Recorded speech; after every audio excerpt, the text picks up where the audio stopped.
Well, here we are once again. Floating somewhere between Earth and space, just trying to figure it all out. Got a hell of a lot to talk about here tonight, Space Fam, so I guess we'd better get right to it. As always, do not forget to buckle up those seatbelts. Otherwise, you might go floating off into that deep dark void, never to be seen again.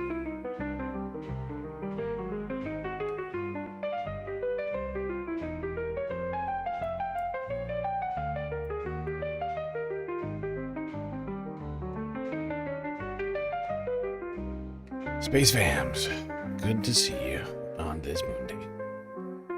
Boy oh boy, a lot to talk about here tonight. First, I just want to say sorry to everyone for not streaming on Saturday or Sunday. I'm dealing with a hell of a lot of stuff over here. Throughout my back, jogging. Boy oh boy, a lot to talk about. First, shout-outs. Moanoa Permit Horologist and Joe47771 in the YouTube chat. Blue Tomato, a close fourth. Vicky also here. Jules T, Arvin Trevino, Midi Doctors, Atticus Among Us.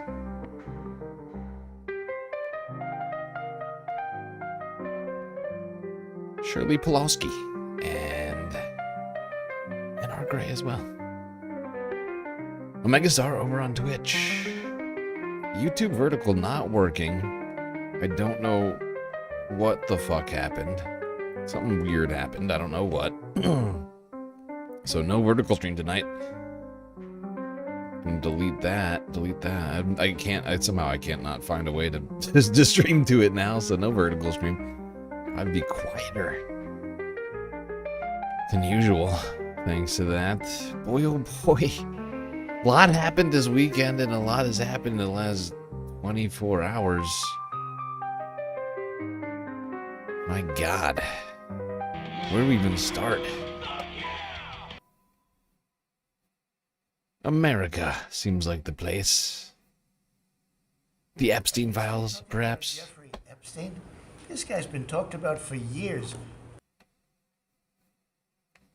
First, Mr. President, I know you want to move past all this intrigue over the Epstein files, but I do want to ask you to clarify something you said this morning. You said this was all a hoax. Has your Attorney General told you this was a hoax? What evidence? No, it's not the Attorney General. No, I know it's a hoax. It's started by Democrats.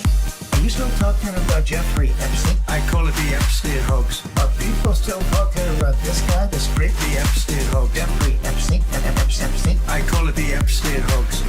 That is unbelievable. I call it the Epstein hoax. This guy's been talked about for years.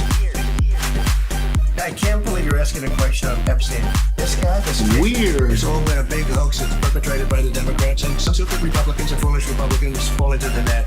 I call it the Epstein hoax. They're wasting their time with a guy who obviously has some very serious problems, who died 3-4 years ago. And I would like to say it like it is. Jeffrey Epstein. Jeffrey Epstein. Jeffrey Epstein.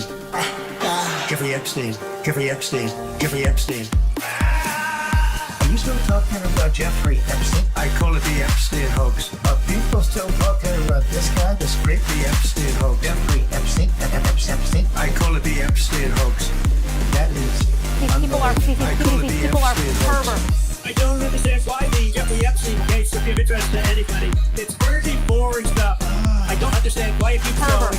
He's dead for a long time. He was never a big factor in terms of life. I don't understand what the interest or what the fascination is. That's creepy. It's all a big hoax. The Democrats are good for nothing other than these hoaxes. And no different than Russia. And I would like to say it like it is. Jeffrey Epstein. Jeffrey Epstein. Jeffrey Epstein. Jeffrey Epstein. Jeffrey Epstein. Jeffrey Epstein. Are you still talking about Jeffrey Epstein? I call it the Epstein hoax. Are people still talking about this guy, this great The Epstein hoax. Jeffrey Epstein? Epstein? I call it the Epstein hoax. That is unbelievable. I call it the Epstein hoax. You can French kiss the guy next to you. Now listen, if you have not subscribed to YouTube channel, do it right now. Do it today. And That's true. You should subscribe to these guys. The Remix Bros. Hey, they're dropping the hottest of remixes on the intranet. By the way, if you're wondering how I'm already wearing a tinfoil hat today, it's because last stream, that's right, I didn't forget all week. I thought about it. I was thinking about it all weekend. I could not think about it. I was like, there's 2 owed tinfoil hats, 2 streams in a row. So this is the first of 2 streams in a row. Free tinfoil hat. Still gonna have to buy the sunglasses. But, I mean, for now, I should probably just wear my regular glasses so I can read the files. Gotta be able to read those files. These people are perverts. They make me sick. Yes, let's talk about these people. These sick, disgusting Epstein people. And boy, oh boy, lot has come out. Not all the files. Let's get the files. Not all of the files. But we got some of the debatable exactly what percentage of the files we've received at this point. I would venture a guess something like 30 or 40% of the files maybe now. It's certainly an improvement from 1%. We were at 1%. And maybe I'm overestimating that right now. I'm trying to be generous. I'm feeling generous this evening, whatever time it is. Honestly, like being in the hospital for a couple of days, like totally screwed my already ridiculous sleep schedule. Like I don't have the sleep schedule of a normal human being. And being in the hospital, then being put under anesthesia, all that totally just screwed me. It's been a struggle getting back to being on my normal schedule. It's a disaster. Truly. Tinfoil mania. Yes, that's correct. If you take out the allegations about drinking children's blood out there, dude, there's some crazy shit in here. There is some. It is insane. I'm not doing an adequate enough job of leading us into the files. I have so much stuff, including the latest Kyle Kalinske dive. He got in there. Voidzilla got in there. Hasan got in there. Even CNN talking about the files. About Jeffrey Epstein? This guy's been talked about for years.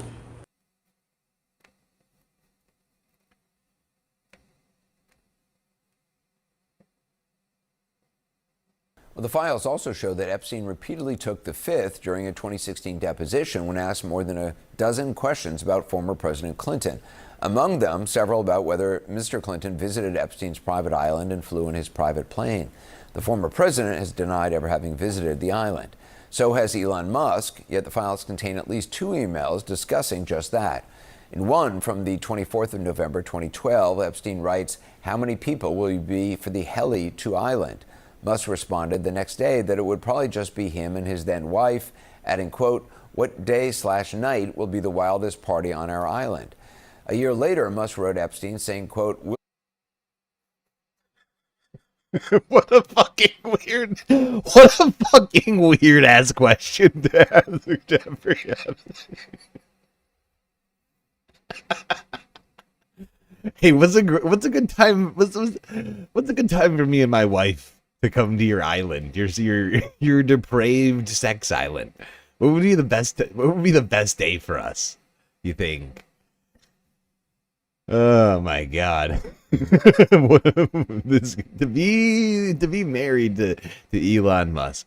I feel you gotta be a certain kind of person, but in the BVI St. Bart's area over the holidays, BVI's British Virgin Islands, is there a good time to visit? To which Epstein replied, "Always space for you." It's unclear if that or the other visit took place. Representatives for Musk did not immediately respond to a request for comment about the new emails. And Musk in 2019 told Vanity Fair, quote, "He tried repeatedly to get me to visit his island. I declined." Now, Musk, you'll recall, famously posted this during his beef with the president this year, quote, I remember that. I do remember that. That's weird. That's some weird. of the things that I say will be incorrect. Oh, that explains it. Because I'm like, geez, that's weird because a bunch of stuff have come out now. Just that Elon definitely did, in fact, go to the island after the convictions. The sex The child sex conviction stuff. You know, that stuff. It's weird. But then again, we have to remember that Elon says a lot of stuff that is incorrect. Otherwise known as lying. Bomb, Trump is in the Epstein files. Minutes later, he followed up with, quote, "Mark this post for the future. The truth will come out." Now, keeping him honest, that's kind of hard to do. He seems to have taken the post down along with the first one. Also in the files, Commerce Secretary Howard Lutnick, who famously said he'd broken ties with Epstein in 2005, vowing to, quote, "never be in the room with that disgusting person ever again." The files, though, reveal Lutnick or his wife, Allison, were in touch with Epstein as recently as 2012. In an email from Allison Lutnick in November of that year, she writes, quote, "We are looking forward to visiting you," adding, will "We are never traveling on a yacht." That disgusting man. Omegastar just cheered 1,000 bits. There was a sign that said no Ellens allowed hung outside. No Ellens, no Elons allowed. What's an Ellen? There was a sign that said no Elons allowed hung outside. The island on the it says no Elons. Really fascinating. Where are you getting this evidence? Where are you getting this from? Thank you for the bits over there, Omegastar. 1,000 biddies on Twitch. Much appreciated. Breaking the ice on the goal that I haven't even started yet. And I am CCing the captain. A spokesperson for the Commerce Department did not immediately respond to a request for comment. So a lot to talk about tonight. Starting us off, CNN Chief Legal Affairs correspondent Paula Reed. She's been going through the documents all day. So what stands out to you from the documents you've reviewed so far? So the document that really stands out at this point is this list of accusations against President Trump, because the FBI compiled this list last summer. And this is a lot of the kind of information that investigators gather when they're looking at whether charges should potentially be pursued. For example, they're looking at unverified tips. Some include secondhand information that came through a tip line. It appears the FBI followed up on some tips. Now, I would like to point this out. I mean, that tip line, while the FBI may have only followed up on some of the tips, things have come to light. Things have come to light about the information that has apparently been filtered through to this tip line, and a bunch of it has turned out to be like credible, like relating. There was like some stuff in the tip line unrelated to like Epstein stuff, I think, like just to other people that is now like been verified. Like in real, I can't remember all the circumstances. There's been so. I mean, it's 3 million documents. Okay, there's a lot to keep your like mind around on all of this, but like, I can't remember who it was. There was like 2 different instances, of like 2 other basically criminals who I think have been now convicted, but like there were tips that were never followed up on, given to the tip line that essentially would suggest that at least some of the things coming through the tip line were in fact true, regardless of whether they were getting followed up on by the FBI. At least one was found to be unverified, but this. By the way, everyone, if you haven't figured it out yet, today is going to be a real marathon stream. It's going to be a real marathon stream. Big time. I got to make up for not doing a stream this weekend to you all somehow. I'm not sure this is going to do it, but I'm going to do my best, at least on this stream here tonight. And coming up with more ways to make up for not doing a stream all weekend. It's just it's Bush League is what it is. You know, no Galactic stream on the weekend. Might as well just shut it all down. So yeah, I'll be thinking of ways to make it up to you folks. Kind of information they collect but do not usually make public if there are no charges brought in a case. Now, of course, President Trump has always denied any wrongdoing connected to Epstein, but there are a lot of questions that are raised here. First of all, why did the FBI make this list of accusations specifically relevant to President Trump, though President Bill Clinton was also mentioned in there? The document was also taken down at least twice today. Last time I checked, Anderson, it was back up. But this list of allegations will likely prompt more questions for the Justice Department and the White House, even though this release is, of course, part of an effort to try to tamp all this down. Yeah, there's so many questions. We all have so many questions from the DOJ, including just the general handling of the files. And once again, less than half of the files have been released up to this point. We're a full month past, more than a full month past the passing of the Epstein Act, or whatever the name of that fucking legislation was called, that was passed by unanimous consent in the Senate and then signed into law by the president. We still, even though it's legally obligated, the DOJ is legally obligated to release the files, they still haven't even released half. They still aren't halfway through the release. Somehow. I don't know how. Fancy reading glasses is a good start. Well, I have to be able to read the files. I have to be able to read the files. It's important.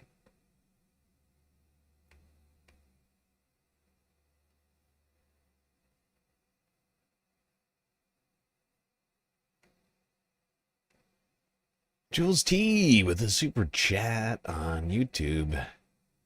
That diabolical laughter tells me you're back.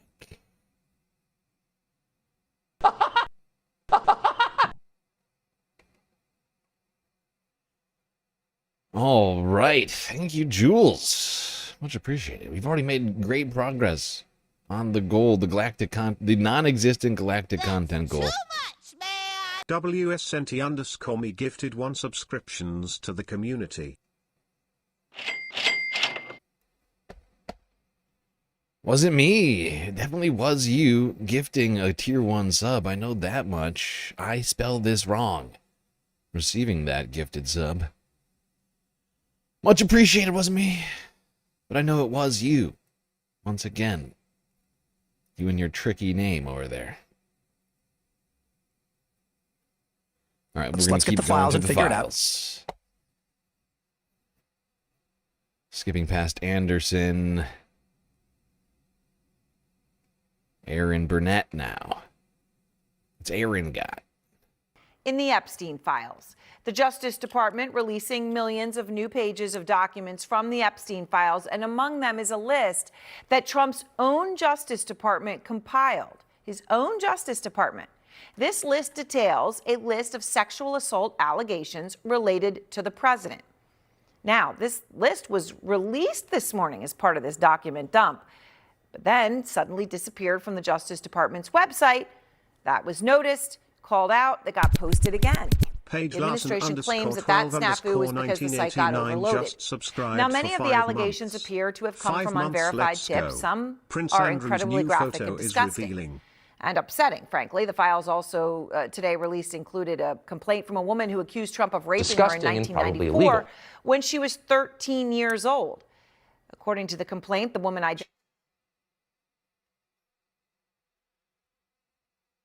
How can anybody support this man anymore? It's freaking wild. Paige Larson, thank you for the resub over on Twitch. 5 months, let's go. Prince Andrew's new photo is revealing. It's not revealing enough. Too many redactions, in my opinion. I have a lot. I feel like that photo. I know the photos you're talking about.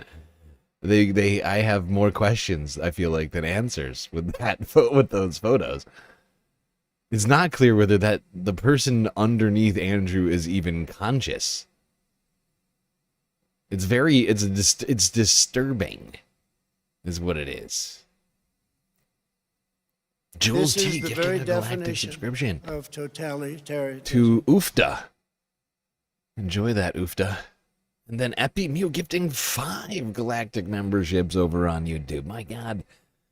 The generosity is overwhelming right now. Jeff White. Athena's Parthenon. Tropical Crazed. Snix Abea. And Art Vandalay. All getting a sweet, sweet galactic sub. Membership. Galactic membership. Omega Star gifted 5 subscriptions to the community. Jesus Christ. Is that a hype train? I think that's a hype train. It is a hype train. Who am I, Hasan? Speaking of, did anybody see Hasan's stream on you? This is wild. We're going to talk about that later. I'm getting ahead of myself. Thank you, Omega Star, for the gifted subbies over on Twitch. Girthy Green Goblin, Hasan's Wingman. Speaking of Hasan, Zeb Zol, El Pete, and The Boring House. All getting galactic subs over on Twitch and a Hype Train level 3. Level 3 Hype Train already. Incredible. At this point, we might not even need to do a goal, considering. As Jane Doe claims, quote, Epstein was angry that Trump was the one to take Doe's virginity and then went on to rape Doe. That's just disgusting and depraved. It goes on in graphic detail. These descriptions... It is disgusting and depraved. Aaron's absolutely Disgusting right. and Disgusting probably and illegal. depraved. The allegations of Jane Doe made in her 2016 lawsuit against Trump, a lawsuit that was eventually dropped. Now, at the time, Trump denied the allegations, his attorney telling Politico, it is categorically untrue, it is completely frivolous, it is baseless, it is irresponsible. I won't even discuss the merits because it gives it credibility it doesn't deserve. And Trump's DOJ, again, stressing, quote, this production may include fake or false. Oh, my God. That is such a lawyer response. We're not even going to... Responding to these allegations would be giving credence to it's just... yeah, that... Right. Yeah, that does it. You did it. You fixed it. That's fine. That doesn't... You don't seem guilty at all. Oh, my God. Thanks, You Jeff, have for the no question. further questions. No further questions. Actually, sorry. When I said no further questions, I meant a lot of further questions, actually. So many further questions. We're going to be talking about this for hours. We're going to go through this as well chronologically, I think, is how I've planned this out, generally speaking. Well, aside from a deviation or two in here. Let's go here. One of the first people to break it in the independent media space. Kyle Kulinski. This was 3 days ago, not his deep dive. He did a deep dive earlier this evening. We're going to get to that a little bit later. All right, y'all, we got some huge news that just came out today. We have new it's loud. Epstein files. So as of right now, we know that there were heavy redactions that were protecting perpetrators in complete contravention of the law. These are illegal redactions under the law. So, when I first started looking at them, immediately was hit with like 4 pages of nothing but pure redactions. So even though they're trying to make it look like they're complying, they're already months too late, and they're redacting stuff they're not legally allowed to redact. So that's point number one. Point number two is they did it again. They doxed Epstein victims again. So let me get this straight. A lot of the perpetrators are incorrectly having their identities protected, but the victims are wrongly having their information leak. So yet again, you could say it's amateur hour, or you can say that stuff like this is completely on purpose. But there was also yet again another instance of they posted some stuff, they realized it incriminated Trump, then they pulled it down. Huge, tiny mistake. And then seemingly put it back up after they realized the cat was already out of the bag.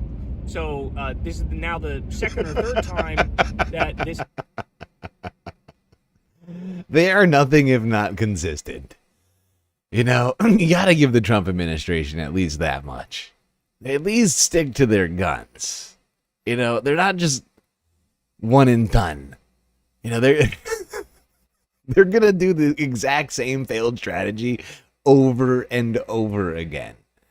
Right? Like it's truly incredible when you think about it.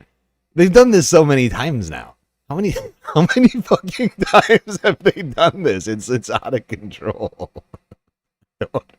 I don't understand. I was promised great. Does anybody remember this? Well, last year around this time, we were being promised unbridled, historic levels of competence and merit. And it's been the fucking exact opposite from minute one. Oh my god. Oh god. They can't even do the files. They can't even do the files exactly correctly. This way, where they post some stuff and they're like, oh shit, this makes Trump look really bad, and then they pull it down. So absolutely incredible stuff. And then you also have, to get to some of the specifics here, Epstein discussed Trump raping an underage girl at his house in an email. Illegal. And they were like strategizing around how to prepare for that, assuming Trump is going to get questioned about it on the campaign trail in 2016. So that was incredibly disturbing. You have a number of examples of Elon basically emailing back and forth with Jeffrey Epstein and visiting Epstein Island. And what we learned from this email exchange is that it was Elon who sort of initiated and was trying to go to Epstein Island. And Epstein was like accommodating Elon. But Elon was the one who asked. And meanwhile, Elon himself had come out previously, when there were previous leaks, and said, no, I never went, and it was Epstein that asked me to go. I didn't ask him to go. We now know that that is factually right. Well, first of all, some of the things that I say will be incorrect. Also have Bill Gates apparently got STDs from Russian girls, and there was this very bizarre, almost like a breakup letter between Jeffrey Epstein and Bill Gates when Bill Gates was trying to distance himself from Jeffrey Epstein. We have allegations of sex trafficking and auctioning of underage kids at Mar-a-Lago. Yeah, and that one, when I heard that one, was like, oh my god. All I could think about when I heard this was that photo. Does everybody remember the photo? It was from the Jeffrey Epstein birthday book.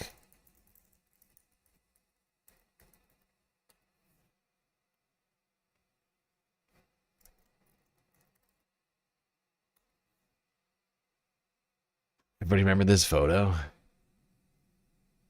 This makes this photo seem much, much, much more sinister. People were trying to play this off as like some kind of a joke. Now it feels like this is just the selling price of some unfortunate woman right here, or girl, unknown what her age was. But this just seems like this just seems like evidence. This now just seems like evidence of wrongdoing, like clear wrongdoing. God.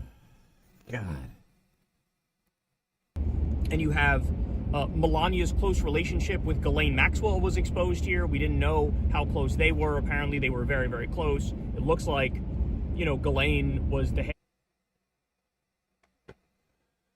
Frizzlove with a super chat on YouTube. Elon literally invited himself to a PDF island. He didn't just invite himself. He asked what the best night was. He asked what he wanted to go to the best night on PDF Island. He was looking for the night of the year so he could bring his wife there. I mean, it's depraved. It's beyond depravity. It's some other word. Madam, it does not. You had Melania checking in with her, and then you also have Trump's pick for the Fed chair was also in the Epstein files. His new pick for the Fed chair. So, it horrible stuff. You also have yet another example of a 13-year-old who Trump made go down on him, and when she accidentally bit him, Trump ended up hitting her as a result of that.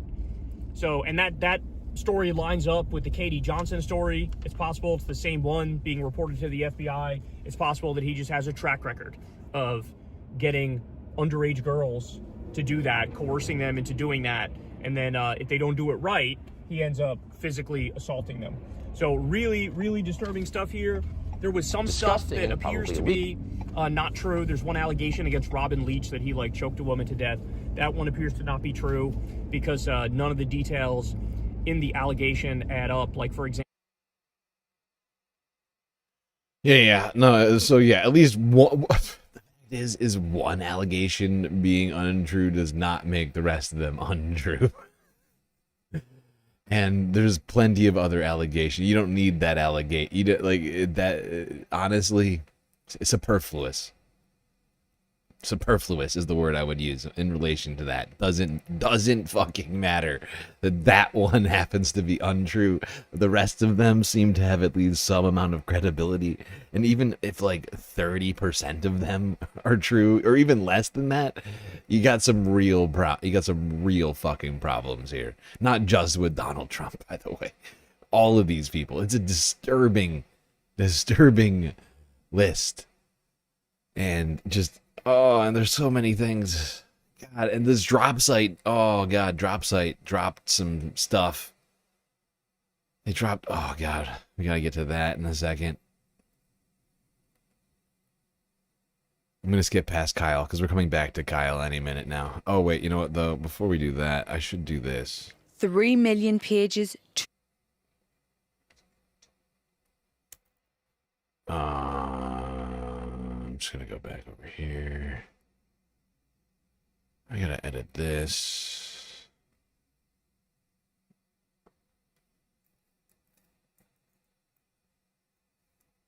Okay, well, I was over the weekend. All of my earnings are being finalized from last month. Done some math. It's not great. It's not the worst we've ever had. And also, well, here, I will reveal this number. We have a galactic deficit. It's been calculated bigger than I would like. However, this is $100 higher than what I actually need to pay my bills. I've been behind by a month on my internet services bill for over a year. Just paying 1 month late every month. So this is $100 higher because I would like to be able to pay that up to current. Because according to my internet service provider, if I do that, I could get internet upload speeds the same speed as my download speeds. So I'd be at half a gig per second on both download and upload. That would be fucking huge for me. So by just for full transparency, though, we only need 432, not 532, to actually complete the galactic deficit. 3 ways to contribute to that: Cash App, PayPal, Patreon. All right, back to the show. Honestly, it could have been worse. I took like a full week off that I wasn't planning on from last. So honestly, it could have been worse. It could have been a worse deficit. I'm not mad at it. That's all thanks to people like you.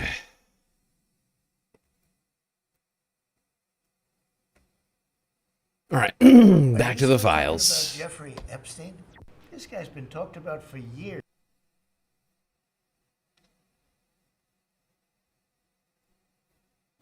$3 million pages, 2,000 videos, and 180,000 images. That was what was in this latest batch of files published about sex offender Jeffrey Epstein.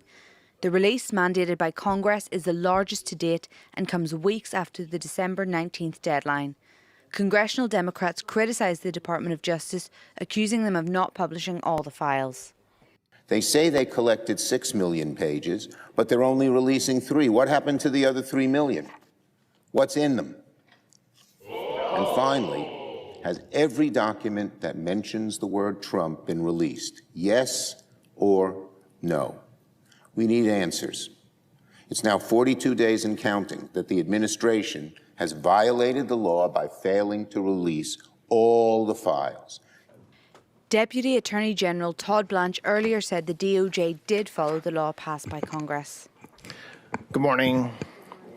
I mean, yes, I can assure that we complied with the statute, we complied with the act, and there is no... Give me a joke. We did not protect President Trump. We didn't protect or not protect anybody. I mean... U.S.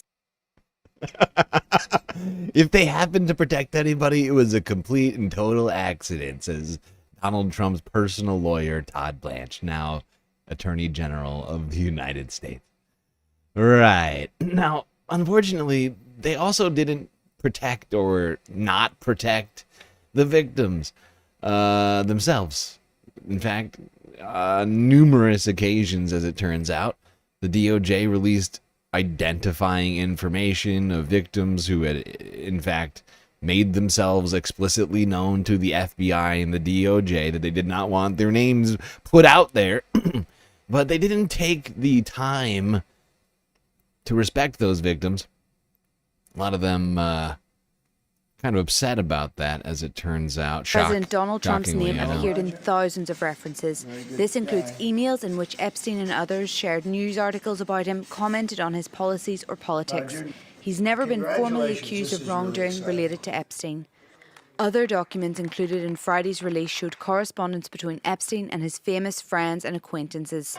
Among them was Andrew Mountbatten Windsor and Elon Musk, who discussed plans to visit Epstein's island in the Caribbean. For instance, this counts as protecting, okay? Correspondence. Wait, hold on. This counts as protecting the fucking perpetrators. When they block out this stuff, every single one of these redactions, if it's not the name of a fucking victim, and no, this is from Melania Trump to G, Ghislaine Maxwell, Melania Trump, and they're blocking this out. They're not victims. They're possibly both perpetrators. It's not clear. At least Ghislaine G, certainly a perpetrator. She's in fucking jail. They're protecting her. Every time they redact, that's against the law, as it turns out. Epstein and his famous friends and acquaintances. Among them was Andrew Mountbatten Windsor and Elon Musk, who discussed plans to visit Epstein's island in the Caribbean. There was also a 58-page manual for Epstein's staff on how to interact with the late sex offender and his accomplice, Ghislaine Maxwell. Yeah, they're hiding her email, and I think we all deserve to know what it is. Honestly, that was not part of the deal. The Epstein files didn't say, "Hey, also you can choose to redact the emails of people who are your personal friends or your wife." You know, that wasn't in the language of the bill. I don't believe, if I recall correctly, the bill was quite explicit. You only get to current investigations and victims. Those are the only things you're allowed to redact. Ghislaine Maxwell's in prison. She's no more investigations there. Melania, unless she's being investigated for some crime, or is a victim, and we're unaware of that. I don't see how you could possibly argue that that's acceptable. Sorry if that's embarrassing or problematic for the First Lady, but too bad. It's the law. It's the law. You're going to have to get over it. Leave it to Elon Musk, dude. Leave it to this dork-ass loser who begged to go to the pedophile island and, wasn't really invited at all. He's self-invited. Only to turn around and be like, oh, actually, I didn't want to even go. They really wanted me. But what's really funny about it is that this motherfucker had the audacity to come out and be like, hey, by the way, Donald Trump, you're a pedophile. It turns out he knows this because he was there. Donald Trump, you're a pedophile. That's why you're on the Epstein list and you'll never reveal the Epstein list. Why do I know this? Because I'm a pedophile on the Epstein list. The second part of that statement never came, and we were just like, wow, that's crazy that Elon Musk is just blowing the lid off this. Turns out. But seriously, though, that's exactly, when I heard Elon say that back then, that's exactly what I was thinking to myself. I was like, Elon, how do you know that? Why do you know so much about Epstein Island? Because that's the sort of place that you would like to hang out. Bunch of creepy billionaire sex pests. That's exactly your He was vibe. like, yeah, I saw you there because I was there. Crazy. Posted this during his beef with the president this year, quote, time to drop the really big bomb. Trump is in the Epstein files. Minutes later, he followed up with, quote, mark this post for the future. The truth will come out. And then he deleted that, by the way. That was also funny. Coward. So the document that really stands out at this point is this list of accusations against President Trump, because the FBI compiled this list last summer And this is a lot of the kind of information that investigators gather when they're looking at whether charges should potentially be pursued. For example, they're looking at unverified tips. Some include secondhand information that came through a tip line. It appears the FBI... I'm being very serious when I say this. This might come across as offensive to everybody that's watching right now. But if I was given the opportunity, I would put Joe Biden on a spaceship to Mars. Because how is your Department of Justice and your FBI sincerely investigating Donald Trump's ties to Jeffrey Epstein, and then this dumbass that you couldn't even prosecute and throw in prison for... How many live viewers does Hasan usually get on Twitch? It varies. It varies. It depends on what he's talking about and like what he's doing. But like I think like average it's probably like 25,000 maybe. Somewhere around there. Hard to say. I'm not like dialed into all of Hasan's numbers all the time, but I see I'm on Twitch enough to know to generally know what he's doing over there. I could be off by a few thousand in one direction. January or another, 6th is running his goddamn mouth trying to be the president again, and you don't bring that up. You don't even float this. Instead, you bring out Kamala Harris's campaign brought out Bilbo Clinton, man. They sent Clinton's carcass to Dearborn to be like, yeah, that's right. Judea and Samaria. I cannot believe it. These He's a motherfuckers want sleazebag. fascism, bro. I'm sorry. Wake up. It really is a big pedophile club and you're not in it, okay? You don't want to be in it, obviously, but what the hell are we doing? Like, this is what I mean when I say these guys don't want to win, bro. They don't want to win. Can you imagine the treasure trove of data that you have on your oppositional figure? Like, even from a cynical point of view, because like my first... You think it's 35,000? 35 to 40,000? Okay. Look, I am not a Hasan statistics freak, okay?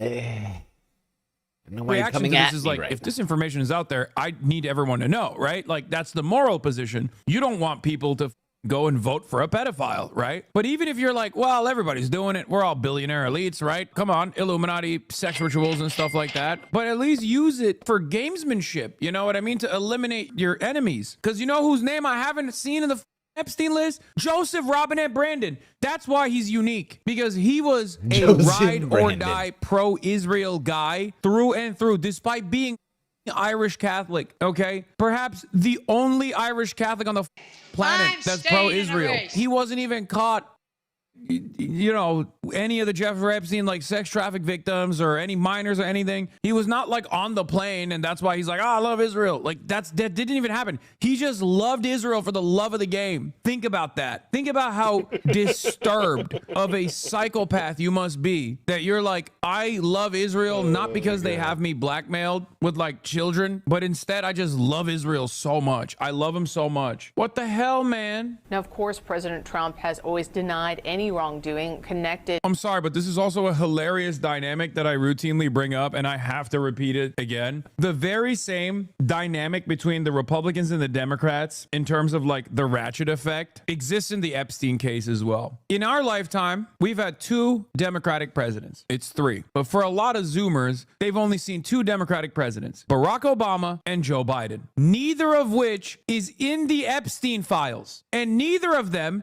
actually blew the lid on this. Once again, the exact same dynamic of like Republicans and burn everything, and then Democrats come in after and don't do anything about it. They just go, oh, well, what can you do? Oh, what? I think, honestly, I think to some degree that's because you got a bunch of money people involved in all of this. You know, you got a bunch of money people, and those money people donate to both sides. That's just my feeling on it. I feel like it's got to do with the money when it comes down to it. That's why you've seen nothing happen on this. Because too many powerful people are in these files. And a lot of powerful people, even though they, you know, are supposed to be oppositional, they're having dinner and wine together and chortling. You know, when the cameras are It's off. just normal pillaging. Come on, come on. Like, it's the same with policy, and I guess it's the same with protection, where you literally have like monsters running up and down the White House, and you did not even think that the public should know about it. The public should actually do something about it. Now, obviously, I said for Zoomers, it's only 2 Democratic presidents. If you're my age, if you're, a boomer, 700 years old like I am, then you've seen 3 Democratic presidents. And the third one, obviously, he was more Jeffrey Epstein than Jeffrey Epstein himself, right? He was Bill Clinton. So obviously, he's not going to do that. According to the complaint, the woman identified as Jane Doe claims, quote, Epstein was angry that Trump was the one to take Doe's virginity and then went on to rape Doe. That's just disgusting and depraved. It goes on in graphic detail. These descriptions do mirror the... Dude, what is this life? What is this life that we're living? I guess this doesn't really matter for the average MAGA guy because, like, Trump literally was convicted of doing in a civil proceeding. Much like Tone, Trump, too, was convicted in a civil proceeding of being found liable of doing. And what the Epstein is a Democrat hoax. We have nothing to do with Epstein. The Democrats do. All of his friends were Democrats. The number of super chats flying by on Hasan is insane. I was watching this stream. I was like, holy fuck. Holy fuck, dude. Oh my god.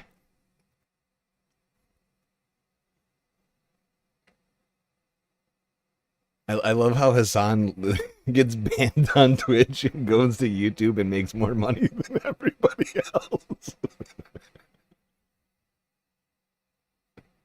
On his first stream ever. It's ridiculous. Oh my god. Hold on, I'm skipping to the end of this thing.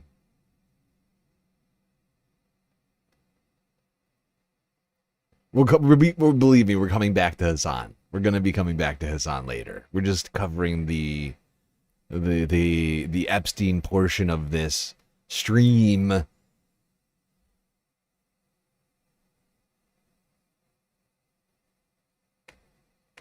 While we're talking Epstein. Are you still talking about Jeffrey Epstein? Yes.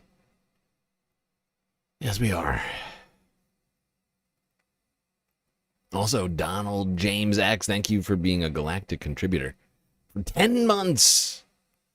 It's many, many months of Galactic contributions. The peasants were like, yeah, but it's a heaven's grace smiles upon you, me lord. Yes, me lordship. You're a part of the king's court. You can f my daughter. For me, me lord, prima nocta. Basically, the same exact principle. It's just that instead of assuming that, like, God ordained with divine intervention, God ordained the king to be the king. Now we're just like, oh, he worked really hard. He worked 1 trillion times harder than the average person, and also 1 trillion times smarter than the average person. Like, as though there is such a capacity. Like, the average 9-to-5er that has to do Uber deliveries on the side so they can have disposable income because they're paying off like medical debt or credit card debt is not working harder than Elon Musk. Yeah, maybe that person is not working as hard as Elon Musk at children, okay? That's what Elon Musk is apparently working hard at. Begging to go on child sex predation island. The notion of merit is such a sham. I mean, look at me. I'm a dumbass, dude. I shouldn't be making more money than teachers and scientists and people like that. And my haters who always love talking about that, who defend capitalism vociferously, fail.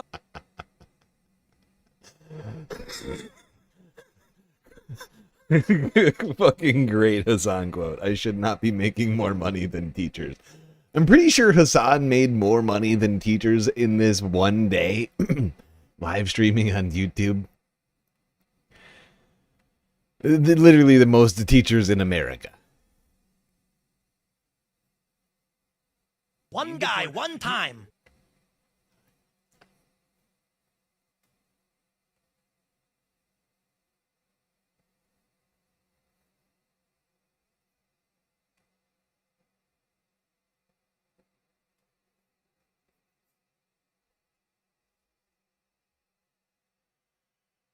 All right, let's keep talking Jeffrey Epstein.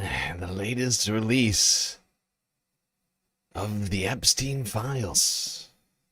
Something that has taken well over a year. It was at this time last year that Pam Bondi was saying she had the files on her fucking desk.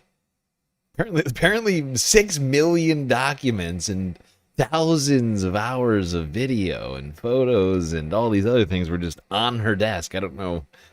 I've never seen Pam's desk. It must be huge.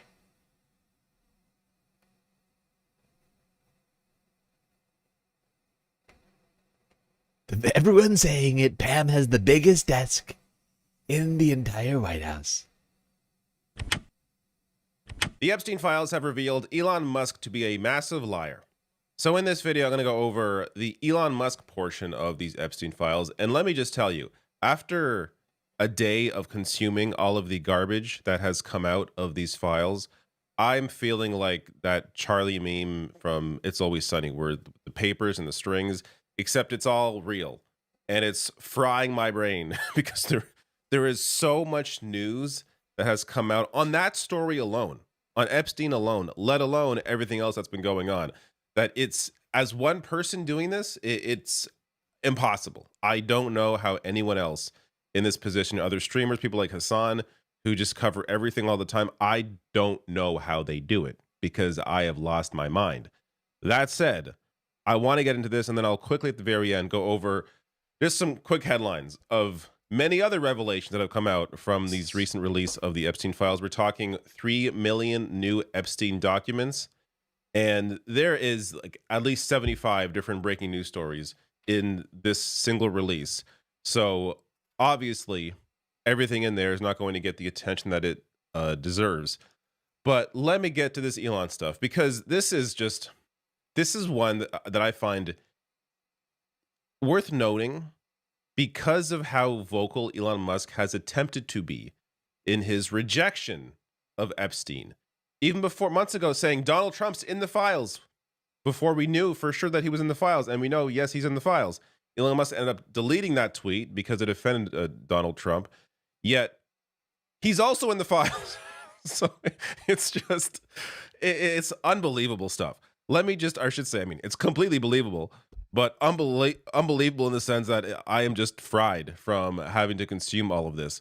But let me get to what he had been saying before this. So tech billionaire, this is from NBC News, Elon Musk has for years said that he didn't know convicted sex offender Jeffrey Epstein very well. In 2019, shortly before Epstein died in New York City jail, Musk told Vanity Fair magazine that he considered Epstein a creep and said that Epstein tried repeatedly to get me to visit his island, but that Musk had declined to do so. Is that what happened? Well, we're going to find out. So it's worth noting here, back in 2008, Epstein was jailed for his crime. At least one of his crimes. Right to jail, right away. It was well known at the time, after this, who Epstein... He was jailed for 1 year for soliciting underage prostitution. This was the Acosta plea deal that allowed Epstein, during his time in jail, to commute from jail back to his Palm Beach. Why is my fucking my headphones are doing some weird shit. It allowed him to commute from jail to his mansion in Palm Beach to do work. Like, literally, dude had to come back to jail to sleep. Literally was spending most of his time back in his Palm Beach mansion doing whatever including abusing young women, continuing to do everything he was literally in jail for. Like, dude is just back home, just doing all of that shit during the day, and then just takes a nap back in prison, and then goes right back to it. Like, that's all thanks to Donald Trump's former labor secretary, Alex Acosta. He used to be the U.S. attorney for Florida, if I recall correctly. That was he's basically like the main prosecutor of the state of Florida at the time. He allowed Jeffrey Epstein to do that. That's what we're talking about. That conviction. That fraud. That farce of a fucking conviction. Omega Star just cheered 100 bits.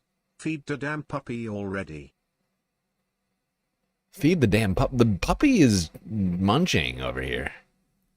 I've been seeing everybody feeding the puppy. She's chomping. She's chomping away. Thank you for the bits, Omega. Yet, fast forward. The records include at least 16 emails between Musk and Epstein in 2012 and 2013. Again, years after 2008, when we knew who Epstein already was, including multiple instances where Musk expressed interest in visiting Epstein's Caribbean island, which has since become notorious as an alleged location for Epstein's abuse of women and girls. Well, let's get into some of that information. So this is all in the release from the DOJ. This email here from November 2012. So first, Jeffrey Epstein, the email there, how many people will you be for the heli to the island? Elon Musk replies, probably just Tallulah and me. That's his ex-wife. What day/night will be the wildest party on the island? Elon Musk, years after we all already knew who Epstein was, asking, when is going to be the wildest party on the island? It's the best night. Electrek breaks down. Seriously. I know we've already talked about this one, but it really is wild. Half a decade after the conviction, Elon's like, hey, pal, when's the craziest sex party night for the island? It's wild. Those who committed heinous crimes with Epstein. When there is at least one arrest, some justice will have been done. If not, this is all performative. Nothing but a distraction. Yes, all performative, like this tweet of yours. Because we all know Donald Trump is all over these files, including more revelations. This one about a woman that told the FBI that she was abused at 13 by Trump. Yet here is Elon Musk, just yesterday, retweeting Donald Trump. This time about the Melania movie that has apparently completely tanked, which we'll actually get to a tie-in with this when it comes to some of the other revelations out of the files. Yeah, no, it's insane. The Melania movie ties in with the Epstein files. It's not a joke. It's not even it's not even like, it's not like a tangential. It's like straight up, like the director of the new Melania film is in the files, hanging out. But you can't claim to be caring so much about the heinous crimes committed while still supporting and defending one of the prominent figures in the files. So Forbes headline, Elon Musk says his emails with Jeffrey Epstein are misinterpreted. Funny reaction here from Dave Itzkoff saying, I was only in there to get directions on how to get away from there. It's from Principal Skidder, Simpsons episode when Bart was working at a burlesque house. Funny stuff. But some other, just to summarize here, some of the other crazy stuff coming out of this. Prince Andrew, or I guess the former Prince Andrew, there is more revelations about him, including a photo with him and what appears to be a potential victim, as her face is redacted in the file's release. Yeah, and this is just one of the photos. But I look at this photo, I see an unconscious person. The woman underneath Andrew does not seem to. I mean, her hand is all the way out at her side. Look, her arm looks limp. Like, this is creepy. Victim, as her face is redacted in the file's release. There's also, and I'm sorry if I'm going through this quickly, there's just so much, and I want people to be at least somewhat aware of what's been going on, but it's impossible for me to dig into each one of these stories. Howard Lutnick, the U.S. Commerce Secretary, Trump's Commerce Secretary, also in the files, who had planning an Epstein visit, apparently, an Epstein Island visit, even though he had claimed before that he didn't know Epstein. Bill Gates, Also in them, this from a claim from Jeffrey Epstein that Bill Gates is denying, but Epstein claiming that Bill Gates Is that caught an Larry STD Summers? from Russian girls and that he apparently... That is Larry Summers. I don't know who these two idiots are. I know that is Larry Summers right there. Fascinating. Antibiotics to try and sneak into his wife's food. All right. This is the Melania movie tie-in. Brett Ratner, the director of that Melania documentary that is terrible, was also in the release. Here he is pictured with a potential victim. Her face is redacted as well. There are so many people in these Epstein files that it is it's stunning. CBS News star. This is ridiculous. I should say CBS News' new star hire. This is Peter Attia, was just hired by the Barry Weiss-led CBS News, and there's apparently hundreds of emails between him and Epstein, and shocking. Shocking. There's so many people. They all seem to have ties to Donald Trump, who also seemingly had ties to Jeffrey Epstein. A lot of Florida people and other like sort of Republican Steve Bannon, the current Secretary of the Treasury Howard Lutnick, Elon, former Doge czar, whatever his name was, what his title was at the time, unclear. I forget at this point. There's so many of these guys. The director of the Melania film.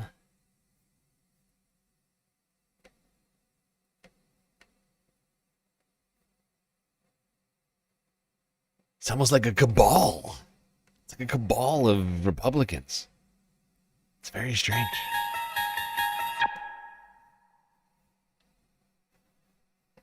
Before we get into the deep stuff, let's give some basics or some things I want to. Speaking of Steve Bannon. Speaking of Steve Bannon. Here's a fascinating video. Honestly, I wish we had more time to go through this thing, because boy oh boy, this is quite a little, I don't know what to call it. Get rid of the First Amendment. They're bad. I don't know what to call it. They killed the kids too. Wow. First Amendment killed the Get rid of the kids. Second Amendment. Emotes only chat. Starting now on Twitch for the next few minutes.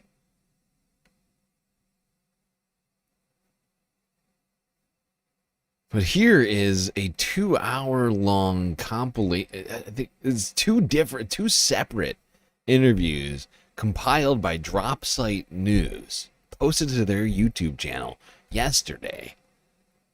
These are two separate interviews done by Steve Bannon with Jeffrey Epstein. These long, hour-long interviews. Like, they're just hanging out. And this is, I believe, after Steve Bannon was outed from, like not outed, but like ousted, I guess, really the word, from the White House. It's like I think this is like 2018 or like 2019 or something like that. Before Jeffrey went to jail the second time. Do inquiry from the others. Walk me through the Santa Fe Institute. What was it about the time of the math? And this was in the late 90s. So they're not going to hear me on this part, right? We're going to do it both ways? It will not be on the video, but we do have you recorded. Fine. Remember, when you're answering on these questions, I'm not in the shot, and they're never going to hear my voice. So a little bit, you got to repeat in your answer, you got to repeat what my question was. Oh, a little bit. Okay. Santa Fe Institute. Why, when you're at the top of your game on Wall Street, do you decide to finance, which was at the time, or endow, or become the donor or sponsor, however you want to say it, for what was considered the most cutting edge group of mathematicians in the world? Action. So Santa Fe Institute in the late 80s, early 90s, I was interested, I was on the board of Rockefeller. So that starts, Rockefeller, it's university formed by John D. Rockefeller to sort of give back to the community. It's east side of Manhattan, except it was old. It was sort of old-fashioned. They were talking about medicine, and medicine by itself was, again, subject to the ideas of science. They were trying to use science to find cures for disease. And I said, no, we need to do something different. We need to start interdisciplinary work. In most... How did a schmuck like you get on the board of Rockefeller? What year was that? I don't remember. Late, I think 89 and 91. So that's one of the most prestigious research places in the world, correct? Yes. Okay, how did a guy like you get on the board of a blue blood, internationally known, hard research, Nobel Prize winners all over the place? How do they pick a guy like you, a trader from, or basically some guy from Bear Stearns? Good question. So I was asked to be on the board of Rockefeller, and I think it was, I was on the board of Rockefeller, there was a money manager who said, Rockefeller needs someone with financial expertise because the university is growing and there's lots of new things. You have to, again, we go back to the original discussion the last time. Up until the mid-'80s or sort of mid-'70s, the most important thing was your name. If you were Rockefeller, you already were considered to be brilliant. If you were head of General Motors, it was your reputation. It was who you knew, who your family was, what was your character. And then in the mid-'70s, basically, if you remember, you probably had a calculator. It was very advanced in those days. I think the word he was looking for is pedigree. What is your family's pedigree? Are you of the right cloth, or art thou low class filth?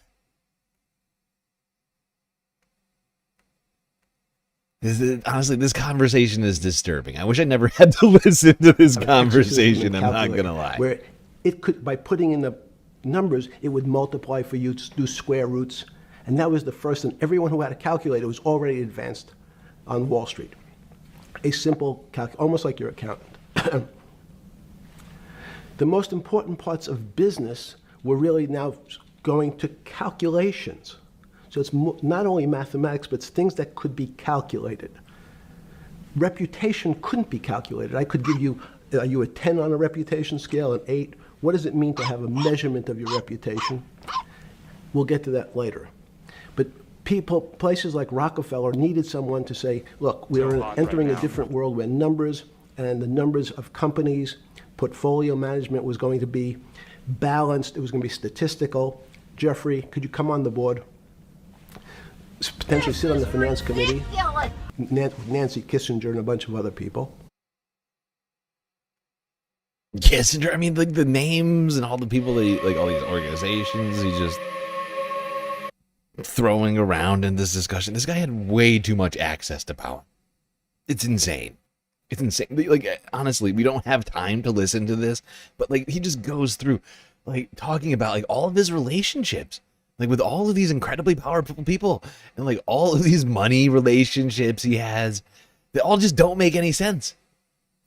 Like, he just has so much influence. It is wild.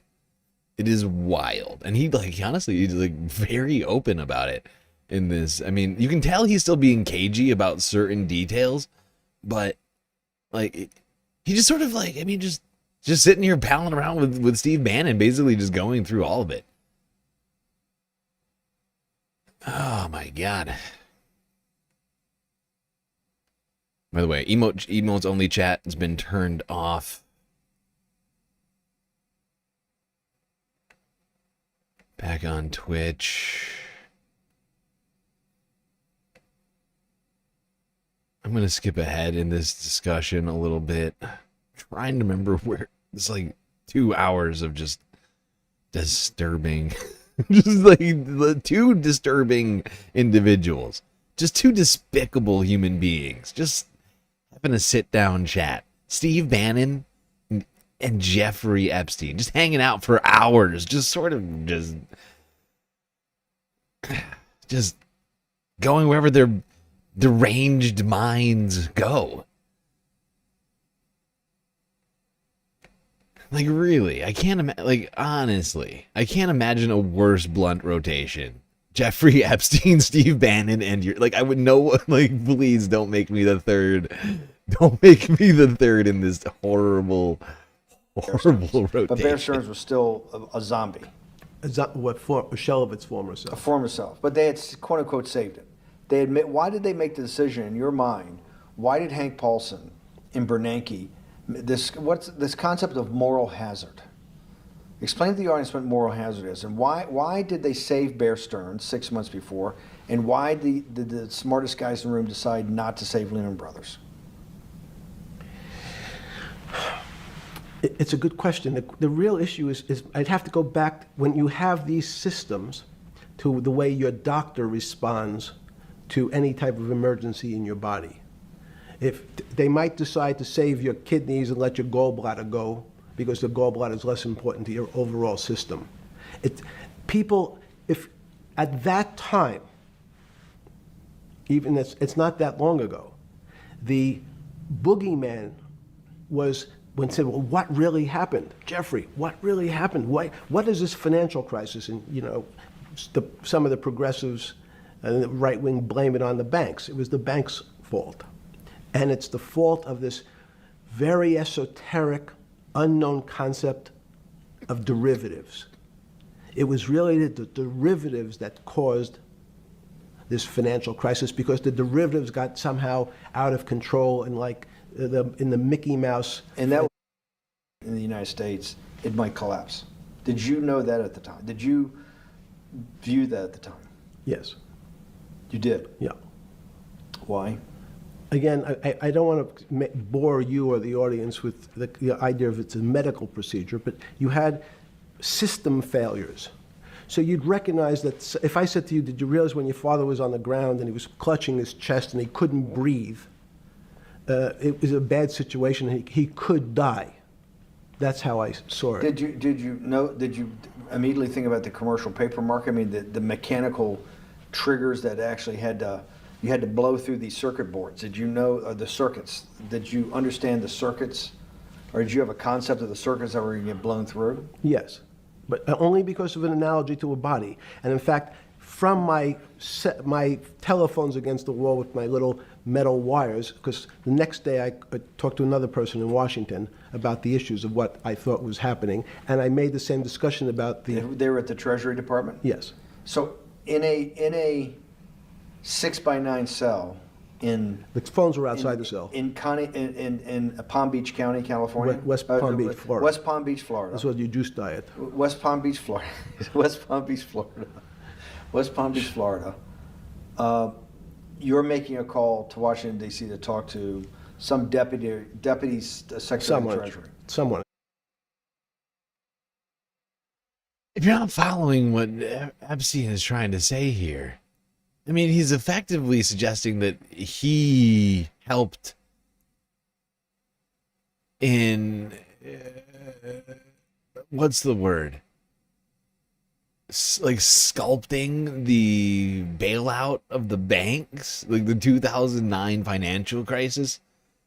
Like that he was one of the people to convince the Treasury and the Federal Reserve to bail out the banks.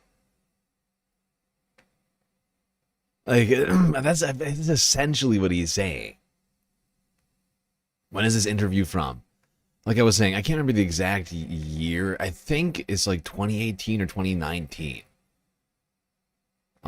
It's before, of course, it's before that he went to jail the second time.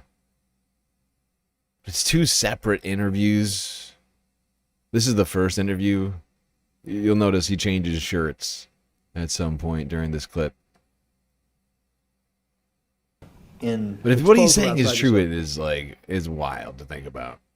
Not that you can believe everything that Jeffrey Epstein says. I think he's one of those sorts of guys who will say anything to inflate his own ego. So it's not clear to me any of this is necessarily like 100% true, but it could be. Okay, yeah. Okay, so this is from the. I'm just looking at the description of this video. It says from the DOJ release, original date of recording is late 2018, early 2019. So this one is probably late 2018, and the second interview we're about to look at, that's 2019. And actually, I'm going to skip to that now, just for time's sake. Because we got a lot to get into with these Epstein files. And somehow this interview between him and Steve Bannon isn't even the most interesting part.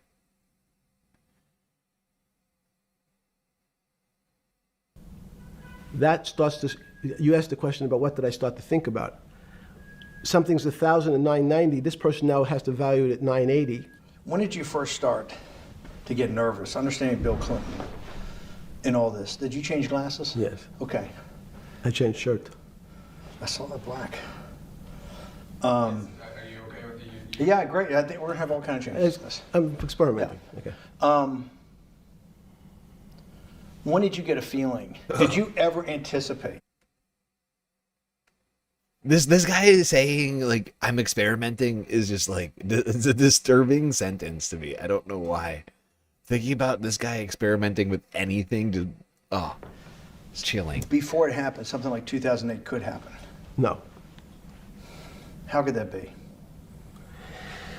Because it's the word, I can beat it to death, is that it's very much like would I anticipate I'll have a heart attack tomorrow? Unlikely. Was 2008 a heart attack or a stroke? Debilitating. It's a better, it was both. But why was it both? Because in fact, as I said, the blood was getting dried up in the system, and the head, which is sort of the central bank, wasn't working. So to some extent, it was a combination. It was a crisis. Did you see that building up over time? It's always been lurking in the background. I mean, if you have an older parent, would you say it's possible? Did you anticipate him having the heart attack today? No, you hope things are going to go better and maybe they'll fix it up.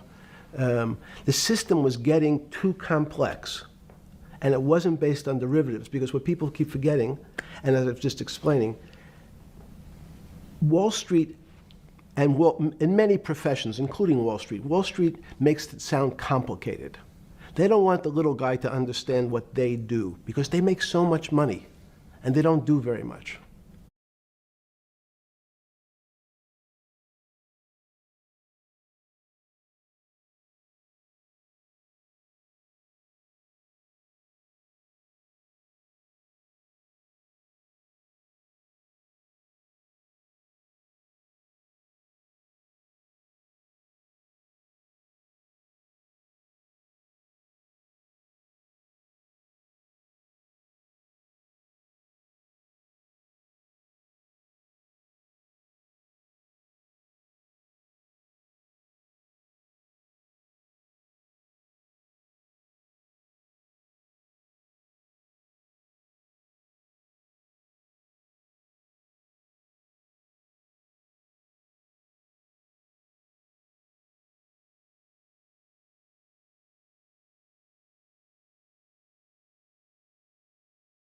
Dude.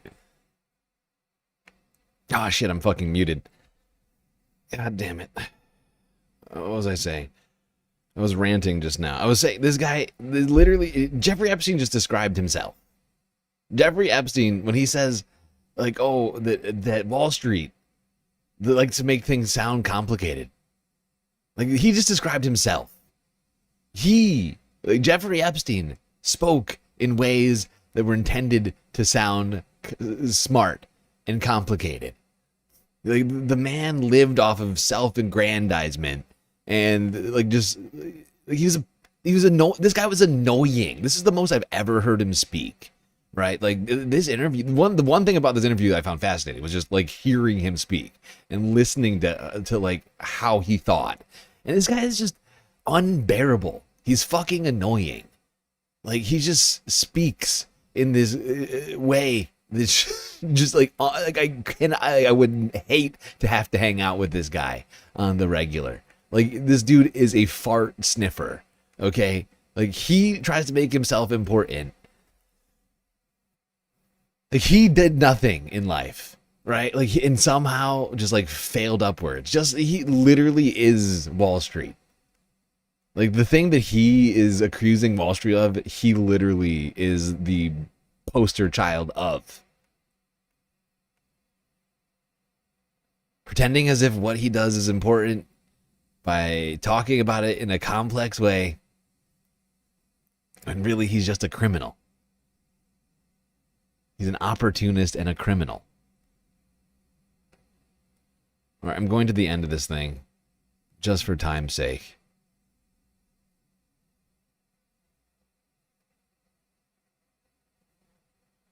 There's some clips that are gonna come. We're gonna come back. I think I have a couple of clips from this thing. Can't remember who actually. We'll get to it though. You'll see. Had good guys. I'm the fiduciary. Says these are good people and this is good research. Okay, I'll take the cash from any source, including you. What's the other argument? Let me give you that. I know in my case, Is your money dirty money? If you live. I just asked a question. Is your money dirty money? No, it's not. So, in fact... Why is it not dirty money? Because I earned it. But you earned it. I earned it legally. We went back to this before. You earned it. You earned it advising the worst people in the world, right, that do enormous bad things, and just to make more money. So, instead of asking me the question, should you take the money? Because I think it's a legitimate question. You think it's a legitimate question? Yes, no Why? question. Because I think about, ethics is always a complicated subject, but I can tell you that with the money I gave to help try to eradicate polio.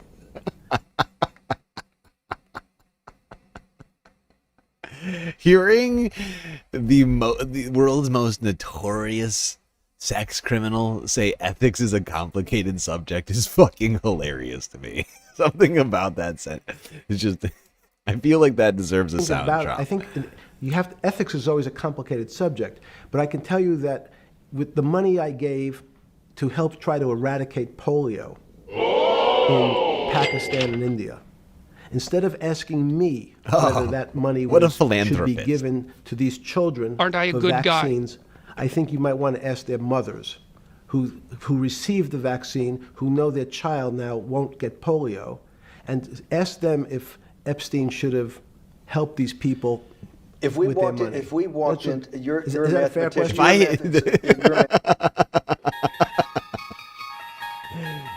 Oh my God.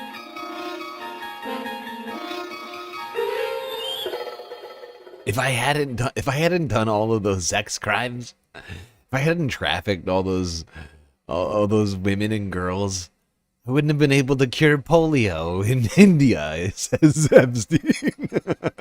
Aren't I a good guy?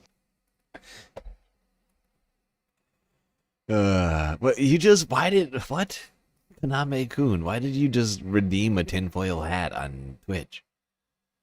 I don't understand. I'm wearing a tinfoil hat. It's making no sense. You're making no sense over there. Okay, now that makes more sense. Manda redeeming sunglasses. That makes perfect sense.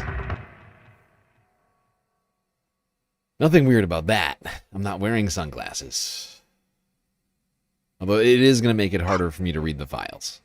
That's okay. If we walked into that clinic where they're giving that money out to these people that are in the most dire straits of poverty and sickness, and told them that the money was coming from class 3 sexual predator? Tier 1. What's tier 1's the highest and worst? No, I'm the lowest. I'm the lowest. You're the lowest. Okay, tier 1, you're the lowest. But a criminal. You want me to remove the hat? There's no remove the hat option. What you've done is, in fact, ensured that I'll be wearing the hat even longer. Into the future. Yes. That the money came from them. What percentage of people do you estimate, I understand you don't like probabilities, do you estimate, would say, I don't care, I want the money for my children? I would say everyone said, I want the money for my children. Did they know where the money came from? I think if you told them, if I told them the devil, 100%. the devil himself. The devil himself said, I'm going to exchange some dollars for your child's life. Do you think you're the devil himself? No, but I do have a good mirror. It's a serious question. Do you think you're the devil himself? I don't know. Why would you say that? Because you have all the attributes. You remember, the devil is somebody knows smart? The devil's brilliant. You read Milton's Paradise Lost. No, the devil scares me. Satan is at the number 1 or 2 archangel, and the reason he goes to hell and leads the rebellion is because he can't be the top guy. And his thing is, I'd rather reign in hell than serve in heaven. I saw that in a movie once called American Dharma. I don't remember who said it. Okay, we have to go. Okay, good. Okay, that was good. What a weird fucking conversation. Two full-on creeps just hanging out. Is Jeffrey Epstein the devil? Could be. I think if the devil incarnate really exists, I think it's highly likely Jeffrey Epstein was the devil. Now, when the devil dies, is he replaced on Earth with someone new? It's a question I'm asking myself. Hello, says S.J. Lee. Yes, hello to you. Okay, people, we are an hour and a half into the stream. Means we gotta take a quick galactic intermission. Before we do that, I'm gonna say 2 things. 1, I've gone through the math while we've been watching this interview. I am calling it on the galactic content goal that never started.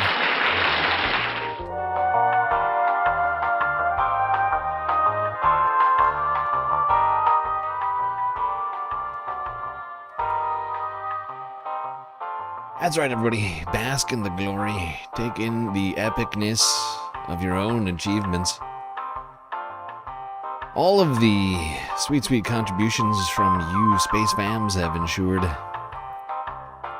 going into the future, and by the future I mean tonight, that we get all the galactic content that I have prepared for us, and boy oh boy, is it a lot. A lot. I mean, we have gotten through 1, 2, 3, 4, 5, 6, 7 videos. I've got 158. So just do the math. I'm gonna be here into the wee hours of tomorrow, getting through all of this content that we didn't do this weekend. Now, as a reminder, everybody, while we have completed the galactic content goal, we do now have the galactic financing goal. This month has been established. It's fairly large. So, do consider contributing on Cash App, PayPal, or Patreon. Help us solve that situation. We gotta raise $19 a day over there. All right, everybody. Let me just switch the sound, the music. Here we go. Quick break. We'll be right back after these brief messages. Why do I have no sound?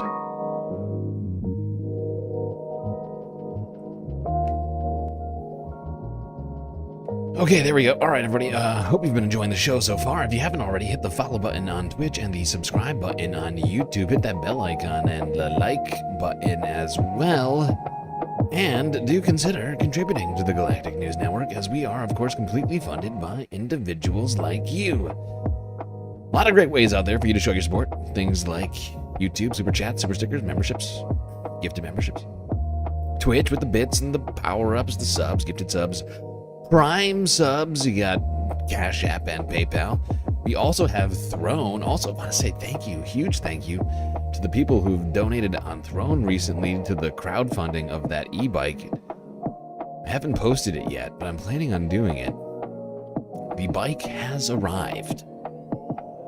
That's right. If you didn't hear, Galactic Space Fams crowdfunded that e-bike in an incredible amount of time. Less than 2 months. And I'm now the proud owner of a beautiful e-bike. I have now assembled it. It was completely disassembled. It took me like 3 hours to do it. It's all together. And now on Throne, we are crowdfunding a bike lock.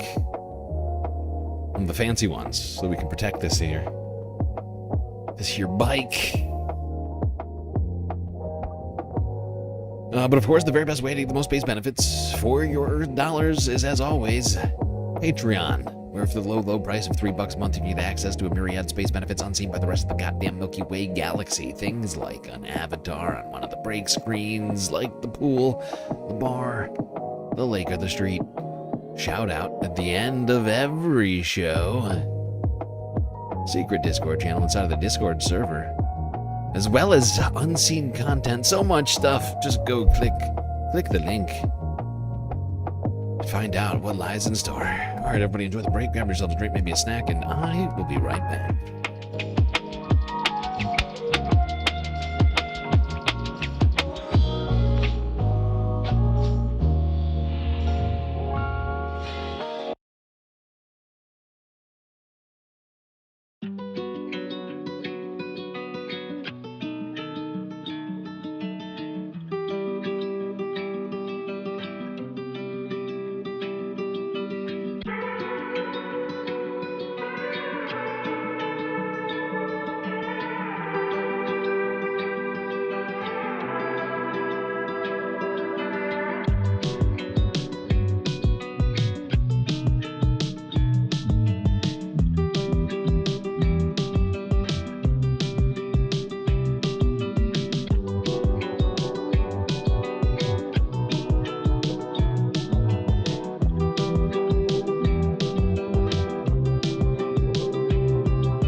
All right, everybody.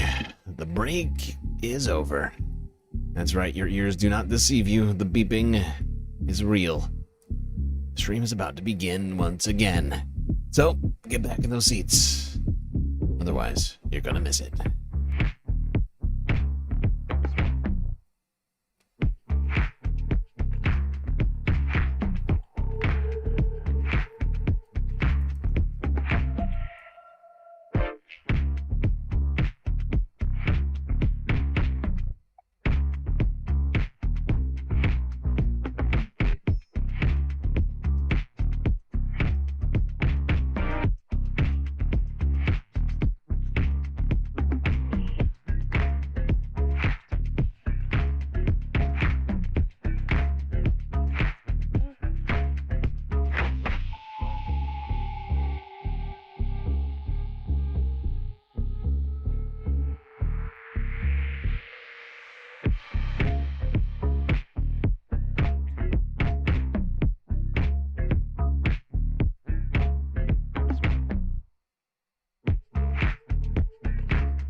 All right, everybody.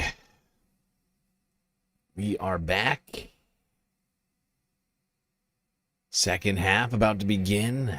We have an unlimited, well, not unlimited number of halves tonight, but we are going to be going, it's a marathon stream, trying to make up for the lack of streams this weekend. I've already completed the Galactic content goal, so just strap in right now. Strap in, strap on.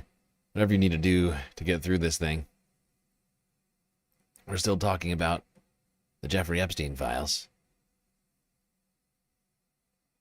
You may have heard of them.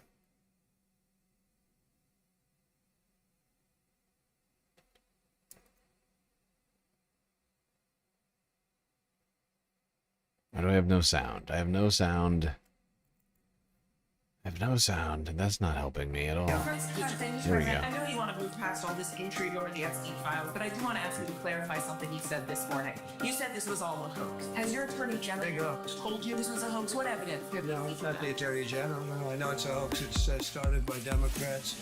Are you still talking about Jeffrey Epstein? I call it the Epstein hoax. Are people still talking about this guy? This great, the Epstein hoax. Jeffrey Epstein? Epstein? I call it the Epstein hoax. That is unbelievable. I call it the Epstein hoax. This guy's been talked about for years.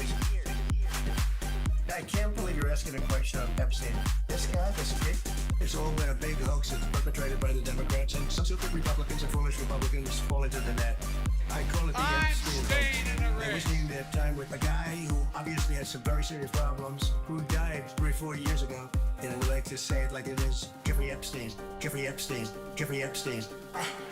Jeffrey Epstein. Jeffrey Epstein. Jeffrey Epstein.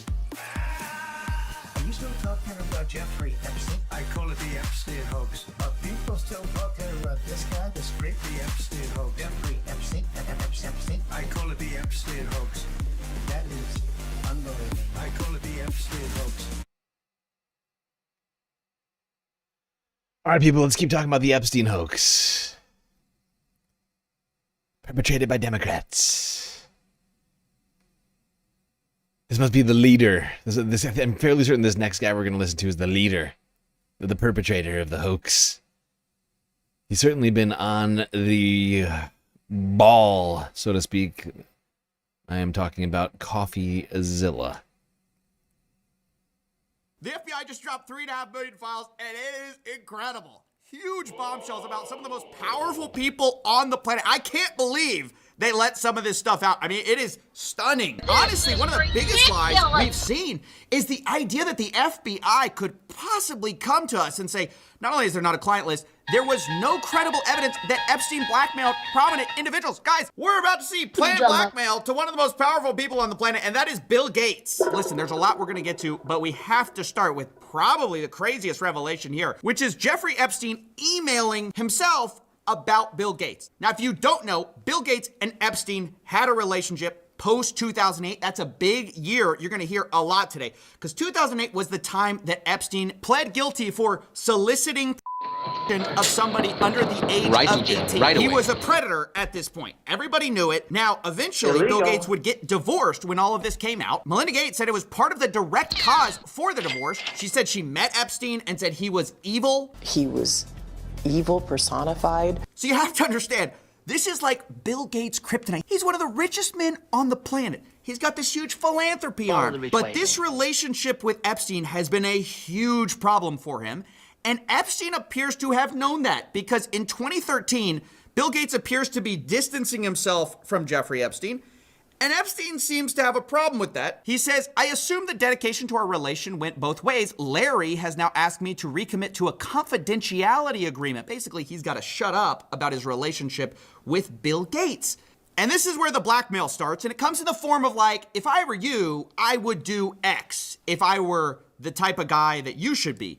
He says, in that regard, I suggest I buy you the house that you had your heart set on. In addition to 5 years of severance, we'll buy you out of the investment contract we agreed upon, 30 to 40% of an $100 million partnership for $30 million in today's terms.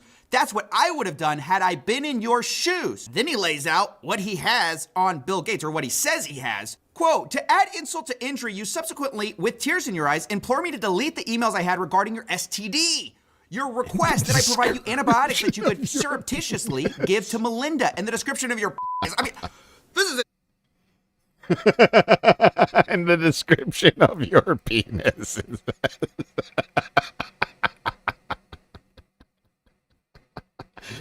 Oh my god. That one sentence fragment right there. It breaks me.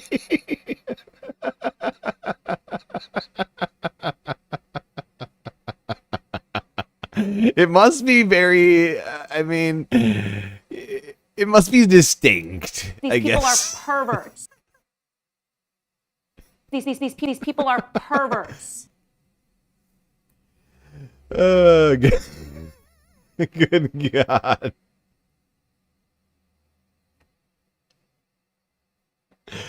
I can't get over it. I can't get over that one sentence fragment. I really that you can't. could surreptitiously give to Melinda, and the description of your I mean, this is insane. It's completely insane. It's like basically laying out in text form, I would give me millions of dollars, and I can't believe you're asking me to delete the message where you were going to give STD medication to your wife without her knowledge. I mean, it's complete. It's crazy. It's just completely obvious what he's doing here. Yeah. This guy was a master manipulator. Oh my god. Like, it's weird that you would it's like like, what's a good analogy for this? I feel there's got to be some curb. There's got to be a few curbed. I'm pretty sure we've got a few curbed watchers around here. It's like when Larry, you know, when Larry is he's at dinner.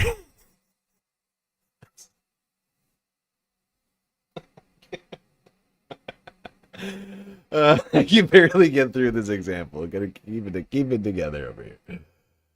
Oh my god. Oh shit. Frisla gifting 5 sweet galactic memberships over here on YouTube. Thank you, Frisla. User getting a membership. Gary DeForv. Kindness for the win. Carol F. and Logan Hill. Mucho generosity. Thank you, Frisla. What was I saying? Curbed.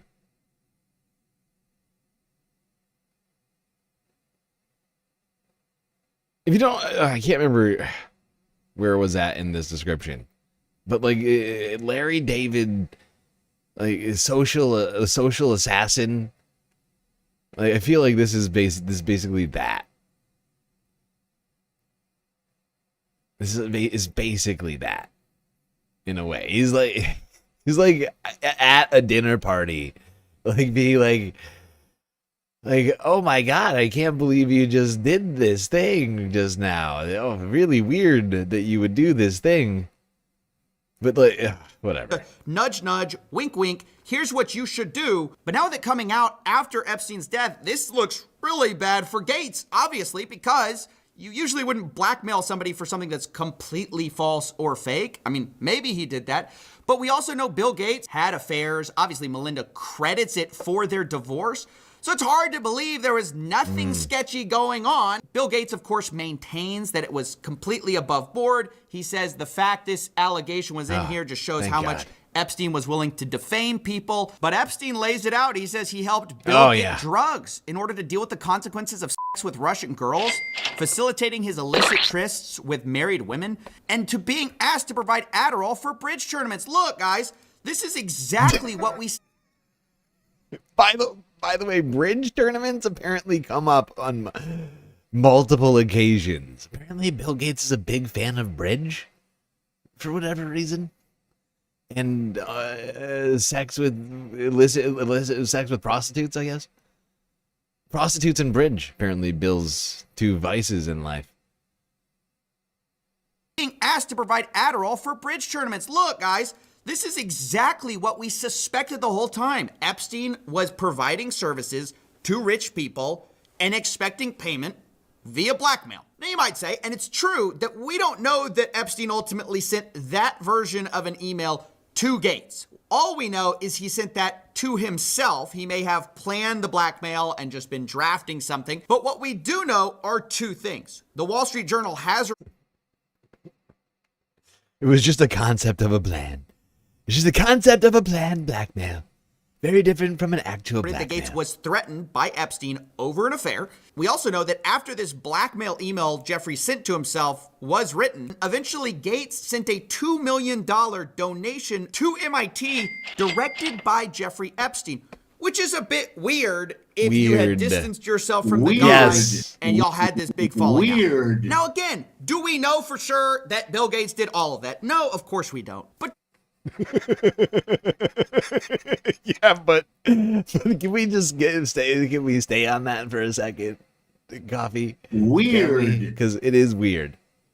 It is weird. Everything, it's very weird. The timing of all that just seems so strange. So strange. A lot of questions. I think Bill Gates was innocently looking for charity advice from a after he already pled guilty. No, I don't. I'm sorry. I'm not that gullible. And speaking of not that gullible, we've been lied to also by another richest guy on the planet. Geez, it's a shock why they don't want to put this out. Elon Musk, who has been saying for years that it is a lie that he went to Epstein's island. In fact, he says he refused to go. From Elon, he says, Epstein tried to get me to go to his island. I refused. He says, anyone pushing this false narrative deserves complete contempt. Later responding to another headline, which said Elon Musk planned trip to Epstein's private island. And he says, this is false. But of course, we start to dig through the files, and we can see on Epstein's calendar. Well, first of all, some of the things that I say will be incorrect. Elon Musk is booked in December 6th of 2014. But maybe you don't believe that. That's just the word of Jeffrey Epstein. But maybe you'll believe the word of Elon Musk, who was caught emailing Jeffrey Epstein to go to his island post the guilty plea. Elon Musk writes, we'll be in BVI St. Bart's area over the holidays. Good time to visit. Jeffrey Epstein says, I will send a heli for you. Later, Elon Musk writes to Epstein, probably just to Lula and me, his ex-wife, what day and night would be the wildest party on your island? The world's richest man is asking the most pedophile man for the wildest party on his island. And then it gets more explicit. In 2012, remember, this is the guy who said, I refused it. I could never. These people are Jesus perverts. Christ. They make me sick. Do that, right? It's false. But here in 2012, he says, do you have any parties planned? I've been working to the edge of my sanity this year. I really want to hit the party scene in St. Bart's or elsewhere and let loose. The invitation is much appreciated, but a peaceful island experience is the opposite of what I'm looking for. Guys, he can't even play the I went to go study math excuse, which is what all these guys do. They say, hey, I just went to go talk to scientists. Elon's like, hey, I don't want to do that. I'm looking for a party. That's what I'm here to do. A science party, obviously. It's science. The wildest science party. That's what Elon was looking for. And then Jeffrey Epstein writes, Understood, I will see you on St. Barth. The ratio on my island might make your ex-wife uncomfortable. I can't believe these guys are lying to us, and people are swallowing it still, thinking that Elon Musk had nothing to do with this guy. So again, that's 2012.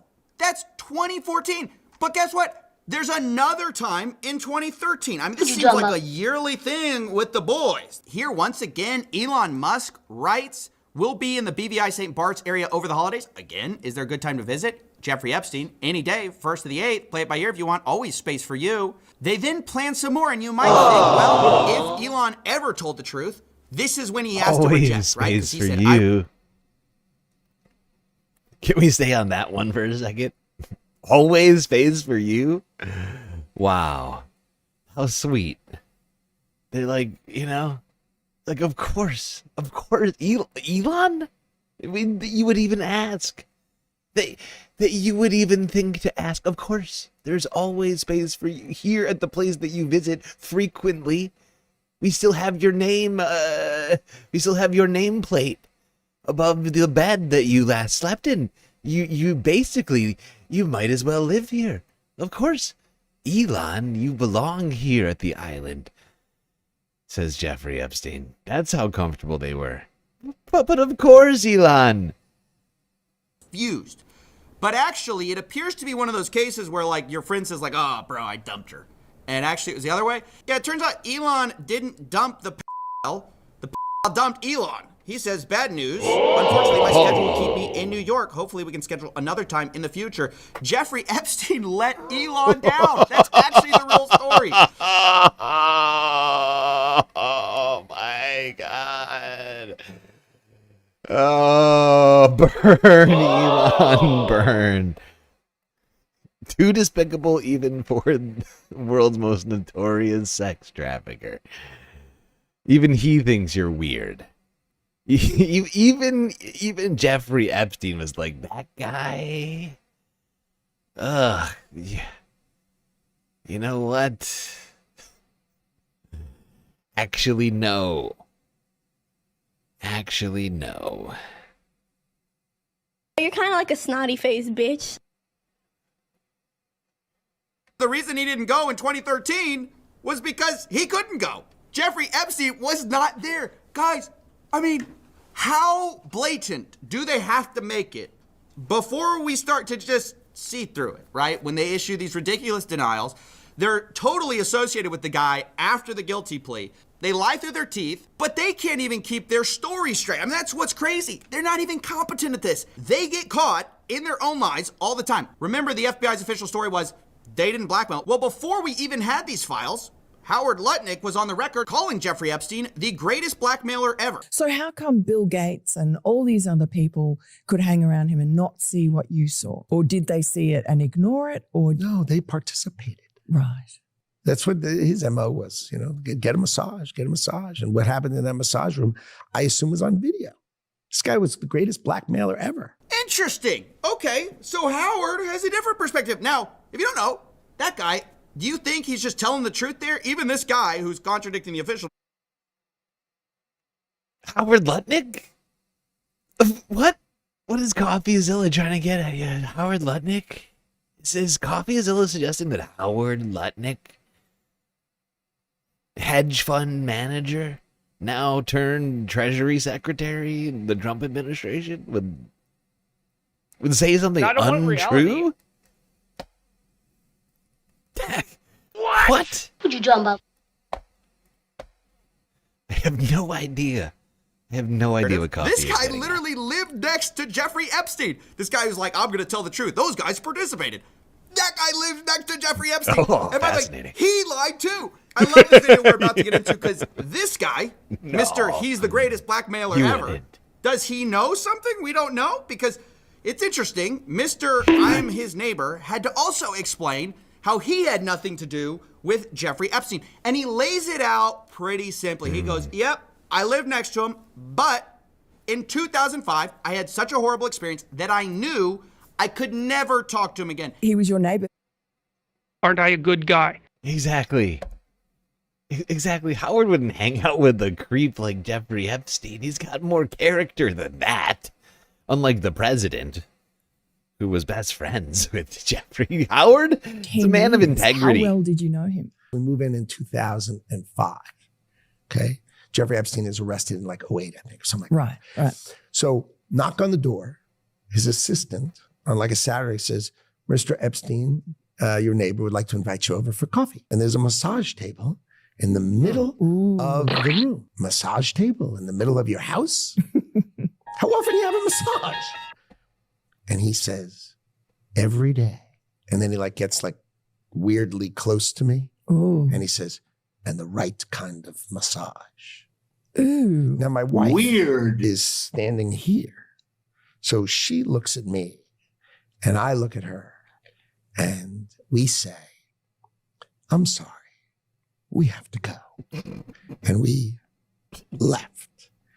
And in the 6 or 8 steps it takes to get from his house to my house, my wife and I decided that I will never be in the room with that disgusting person ever again. Well, he couldn't be more clear, could he, right? He says, hey, I may have been his next door. What a story, what a tale. What a tale of great courage, you know? Howard and his wife saying, no, that's too much. Too much, man. That is too much for us nutlicks. You know? We here at the Nutlick household, we refuse to be around creeps like that. Ah, so what? Wow, what a story. What a story. Really makes me respect Howard. With that disgusting person ever again. Well, he couldn't be more clear, Virtuous. could he, right? He says, hey, I may have been his next door neighbor, but I met him once before the 2008 guilty plea. Remember I said that was a big deal. And we got invited over, and it was like 5 seconds, and we left, and we realized he was a creep. We were out of there. He made this rude, lewd comment in front of my... You just realized that sound clip is from BoJack. There's actually multiple BoJack sound clips. There's Too Much Man. There's That's Too Much Man. There's also bitch. Supercalifragilisticexpialidocious, which is used less frequently. Because, I mean, I try not to take it to that level. I mean, supercalifragilisticexpialidocious. I mean, that's some would say that's too much, man. And so I understand. So I try and hold it back, you know, just keep it with a regular. But take it to supercalifragilistic? It's a different tier. I would never go see this guy. I mean, he makes it super clear he's gross. So I was never in the room with him socially, for business, or for even philanthropy. If that guy was there, I wasn't going because he's gross. These other guys, they may have participated. They participated. But Howard Lutnick, he could... If you haven't figured it out where this is all going, but really, I think Howard needs an Emmy. No, sorry, Emmy. What's it called? What's it called? An Emmy. Emmy. Emmy's the daytime, is the TV one, right? Oscars is the movies too. Yeah, I think Emmy. Yeah, he deserves an Emmy for this one, and he's had years. This is the thing. Here's the thing about this situation. I've come to the conclusion of, I mean, Howard, as the former neighbor of the world's most notorious sex trafficker, he's had a lot of time to craft a story, and I do feel that that's why his story is so good here. He's had like 30 years to come up with something that sounds decent. You know what I mean? Like he like he's practiced this one in the mirror like 1,000 times. He's like, this is, if anybody ever asks me about Jeffrey Epstein, like, I think it's actually possible that his wife is involved in the story crafting. I got the weird sense that somehow this was like a team effort. I don't feel like Howard's creative enough, like on his own. I feel like someone else had to be involved.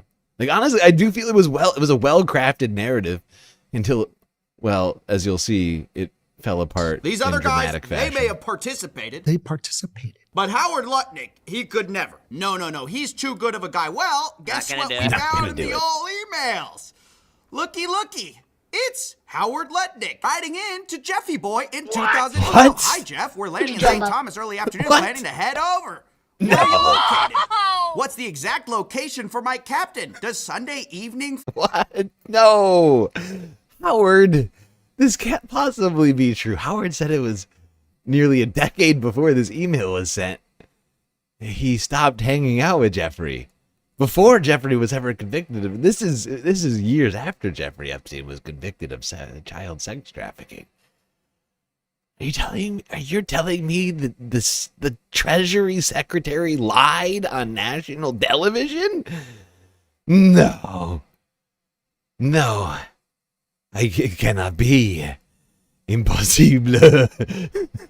Does Sunday evening for dinner sound good? Is this the guy you said made a lewd comment to your wife and, oh, I could never be in front of him. He's gross. Honestly, guess what the next email is? that's not My even what boy's bothers me wife most about it. messaging in. I'm sorry. No, I'm sorry. We're going back. What bothers me most about this email? I mean, what everybody think about this? Okay, not only, the thing that bothers me least about this email is the fact that it flies in the face of everything that Howard Lutnick said. Okay, this goes down to character. Okay, excluding the fact that he's clearly a bold-faced liar. Can you imagine bringing your children? Can you imagine bringing your children to Epstein Island? Are you joking me right now? Are you fucking joking me? This goes straight to character. Who in the hell brings their teenage children to Epstein Island? Are you joking me? Are you fucking joking me? Read this. I have another couple, Michael and Marcy Lerman, with me on my boat, and each of us has 4 children. 2 16s, 2 14s, a 13, a 12, an 11, and a 7-year-old. Can you imagine saying that sentence to Jeffrey Epstein in 2012? There's no way Howard Lutnick didn't know about the conviction, by the way. They were next door neighbors. As he said, 6 steps away from each other. He lived 6 steps down. Literally right. He could hit Jeffrey Epstein's house with a rock from his own home. Do you know what I mean? He knew who Jeffrey was, and he's like, "Hey, we got a half a dozen children we'd like to bring to Epstein Island in 2012." Are you shitting me? What kind of person? What is wrong with this man? Oh my God. For my captain, does Sunday evening for dinner sound good? Is this the guy you said made a lewd comment to your wife and, oh, I could never be in front of him. He's gross. Guess what the next email is? My boy's wife messaging in, saying we're headed towards you in St. Thomas. Later, the subject line, Jeffrey Epstein. Good morning, Howard. Jeffrey wished me to pass you along. Nice seeing you. They clearly met, and the guy is just... I feel like I'm taking crazy pills to the American public's face, and they tried to hide it from us. I cannot emphasize this enough. They're lying through their teeth. You think this guy perfectly remembers a 2005, walking in the guy's house? I remember exactly what I said to him. My wife and I looked at each other, and he wouldn't remember the 2012. I boated over to his private island for a dinner. Is that what we're really thinking? Is that what we're expected to believe? This is a momentary lapse in his judgment. No, these guys don't even care about being consistent. And they're all throwing each other under the bus. Don't you remember Elon Musk saying, the time to drop the really big bomb? Donald Trump is in the Epstein files. That's the real reason. I did everything right and they indicted me. You also are in the Epstein files very clearly doing stuff you lied about, okay? So is Howard Lutnick, who says, yeah, Bill Gates, he's probably getting blackmailed because he participated. What did you do on the island over in 2012, Howard? Do we know that? I mean, does anyone care? Now, the last thing I want to talk about is some of the most explosive stuff. It's also, again, I have to say, unverified, okay? This is the NTOC, the FBI's National Threat Operations Center. And the challenge with confirming some of this is that these are anonymous tips, or they black them out at least, so we don't know who they are, and anyone can drop a tip. Now, Oh my god. Well, it's good to be talking about the Epstein files again, I guess. I know that people were like, hey, are we going to talk about the Epstein files like over the last couple of weeks when all we've been talking about is ICE? Well, we're back. We're doing it again. Are you glad? Are you glad that this is what we're doing now? Oh my god. The billionaire PDF-agarchy. The oligarchophiles. I think actually oligarchophile would just be somebody who likes fucking billionaires. Doesn't mean that you should disregard them. It just means we can't verify them. The other challenge is that the FBI has a heavy incentive to discredit anything with Donald Trump in it just because he's in the White House right now, obviously. And so I want to be clear, there are notes related to some of these submissions.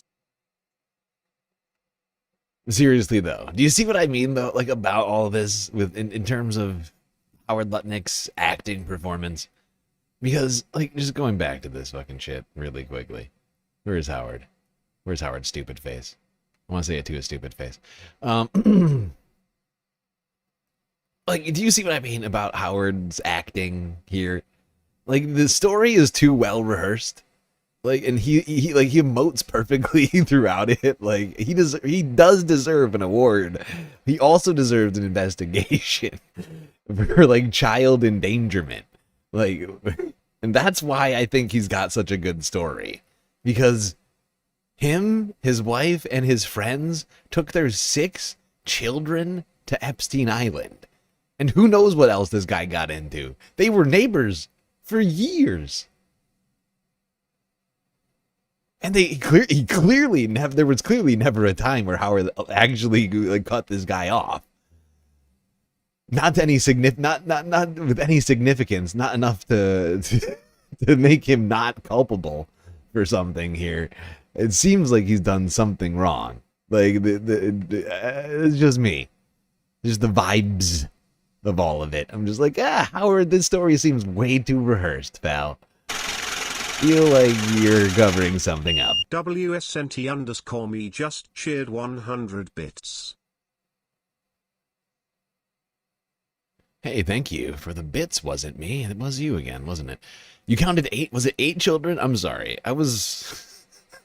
Honestly, that changes nothing for me. That's like... What's the word? That's superfluous. Okay, those 2 extra children. Honestly, I'm fairly certain child endangerment. I think it comes with a pretty high sentencing recommendation. 6 counts. Howard, at his age, never getting out of jail if he gets convicted of those. Is that the FBI has a heavy incentive to discredit anything with Donald Trump in it just because he's in the White House right now, obviously. And so I want to be...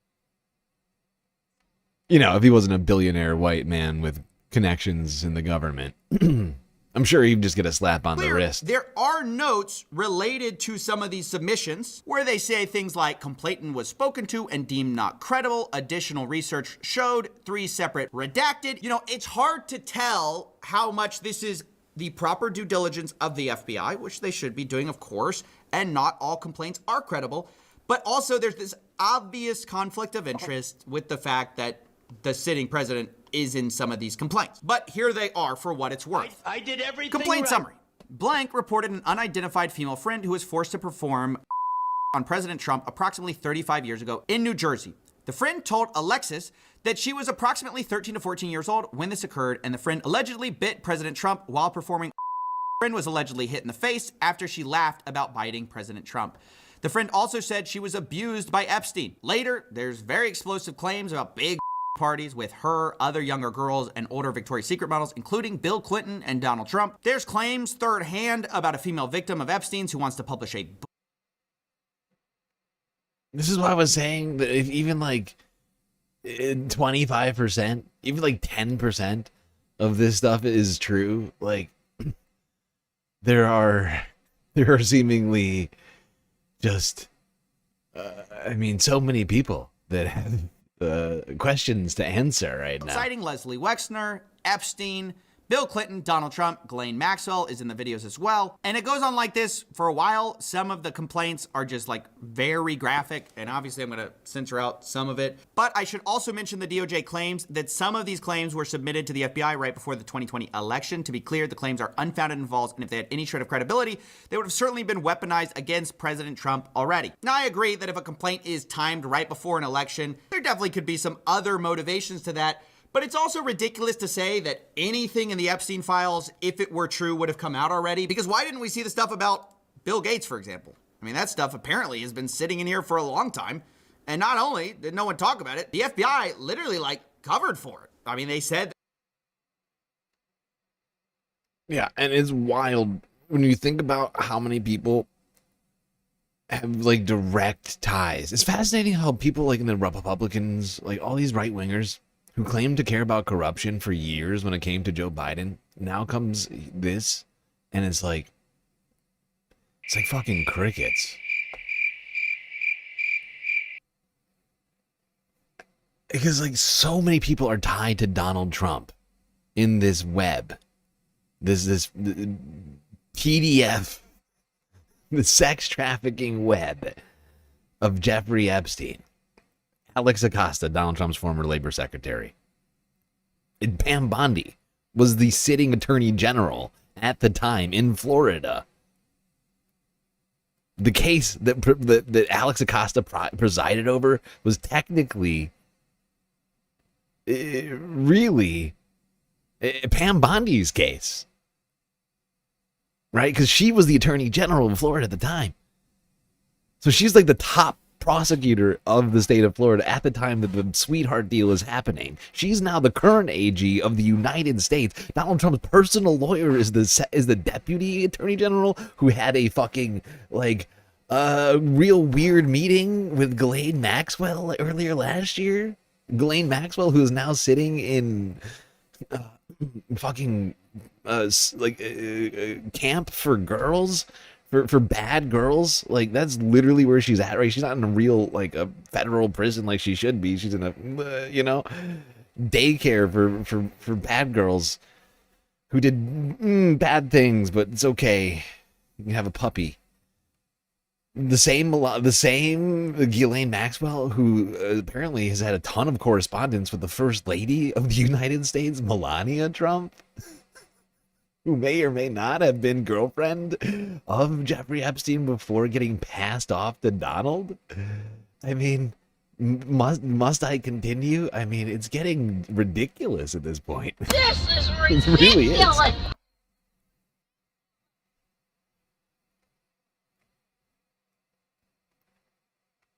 You can play 6 Degrees of Epstein for 2 hours on Donald Trump at this point. It's wild. Steve Bannon? I mean, how many every time I think another thought and another Trump acolyte just pops up. Steve Bannon, Elon Musk. How many? I mean, Donald Trump had a beautiful, enigmatic friendship with Jeffrey Epstein, of course, with a bunch of supposed wonderful secrets. Whatever that means. Don't be creepy.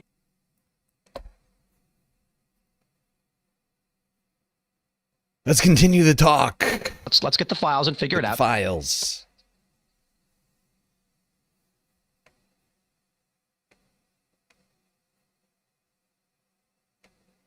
To the fallout from the latest ABC release of the yesterday. Jeffrey Epstein documents. They include communications between the rich and powerful, from the co-owner of an NFL team to billionaires like Elon Musk.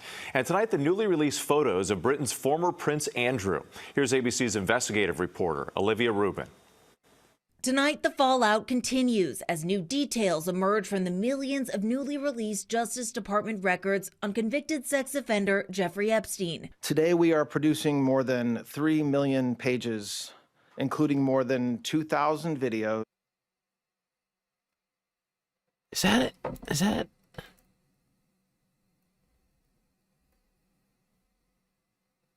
What is that? What is that jacket he's wearing? Is that a police jacket or something? And 180,000 images. Including this stunning, never-before-seen prosecution memo and draft indictment written nearly 2 decades ago. Prosecutors in Florida detailing the disturbing evidence they gathered against the financier, calling him a continued danger to the community based upon his continued enticement of underage girls. But that 60-count indictment never filed. Instead, Epstein landing the now infamous deal allowing him to plead guilty to lesser state prostitution charges, for which he served just 13 months in a Florida jail.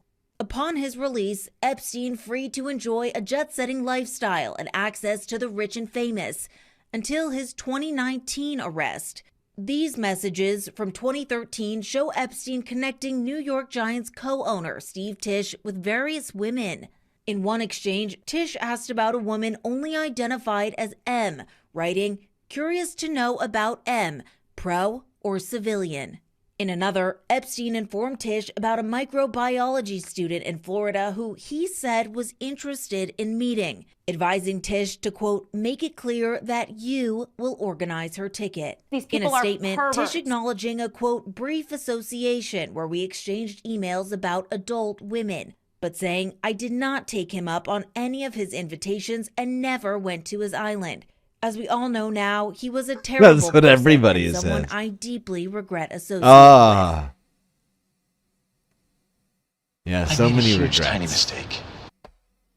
Known Epstein associates like the former Prince Andrew, who was stripped of his royal titles last year over his relationship with Epstein, back in the spotlight as well, with the release of these photos showing him crouched over a young woman. The date and context of the Seriously, this interaction is such a unclear. creepy photo. This is such a creepy photo.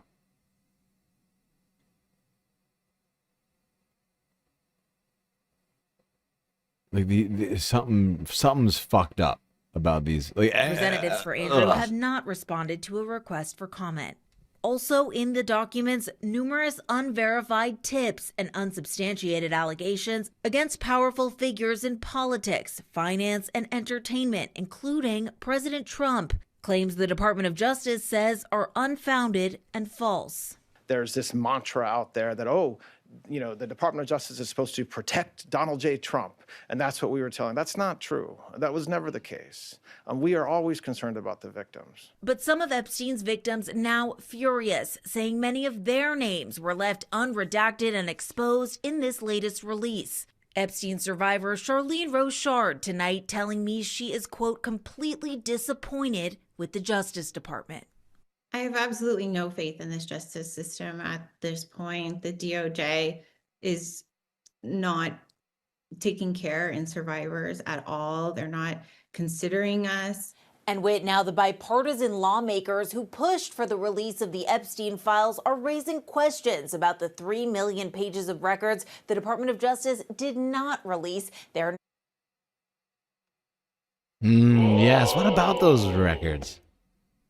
The ones that didn't get released, that legally the DOJ and FBI were mandated to by the law, that law that Donald Trump signed, passed by Congress by unanimous consent. 100% the Senate voted for it. One member of Congress did not vote for it in the House. Can't remember his name. There's no way it matters because there's no way that guy survives the next fucking election. Oh God! All right, let's keep breaking it down to the I've Had It podcast. The last drops of the Epstein files have not only revealed some horrific sex crimes that we all knew, but as the camera comes into focus, it becomes more and more depraved. And also, it's revealing that Epstein and American oligarchs are involved in a network of espionage with Vladimir Putin and Israel to sabotage United States democracy and even the European Union's democracies. The Daily Mail, a conservative British paper, summarizes it like this. Pop this up, Kylie. Epstein's sex empire was KGB honey trap. Pedophile financier had multiple talks with Putin after conviction, with Russian girls flown in to harvest compromat on world famous figures. And this last dump, I think not only is Trump's name in it thousands of times, but also Vladimir Putin's name is in it thousands of times. And this is just really, really goes back to 2016 when Hillary Clinton was talking about Donald Trump being Putin's puppet. And then it just makes me, and I'm sure it does you guys too, why has all of this been sitting at DOJ for all of this time? And they just stopped it with Jeffrey Epstein and his quote unquote suicide and jailed Ghislaine Maxwell. Why on earth have these people not been called in front of Congress? Why on earth are there not robust espionage, treason style conversations? No, it's a great question. It almost makes it seem like the DOJ didn't do their jobs or decided not to do their jobs more than just incompetence. It seems like willful, what's the word? Negligence? I mean, I can't think of a better word for it. They've shirked their duty in not investigating and prosecuting these people that are appearing in these files. And, you know, I don't think it's a coincidence that all these people that are appearing in the files are incredibly rich and powerful. Being had at the highest levels of government. It is such a disappointment that both political parties, both Republicans and Democrats, were fine just leaving it the way it was. Put up this next slide, Kylie. So Jurgen Nadit tweets, Putin's name appears more than 1,000 times in Jeffrey Epstein's files. This is according to the Daily Mail. The paper reports that the financier may have been working in Moscow's interest and amassing compromising information about the global elite. He allegedly used Russian women for this purpose. According to the journalist, Epstein boasted about his access to the Kremlin and mentioned a, quote, friend of Putin who was able to arrange visas. There has long been speculation on social media that Putin's involvement in the Epstein affair was only a matter of time and thorough investigation. Now it seems that time has come. And I just want to remind you, this time has come because Massey and Khanna forced these files to come out. Otherwise, they were just going to sit there. We know Merrick Garland and Joe Biden didn't do anything with it. And think about that. We had democracy on the line. We had a man, Donald Trump, who instructed and coordinated and financed a violent insurrection wherein his supporters wanted to kill the vice president of the United States, Mike Pence. And think about that. Mike Pence, a white evangelical Republican Christian, not even he is safe in the MAGA movement. And the DOJ and the Biden administration knew all of this. They knew all of this Epstein stuff was there. All of these ties to Russia. And they didn't do it, what? Because you wanted to be independent? You wanted to not appear partisan? Meanwhile, you charge Hunter Biden with chicken shit stuff just to satisfy the rabid right away. And my question is, why do Democratic administrations always placate and show deferential treatment to the potential narrative that these insane MAGA right-wingers that are in the epicenter of the Epstein files with Vladimir Putin and the former prime minister of Israel, everybody's getting honeypotted. Everybody in Donald Trump's cabinet, from Howard Lutnick to Elon Musk, are over on Pedo Island. It's just unbelievable, the absolute failures. And is it willful? You know, there are some Democrats in these files too, not that I've seen besides Bill Clinton, that were elected officials. It has to be willful. That's the thing about this, right? You know, and I don't know if Jennifer's just erring on the side of caution here or whatever. In my opinion, this has to be willful. There's no other explanation for it. You can't have 6 million paper documents, right? Thousands and thousands of photos, thousands of hours of video, hard drives, and physical evidence, and just be like forgetting about that. Like this physically, like this shit must take up I mean, it must take up like rooms. Like it must take up like an entire warehouse. You can't forget about a warehouse full of shit. You get what I'm saying? Like there must be so much stuff. Like there's no excuse at this point. And we've only seen half. We have only seen maybe half. We've seen half, maybe we've seen less than half of what the government says that they have. Of what the government says they have. The government, I mean, at this point, can we really trust a single fucking word this government even says at this point? Like, so this, I mean, maybe it's 10%. Maybe there's 30 million documents. Who fucking knows? Who knows? Like, I mean, honestly, like, Dan Bongino, like gave up and started like drinking himself to death in like a closet in the basement of the FBI or something. Like he disappeared. The guy who said he was gonna get the files out, like disappeared for months during all of this, right? Like we were making this joke over and over again. Like, where is Don Bongino? He must be drinking whiskey in the basement of the FBI right now, not releasing the files, right? Like, what happened? Something weird happened here. How much shit got like burned or like shredded?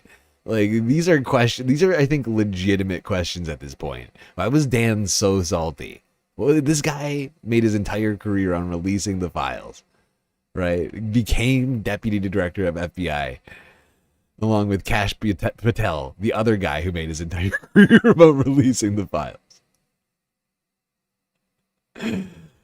And it's taken them over a year to release less than half of them. The ones that, I mean, something fucked happened here. Some real fuckery occurred. And the compromise that Vladimir Putin has on Trump was assisted by the world's most famous prolific pedophile child sex trafficker. Pop this up. Joni Escola posts, the media is still missing the biggest story in the Epstein emails. The emails show Epstein helped Russia blackmail Donald Trump. He was advising Putin's circle on how to control the U.S. president. Trump is compromised, and we need to make sure everyone sees this. In the email, it says, from Jeffrey Epstein, Churkin was great. He understood Trump after our conversations.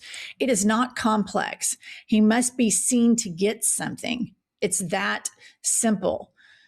And then the person that he was emailing, Thorbon Jaglin, says, I'll meet Lavros's assistant on Monday. These are people right in Putin's inner circle.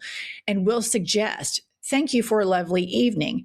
I'll come to a high level next week. It's amazing that these people, they're typos, but that's neither here nor there. And then Jeffrey responds to that and says, I think you might suggest to Putin that Lavrov can get insight on talking to me. So he's helping Vladimir Putin with the compromise on Donald Trump. And let's not forget. I feel like we've all been hit by so many different little pieces of information on this. There's been the slow drip since last year. But I haven't forgotten the email that Mark Epstein sent to Jeffrey Epstein, Jeffrey Epstein's brother, said in an email that Vladimir Putin had some kind of dirt on Donald Trump. Something related to him blowing Bubba. And in fact, I'm shocked honestly, I was shocked that the iHip ladies didn't bring it up, because they were talking about blowing Bubba for months. They were in, like, somehow they did not bring it up during this conversation. I was like, this is the exact time to talk about blowing Bubba. We were talking about this over and over again. It's time to bring that back up. Because supposedly Vladimir Putin has some sort of physical photographic evidence of Trump blowing Bubba, whatever that means. A euphemism to mean something, or it could be literal. It's not clear what or who Bubba is. There's been multiple theories on what that meant. But considering the latest revelations on this, I find that to be certainly relevant. Comment from Jeffrey Epstein's brother. Bubbagate.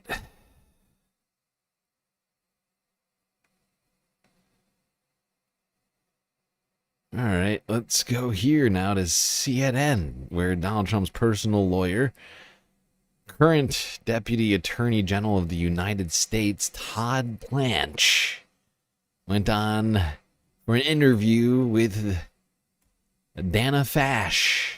I mean, this woman is dangerous, ladies and gentlemen. Here with me now is Deputy Attorney General Todd Blanche. Thank you so much for joining me this morning. I want to start with the Epstein files. Elon Musk, who is mentioned in some of these files, wrote, quote, "What matters is not the release of some subset of Epstein files, but rather the prosecution of those who committed heinous crimes with Epstein.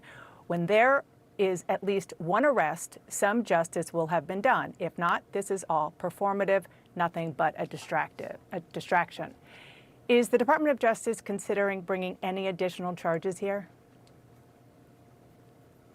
Well, look, I can't talk about any investigations, but I will say the following, which is that in July, the Department of Justice said that we had reviewed the files, the quote Epstein files, and there was nothing in there that allowed us to prosecute anybody. We then released over 3.5 million pieces of paper, which the entire world can look at now.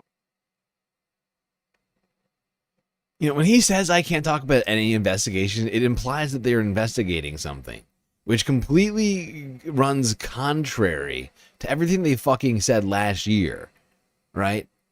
Before all this sort of started blowing up in their face more dramatically, they were like, dude, we're done releasing. We released the files. There's no more investigation left to be done. Gash Patel was coming out and saying, we did it. We did it. We released all the files. Those ones we gave to Jack Posobiec and Laura Loomer and all these other people, whoever got the, I can't remember who got the files. It was Chaya Raichik. Chaya. Oh, God. Chaya and Jack and all the others got their fucking files, and that was good enough, right? They were saying this, and now they're saying there's he's basically saying, without saying, that they're doing investigations into the files, which is completely against everything that they said before. They're like, it's done, and now we're back. And now there's an investigation. They've had the files. They've been on Pam's desk for over a year. Is anybody going to call them on their fucking ridiculous hypocrisies? This is ridiculous. And see if we got it wrong. And so it's not performative, and I respectfully disagree with that statement. We were ordered to do so by Congress and then by the President of the United States. And, yeah, and that's what we did. True, and you didn't do it. And let me, I said it on Friday. This Justice Department, the FBI, DHS, we have gone after more sex traffickers, more child pornographers, more men who have done harm to children and young women than any administration in history. And so I'd like to see the numbers on that one, because I've heard different. I don't have the numbers in front of me, but I've heard different on this. And they've also released a fuckload of people from jail. Perhaps a record number in terms of pardons that Donald Trump has given out. I don't know if what he just said is true, but I know what I said is true. We need to separate those two ideas. The fact that there's the Epstein file. Like I could have sworn that they shut down part of an agency that was intended to deal with investigations into sex trafficking, but I can't remember. I gotta look it up. But I could have sworn that in fact they're doing the opposite of whatever Todd just said. And whether there's anybody there that we can go after, and the work that we are doing every day, which is extraordinary, and we will continue to do that. Among these new files is a list compiled by the FBI just in August of numerous salacious and, to be really clear, unverified allegations about President Trump. Why did the FBI create this list last year, and have all of these claims been investigated by the DOJ? So look, it's not about President Trump. It's about a ton of people, multiple people that were, quote, in the Epstein files. And what I think folks will see when they review the materials we released is that there have been hundreds of calls made to the FBI where allegations are made by either anonymous individuals or people who are very quickly determined to not be credible, whether it's the nature of what they're saying or the fact they won't provide any information or corroboration. And that's part of the Epstein files. I do want to move on. Former CNN anchor Don Lemon and another journalist, Georgia Fort, were arrested on Friday on charges they violated. Okay, I'm going to skip this part of it. I think they go back to the Epstein files, though. Do they stay on this for the rest of this time? Oh, right. I'm going to skip the rest of this interview. Partially because I just hate Dana so much. Listen to more of that tomorrow, I think. Yeah, that'll all still be relevant tomorrow. Ugh. I can't do 30 minutes of bash. It's too... I'm sorry. I took the bullet for you all. This is the most relevant portion right now. So we're talking about Jeffrey Epstein. Let's get the files and figure it out. Speaking of getting the files and figuring it out. Omega Star just cheered 100 bits. Are we still talking about the Epstein files? Are you still talking about Jeffrey Epstein? Yes. Yes, we are. Thank you for the bits, Omega Star. Much appreciated. Just a reminder to everybody, right now we're still running a rather sizable galactic deficit. Sadly, but truly. Cash App, PayPal, Patreon. The very best ways right now to contribute, as we do not see any of the money from Twitch or YouTube until the 3rd and 4th weeks of the following month. That's right. Anything we see today, we won't see for 7 weeks on YouTube and 6 weeks on Twitch. Just how it works. Just how it works. Sadly, somehow YouTube doesn't have enough money to pay us immediately. Immediately, if not sooner. Not sure how that works. I know they take your money immediately, but somehow they can't get it to us immediately. I don't know how that... It doesn't make a ton of sense, but that is how it works.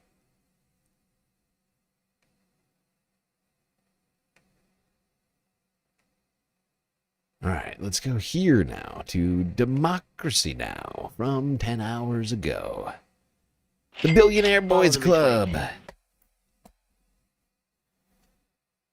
What the latest Epstein files reveal about elite impunity. I did everything right and they indicted me. This is Democracy Now!, democracynow.org, the War and Peace Report. I'm Amy Goodman. The Justice Department's released an additional 3 million pages of documents. That's right, Brandy, new on 7 weeks. So basically, YouTube and Twitch, from my understanding, all of the streaming platforms, I could be wrong. I've never used Kick, and I've never used Rumble. So it's possible they do things differently. But honestly, who uses those platforms? Not me. I've never watched a single video on either. I feel proud of that. They take all the money you make from 1 month, pull it together, and they pay you later, right? So I earn money throughout the whole month. It adds up, it accumulates. And then on Twitch, I get paid the beginning of the 3rd week of the next month. YouTube is the beginning of the 4th week. 15th and the 21st. But that's why, unfortunately, we wind up in these weird limbos with the galactic deficit financing situations, where it's like, okay, we're not going to see this money until then, and we have a gap. Just to gap finance this right here. That's where Cash App, PayPal, and Patreon come in, because we see all of that money immediately, if not sooner. Related to the late convicted sex offender Jeffrey Epstein and what the DOJ, the Department of Justice, is calling the final release of Epstein files. But there are over 2.5 million more pages that remain unreleased. On Sunday, Meet the Press host Kristen Welker interviewed Democratic Congressmember Ro Khanna of California, co-sponsor of the Epstein Files Transparency Act. Has the Justice Department fully complied with the law, Congressman? No, they haven't. They've released, at best, half the documents. But even those shock the conscience of this country. I mean, you have some of the most wealthy individuals, tech leaders, finance leaders, politicians, all implicated in some way, having emails about wanting to go to Epstein's island, knowing that Epstein was a pedophile. It's frankly one of the largest scandals, in my view, in our country's history, and there is a demand for elite accountability. But the survivors' lawyers that I've talked to have said that the survivors are still upset. They're upset that many of their names accidentally came out without redactions, and they want to make sure the rest of the files come out. The New York Times reports the new files include 5,300 files containing more than 38,000 references to Donald Trump, First Lady Melania Trump, Mar-a-Lago, and other related words. Many of the references are news articles about Trump, but the new files also include an FBI document that summarizes allegations made against Trump by people who had called the FBI's Threat Operations Center tip line. The documents also reveal new details about Epstein's connections to the rich and powerful across the world. In one email, Elon Musk asked Epstein, quote, "What day night will be the wildest party on your island?" unquote. Virgin Islands founder Richard Branson sent Epstein. There are certain sentences that whenever Amy reads them, I'm just like it breaks me inside. Like just certain things, like you can tell she's like, she's like in a normal life she wouldn't be saying this if it weren't for the news type of thing. Oh my God! These people are perverts. In an email in 2013 saying he wanted to see him again, quote, "as long as you bring your harem," unquote.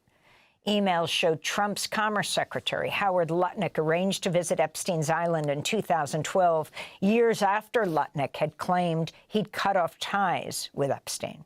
Deputy Attorney General Todd Blanche said it's unlikely anyone else will be prosecuted. A group of Epstein survivors criticized how the DOJ had handled the release. In a statement, the survivors said, quote, how that is even, honestly, how that is possible, I do not understand. How is it that nobody else is going to be prosecuted? Can you anybody, because here's the thing about that. Can anybody explain to me how it's possible that the deputy, I'm sorry, the deputy of the Department of Justice, right? The deputy AG is saying simultaneously that no one's going to be prosecuted, but we're also doing investigations. Like there's things that are being redacted and not released because of supposed investigations, but no one's going to be prosecuted. What's the point of an investigation if no one's going to be prosecuted? It's a waste of taxpayer dollars. Why would you investigate something if you're not planning to prosecute anybody for it? It's just you're just hanging out. What's the point of that? Why would you do that? Doesn't make any sense. I feel like I'm taking crazy pills. I do feel like I'm taking crazy pills because it doesn't make any sense. They're completely contradictory thoughts. We're not going to prosecute anybody for this. Let's spend untold sums of money investigating in like what? What you talking about? What are you talking about? The DOJ had handled the release. In a statement, the survivors said, quote, "This latest release of Jeffrey Epstein files is being sold as transparency, but what it actually does is expose survivors. As survivors, we should never be the ones names scrutinized and re-traumatized, while Epstein's enablers continue to benefit from secrecy. This is a betrayal of the very people this process is supposed to serve," unquote. We're joined now by two guests. Vicky Ward, longtime investigative journalist, host and co-producer of the podcast series Chasing Ghislaine, the untold story of the woman in Epstein's shadow, which... By the way, today is going to be I just realized, I should never mention this, and boy, oh boy, I am moving slow. But we have a two-part Epstein files today. You may have noticed the lack of discussion of the man formerly known as Prince. PDF Andrew Mountbatten. That's because we're going to be talking about that later. I tried to break it up a little bit because we have so much Epstein file stuff to talk about. So I've broken it up to after the environmental half during the UK portion of the global news half segment of the stream. So we'll be coming back to the Epstein files later. We're not even done with the first half of the Epstein files. We haven't even gotten to the Kyle Kulinski part of this, and oh my God, Kyle did an hour-long deep dive on this. God damn it. Thankfully, part of it, we don't have to watch all of it because he covered the Voidzilla video that we already watched. It became a TV series by the same name. Ghislaine Maxwell is expected to testify before Congress on February 9th. Eric Vidali is also with us. He's a partner and managing attorney of the Bloom firm, which is a victims' rights law firm. He represents 11 of Jeffrey Epstein accusers. Let's start with you, Eric. Talk about what came out in these documents and what didn't. In fact, one of your survivors, the people that you represent, was named over 500 times? That's absolutely correct. 538 times. And what's so baffling is this seems to be sort of the perfect storm between incompetency and an active cover-up. It's both. And it's so mind-boggling because they're withholding documents that they shouldn't be withholding. The public deserves to see based on attorney-client privilege and some other very vague privileges. But on the other hand, they're showing documents that they shouldn't be showing because they contain unredacted names of survivors 538 times. Yeah, 538 times. And let's not forget that not only have they been saying that the reason that there's redactions is because why it's taking them so long, why they have ignored the law that was written into law by Congress and by the president last year, why it's taking them longer than is statutorily allowed.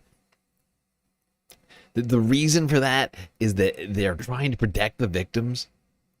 So not only are they not doing the thing that they are saying that they're doing that is making them take so long to do the thing that they're not doing, they're actively protecting the people they're not supposed to protect.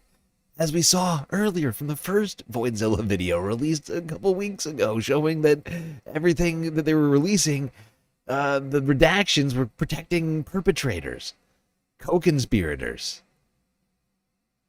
It's disturbing on so many levels. Is an outrageous amount of mistakes to expose a woman who was sexually trafficked by Jeffrey Epstein from Uzbekistan in 2009. And that is so significant because that is a year after Jeffrey Epstein got the sweetheart deal from Alex Acosta, which, again, not a lot of documents there explaining Alex Acosta's decision to ignore survivors and give Epstein this sweetheart deal. I remember seeing her I was very shocked in Washington when all the other survivors were there. Incredible incredibly brave. She had decided just late the night before to present herself, right, to stand in solidarity from Uzbekistan. Yeah. But you spoke for her. Yes, absolutely. I spoke for her because she's still been hesitant to become public. Some of the collective empowerment of the other survivors really empowered her to at least show up and show her face. That was a really big moment for her. Remember, she was abused while Jeffrey Epstein was wearing an ankle bracelet from the Alex Acosta plea deal. So, I mean, it's really compelling. And now she wants to still remain private. She doesn't want her name out there in the grand, national news. And 538 times the DOJ missed her name. And that is a name that was provided by my firm to the DOJ. There's just no excuse for that. That is insane. How incompetent are they? That is inexcusable. That is so blatantly wrong. These people are claiming to be protecting the victims. That is a lie. That is a fuck. Every time they say that, tell them stop lying. Are you kidding me? Give me a Go joke. fuck yourself. Give me a joke. All right. What? This is the second time I'm hearing this, and I'm still just utterly floored by it. This guy, their firm directed the DOJ to obfuscate the name of this victim. Something they were supposed to do regardless of being asked. It was part of the fucking legislation. But these guys went out of their way to say, hey, make sure to redact this name. And that name appears 538 times in these files. It's like willful malice. It's just is beyond negligence. It's like they hate the victims. They're like taking out some sort of it was good type of Lord. incompetency and that type of mistake. And what about the people who are being protected? Not the survivors, clearly. That's what's so mind-boggling about the whole thing is they're naming survivors, they're protecting potential predators, and the real issue here is there's just no oversight. And there's been motions for the court, and we're actually filing an amicus brief and some letters to the court on behalf of our clients to demand that a special master be appointed to review all of the materials and decide what should be privileged, what should be produced, what should be redacted, and what shouldn't. Because right now, the public, the survivors, all of us are forced to trust a Department of Justice, Trump's Department of Justice, that has done absolutely nothing to earn our trust. Vicki Ward, what were you most struck by with the release of the millions of pages of files and the pages that weren't released? Right. Well, just to Eric's point about your poor client being trafficked to Epstein in 2009, I did read some interesting exchanges among redacted officials within the Justice Department. They were dated 2011, and it was when Bradley Edwards, another of the attorneys who's represented so many survivors, was pushing, arguing that it had been a breach of the Crime Victims Act, that this non-prosecution agreement had been done behind their backs without their knowledge. Yeah.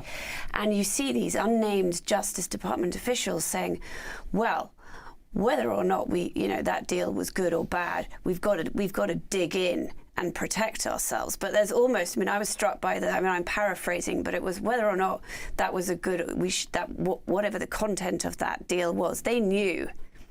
They knew. Absolutely. It was a really bad thing to have done. There's reporting that Alex Acosta instructed his fellow prosecutors not to inform the victims of the special plea deal. That's a big deal. I was a prosecutor for like 6 months. I didn't care for it. But the one thing I learned in that 6 months is that when you do a plea deal, you inform the victim. So the fact that that's reported that he instructed them not to inform the victims, that's pretty suspicious. And just for people's memory, because yeah. Suspicious. It's beyond suspicious. Oh my God. It's condemnable. That's what that is. That is reprehensible. That you would, everybody knows, anybody who's ever watched Law and Order, or any of that kind of shit, knows that you tell the victims they include the victims in on these, or the victims are and their families are always involved in these sorts of things. They're at least looped in, right? They're looped in, and they're supposed to be the main focus, right? When it comes to justice. And yet, the time and time again, all these people that surround Trump seem to be doing the exact opposite of all that. Whether it's former Trump regime people or current regime It's a complicated story. Back in 2007, what that plea deal was, and the bravery of the Farmer sisters, Maria Farmer coming forward, over a decade before, and the number of young women, girls, children who had been abused, and yet the deal that was reached. It's really, I mean, it's re-victimizing. It's beyond a travesty of injustice. The one thing, he was literally, many victims were ignored, and he was literally given like a slap on the wrist. One thing that is important to understand, though, that the one thing Alex Acosta did do. This is insane, dude. This is insane, dude. Is he did make him a registered sex offender in 2007, 2008. So that was public knowledge. And that brings some real questions to anyone that's been released in these new files. Honestly, anyone who's continuing to associate closely with Jeff. The only thing that I can tell that did, though, is I get what he's doing here, but the only thing that I can tell that making him a sex offender did was making a line in the sand, chronologically speaking, for everybody that continued to hang out with Jeffrey Epstein and everybody that continued to give him money and access and visit the island. You know what I'm saying? That's all it did, because it never prevented him from getting a job or living an incredibly lavish, extravagant life where he continued to commit crimes, or even the jail sentence. Right, we've talked about it. He literally got to go back home every single day. All he had to do was go back and he probably never even had to eat prison food. He would in the mornings he would go back to his mansion in Palm Beach, and then at night he would go back to jail and go to bed. Right? He spent his whole day committing crimes from his mansion, and then he would go back to jail. It's the most perverse fucking plea deal I've ever heard of. The guy was a fucking sex offender. Just hang out at home. No big, the home where you've been committing all of the sex crimes. Think about that. Just go hang out at the place where you've been doing all the crimes. It's fine, dude. No big deal. No big deal. Epstein, after he became a publicly known registered sex offender, I think has some questions to answer. Well, and to that, Amy, I will say, as you know, I have a personal history. Right? Because we all understand this, right? The plea deal was in the state of Florida, not the Virgin Islands, right? It was for crimes committed in the state of Florida at his place of residence, right? If I recall correctly, that indictment literally had nothing to do with anything that happened in New York, anything that happened in the Virgin Islands, anywhere else. It was just in the state of Florida. Right? So literally letting him go back to the scene of the crime every single day, and that counts as a punishment. Right. This story, and I went through hell in 2002 with Epstein threatening me because I'd got to the Farmer sisters, and I found it nauseating to suddenly see this fax from Jeffrey Epstein to Graydon Carter bashing me and the questions I'd been asking of him and Ghislaine Maxwell about the Farmer sisters back in 2002. Let's be clear, because we've talked about this in detail, but back in 2002, you were writing for Vanity Fair. You were asked to do a piece on this up-and-coming billionaire Jeffrey Epstein, and then you found the story of the Farmer sisters. Epstein actually came into the offices of Vanity Fair. Behind my back. And you were about to have twins. I was about about to have twins. I was on bed rest. We were wrapping up the final sort of stages of fact-checking. The Farmer sisters were definitely in the piece and their allegations. But what I did not know was that Jeffrey Epstein had sent my boss this fax, casting all these absurd aspersions on me, and that obviously it was after that that the Farmer sisters and their allegations were cut. What I then found interesting, again going back to what Eric was saying, that there were all these emails from all these guys after it was known that Jeffrey Epstein was a convicted sex offender. Even then, I found emails with another Vanity Fair reporter who's sadly dead, John Connolly, but ended up co-authoring a book with James Patterson, now my co-author, Filthy Rich. There are all sorts of correspondence. It was called Filthy Rich. Yes. There were all sorts of correspondence about John Connolly, and at one point, Epstein reaches out to Michael Wolff and says, "Shall we ask Graydon?" In other words, Graydon Carter was part of the boys' club, at least in Epstein's mind. That part of the boys' club, along with Elon Musk and Steve Tisch and Howard Lutnick and Richard Branson and Richard Branson, who is the founder of Virgin Airways, yes, and Andrew Mountbatten. It was. We just see over and over again in these documents. This is just one big billionaires' boys' club that treated women like objects. I mean, this discussion of, I don't want to even talk about it on here, the discussion of their body part. I mean, and you see Epstein writing, let's not put this down on paper too much. I mean, at least he was aware of that. But I do want to mention one thing, which is, as you mentioned, Ghislaine Maxwell is supposed to testify before the House Oversight Committee virtually next Monday. And I think we probably won't learn anything. I think she's going to plead the fifth. But in her habeas corpus filing that she's filed as part of her appeal, she does talk about 25 men with whom settlements were done. And she claims that they were pressured into doing these settlements because of the criminal proceedings hanging over her. I have always said that my sources have told me this, that there were a lot of civil settlements done behind the scenes with men who, and if those settlements had not been done, maybe they would be being criminally prosecuted. When you say private settlements, you mean money settlements? Yes. With survivors? Yes, with non-disclosure agreements. And you have 11, you represent 11 survivors, but the Uzbekistan survivor, the woman who came from Uzbekistan being promised a modeling deal, was 19? Right. It wouldn't have happened to her if Jeffrey Epstein back in 2007. Right.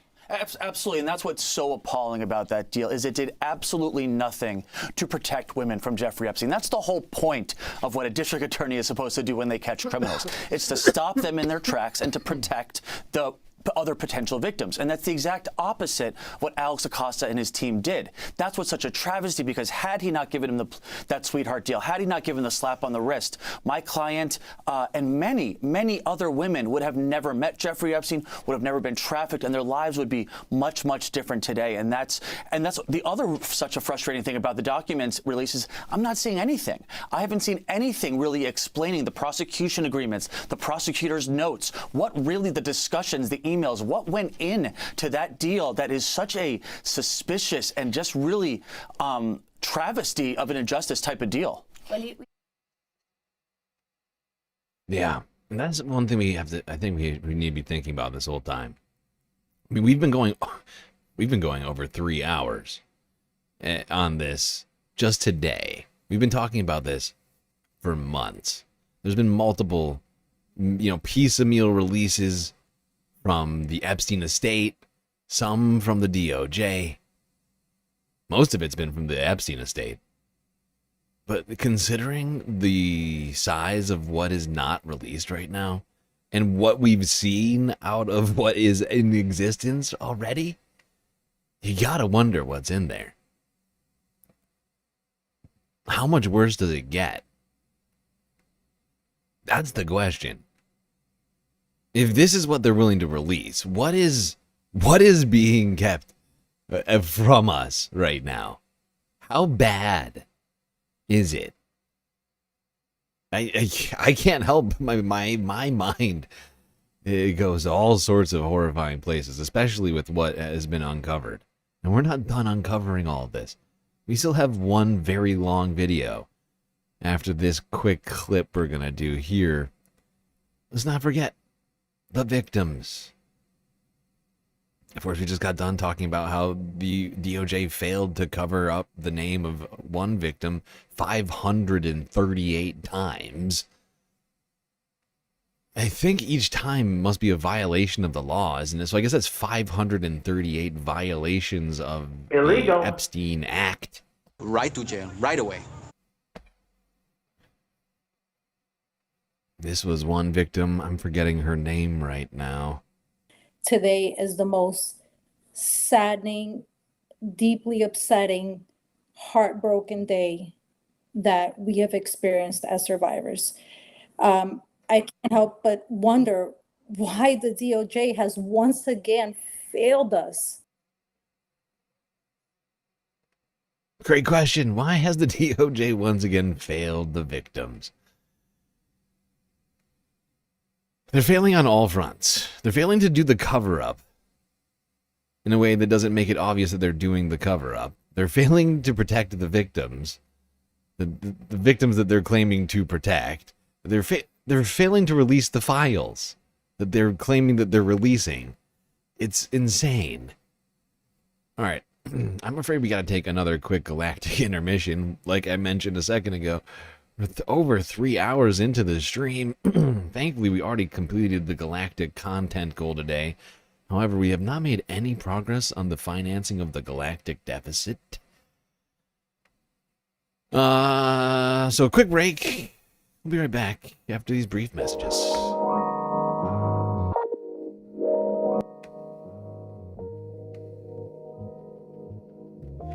Alrighty, hope everybody's been enjoying the show so far. If you haven't already, hit the follow button on Twitch and the subscribe button on YouTube. Hit that bell icon and the like button too.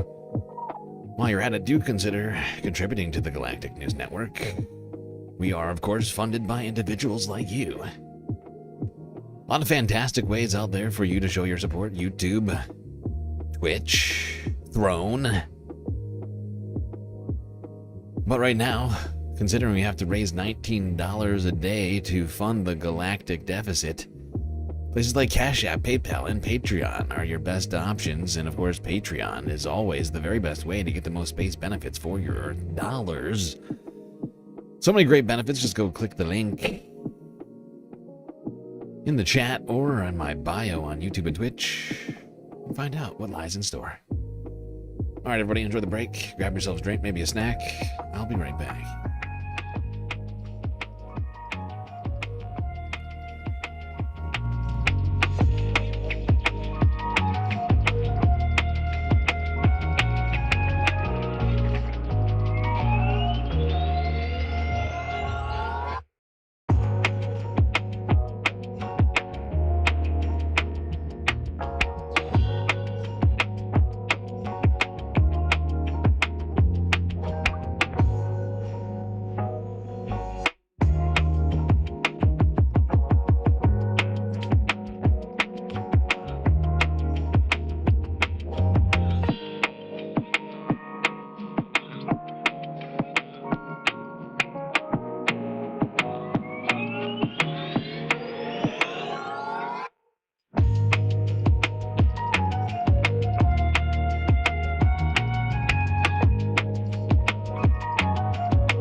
All right, everybody. It is time. That time for the break to end and the show to begin once again.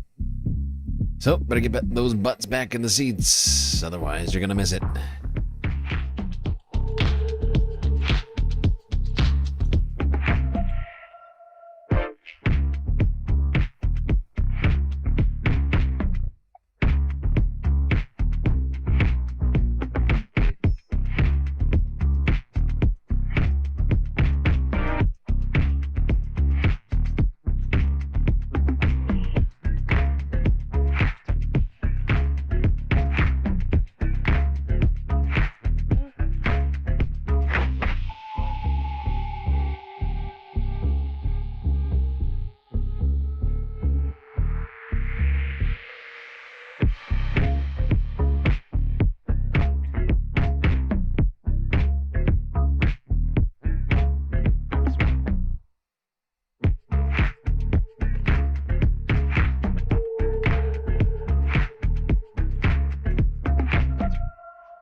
All right, people, we are back.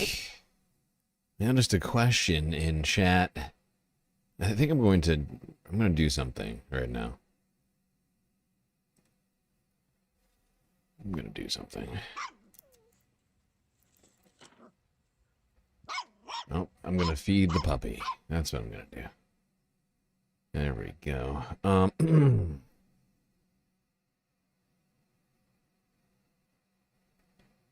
So yeah, you're wondering, I think it was Social Butterfly asking about what is a galactic deficit?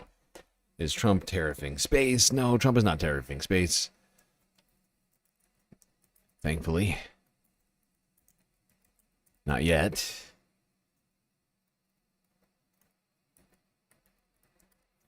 But the galactic deficit is what happens when we don't make enough money the previous month on YouTube and Twitch.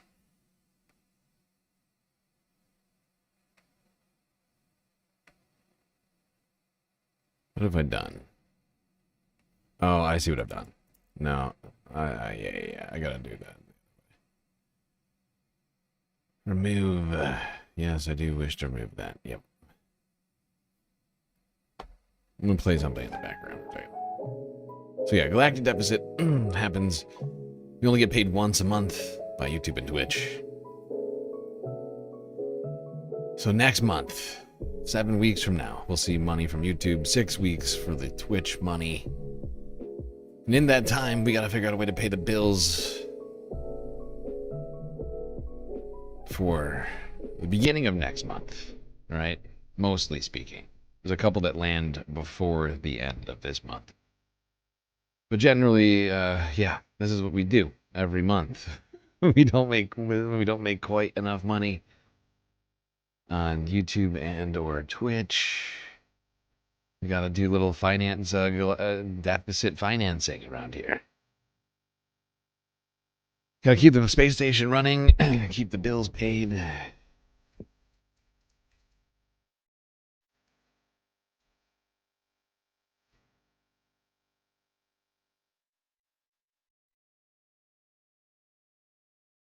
What is this? Chalk duster, regular. Okay. Sorry, I'm doing editing right now as we sit here. Pitchforks Dragon, doing the exact opposite of donating to the galactic deficit. Technically, this is donating to the galactic deficit of next month, but either way, thank you, Pitchforks. Getting way ahead of the game on next month's galactic deficit. Thank you, sir. But if you want to contribute to the galactic deficit, only ways to do that are on Cash App, PayPal, or Patreon.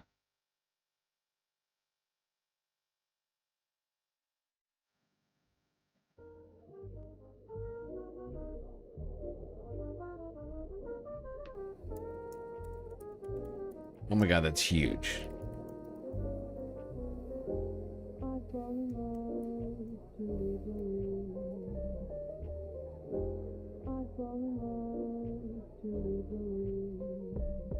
That's also not how you spell deficit. God damn you.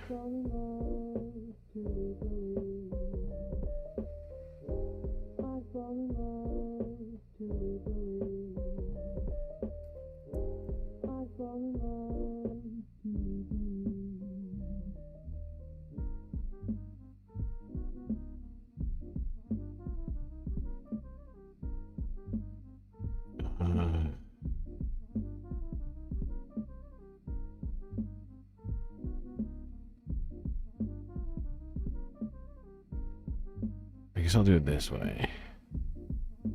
This. Change this. Sorry, everybody.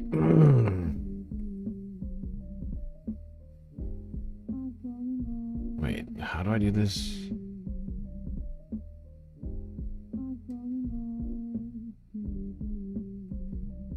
There we go.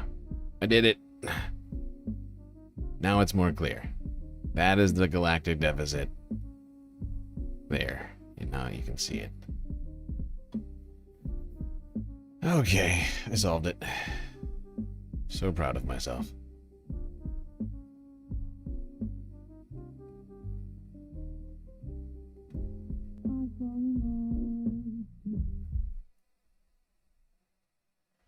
All right, people.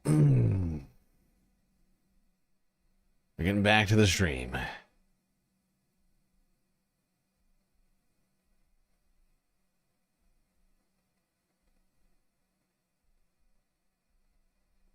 Kyle Kalinske, succulent. Mr. President, I know you want to move past all this intrigue over the Epstein files, but I do want to ask you to clarify something you said this morning. You said this was all a hoax. Has your attorney general told you this was?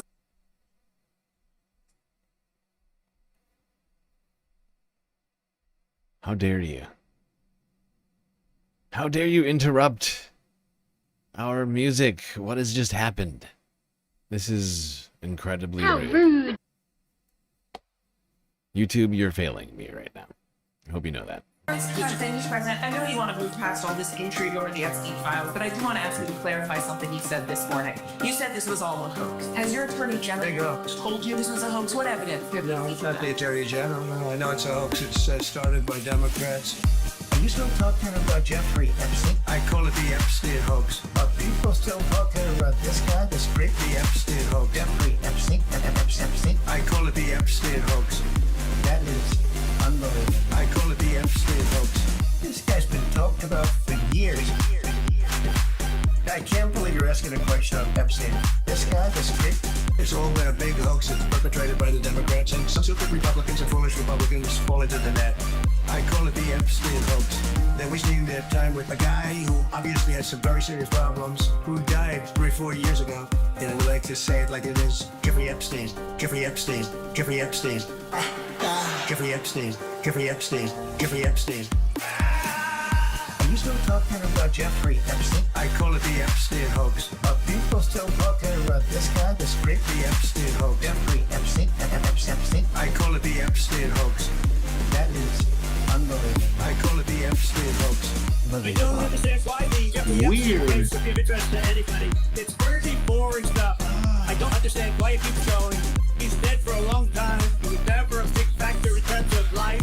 I don't understand what the interest or what the fascination is. It's all a big hoax. The Democrats are good for nothing other than these hoaxes. And no different than Russia. And I would like to say it like it is. Jeffrey Epstein. Jeffrey Epstein. Jeffrey Epstein. Jeffrey Epstein. Jeffrey Epstein. Jeffrey Epstein.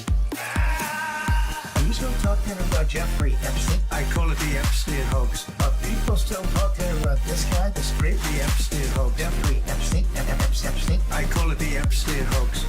That is unbelievable. I call it the Epstein hoax.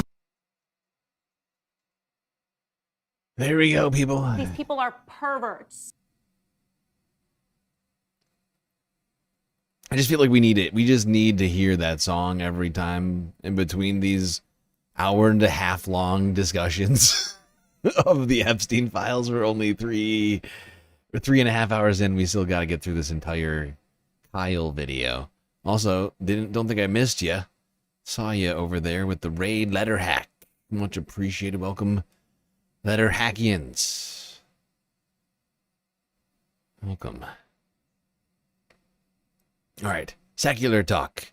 Kyle Kalinske. Let's get the files. Let's get the files. All right, y'all, welcome to the show. I hope everybody out there is having a great day. These Epstein files are absolutely bananas. They are crazy. However bad you think they are, think again, because they're worse. There's no way around it. So this is, without a doubt, a cabal of pedophile billionaire elites who run the world, But many of them are also into bestiality. Many of them are also into torture. They're into cannibalism. I've never been more certain in my entire life that extreme wealth rots. Those are some disturbing words Kyle's saying over here. Kyle's saying a lot of words right now. They're all quite shocking. Honestly, this is like, when I listen to this, like when I listened to this earlier today, this is what made me like question everything. I'm like, okay, wait. All of this stuff this is what they released?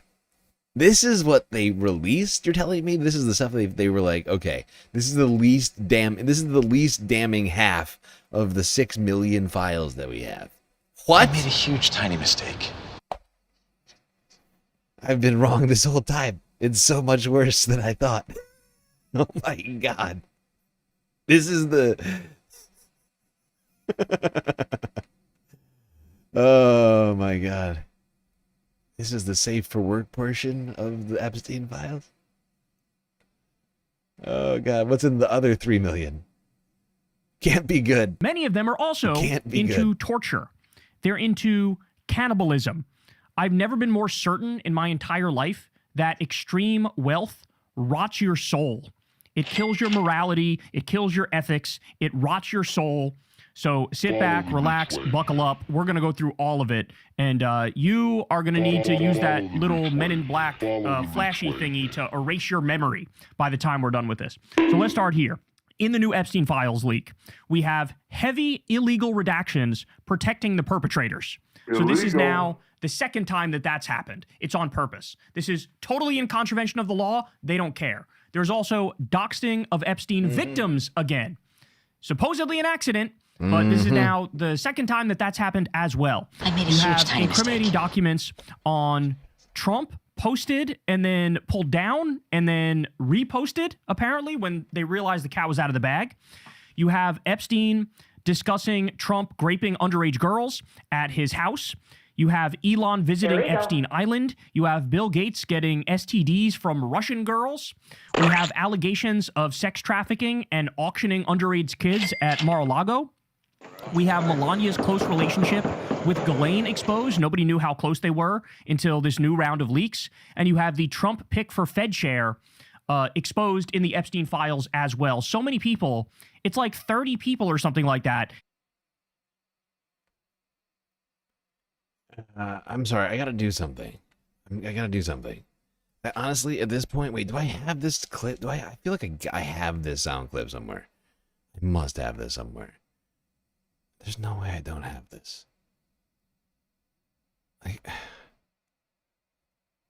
don't have it. I have every single person on this planet is gay. Yeah. I got everybody's gay. I got everybody's coming. Everybody. Jeff Bezos came, Bill Gates came, Mark Zuckerberg came.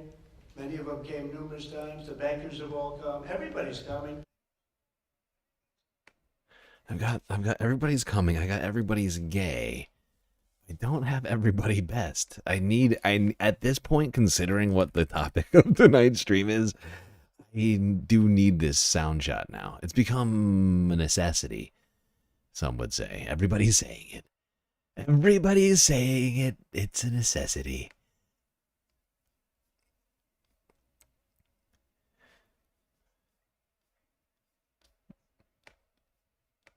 Adult baby. Adult baby, do you say? Fascinating.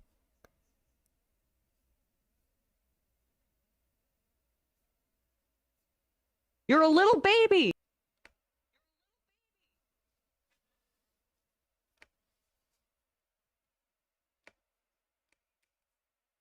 Sorry. I'm sorry, everybody. I'm hijacking the show for this right now.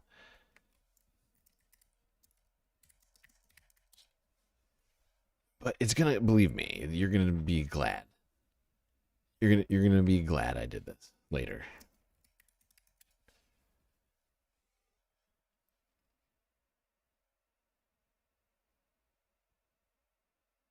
Yes, yes, yes, yes.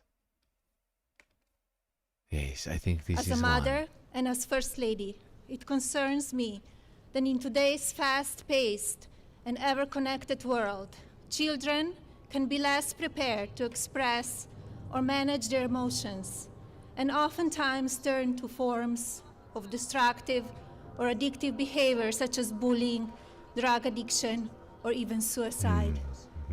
I feel strongly that as adults, we can and should be best at educating our children about the importance of a healthy and balanced life.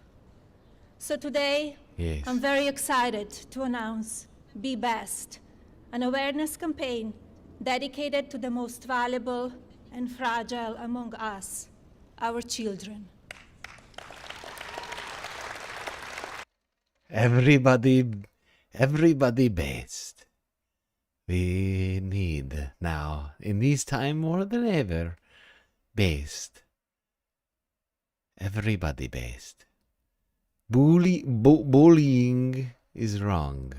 We all know these. You know these. I know these. Your brother knows these.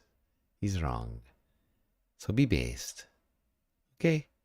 Making fun of others, World, not right. Children can be less prepared to express or manage their emotions, and oftentimes turn to forms of destructive or addictive behavior such as bullying, drug addiction, or even suicide. I feel strongly that as adults, we can, an ever-connected world. Can we stop the bullying, please? Everybody is wrong. He's wrong. Be based. Destructive or addictive behavior such as bullying, drug addiction, or even suicide. I feel strongly that as adults, we can and should be best at educating our children about the importance of a healthy and balanced life. So today, I'm very excited to announce Be Best, an awareness campaign dedicated to the It's such a stupid idea. It's one of the dumbest things I've ever. Be based. Everybody be based. Okay. Need everyone the best. Why you're not the best is not clear. But you're not being based. You're bullying. You are drugs. Not right. It's not best. It's worst. You are worst. That's not right. I need everybody. So today, I'm very excited to announce Be Best, an awareness. Okay, I think I've got the clip that I need. Sorry, I'm stalling. I'm stalling by making fun of Melania. How rude. It's very rude of me. I'm bullying. Don't you see? Don't you see, stream? Don't you see, chat? I'm bullying. I'm the problem. I'm not being based. I'm not best, and therefore I bully. Like, it's about me. It's about me. I'm very Let's be excited real. to announce Be Best. I'm so excited too. It's exciting. Are you not excited, chat? How can you not be excited? Be based? Come on.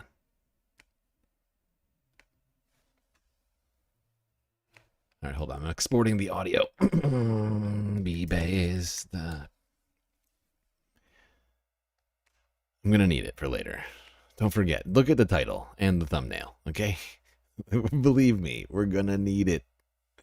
We're going to need it. The Trump regime are in the Epstein files and have ties to Epstein, which, leads to Hold on, I'll be right very back. disturbing questions about the nature of power in our country. We also have this. There are more than 5,300 files containing over 38,000 references to Donald Trump in the latest batch of the Epstein files. So I like this reply. Somebody said to me when I posted this out there from the New York Times, there's more mentions of Trump in the Epstein files than Jesus in the Bible. There's around 900 to over 1,200 times in the New Testament they mention Jesus. Like I said, 38,000 references to Donald Trump in the Epstein files. Absolutely incredible. Probably the worst part of these new Epstein files are all of the pages that just say CSAM not scanned. And of course, what that means is it is exactly what you think it is. It is pedophilia. And it's pictures, it's videos, and there's a hell of a lot of it. And so, of course, they can't release that. So it says CSAM not scanned. Absolutely disgusting stuff. This came out the other day, but Ghislaine Maxwell alleged that 29 friends of the notorious sex trafficker Epstein had been protected by the Justice Department by way of secret settlements. Secret settlements. So this might explain why we haven't seen anybody go to prison for the Epstein scandal, is because it looks like the government cut deals with 29 of them, probably including all 10 co-conspirators. Let's go through the basics real quick. So shout out to CoffeeZilla. He posted a video on his Voidzilla channel here going through it. Let's watch it, then I'll come back and give you a lot more. Here we go. The FBI just dropped 3.5 million files, and it is incredible.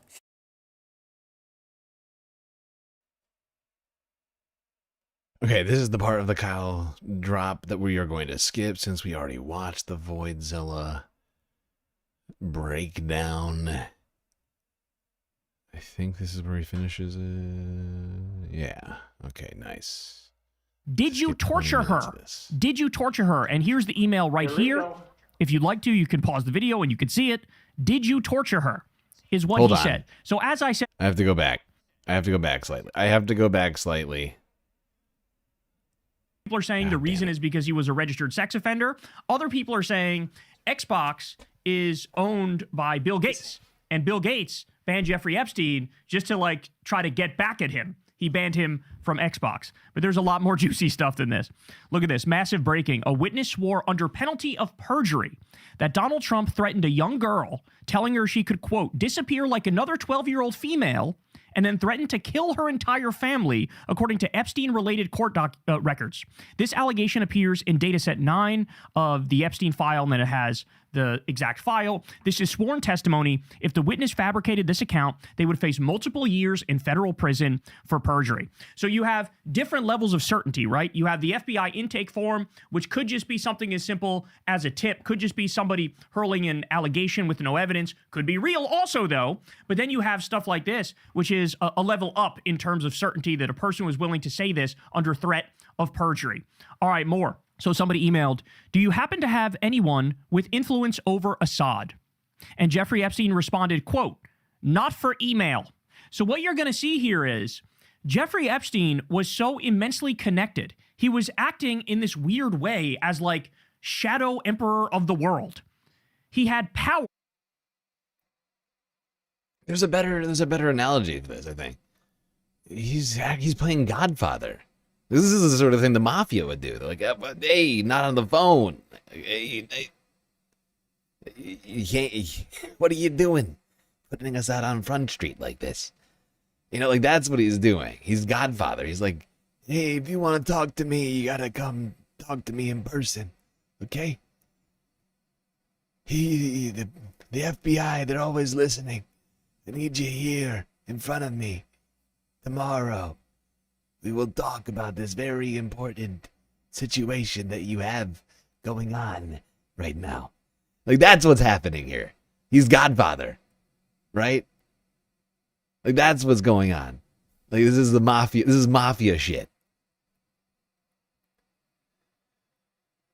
Oh, something else I was going to say. I can't remember now. Oh, I noticed somebody donate. I'm not sure who this was, and I don't want to out you. But thank you. You know who you are. You just donated on Cash App, $5 to the Galactic Deficit, breaking the ice. Breaking the ice on the Galactic Deficit. I appreciate that. Got to make progress on that. Got to raise $19 a day between now and the end of February.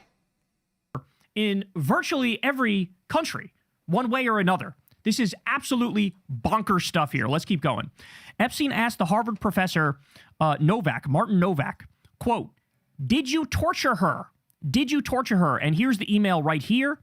If you'd like to, you can pause the video and you can see it. Did you torture her?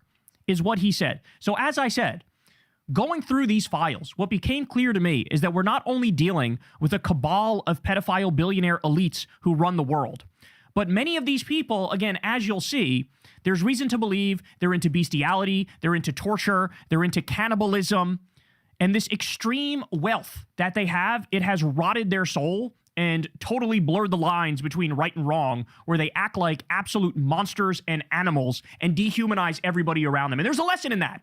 There's a lesson in that about billionaires. We shouldn't have. Well, this is an incredible email we got here. I find that this I find this sentence to be fascinating. Brad Edwards. I named blank, unknown who blank is, as an accomplice who helped facilitate the running of the sex trafficking ring. Who is blank? Why are we protecting accused co-conspirators right now? Who is blank? And why don't we know who blank is? Illegal. That's illegal. That's contrary to the law. Any billionaires, because apparently they morph into demons when they hit that line of extreme wealth. All right, more. We literally have emails from victims of Epstein stating, quote, the Epstein trafficking ring is still running and being funded today. So you can see it here. Highlighted in yellow because she was and still is a long-term employee of the Epstein trafficking ring that is still running and being funded today. So this might be another reason why we haven't seen arrests, we haven't seen cases, we haven't seen convictions. It might be the case that there's already deals cut, as was reported the other day, with like 29 people who are involved, could be including the 10 co-conspirators. There are already deals cut, and it could be that elements of the cabal, elements of the cartel, are still running today. All right, more. Previously tarnished by accusations, here's a newly released picture of Brett Ratner with his buddy Jeffrey Epstein and two of Epstein's girls/victims. The director of the $40 million Jeff Bezos Amazon Prime Video funded bomb of a documentary disguised bribe, who has been premiering the laughable infomercial with Melania. Yeah, and we're gonna get all into the Melania documentary here in a little bit. Be best. Oh, we're gonna be best. We're gonna be very best. Oh, but this guy doesn't seem like he's being best over here. I guess it's not clear to me what best means to Melania. Maybe this is best. Molesting some unknown girl with Jeffrey. Are you still talking about Jeffrey Epstein? For the past week is in the Epstein web with Melania and her orange sugar daddy, another sexual predator in the Trump administration. Jeffrey Epstein circle can't make this shit up. Where's MAGA at? So here's the picture. So this guy, the other guy in the picture, the non-Jeffrey Epstein man in the picture, is the guy who directed the new Melania documentary, which absolutely bombed because there's nothing but a fluff piece on her, and I'm sure it's packed full of absolute lies. So not surprising, but like I said, at least like 30 people in Trump's inner circle are in the Epstein files. How about this? Talk about my GOAT. Larry Summers emailed Jeffrey Epstein to complain about some of his kids' admiration for Bernie Sanders. So they say Jamaica was very good, kids great, though tired of some of their admiration for Bernie Sanders. How are you? That's what from Larry Summers to Jeffrey Epstein. So the only time our boy Bernie is mentioned is where Larry Summers is shitting on him to the world's most notorious pedophile. Absolutely goated, Bernie Sanders is. Interesting drug price list from the new Epstein file release. So here we have, this was a one-stop shop for all your criminality. If you're a billionaire, or if you're an academic, or you know. God. Look at this fucking list. This is wild. Good Lord. It's all, even got little descriptions of what it does in case you don't know. In case you don't know. Oh my God. 3 different kinds of coke, 2 different kinds of ketamine, DMT, LSD, Xanax, Valium, Klonopin, Percocet, Vicodin, Dilaudid. 2 different kinds of oxys, codone and Contin. Morphine. I think that's what that is. Oh, 2 different kinds of morphine, actually. One, I think that's a synthetic version of it. Methadone. Two different dosages of Adderall, Dexedrine. Dronabinol? I have no idea what... An empathogen? I have no idea what that does. MDMA. 2 different kinds of ecstasy, white and red G-spot ecstasy, whatever the fuck that is, and Cialis, of course, for the island of elderly sex pests. What else? What else could you possibly need? They got it all. Holy cow. That is quite the list. This guy, you're truly one-stop shop. Kyle's right. Your neighborhood. All in one criminal. Elite Jeffrey politician, big-time celebrity. This was a one-stop shop for criminality. So you can go down the list here and you see Epstein had access to coke. Like this dude is putting like this guy is putting to shame like this guy like this sort of list makes oh my god, my brain just broke. I have one of his books on my shelf. I can't even think of it right now. Fear and Loathing. What is the name of that fucking author? I should know this, like, off the top of my head. My brain is broken. It's like...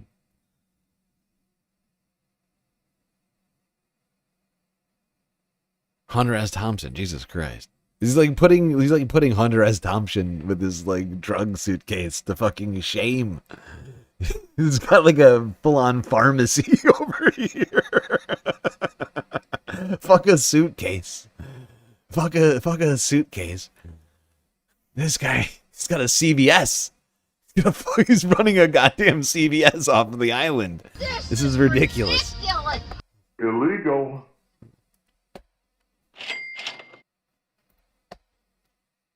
Coke Pure, ketamine, DMT, LSD, Xanax, Klonopin, Percocet, Vicodin, oxycodone, OxyContin, methadone, morphine, Adderall, MDMA, ecstasy, Cialis, which is Viagra, which, right?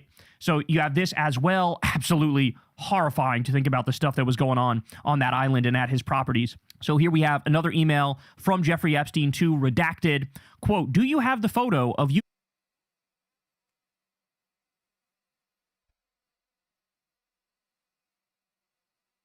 Wait, did somebody just donate on Twitch? Omega Star just cheered 1,000 bits. Hunter S. fucking Thompson, yo. Yes. Thank you.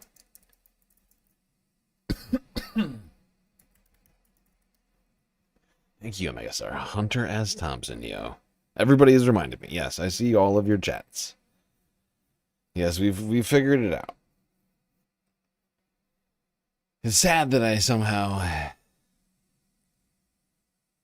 could not remember that for the life of me. I had to Google it.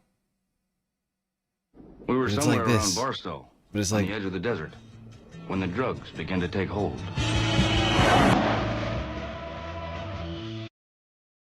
Fucking pig! Fine. We had 2 bags of grass, 75 pellets of mescaline, 5 sheets of high-powered blotter acid, a salt shaker half full of cocaine, a whole galaxy of multicolored uppers, downers, screamers, laughers, also a quarter tequila, quarter rum, case of beer, pint of raw ether, 2 dozen amyl.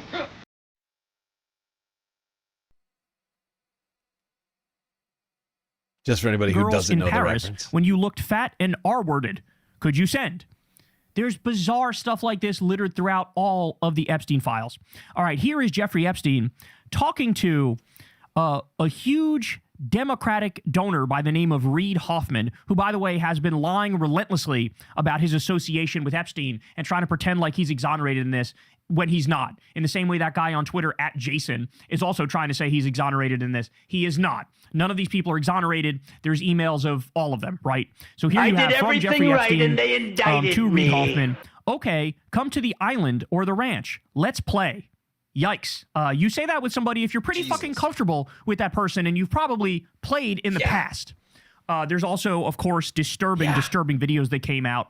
Ed Krasenstein posted this one. This bizarre video of Jeffrey Epstein chasing girls around his kitchen was released in the latest Epstein files yesterday. Watch this. Again, this is gross.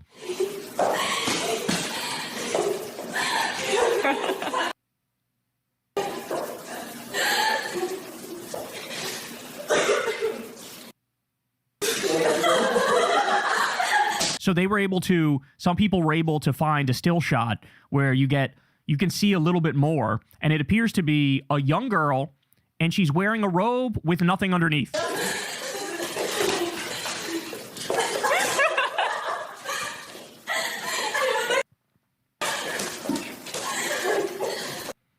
Disturbing.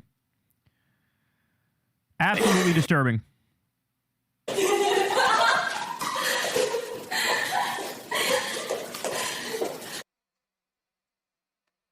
Honestly, though, the video in itself isn't just disturbing. Because once again, even though Kyle just sort of glazed over it, the fact that somebody was able to freeze frame it and essentially reveal the identity of another victim shows just how incompetent and how little concern they've given to the victims.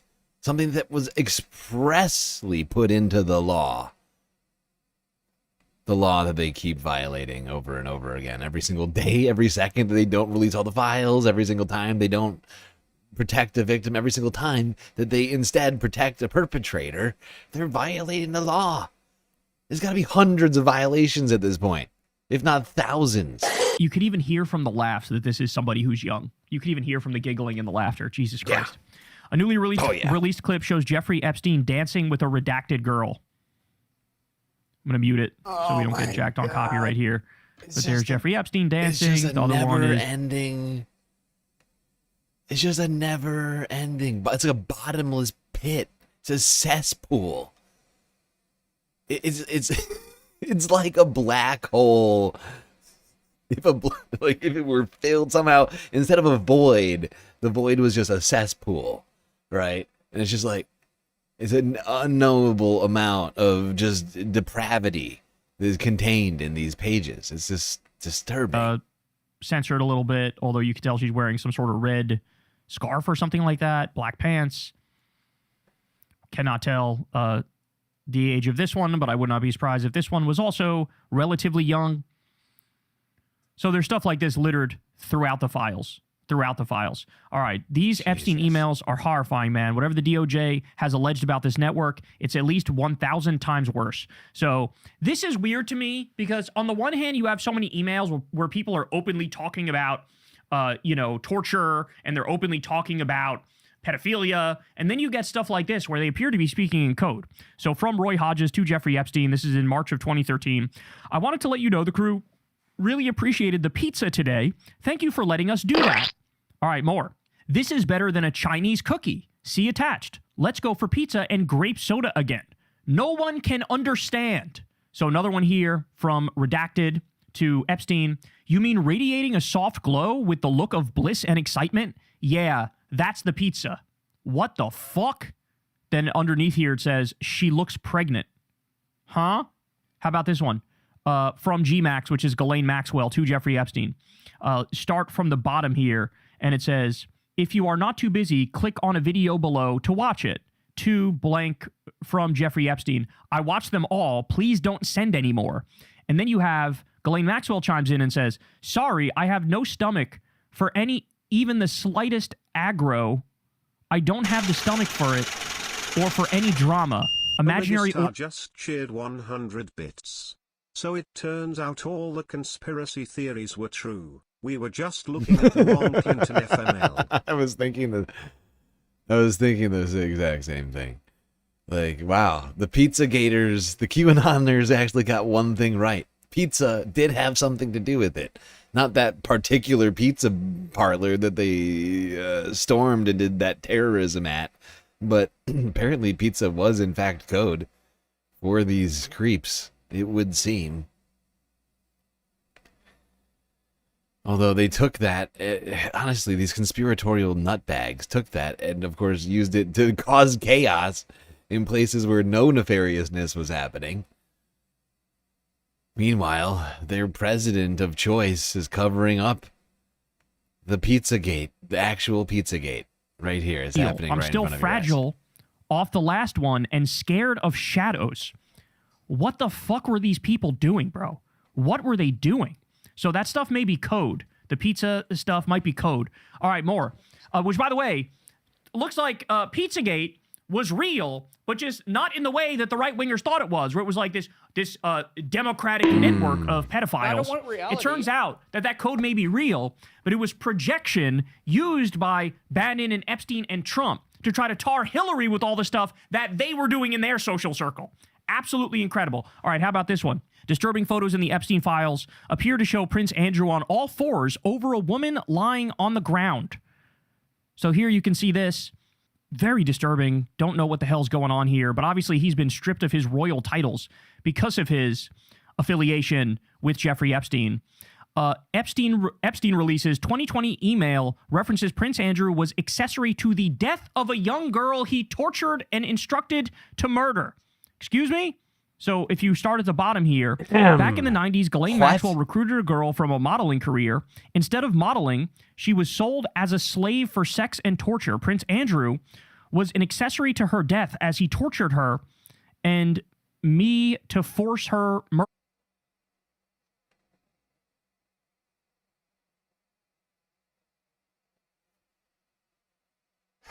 This kind of stuff is fucking wild. Like, I expected to hear stuff.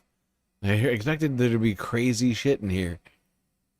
I don't know why I didn't think that, like, just straight up, like, torture and murder weren't happening.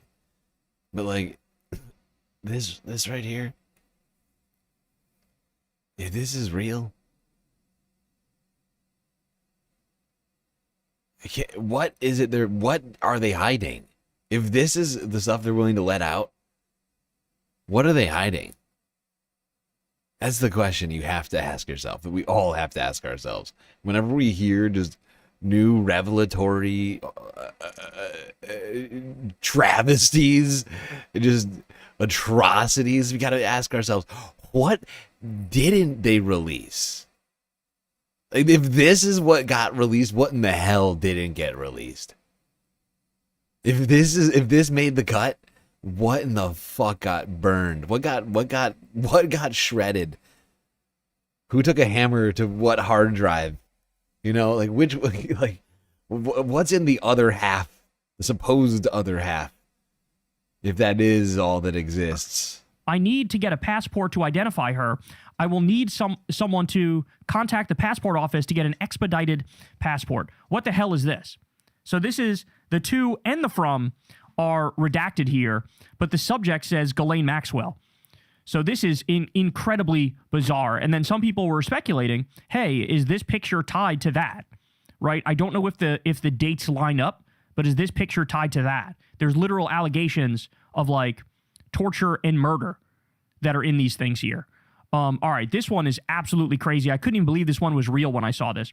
So this guy at Delete Shitcoin on October 28th of 2022 said the following: CIA and Mossad and pedo elite are running some kind of sex trafficking entrapment blackmail ring out of Puerto Rico and Caribbean islands. They're going to frame me with a laptop planted by my ex-girlfriend who was a spy. They will torture me to death. So this person said this, and then literally like a couple days later, he was killed. This is absolutely wild. He tweeted this and died from drowning the exact same day. And there's an article about it here in the New York Post. Drowning death of crypto visionary Nikolai Mushegian. Absolutely insane. Posted this, then was killed. And people are saying, look, is this all the evidence of that the cartel is still in existence? They are still in existence. They are still doing their thing. And, of course, it's tied into intelligence agencies. Again, that's the part of this so many people are missing, too, is that clearly it was a honeypot operation and it was a blackmail operation. But Epstein would freelance for different intelligence agencies. He worked with the KGB. He worked with Mossad. He worked with the CIA. But he had so much dirt on so many people, and they could control people with this stuff. So here we have another email from Redacted to Jeffrey Epstein. I simply cannot believe. Yeah, and like, honestly, I've been saying it for a while, like, that there have been a lot of mysterious deaths around the Epstein files, right? including the fact that Jeffrey Epstein, Jean-Luc Brunel, Virginia Giuffre, another person, I can't remember their name, all committed suicide, allegedly. The fact is, though, statistically speaking, like, it's actually not that common a cause of death. Right? Like, I mean, it's not the least common cause of death, but it's certainly not the most common. It's actually somewhat rare. And, you know, technically, depending on how you want to calculate the probability of those events, like the simplest way would be to multiply the probability of those events with one another. And they're already low. But you have all these different people that are all associated with one another, right? And therefore decreasing the probability that these things would happen in succession. And you have all these other things now coming out about supposed like murder and torture and all these other things happening I felt like a conspiracy theorist talking about how maybe, you know, Jeffrey Epstein didn't commit suicide, stuff like that. And I'm starting to think, maybe. I think there's a lot of people who probably wouldn't want things like this to come out. Right? Like very, very powerful people. Like the Prince of England. Omega Star just cheered 100 bits. If it can happen to Satan's baby, it can happen to anyone. Yeah. The beginning of the rise of the Antichrist. Like the Prince was just implicated in torture and murder just now, on top of all the sex crimes. The then president of the United States is seemingly implicated in all of this, right? Like people had reasons to if any of this is if like I said, if like 10% of this is true, oh God, a lot of people had reasons to try and take this guy out in jail. And everything we've seen that's come out about his or surrounding his death has made that even like more of a murky thing, a more unclear,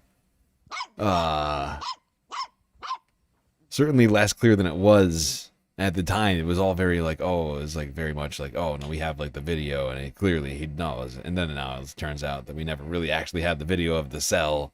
And it's just one thing after another. It's all very strange. Seems like a cabal of elites. The PDF oligarchy. Talking about Trump's win against Hillary. No one called it. We all thought she'd win. You must be happy, though. I remember flying back with Donald on his plane the first weekend I went to visit you in Florida. Was the weekend he met Melania, and he kept on coming out of the bedroom saying, wow, what a hot piece of ass. Nuts. Anyway, hope you're enjoying Saudi. Absolutely insane. By the way, was this in the documentary? I'm just curious. Was this part in the documentary? Did they talk about this part? I mean, you got Ehud Barak, a former prime minister of Israel. You got Vladimir Putin, the president of Russia. You got like all of these like literal leaders of countries or former leaders of countries or like people like way up in the stratosphere of wealth and or politics and it just all in this group of people that are apparently committing a fuck ton of crimes and not just sex crimes. Any one of these people could have, you know, reason, the impetus to you know, take it upon themselves. It wouldn't be shocking to me if these people have each other's numbers, you know. They could start up a Signal group chat or meet at the, you know, Illuminati temple and say, like, hey, we got to take this fucking guy out. Sure they didn't. How about this one? Jeffrey Epstein's cellmate told the FBI that Epstein was involved in an orgy with Tony Blair during his interview with law enforcement. I would sure like to investigate the origins of this plan to have convicted sex offender Jeffrey Epstein lead an annual modeling contest for all the top girls of all Russia. Who pitched this idea? And then this is exactly what it is. It's to Epstein from Redacted. And this person is pitching this idea after he was already a convicted pedophile. They say, hey, why don't you come to Russia? We'll set up like a Miss Russia World or something like that. And you could have access to all these girls. Perverts. What the fuck? So again, tremendous evidence that he's worked with the KGB, Mossad, and the CIA running a blackmail operation, had extreme power and control. So Emily from Breaking Points found this one, unknown sender from Jeffrey Epstein, to Redacted from Jeffrey Epstein. Warm washcloth. Loved it. He almost passed out the very instant I applied it. Oh, and the tickle under the you-know-what worked too. Hee hee hee. Thank you again, Jeffrey. All your secret tricks will hopefully land me a man one of these days. Hee hee. Have a great day. What the fuck? What are we looking at here? This one is wild. Just Barack Obama's White House counsel giving Jeffrey Epstein advice on how to answer questions about Donald Trump having sex with a girl at his house. At his house. So this is one of the things that we got from the last Epstein files dump is Trump was outed. This is way before he even ran for president. I believe the year was 2011. Trump was outed in a Jeffrey Epstein email that Epstein thought nobody would ever read, where he casually says, yes, Trump is at the house with one of the victims, and they've been there for hours. And so that, without a doubt, that means Epstein's houses were bugged. There's video of Trump doing all sorts of stuff with underage girls. There's video of it. And so this was an instance of Jeffrey Epstein looking for how, and this was on March 30th of 2016. They were trying to navigate, hey, how do we handle it if there are questions about Trump having sex with a girl at my house? Absolutely wild, bro. Just so wild. Midas Touch says, Trump's new pick for Fed chair makes an appearance in today's Epstein files release. They're all, bro, there's dirt on all these people. They're all compromised. They're all blackmailed. And so, like, whose bidding are they doing is the question, right? All right, more. An email from Melania to her dear friend Ghislaine. So this was all the way back in 2002.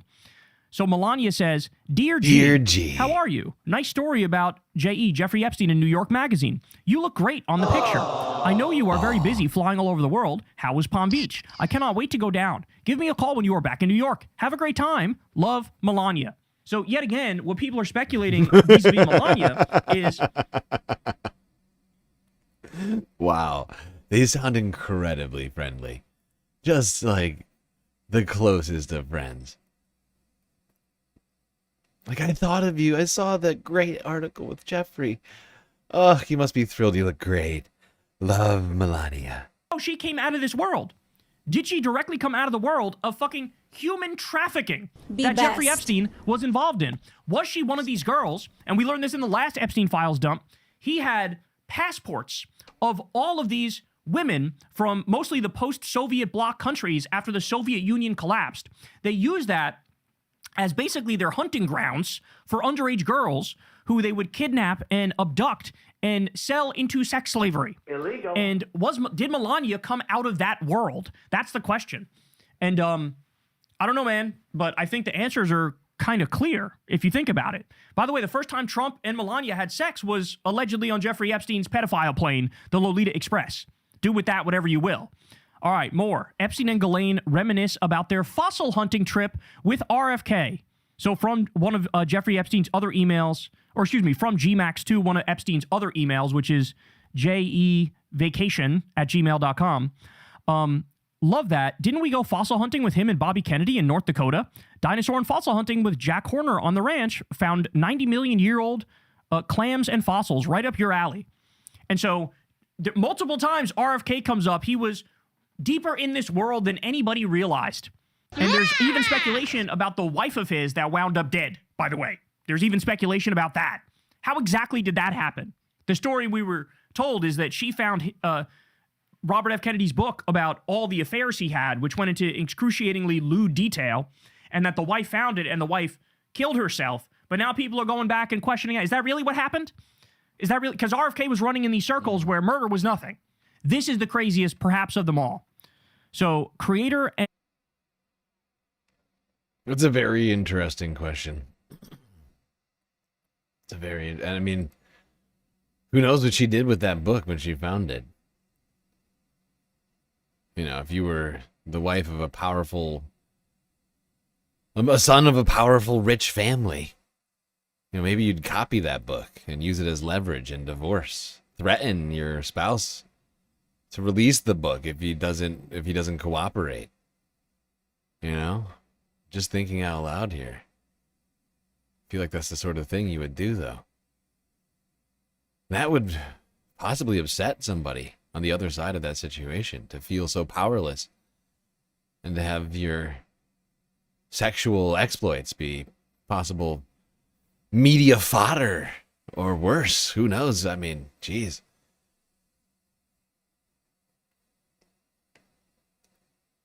Something that might really upset a guy, you might think.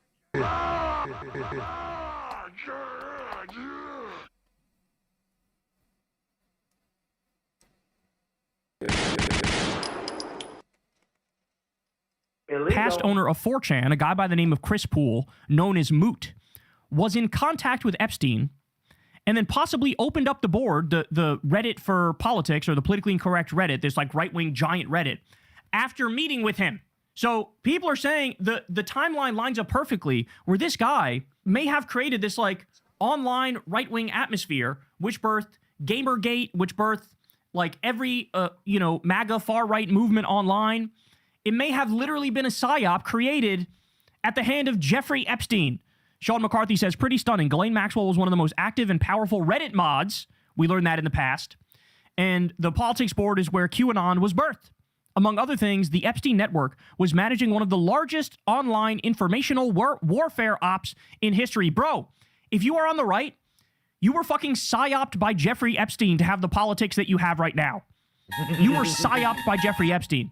Breaking, immediately after meeting Epstein, the founder of 4chan launched the politically incorrect subreddit, the subreddit POL, effectively a Nazi forum. Epstein and Maxwell targeted It's crazy to think that Jeffrey Epstein and Ghislaine Maxwell might have been Q. All along, the guy who was gonna blow the lid on the sex cabal was in fact the guy running the sex cabal. It's wild. It is wild to think. But it sounds honestly very likely at this point. And Reddit on behalf of Israel. All right, more. Seeing as the 4chan community evolved into the Groypers, and Groypers are the ones now ecstatically praising and defending Epstein, I'd say it might be the most successful Mossad op of all time, apart from JFK. So the 4chan founder Moot is in the Epstein files, and it looks like a meeting with Epstein may have led to the creation of this online right-wing environment which fostered every far right-wing movement and helped to destroy this country. From the Epstein files, in March 2018, Steve Bannon emailed Epstein a Daily Beast article titled, "How Close is Donald Trump to a Psychiatric Breakdown?" Epstein replies that Melania, Netanyahu's indictment, and Jared Kushner's money grubbing are a recipe for tragedy. And this was, again, Epstein was, I believe, arrested in 2019, was killed himself in 2019. I don't think he killed himself. I think Trump murdered him. And here he is in 2018, casually talking to Steve Bannon. One of the other things we learned is how close Sloppy Steve and Jeffrey Epstein were. They would text every day, like a giddy high school couple. They would text all day, every day. All right, more. From the Epstein files, Jeffrey Epstein was messaging contacts in real time as the Khashoggi story broke and speculating that MBZ set up MBS. Jamal Khashoggi was killed on October 2nd, 2018. By October 12th, the story had become an international crisis. That day, Epstein emailed a contact, "Smells like something bigger to me. I wouldn't be surprised if MBZ set him up." He then messaged someone else, quote, "What I'm told, secondary source, is that one of the assassins put the video on his phone and it was hacked." October 13th, Epstein again, quote, "Can they label him a terrorist? Covert op gone bad? Honey trap Turks? MBZ?" Then the same night, a message to Epstein, quote, "MBZ asked me to come over and see him ASAP, leaving in the morning." Epstein had sources inside the operation. He was speculating the UAE's Mohammed bin Zayed set up the hit to burn MBS, and someone in his circle was being summoned to meet MBZ the next day. A convicted sex trafficker running point on Gulf Royal intrigue during an assassination cover-up. That's what was happening. And this is all laid out in this set of emails right here. How the fuck was this guy so connected everywhere? So connected everywhere. Like I said, weird shadow emperor type stuff, pulling the puppet strings behind the scenes. Absolutely incredible. Incredible. All right, more. From Steve Bannon to Epstein 4 months before his death, quote, "We need to work around your 38. First, we need to push back on the lies, then crush the pedo trafficking narrative, then rebuild your image as a philanthropist." Again, so many texts between Steve Bannon and Jeffrey Epstein. Oh, and by the my way, God. Emily from Breaking Point. This is a crazy text message. Yo. Steve Bannon is here trying to launder the reputation of Jeffrey Epstein. We gotta figure out a way to get you, you know, over that pedophile hump that you got. That sticky wicket. We gotta find a way to get people to forget about all those sex crimes you did, because you're such a great guy. Aside from that, you know, all that philanthropy stuff you're doing. Gosh, it's really, you know, really bringing me down. That's basically what Steve's saying here. He's like, dude, really, the PDF thing is really sort of cramping our style right now, Jeffrey. If only we could find a way to solve that. Oh, wow.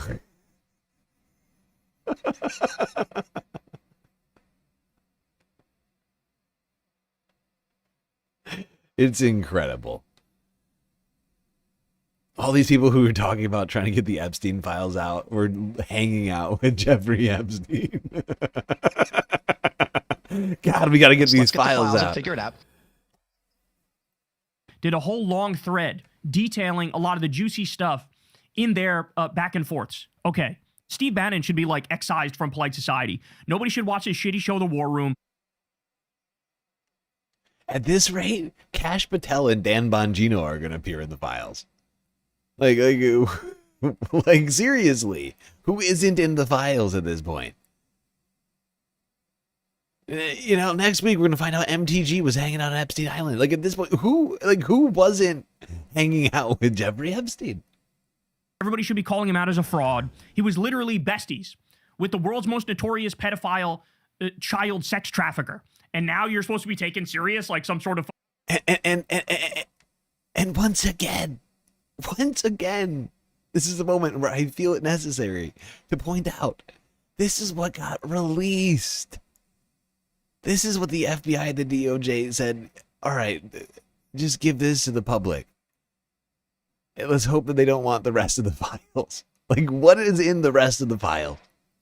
What in the... If Steve Bannon trying to launder the reputation of Jeffrey Epstein in text message, like brainstorming with Jeffrey Epstein about how to solve his reputational problems post-conviction during Trump's presidency, first presidency, if that made it, if that didn't hit the cutting room floor, that one made it to the presses. What the fuck is in the other supposed half of the documents, if that really is all that exists at this point? I highly doubt that what they're telling us is all that exists. And I think everyone should be skeptical about what they're claiming exists and doesn't exist at this leader, point. like some sort of serious political thinker. No, you were in on the conspiracy that you pretend to deride on a daily basis.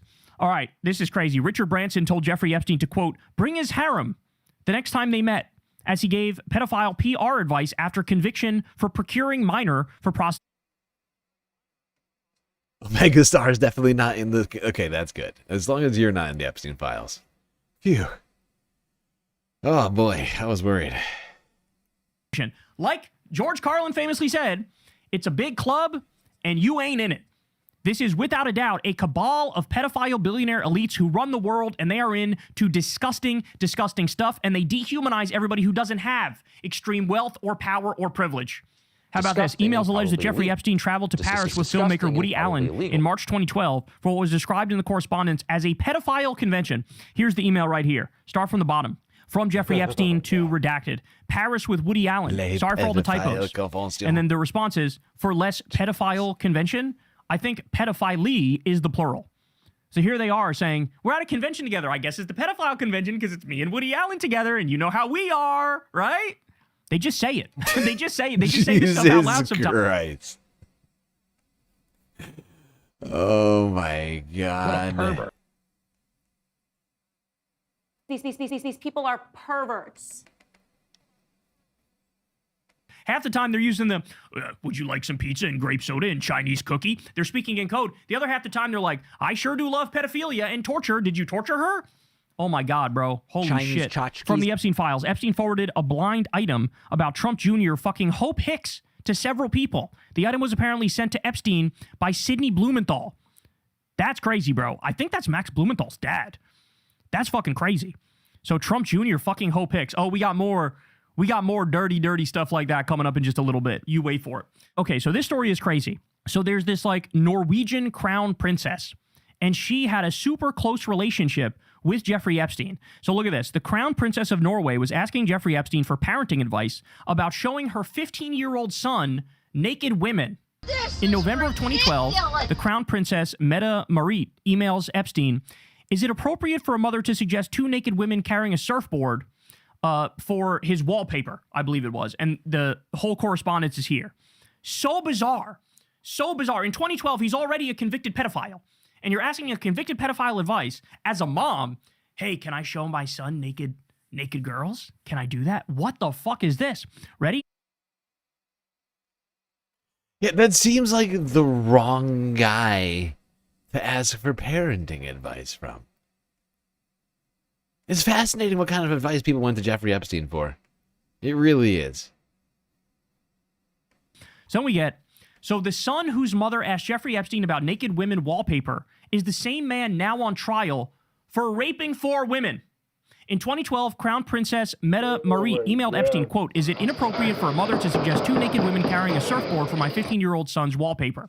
Epstein, a convicted sex offender at the time, told her to let him decide. That son, Marius Borg Høiby, now faces 38 criminal charges, including 4 counts of rape. The trial starts Tuesday. Historians called this the biggest scandal in Norway's 120-year royal history.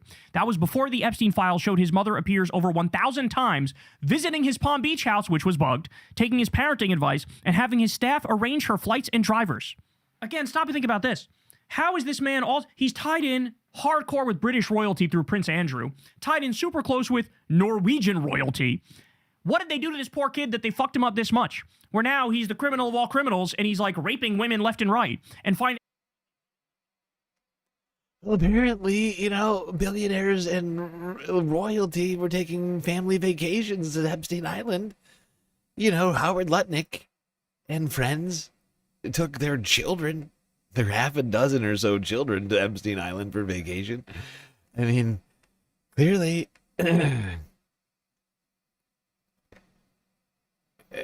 these people had no problem bringing their kids around just incredible depravity and or depraved people. Mom was emailing Epstein, had a close relationship with Epstein. What the fuck did they do to this kid? Was this kid ever on the island? And why is it that all these people with immense wealth and immense privilege, they're all involved in this ring? It is so fucking bizarre. It is so bizarre. All right, speaking about people with immense wealth and power, casual email from Sultan bin Sulayem. "Every married man keeps wondering every evening, should I go out and look at what I cannot fuck or stay home and fuck what I don't want to look at?" This is an email from Sultan bin Sulayem to Jeffrey Epstein in May of 2012. Wow. Absolutely insane. Here's another one Emily found. Wow.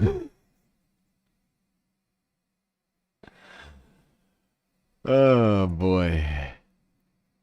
What a horrible guy. I don't know who that is. Sultan bin Sulayem. Sultan, I assume that means he's probably Saudi, I guess, right? Oh no, Dubai. So, okay. Qatari. Wait, no, Dubai. My brain just broke. Is Dubai and Qatar or the UAE? What's wrong with me right now? Why can't I think of things? Why is my brain... Sender unknown on this one. It says, there's an email to Epstein. "Do you mind if I fuck someone with a condom?" Bitch, what? What are we even looking at? This is raising more questions than it's answering. How about this one? Jeffrey Epstein, quote, "Animals are fun to watch. Sometimes." Peter Thiel sends a creepy smiley face. Let me repeat that. Epstein says in 2018 to Peter Thiel. Remember, Peter Thiel went on Rogan's show and said, "Who, me, bro? I just knew Epstein, but I only asked him tax advice or whatever, bro. No big deal." Really? So here he is, from Epstein to Peter Thiel. Animals are fun to watch sometimes, and Peter responds with a creepy-ass smiley face. That's great. That's not a sign that he's into bestiality and Lord knows whatever else. This is from The Athletic. Breaking news. Convicted sex offender Jeffrey Epstein connected New York Giants chairman and co-owner Steve Tisch with multiple women, according to newly released emails. Tisch received scouting reports on women from Epstein, and the two men discussed whether women were pro or civilian or a working girl. The emails sent in 2013 were among more than 3 million Epstein-related documents that the Department of Justice released Friday. There are also emails between Epstein and women who wrote about their encounters with Tisch. Holy shnikes. In the Epstein files, Lord Mandelson, the UK's former ambassador to the US, standing in his underwear, talking to a young woman who is wearing a white bathrobe. Lord Mandelson said that the peer had no recollection of the photograph being taken and had no idea where it was taken or who had taken it. So this guy, by the way, I believe he had to resign from his position in the UK Labour Party because he was super duper close with Epstein and Maxwell.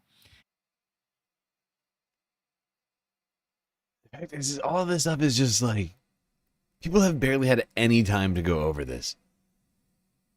Like, there's going to be more. This is going to take us many days to go through. That's what I've come to the conclusion of. It's going to take us a long time to unpack. If we can ever even manage to unpack it all.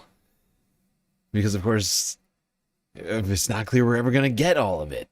They're still withholding over half of the files right now.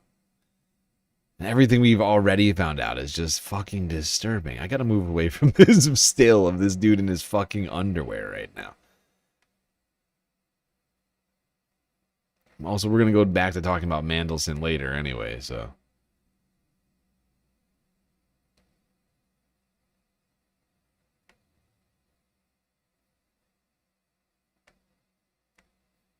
Murder, all casually discussed. And this one was in 2014, by the way, that they were having this conversation.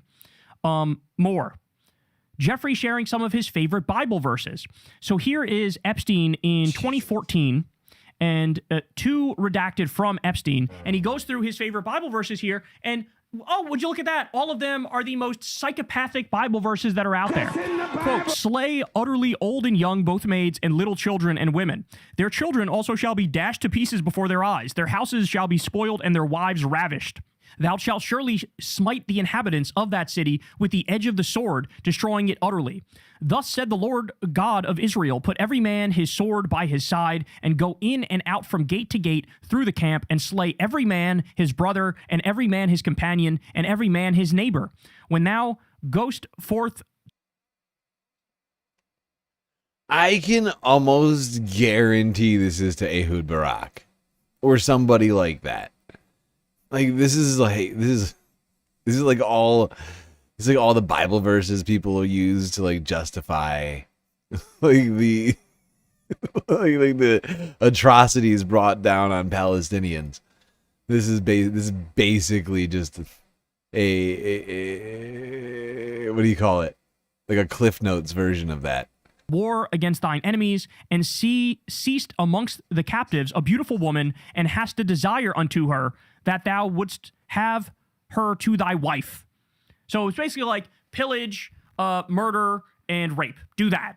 That's what we want you to do. That's what God wants you to do. By the way, there's also a disturbing number of correspondence in the files that have come out where clearly Jeffrey Epstein was a Jewish supremacist, where he would always talk about the goyim, which is like basically like the infidels, but for Judaism, the people who are not the chosen people, the people that are not Jewish. And he clearly believed in race science, more on that in a little bit. And he clearly put himself at the top of the hierarchy, and he would talk about, you know, the goyim who are less than human. This is crazy. This is absolutely crazy, crazy stuff.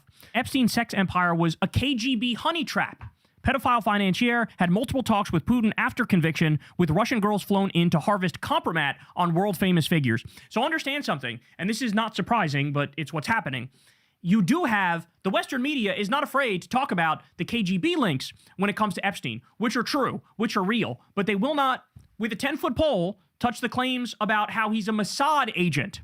The fact of the matter is, he's worked with the CIA, Mossad, and the KGB. He was a freelancer, and he had all this dirt running a blackmail honeypot operation, and he worked with a number of different intelligence agencies. So, but they're only going to focus on one because they don't want to besmirch Israel in the West. So absolutely, absolutely crazy stuff. All right, more. An extremely personal email from Jeffrey Epstein. This reads like a drunk breakup text to another man. So this was written in 2012. Look at this. Josh, you asked me to share your life with you. I excitedly accepted. I shared my highs, my lows, my dreams, my body, every single part of my body. You came home from work telling me you earned millions of dollars, then fought, screamed with me over 5,000. You wanted peace and quiet. You demanded I share the peace, but withheld the prosperity. You told me often how much I cost you, how expensive I was. It showed little respect to the both of us, but I love you and overlooked it. And you asked me to violate a basic conviction of mine and have an abortion. What the fuck is this? Your mother said it would be in your best interest if I did. You now asked why you should be ashamed now that it is the high holy days. It's simple. You behave just like the goyim. See, what I was just talking about. You do not respect. After the holidays, I will be willing to share a meal. No sex, none. I love you. My Jewish study said that at 13 you should become a man. It's not too late.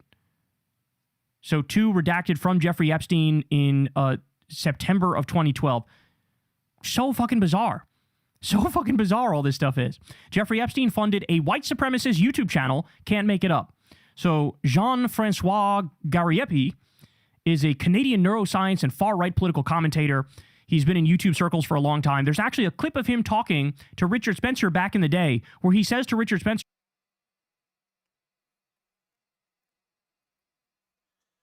I'm like over here, like trying to figure out who this letter is to. Like, this is an interesting letter to me. I wonder who this could be. Like, who would he have been so close to? One person that I'm not saying this is the person. But the one person that I think of is this guy. Joshua Kushner. Oh, I just opened this on Chrome. This is fucking me up. But Joshua Kushner, I think he's the brother of Jared Kushner. I don't know. I'm trying to think of who he would have been hanging out with. Because he only hangs out with, like, billionaires, right? I'm just, like, going through the list of, like, powerful and famous Joshes. Everybody else thinks of a better one. Let me know.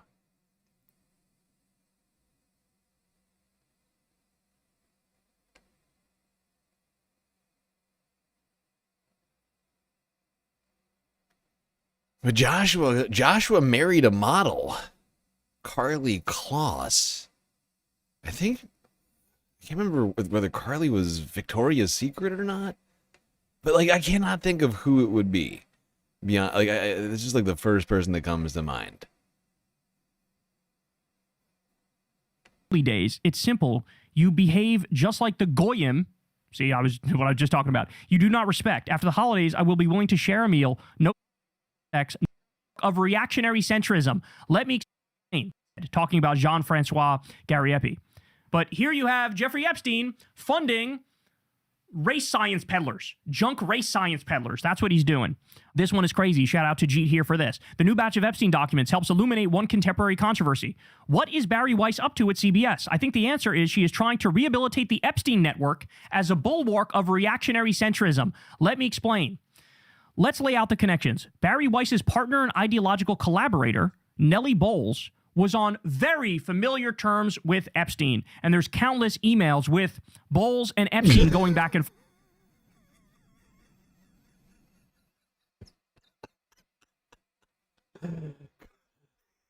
God damn it. Donut Secret House. Jesus Christ, you're right. Carly Kloss Kushner. KKK. Jesus Christ. Oh, God. These people are perverts. And Bowles is from a very wealthy, prominent family, okay? And so here's just one of the emails. Announcing her plans for CBS, Weiss said she wants to marginalize the radical right and left while elevating charismatic centrist voices such as Alan Dershowitz, Epstein's former lawyer and crony. She literally did say that. And of course, another voice being elevated by Weiss is Peter Attia. There's another guy, we'll get to him in a second, but Peter Attia is all over the Epstein files, saying all sorts of horrible shit. In fact, here, I'll read this one for you. You know what the biggest problem is being friends with you? The life you lead is so outrageous, and yet I can't tell a soul. Jesus Christ.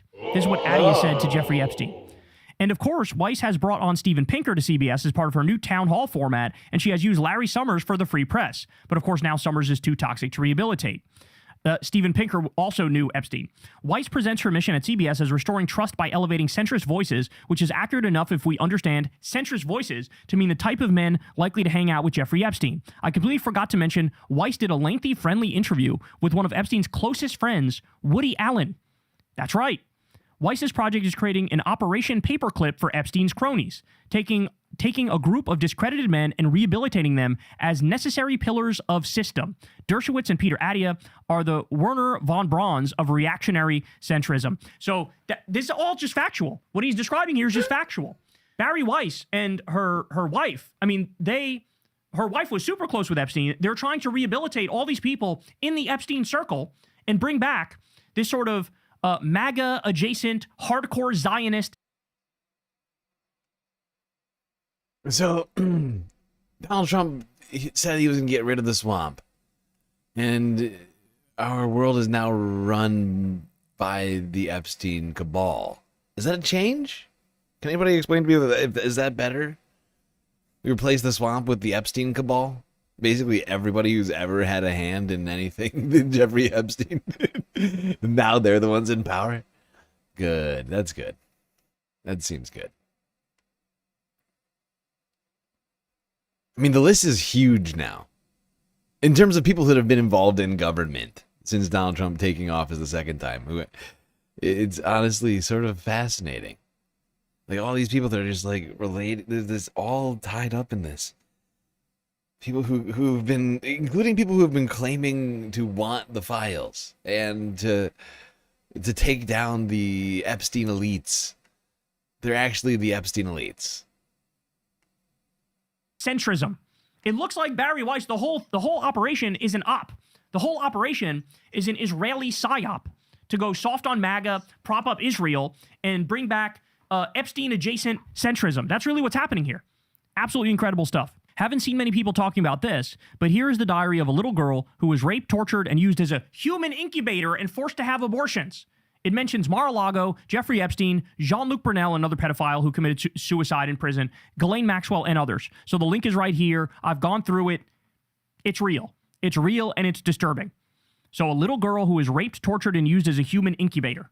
Okay, forced to have abortions, but some, I believe, she gave birth. Okay, more. Todd Blanche today admitted there is death portrayed in some sex films in the Epstein files, which is exactly what Sasha Riley has claimed. Think about it. Some of these men who participated or watched are governing you. By the way, the Sasha Riley thing, I'm going to do a big breakdown of the Sasha Riley claims as well. Couldn't get to it today because we got all these other new Epstein files, but Sasha Riley...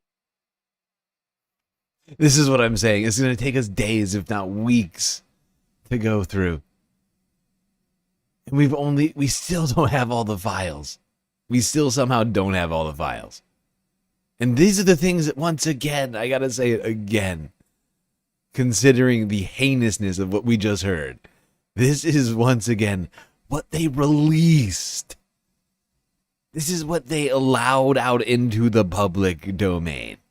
These are the parts that they said, you know what, let's keep this, we still can't release this other half. But this part is fine. These parts are fine. They make me sick. What in the hell have they not released yet? What is worse than what we've heard so far? A bunch of bombshell claims.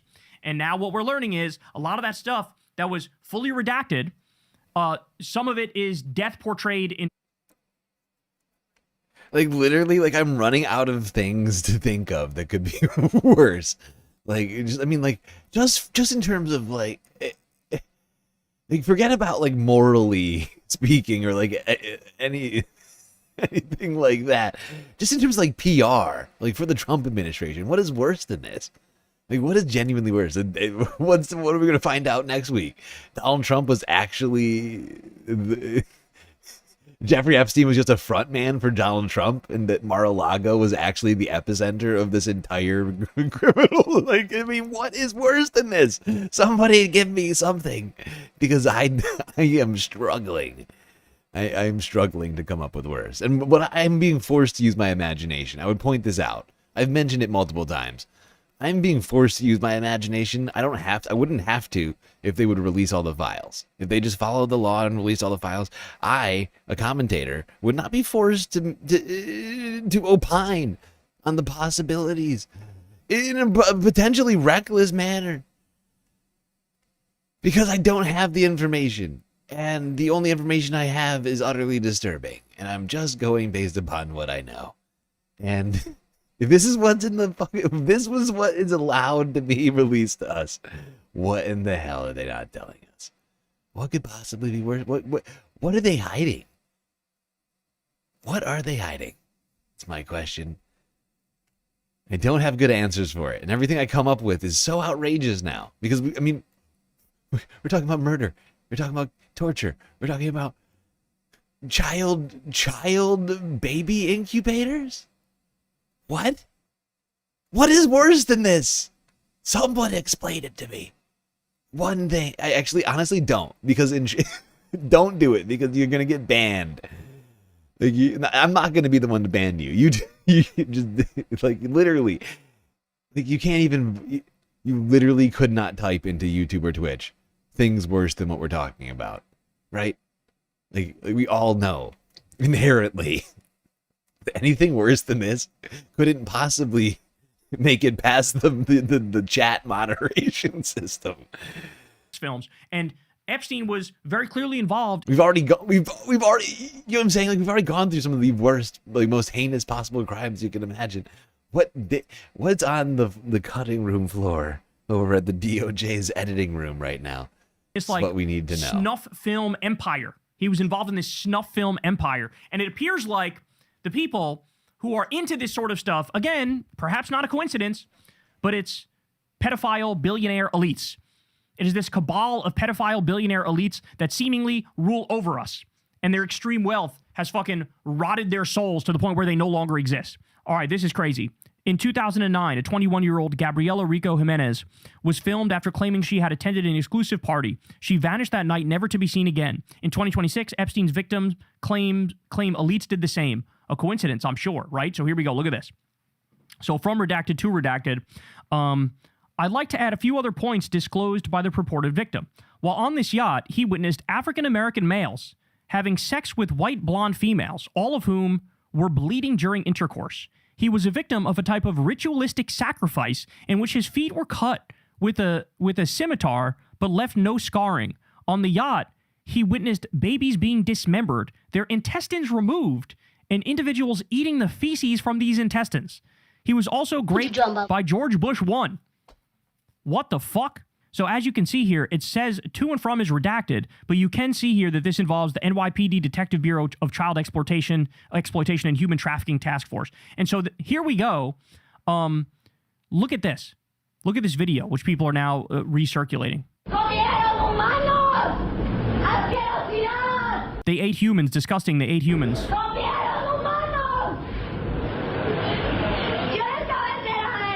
I wasn't aware of anything. I mean, about the murders, yes. But that they had eaten humans.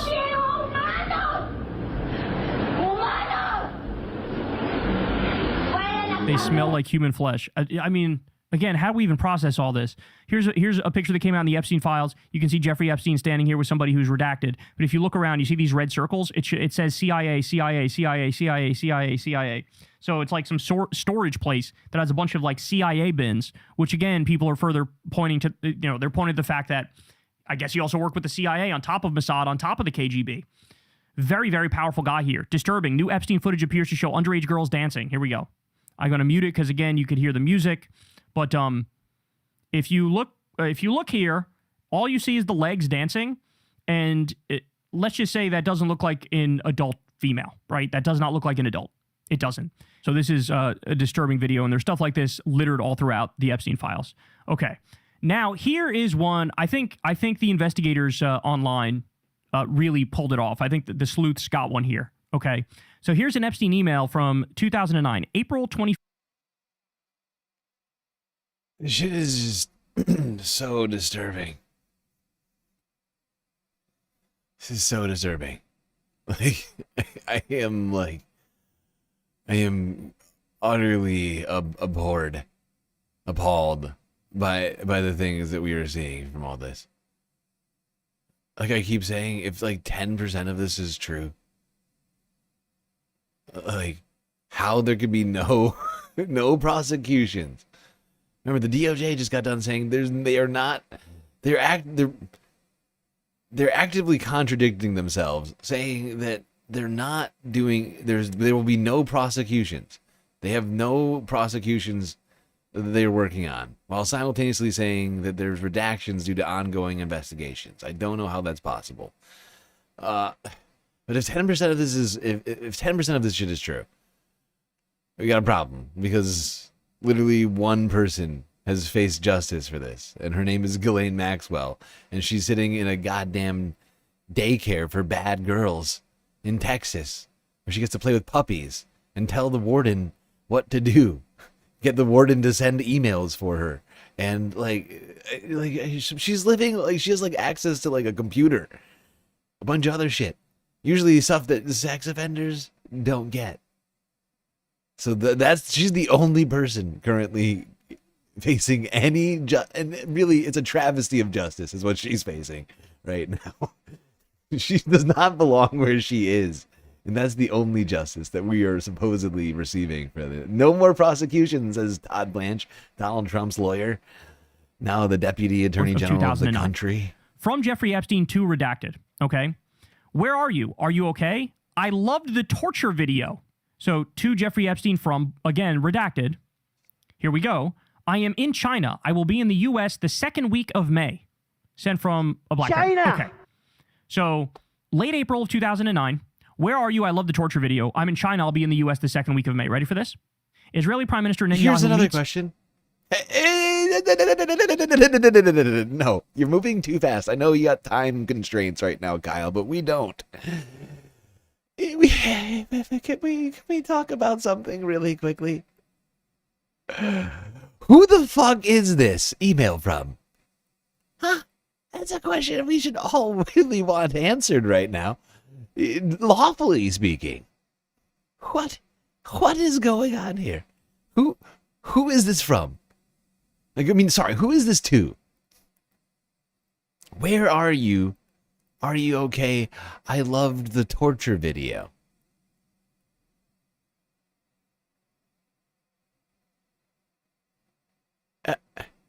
You would assume this is not a victim. You would assume, I think rightfully so, this person here is not a victim. Whoever this is black splotch across the page. 2 block. Who is this that sent Jeffrey Epstein a torture video that he loved? He loved it. He loved it. It was great. It was a great torture video, says Jeffrey Epstein. World's most notorious sex trafficker and criminal, apparently. Who the fuck is this, and why are they being protected? Please. What? Why would we protect this person? Sending Jeffrey Epstein torture videos. Not making a ton of sense. It's all very strange. Meanwhile, victims' names appearing hundreds and hundreds of times when they should not have. I love the torture video. I'm in China. I'll be in the U.S. the second week of May. Ready for this?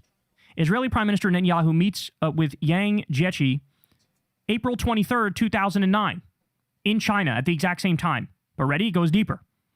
Remarks by President Obama and Israeli Prime Minister Netanyahu in press availability. May 18th, 2009. So everything lines up here for this email to be with Benjamin Netanyahu.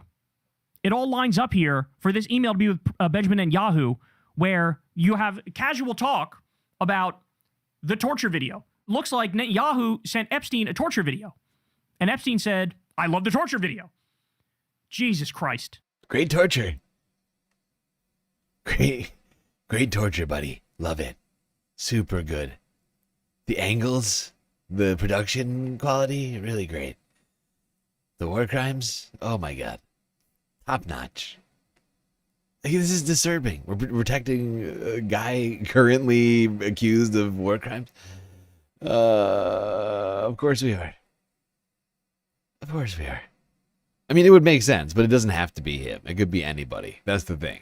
Considering who this guy was talking to. He's talking to Saudis, Emiratis, Vladimir Putin. It doesn't have to be. I'm just saying, it's not it doesn't have to be. And that's why we need this unredacted, right? That's why we need this to be made clear. This is clearly a perpetrator of some crime, right? Who is an associate of Jeffrey Epstein's, not a victim, therefore shouldn't be getting protected. We should know who this is. It does not have to be. It could be, very well be. I'm not ruling that out. I'm just ruling in other possibilities because it's not a guarantee. That would be way too on the fucking nose, too. That would be way too on the nose. One of the most well-known parts of the Epstein saga is that then U.S. Attorney Alex Acosta said he gave Epstein such a shockingly lenient plea deal because he was told Epstein belonged to intelligence. That was long based on one anonymous source in the Daily Beast tabloid, and Acosta explicitly denied saying this. But now there's more evidence and more details. The FBI report describes a confidential source reporting the same thing to them about Acosta and claims it was Epstein attorney Alan Dershowitz who said Acosta had to give Epstein a lenient deal because Acosta was told of his ties to Intel, meaning both U.S. intelligence and the Mossad. So further validation on that theory. Emily from Breaking Point says, hell of a December 2018 exchange here between Bannon and Epstein. Epstein says he's getting John Bolton on board with the idea that Qatar is the linchpin in the Middle East. It's not anybody though. It's BB. Look, it is. It could be anybody. This is a black box. This is a Schrodinger's cat. Okay, we can't know until we observe. We can't know with 100% certainty until observed, because it's a black box. We have to reach in there, pull the cat out. You know, if you're familiar with the reference, like this is unknown. This is a known unknown. We know that we don't know this one detail. We can make inferences based upon details, right? We could probably rule some people out. No problem, right? I'm fairly certain nobody in this chat is in the list. I'm fairly, I'm just, but there are people that can't be ruled out without getting the properly unredacted document. We can't. It's a mystery until then. Charge who was really controlling farm. Somebody that owned a BlackBerry in 2009. Okay, that does narrow it down. We can policy in this country. There's an admission from sloppy Steve Bannon that the foreign policy is coming directly from Sheldon Adelson when he pays his hundreds of millions of dollars to basically buy the government and get whatever policy he wants. Jesus Christ. So here's another one where one of the people that Barry Weiss just hired, that guy Peter Attia, he was caught emailing with Jeffrey Epstein where he's talking about pussy is indeed low carb. Still awaiting results on gluten content though. And he also said to him, like, the biggest problem of being friends with you is that I can't tell people what you do. And so here you have a guy just got hired at CBS by Barry Weiss, and as you can see here, involved in some dark, disgusting, dirty stuff with Epstein. All right, another one from Bannon Epstein. They mentioned Trump's new assistant, Madeleine Westerhout, as a new friend of Trump. Bannon calls her a grundoon, one of his favorite pejoratives. Epstein refers to her as knee pads, and she is, quote, doing God's work. Epstein then writes, he's much more calm, but the sight of him in the residence in his undies is hard to fathom. I'll give you details when I see you. So this is the text exchange here. So they appear to be saying that this Madeleine Westerhout woman was involved in a relationship with Donald Trump where she would suck him off. And then, by the way, this is that girl in question that we're talking about here. I'll zoom in a little bit. the one in the red dress here. They had a falling out at some point, but the allegation from Bannon and Epstein is that they were engaged in some sort of a sexual relationship. All right, this is crazy. So Kash Patel comes out. Remember this? This was a while ago, but he said, quote, "There's no credible information that Jeffrey Epstein trafficked minors." Okay? That's what he said.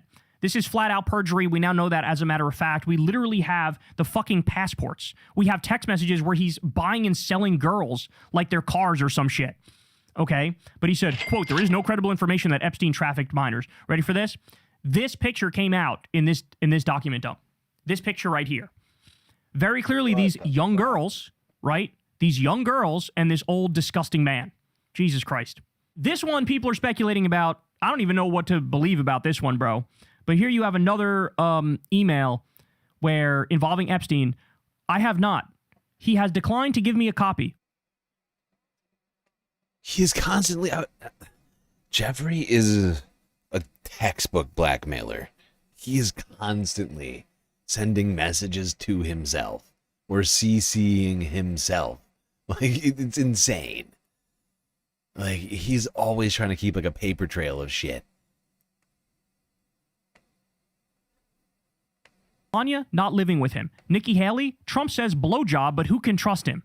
You, lots, Nick Ayers, mentioned in the Palm Beach house sale, hopefully not anywhere else. So here, there's an allegation that Nikki Haley sucked off Trump. Jesus Christ. Jesus Christ. Oh my God. I can't. I need the Men in Black flashy thingy after reading all this stuff, man. I don't even know what to think about this or what to say about this. Drops I Knew says, leadership would like your help. Indian billionaire tapped Jeffrey Epstein before Modi's visit to the U.S. and Israel. New Department of Justice documents reveal Epstein's direct role in fostering ties between Indian, Israeli, and U.S. elites. So again, Shadow Emperor, seemingly Shadow Emperor. There's a new thing that just came out, an audio recording of Epstein talking to Ehud Barak, the former prime minister of Israel. This is after he's out of office. And Ehud Barak's like, well, what should I do now? And Epstein says, look into Palantir. Look into Palantir. You can make some money if you invest in Palantir. And then also it appeared to be the beginning of the relationship between the Israeli government and Palantir, which led to this fucking AI-powered genocide that we just watched live streamed in 4K. Oh, wow. We should have some serious... we should have some questions. We really need a lot of questions answered about Jeffrey Epstein's involvement in Palantir. Because they're being given a lot of government contracts, including ICE and all these defense contracts. I have a lot of questions about these guys to begin with. Like, even without the involvement of Jeffrey Epstein. Honestly, do we want guys who Jeffrey Epstein was essentially involved in creating? Do we really want those guys in charge? Do we want that? Is that what people want? The Epstein cabal to be using all of our data to repress us with ICE or repress people overseas? It seems could bad. Be the literal beginning of getting the technology where they did this AI-powered genocide. It was that audio recording of Ehud Barak and Jeffrey Epstein, and that led to a partnership between Peter Thiel and Palantir and the Israeli government, and we know how that... Like, seriously, if the Epstein involvement in Palantir doesn't get Republicans, right-wingers, to stop supporting that horrifying organization, then they really, truly never had any scruples or like real problems with any of this. All the stuff they claimed about where we go one, where we go all, it's all bullshit. It's all bullshit, and you know it. Wound up. All right. Trump comes out after all this, and he dares to say, quote, "It actually absolves me. The Epstein files, actually, they absolve me." I don't know. He thinks you're fucking stupid. He thinks everybody in this country is fucking stupid and he can just get away with relentless lies. Then we also have, at least in other countries, there's some justice, there's some consequences. Like I said, there was one British politician who lost his position as a direct result of this. The Slovakia Prime Minister's national security advisor also resigned over his Epstein links. Okay? So other places there appear to be consequences. Here, of course, Trump's a bull in a china shop and doesn't give a fuck. He's tarnished 1,000 ways to Sunday and just keeps acting like he could just do whatever he wants. How about this? The Guardian. Epstein lawyers discuss possibility of cooperation with prosecutors days before his death, files reveal. Less than 2 weeks before convicted abuser was found dead, lawyers met with Manhattan federal prosecutors. That's wild. So as Trump is president, he gets locked up in a federal facility under Trump, and he just started talking about cooperation with prosecutors, and then he winds up dead. Gee, I wonder what happened there. And then finally, I'll leave you with this, guys. Look at Ben Shapiro. Weasley little Ben Shapiro. The Epstein files don't exist, according to Ben Shapiro. He wasn't trafficking underage girls to powerful men. It's a conspiracy theory, speculation without supporting evidence. Quote, it's debunked. There's nothing there. Ben Shapiro says about the Epstein files. There's nothing. Weird, Ben. It's really weird. Weird. Very, very, very weird. There's no files, says So let's Ben. get the files and figure it out. Because it's weird, because now we have just part of the files, and it seems like very much the opposite of the still talking about honestly. Jeffrey Epstein?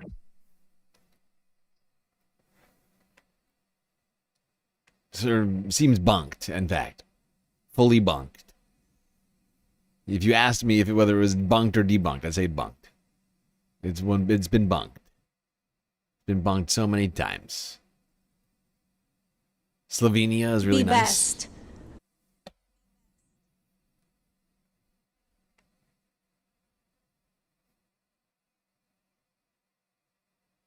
It was BB. You'd bet a testicle? Whose testicle? Yours? Or someone else's? I feel like that's an important part of this. It wasn't clear the way that it was ambiguously worded.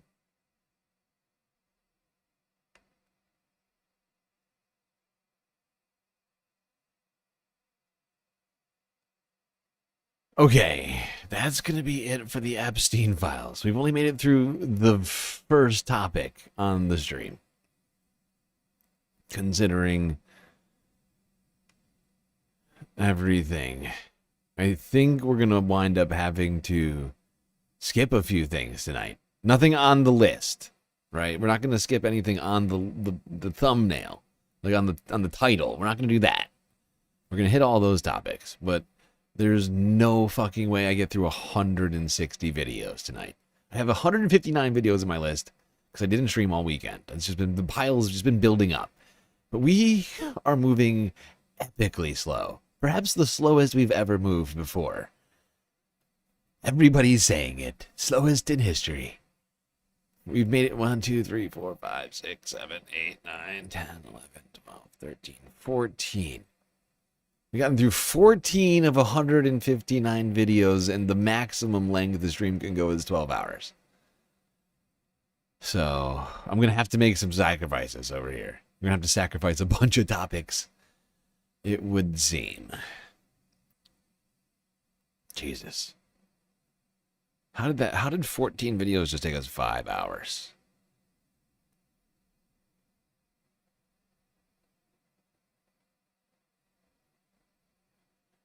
All right, everybody. We just blasted our way straight through the third break. So, we will now be taking our galactic intermission.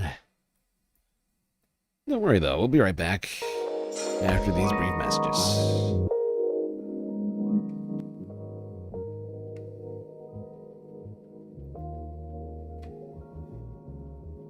All right, I hope everybody's been enjoying the show so far. If you haven't already, hit the follow button on Twitch and the subscribe button on YouTube, bell icon, like, and do consider contributing to the Galactic News Network. Seeing as we are completely funded by individuals like you, your donations truly matter. A lot of great ways out there for you to show your support. We got YouTube, we got Twitch, but seeing as we are running a rather sizable galactic deficit, we are recommending people donate on places like Cash App, PayPal, or by becoming a galactic patron on Patreon. as we see that money immediately, if not sooner, rather than having to wait weeks to see our YouTube and Twitch money. Of course, out of those three, the best way to contribute to the galactic deficit is probably by becoming a galactic patron, where for the low price of $3 a month, you get access to a myriad space benefits unseen by the rest of the goddamn Milky Way galaxy. All right, everybody, enjoy the break, grab yourselves a drink, maybe a snack, and I will be right back.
All right.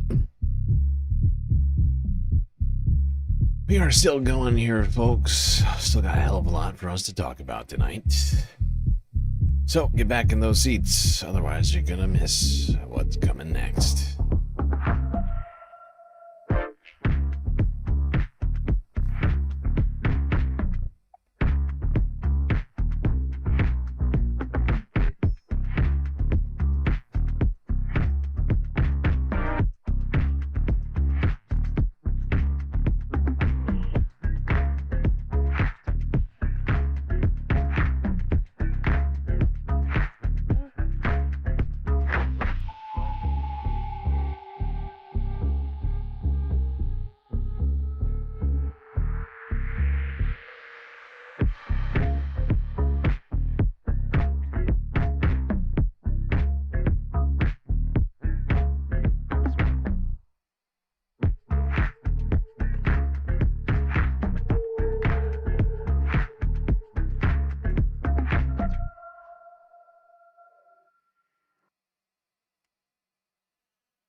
All right, folks, we are back from break. Fourth half about to begin, and we're finally done talking about the Epstein files. For now. For today. I'm sure we'll be back to talking about it tomorrow. And since I didn't stream this weekend, I'm going to try and stream as many days during the week, during the work week here, as possible. As well as doing next weekend. I feel bad. I feel very bad. I'm going to try to make up. Not having done a stream on Saturday or Sunday is terrible. I made a huge tiny I feel mistake. bad. Alright, however, since we are so pressed for time, I'm going to be merging two sections, the discussion of protests against ICE in Minnesota, and just ICE in general, with the discussion of Hasan taking over YouTube. Which I'm realizing the title is out of order. We're doing Hasan first. It was always the plan to do Hasan first. I don't know why I put Melania second. Usually I try and get it good. Alright, let's go first here to talk about Minnesota. With this guy I've never seen before. I thought this was a good video. This is not my usual kind of episode. Well, that was I just, God, we were just standing there and they did the, like the gas thing, and it's like, that footage is from about a week ago, and that was tear gas, and I'm totally fine. I just got a bit of a headache from it. I'm going to show you more footage that I took of my city, Minneapolis, but if you're looking for clips of violence or confrontation, you're not going to find that here. You can go elsewhere to see that kind of stuff. What I want to show you are the scenes of everyday resilience and the community coming together in ways that probably don't make it onto the news. See, I've been living in Minnesota for 5 years, and I've been married to a Minnesotan for longer, and one thing I know for sure is Minnesotans are tough. They're tough people, and they're tough to break down. The reason for that goes back hundreds of years, so if you're like me and your nervous system is kind of fried from the past few weeks, I invite you to get cozy and stay warm. It's -11 out here, and I'm going to paint this beautiful Minnesotan sunrise while I tell you why it is that Minnesotans are so resilient. So you won't be surprised to learn that Minnesota's cold, and it always has been. So first the indigenous people Winter is that lived coming. here, and then later the Scandinavian immigrants who moved here, they all learned the same lesson in different centuries. In a place this cold, you can't turn your back on your community, because protecting your community is the best way to protect yourself. It's hard to turn your back on your community when you need them to stay warm, right? So the Dakota lived here in clusters of teepees, and they lived in teepees that had smoke flaps on the top, and they would layer buffalo hide at different layers depending on the temperature to stay warm. They would hunt and forage all summer, and then they would store their dried meat and their berries and their nuts throughout the winter. And the Dakota figured out how to use community to their advantage as a tool to beat the oppressive elements. So the cold enforced a sort of code of ethics, and nobody here could gorge or hoard rations. And going against the group would lead to isolation. And in this environment, isolation often would lead to death. So the white settlers who moved here, they pretty quickly realized that same thing, and they brought with them a strict philosophy of protecting their own community. So I'm talking about the Scandinavians. So Minnesotan culture is heavily influenced by Scandinavian culture. From the mid 1800s to the early 1900s, millions of Scandinavians moved to the United States, and Minnesota became their core hub. So life here was hard for these immigrants. I found a letter from 1854 from a Swedish immigrant named Gunder Asmundsson, and in this letter he said, "I would not advise any stranger or rich man to come here, but those who are good workers will go on, because one has to work harder here than in the fatherland." In fact, many Scandinavians were Lutheran, and a cornerstone of Lutheran teachings is that the good that you do for your community is a way of getting closer to God. And I think that faith and that service to community helped immigrants persevere and stay resilient back when this was a distant northern frontier. These Scandinavian immigrants also brought with them a sort of early version of Minnesota nice, which is a term we hear today for a sort of polite and passive-aggressive temperament. But imagine their world, right? I mean, survival meant being able to borrow a couple logs of firewood from your neighbor just to keep your fire going, or maybe you needed your neighbor to dig you out of 10 feet of snow just so you could get out of your cabin. So up here, you didn't really have the option of being a jerk to your neighbor. You put on a friendly face or you suffered the consequences, and often the consequences meant death. So under very different circumstances to the indigenous people that were here, these Scandinavian immigrants learned that you had to put community first to survive. And surviving meant putting community above the individual. That meant defending their community at all costs, braving their elements out here just to support their neighbors, no matter what that really took. And maybe I look too deeply for history in everyday life, but look at this clip. This is an example of something so powerful, but I just don't think it would ever make the news. What you're seeing are residents of a neighborhood where there was some ice activity, and in this case, they're dragging whatever they could, like trash cans, to block off the roads around where ICE was conducting a raid. And when I asked people why they did this, they said it was for two reasons. One, it was to trap ICE in case they commit a crime, and two, it was to prevent people from accidentally driving down those roads and being hurt by ICE. So Vice President Vance was here a couple of weeks ago, and he described in a press conference what he saw as a uniquely organized resistance. But if you know Minnesotans, you know that there's nothing unique about this strong sense of community. In fact, it's been pervasive since people started living in this region of the world. So I don't know how all of this will play out, but I tend to look for history in everyday life, and I'm reminded of a lesson that Napoleon learned 200 years ago. Never invade a winter people in winter. Thank you for watching, and if you like this kind of content, I have a Patreon. I'm also selling prints of this painting, and all of the proceeds... The painting turned out nice. When he was painting, I wasn't sure how it was going to look.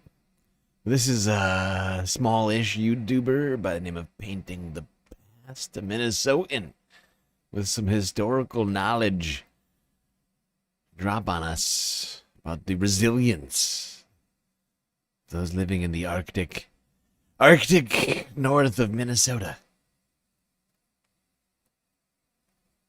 Lessons perhaps we could all learn in our own lives. Ones of community and working together. I know the Space Fams work together. I know that much.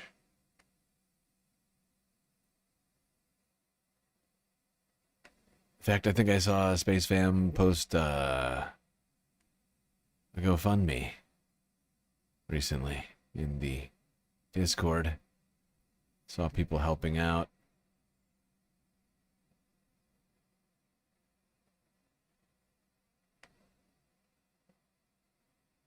And of course, this is community-funded media.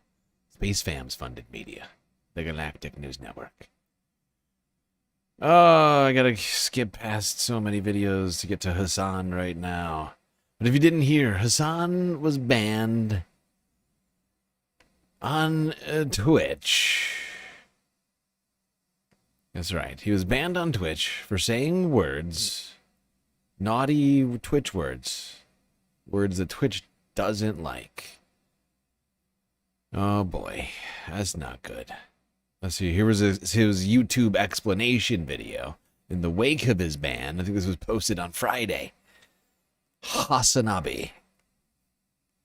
On January 28th, 2026, I was covering another news story, as always, that somehow tied back ICE's military occupation on American cities, specifically in Minneapolis, to Israel's military occupation of the West Bank and in Gaza. Illegal. And this is something that I've talked about quite frequently, a concept known as imperial boomerang. The violence that we dish out over there ends up coming back to the home front, to the home territory, to the domestic front, and is used on American citizens. And in the process of this coverage, and I'm going to play you a video of the 2-minute and 30-second incident. In the process of this coverage, I used certain terms that Twitch had made a violation of the terms of service a year prior. Let's take a look at the video.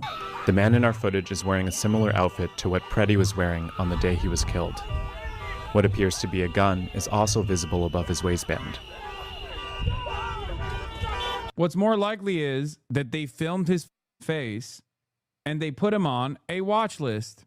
As Ken Klippenstein reports in this exclusive, Sparta, Reaper, and Grapevine track protesters and their friends, plus others, ICE's secret watch list of Americans. We have a nice little database, and now you're considered a domestic terrorist. A masked federal agent taunted a protester filming him in Maine last week. This article also showed something very important, though, that the relationship between ICE and Israel was far more consequential than even the way that I had presented it. Let's take a look. Remember this video? We've covered videos like this on numerous occasions on this broadcast where ICE agents will walk up to counter protesters, will walk up to protesters and film them in their faces and go, smile, you're on camera, you're on a watch list now. Department of Homeland Security spokesperson Tricia McLaughlin's response was firm. There is no database of domestic terrorists run by ICE. There's just one problem. She's lying. 2 senior national security officials tell me that there are more than a dozen secret and obscure watch lists that Homeland Security and the FBI are using to track protesters, both anti-ICE and pro-Palestinian. This is another big suck my dick to all the Israel dick riders out there, you rabid ultra-Zionist pigs.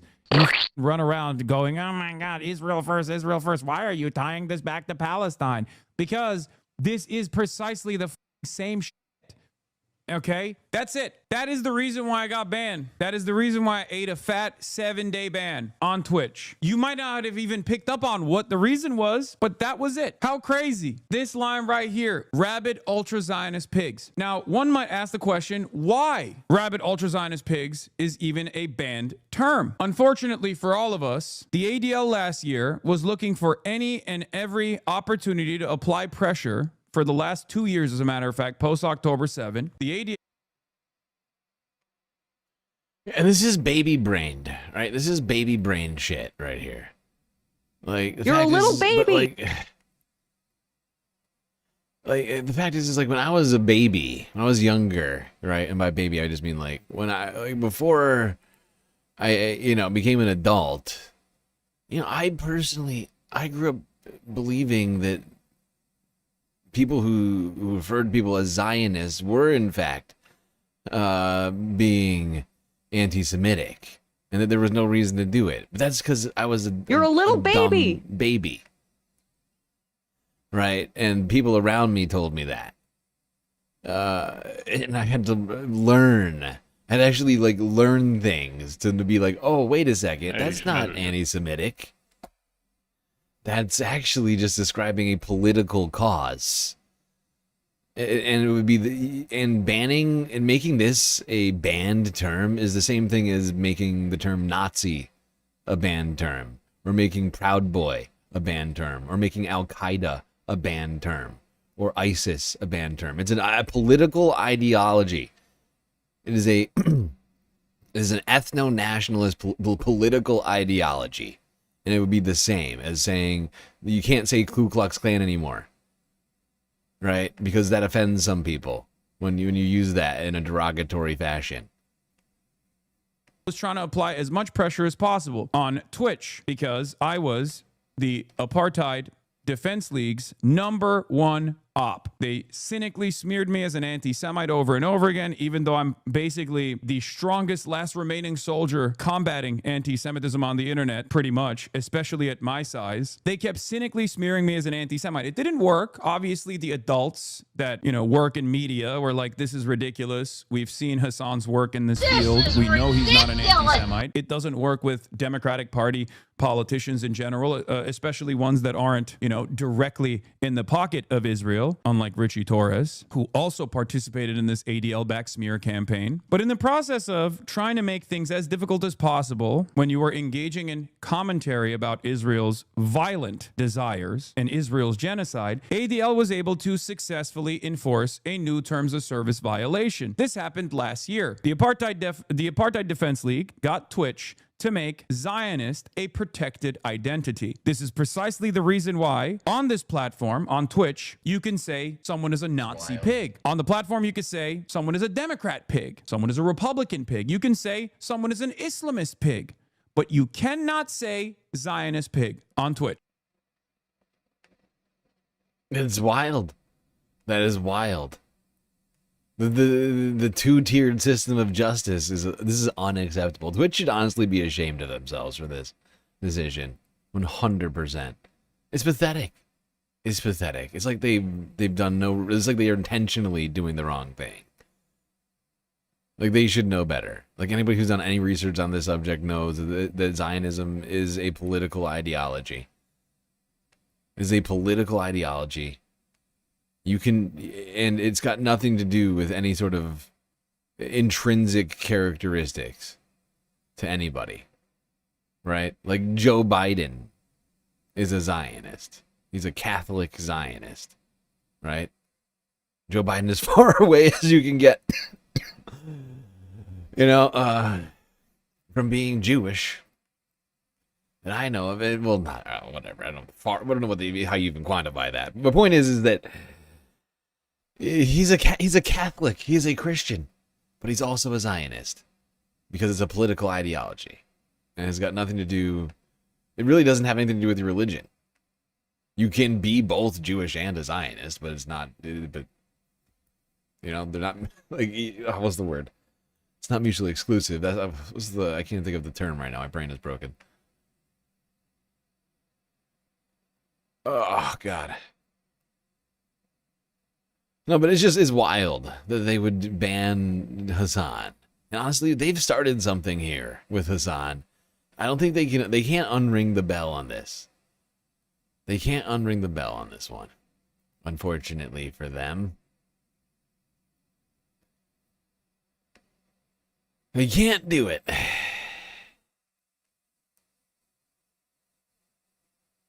That bell is the Hasan going to YouTube bell. Because Hasan was banned over the weekend. And rather than not doing his stream, well, this appeared on YouTube. That's on YouTube.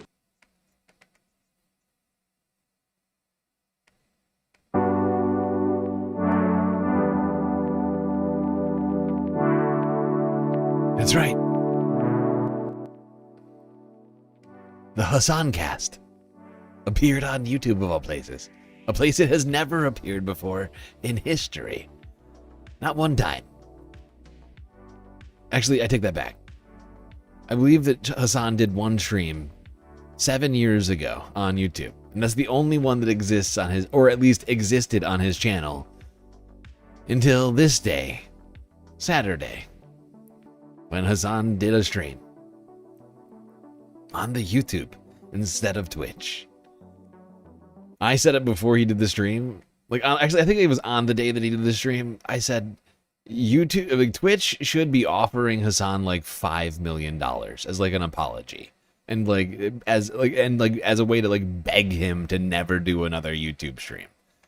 Like I said it then, and I'm justified even more so after having watched the stream. I'm convinced that they should have offered this guy like $10 million to never stream on YouTube ever again.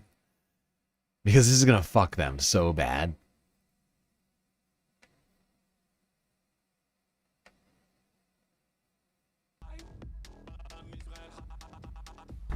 have forgotten to say, I'm Israel high. Do you love Israel? You must love Hamas. You are Hamas.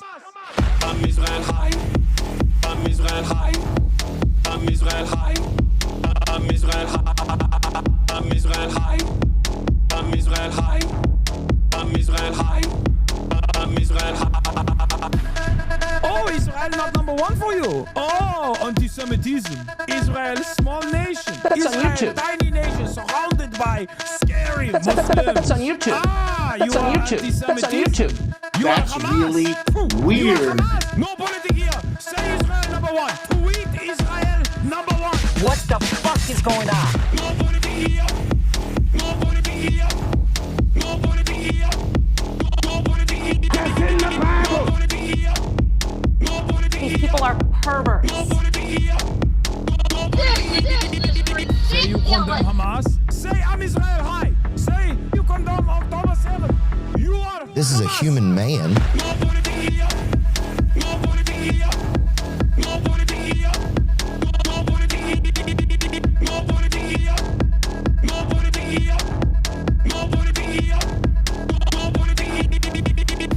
What's going on, everybody? I hope everyone's having a fantastic evening, afternoon, beginning of the no rise matter of the where you are in the Antichrist. world. I'm Hasan Piker, and this is Hasan. I'm broadcast coming to you live from sunny California, Los Angeles, folks. We're live and alive, and I hope all the boys, girls, and MBs are having a fantastic one because today's a beautiful day. Today's a wonderful day. Today's a very special day. That's right. I am live. I'm alive, and I hope everyone is having a fantastic one. We have an incredible show for you here today, and some of you might be thinking to yourselves, oh my God, why is it a very special day today, Hasan? Is it because we're on YouTube right now? Is that the reason why it's a very special day, Hasan? Is that what's going on? Is it a very special day because you can see subtitles in real time underneath me, which is pretty crazy, huh? Is that the real reason why it's a special day? Is that the real reason why it's a special day, ladies and gentlemen? Because a lot of you are probably thinking, oh, it's 61 degrees and there are things happening all around the world, things happening everywhere. Is that the reason? Because you're on freaking YouTube. Is that why? Is that why it's a special day? There was 100,000 in chat. There was 200,000 in chat. At one point, there was 200,000 live concurrent viewers on Hasan's stream. Move over, Candace. Every Owens. single person on this planet is gay. Yeah.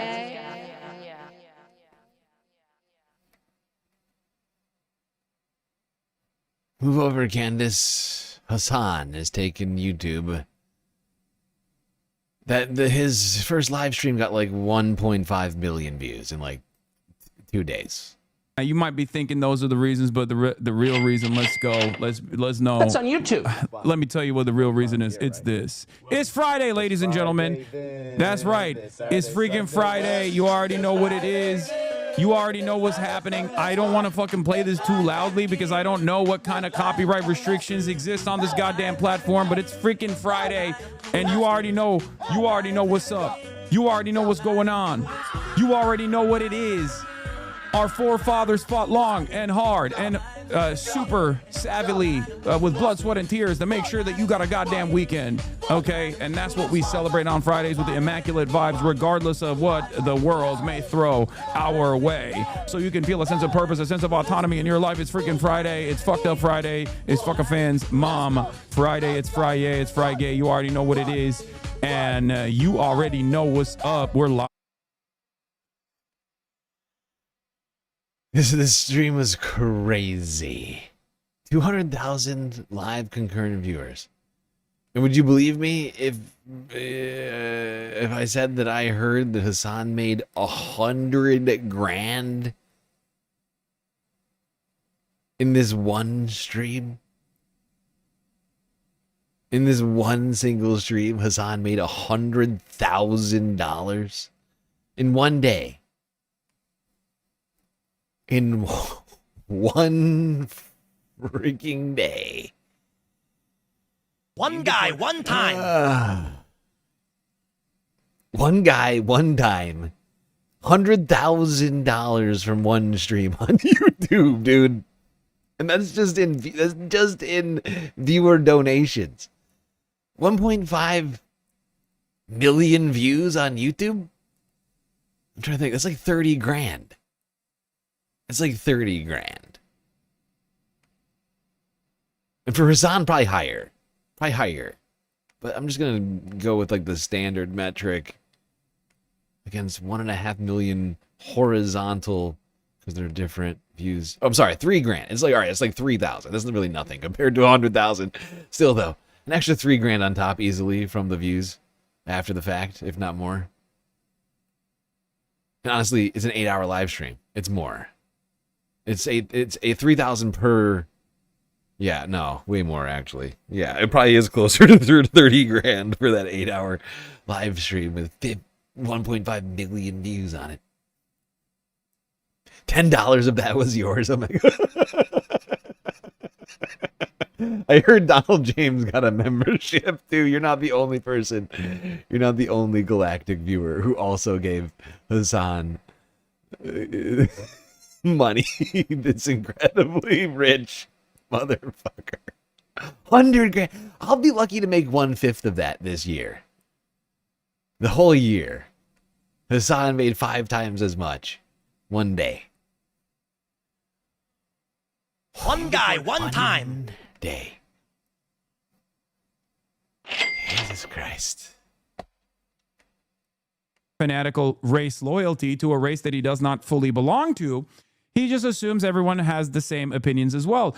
Are there Israeli fascists and are there fascists in the Zionist movement? Of course, Zionism is a fascist ideology. Of course, there is fanatical loyalty of that sort. That's actually what I despise. That's why I'm anti-fascist, right? That's the same reason why I despise Nick Fuentes and hate Nick Fuentes is the same reason why I despise and hate ultra-Zionists that I sometimes call pigs on Twitch that end up causing me to get banned, right? That's the same thing. It's $100,000 one day. For one day.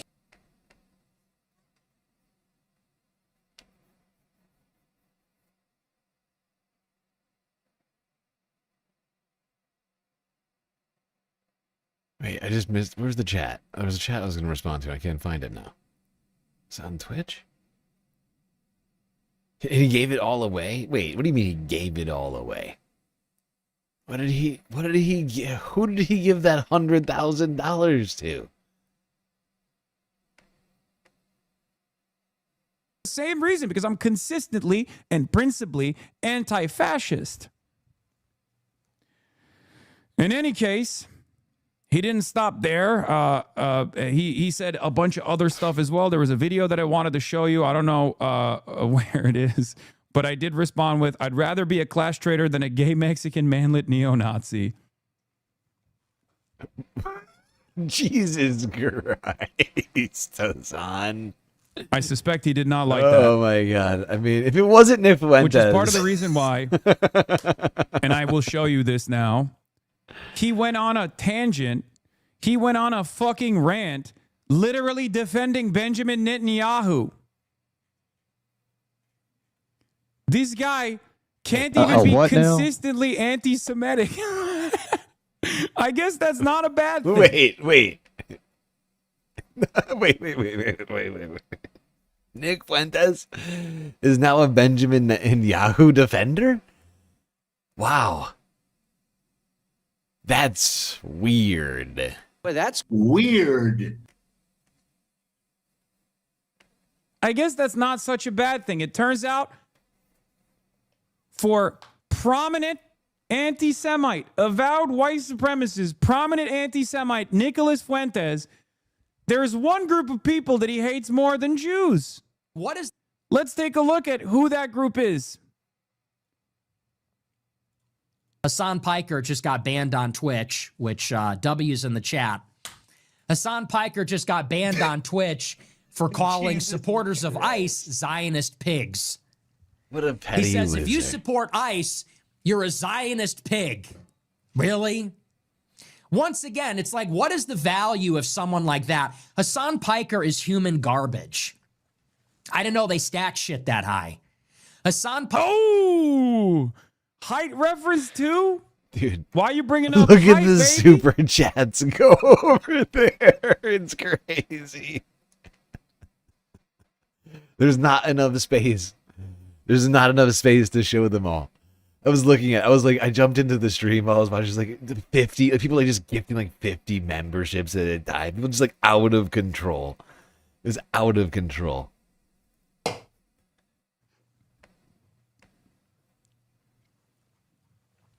That's just odd. Does this sound okay?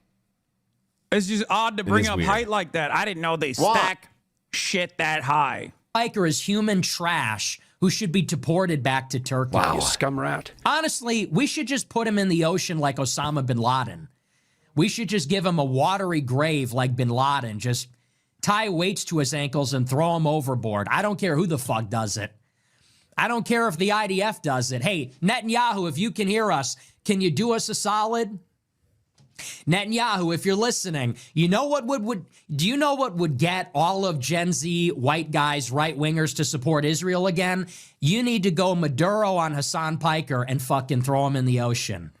Give him a watery grave. I'm sorry. You want us to support Israel? You want to make the case? Why should we ally with Israel? You know, that would be a... Wow. Wow. Wow. Nick Fuentes is like, look, I'm an anti-Semite, but what if you want me to support Israel? I got an idea. Murder Hasan, says Nick. Oh my god, dude. Illegal. Wow. Wow, Nick. Shopping that idea around, huh? Fantastic. Great stuff from you, pal. This motherfucker is, I mean, this is not surprising, I hope, to anybody really that's been paying attention. But he's out here dick-eating Israel with the hopes that Israel will fucking, you know, assassinate me.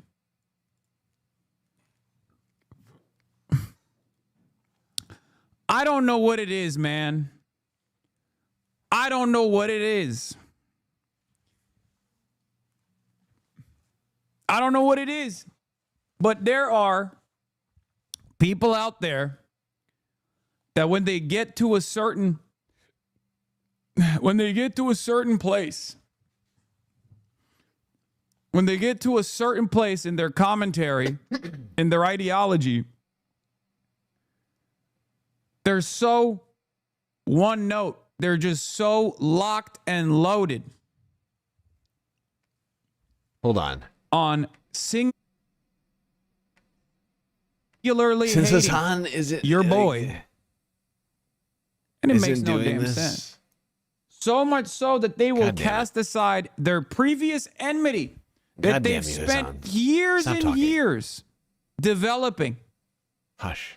This man has been banned from every fucking platform.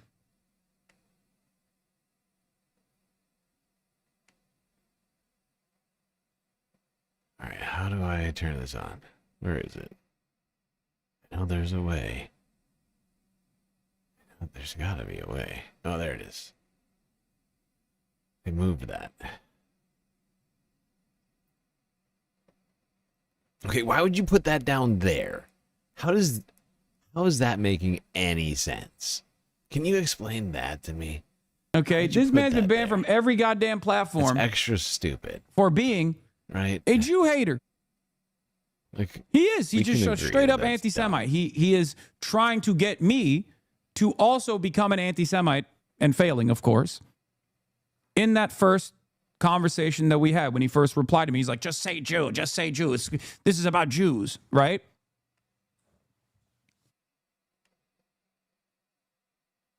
Wait, why isn't the live chat working?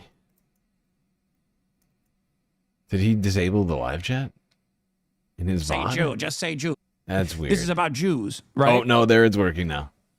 I just figured and for when the he gets full a little Hasan bit of experience, pushback, we need the chat, right?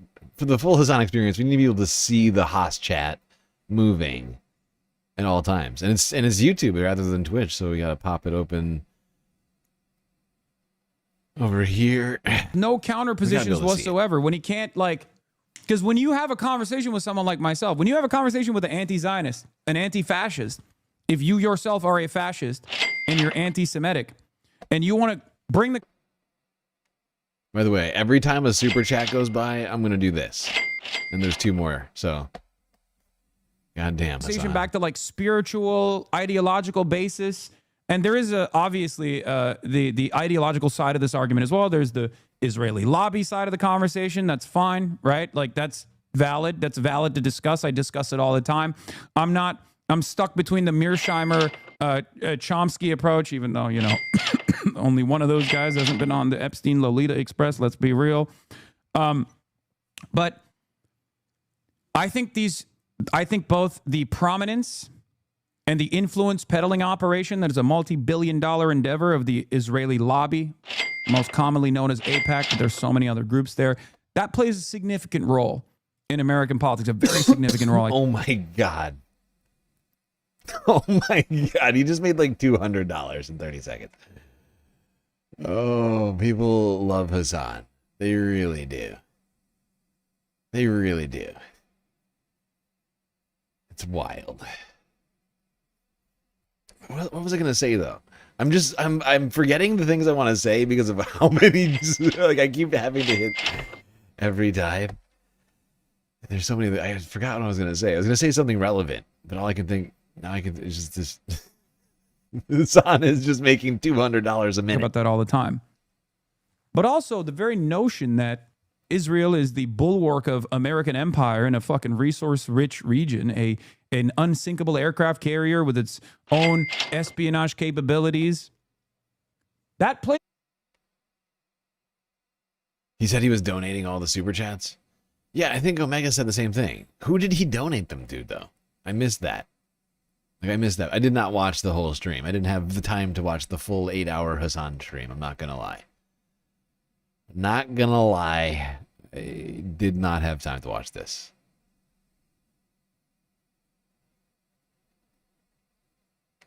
Like, can you imagine? Can you imagine? Like, if I tried to cover Hasan's streams, like, in that way, I do an 8-hour stream every day. So that would mean to cover Hasan's stream, even if I watched it like 2x, I'd have to spend 4 hours. So there's 12 hours right there, and that would just be one video. I could never do it. A pretty fucking significant role in this equation, and these guys can't have that conversation because they have to take it back to this monolithic Jewry. They have to consistently say this is about a global organized effort around Jews. I personally think that's pussy shit. Sorry for using such gendered language here, but I personally think that's cowardly. It's cowardly. It's unproductive. It has nothing to do with addressing the actual problem. And the reason why is because just as the Holy Crusades had not to do with defending Christianity at all, but was for pure plunder purposes, but Christianity was the galvanizing principle there, a way to justify it. The same principle holds for Zionism and its ties to Judaism. Are there a lot of Jews who are Zionist? Of course. But if Jews were monolithic, then Israel would not spend multiple billions of fucking dollars to make sure that every Western Jew, as soon as they're born, is locked into Zionism. Rizla with a super chat. Look at me keeping up with Hasan over here. We love you too, GSL. Good night. Oh. Very thoughtful of you, Frizzla. You having a good night too. That's on YouTube. All right, I'm going to skip ahead because Hasan goes to a protest. You can see he's got the press vest on already. At some point, he does actually leave his gilded purple palace over here. I guess it's not Purple Palace anymore. He's taken over YouTube as well. What do you get when you combine purple and red? Magenta? Maroon, I guess? Oh my god, there's just an entire... There's just a block of... I'm just looking at a block of... I just like hit a spot. I just hit a freaking spot in the stream where it's just super chats.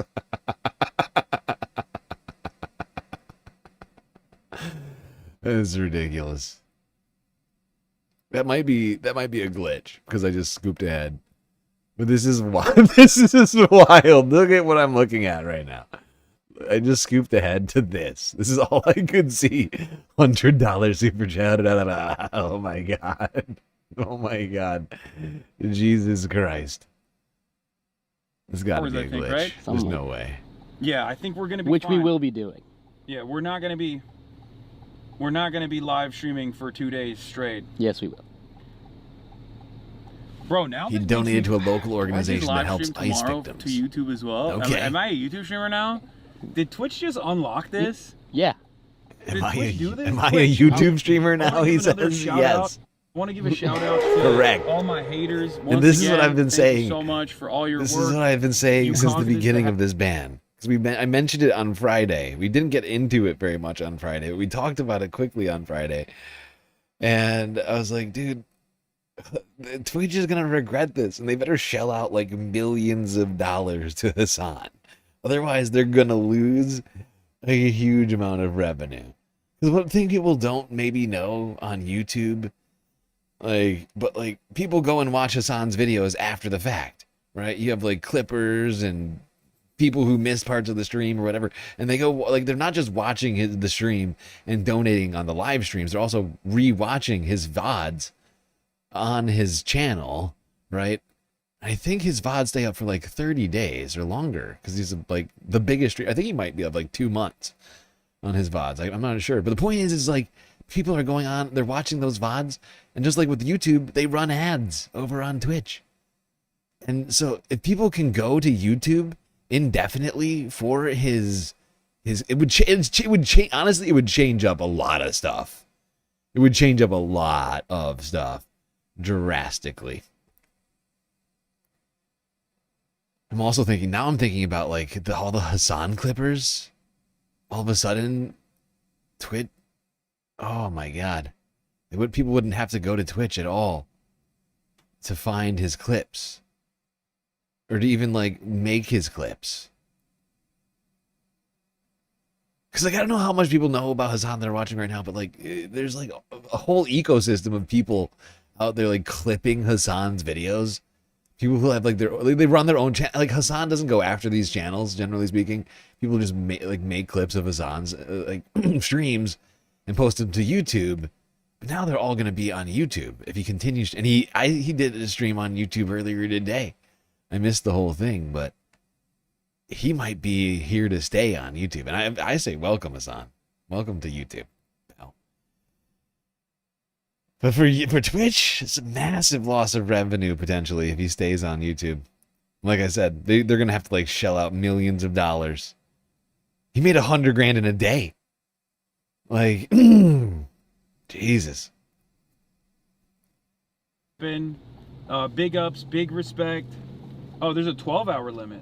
Okay, well we're fine. Yeah. We're You know what I mean? Like Hasan limit, does. That's a big L. How many streams does Hasan do a week? Does Hasan do 5 or 7 days a week? Yeah. I always forget.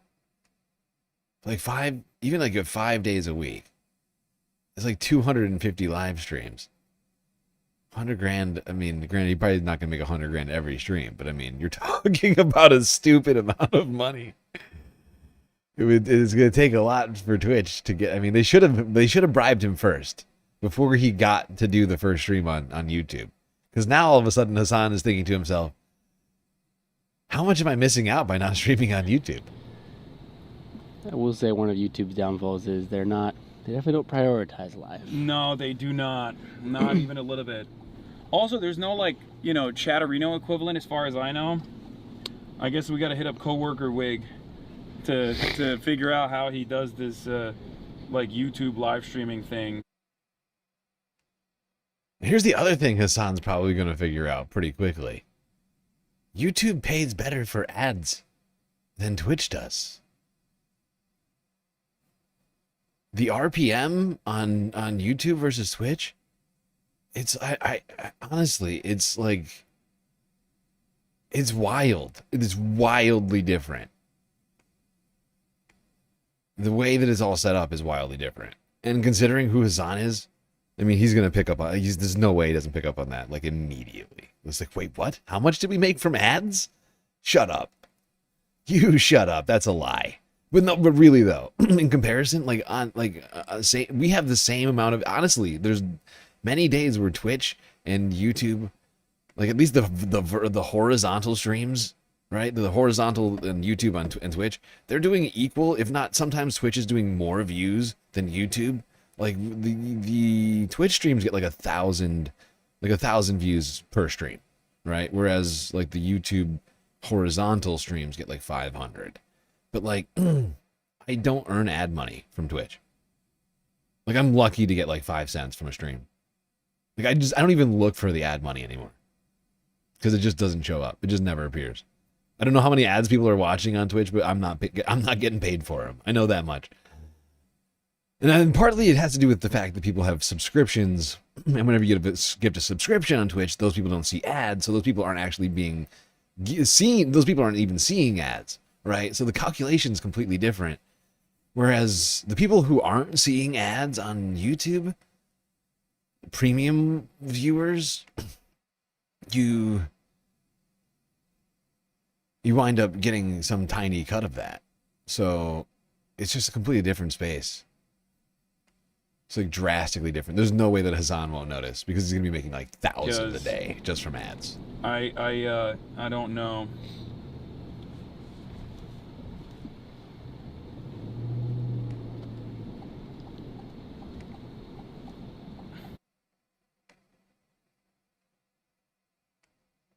Like, I don't make jack shit on ads. I make like on a good stream like $4 or something like that. I mean, it adds up over time. But for Hasan, 1.5 million views per stream. Oh my god, look at it again. Yo, this shit is wild. Maybe.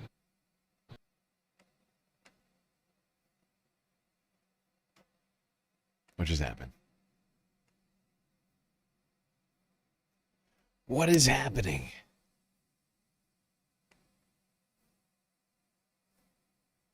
And my browser died.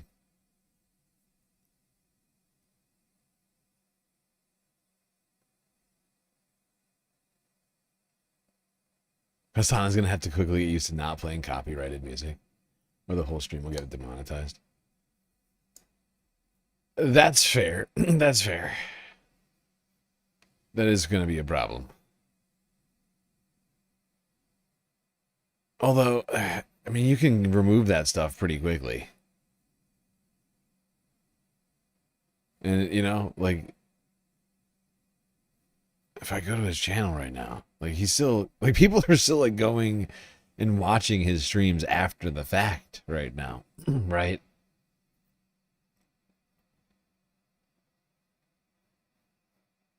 So, you know, like, he could, like, by the end of the night, like, after the stream, depending on how much he's, like, watching, how many, like, copyrighted songs there are, he could have those out of there, like, in almost no time.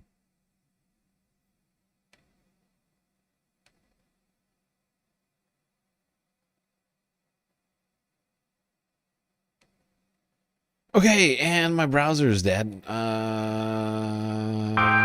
hold, everyone.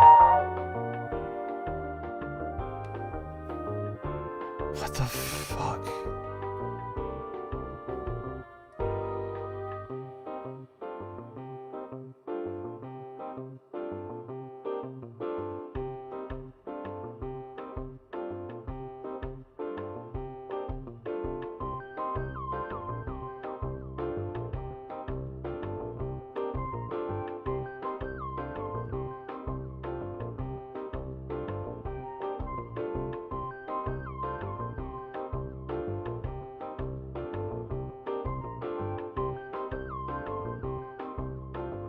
I think the chat is, I think having the top, like the live chat going is fucking it up. So I'm turning that off. Let reset this.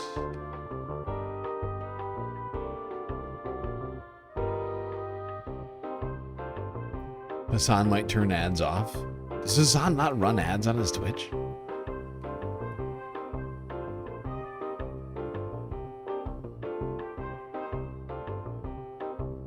I find that shocking. Yeah. All right, what else? Bro, acts like it's my first day on the job. Yeah.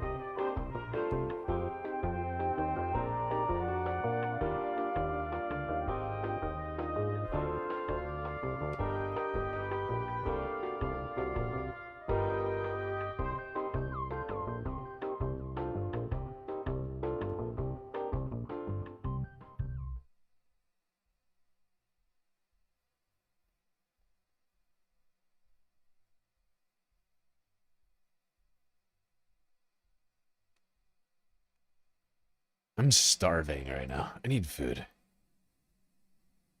Oh, God.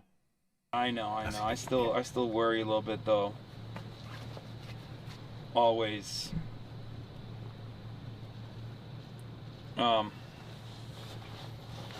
Maybe the kids are gonna be all right. Maybe. Nick Fuentes roasts people who can't afford a house and says housing prices should go up full max. I don't know what to tell you. Have money, get a job. Wow. Yeah. You know, I'm a little learned some of this. Said $20. Trump's remarks about housing prices today killed the last sliver of hope I had for him. This guy's really fucking hates us. I know, you're right. Delete Twitter from your phone. No. Delete TikTok from your phone for sure. I mean, I've been in the trenches. I've been in the Twitter trenches for a minute now. Partially because, like, listen, I was in the trenches when it was the absolute worst place, right? I was in the trenches when I was online. Still. All right, I gotta pee, but I'm gonna like fast forward to like where he like gets out of the car. He's like driving forever. Takes them forever to get to this protest. There we go. 30-ish months up on Twitch. Only ever watched some content. If I gotta switch to YouTube, I will watch so many more. Not gonna lie. Damn. Yeah. I mean, let's see. I gotta figure out the membership stuff on here. But if we can get like membership going on here, then you know maybe I'll swap. Who knows?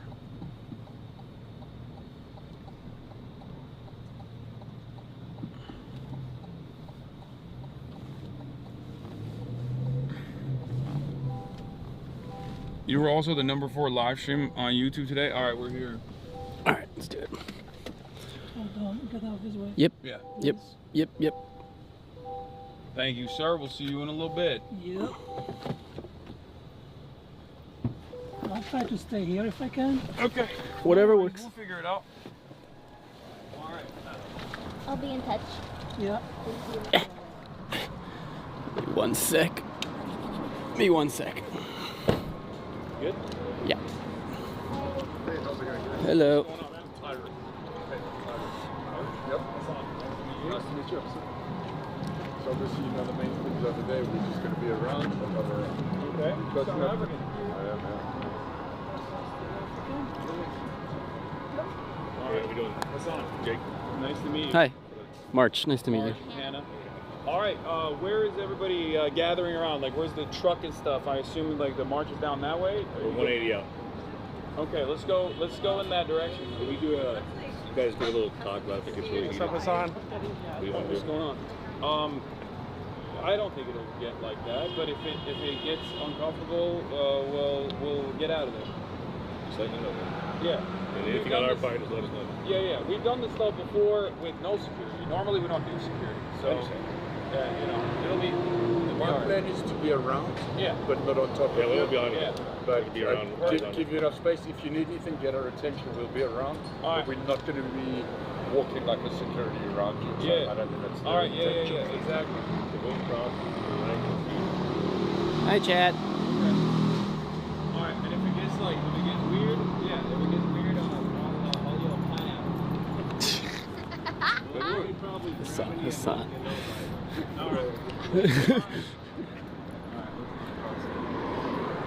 Why are you like this? I don't know. I mean, I feel like you need a code word, right? Avalanche. Okay, we won't use pineapple, we'll use avalanche. All right. Pineapple's a safe word. Yeah. That's the only one I know. I know how blown out it is. I think it's like it's a classic safe word that people use all the time. All right. Up there and then to the right, right? I mean, I guess we could cut through here too, maybe? Or no, let's just go through here. All right, everybody. We are out in downtown Los Angeles. We're out here in downtown Los Angeles at the Ice Out LA protest. There are nationwide ice protests happening all around the country. It's a beautiful day, 82 degrees, sunny. Beautiful, beautiful time to do a protest. What's good, boys? What's good? It's minus 20 degrees right now. It is not minus 20 degrees, and I love it. Okay, let me tell you. Not to consistently compare this to, the conditions in Minnesota, but goddamn, you know? Yeah, of course. 24/7. Hell yeah. Is Hasan complaining about being cold? All right. Is Hasan complaining about being cold right now? I missed that. I just sat back down in my... I could have sworn I just heard Hasan complaining about being cold in California. Come on! Get it together, Hasan. As you guys know, Los Angeles is... I know. This is an immigrant city, okay? Yes. America is an immigrant country. Nobody is illegal on stolen land. By having said that, immigrants are the reason why this country is as powerful of a nation it is. It's one of the most redeemable aspects. Oh no, he said it was beautiful. Okay. Okay. I misunderstood what he was saying. 82 degrees. That sounds lovely. It sounds America. Lovely. What's good? What's good? What's up? Sure, but quick. Flick it quick. Yeah, I'll take it. Nice to meet you guys. So, so good. Sorry, keep going. As I was saying, it's one of the most redeemable aspects of America, and the very fact that these fucking assholes in charge are trying to take this away, are trying to foment hatred. What's going on, guys? Are trying to foment hatred, are trying to foment enmity, are trying to separate and divide the working class here, so that the working class forgets who is actually responsible for their demise.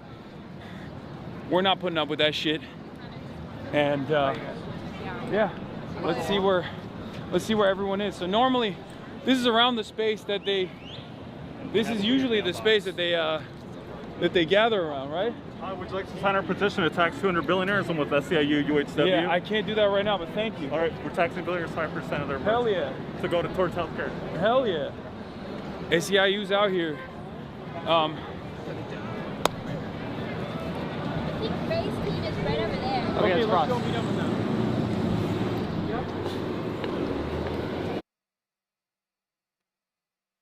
Oh, Hasan not signing any petitions? My God. I kind of expected him to sign that petition. SEIU?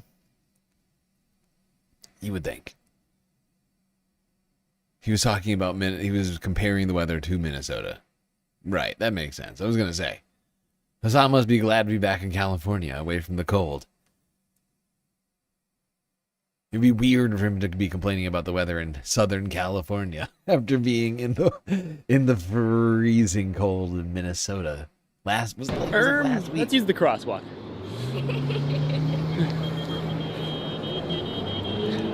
Zoran hasn't made jaywalking illegal here yet. Or legal here yet.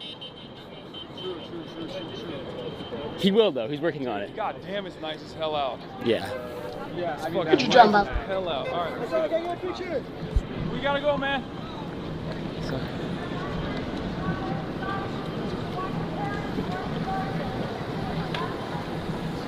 Should have brought my ND filter. But we're good. Oops. Where's our team? I think they're gonna be anytime. Okay.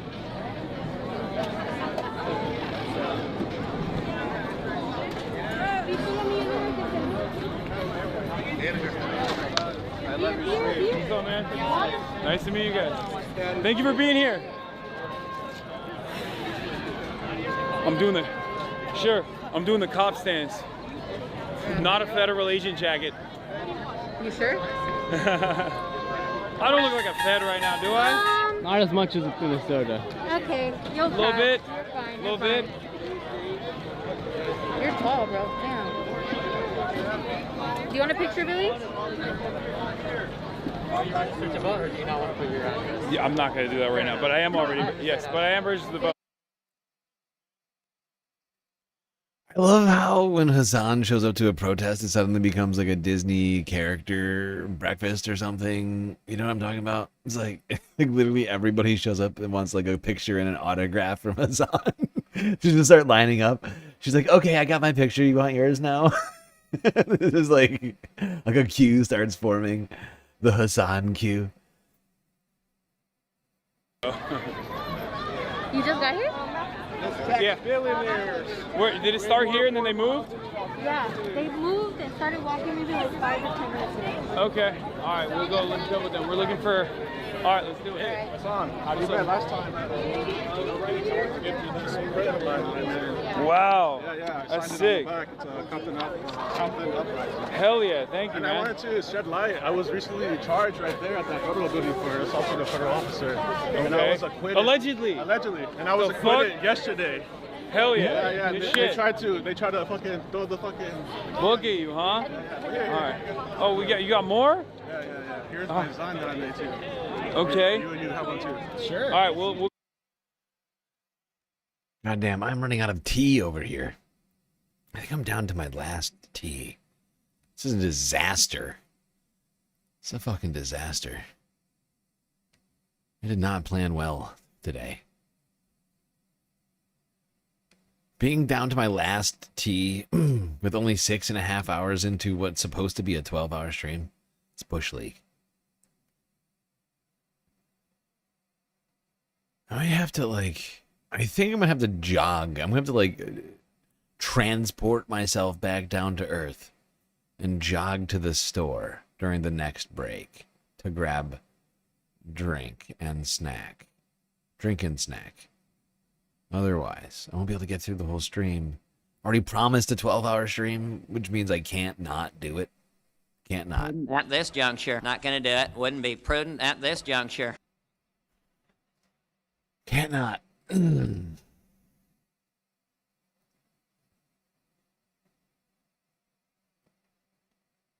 What kind of tea am I sipping? Arizona.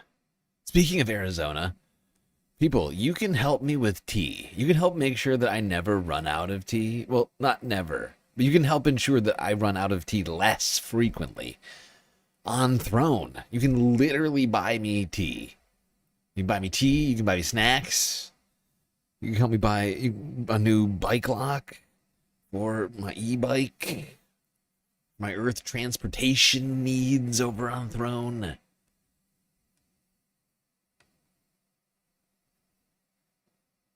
But you could have prevented this situation. Of course, I could have personally prevented this situation by being more responsible. Just saying. It's just like shopping on Amazon, honestly. Throne, you buy it and then it shows up at my house. By house, I mean my apartment.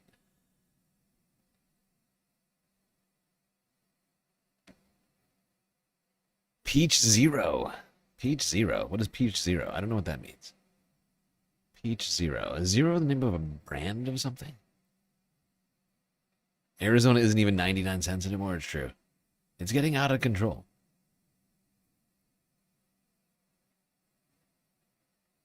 Although if you buy in bulk, in the way that I have it set up on Throne, it's $1 a piece. So it's like a win-win situation, really. Excuse me. Lipton Peach Zero. I see. Well, you just said 0. It could have been anything 0. Snapple, I think, has Snapple 0. You know, it wasn't clear what brand of tea we were talking about. Do you know what I like? I like milk tea. I enjoy a good milk tea. Like with boba. It's not bad. Or without boba, actually. You don't even need the boba. Like, the boba is fun. Honestly, tea and milk. The Brits they got something going with that. Like, you can't combine Arizona. You have to, like, actually brew the tea to make it be good. Like, do not combine milk with Arizona. That's a bad plan. Yes, I've tried it.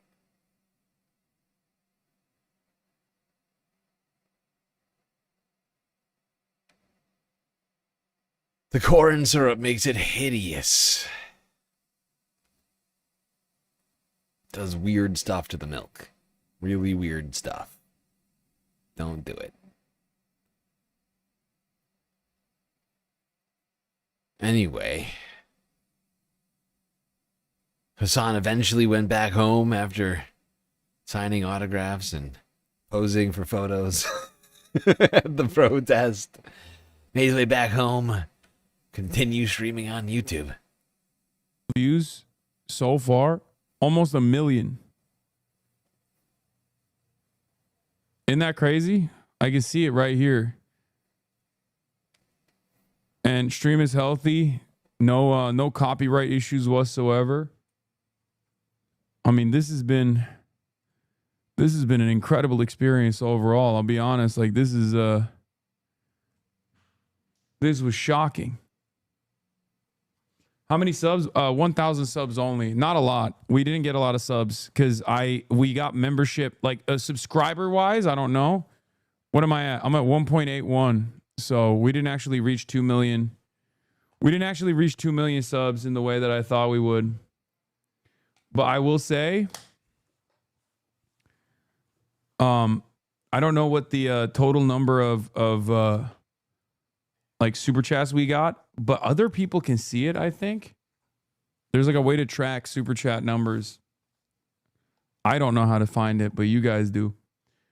But you have automatic subtitles, amazing. Yeah, automatic subs is pretty good.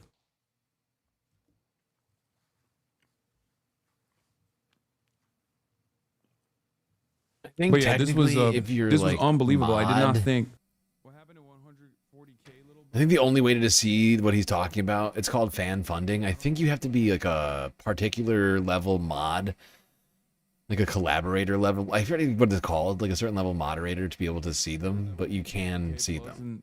In a couple, He's right. In a few hours. Yeah, I don't know what I was thinking. I don't know how this stuff works because guess what? I'm not a YouTube streamer, so I'm just learning. He is now. I'm just learning. I'm learning right now. Hold on, I'll be right back. I'll eat a kebab if you do 4K quality only next stream. Sure. Look at Don Lamont. He has like fucking like real-time super chats showing up on his stream and shit. He's got this shit way better than me. Let's be real.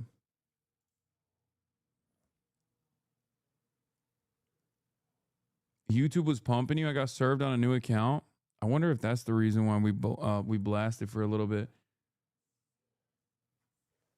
But the chatting stuff, the chatting is like doing, what is it called? Like a memory leak or something? That's what it is. Why were you banned? For being too cool. For being cool. Too cool. YouTube viewer retention is shit. Is it? I mean, for me, I have a very different, like, I feel like I have a different audience than like a lot of other people. Like, I have a live audience, live built-in audience. All right, we have 1,400 members. Bro, it's so odd seeing you on YouTube. Usually I see you on 77 TV spams. I'll be honest, dude. I did not think it was going to go like this. Austinox was literally complaining to me last night because I didn't do a video. He's like, live streams don't get promoted to the algorithm. You have to do a quick video, like quick direct to camera YouTube video, so that you can promote that you're actually doing. You have to promote that you're actually doing a YouTube live stream for the first time ever. Otherwise, he literally sent me a message in the morning saying, listen, don't get mad or don't be disappointed when your stream numbers are lower. Most of the audience won't know where to find you. That's what he said. And then, I mean, look what happened. Ostenox is correct, I know. But I'm the worst at fucking self-promo. You know how this works. I'm so ass at self-promo. Look, Don Lemon is so good at self-promo. He's got to like and subscribe. 10 a.m. and 5 p.m. Eastern time with. Bro, he has a fucking promo video that he throws to. This man is a consummate professional.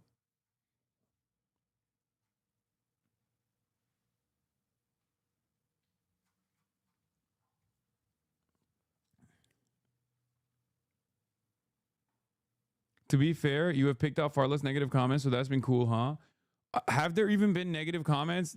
I'll be honest, it's hard for me to do comment watch. Mike said 20K would be a success, 40K would be amazing. Well, 140K is something different. Are you leaving? Yeah, I'm leaving. All right, bye. Dropping far off later. Bye, everyone. Bye. Thank you for coming on, Caroline. Lemon Nation hat. Where's ours, man? I know. I need a Lemon Nation hat.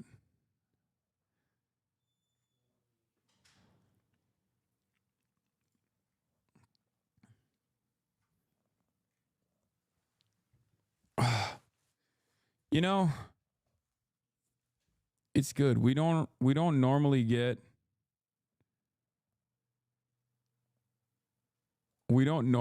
a lot of W's around these parts. You know, being a leftist is about being right too early, and being right too early does not get you any sort of it's not great.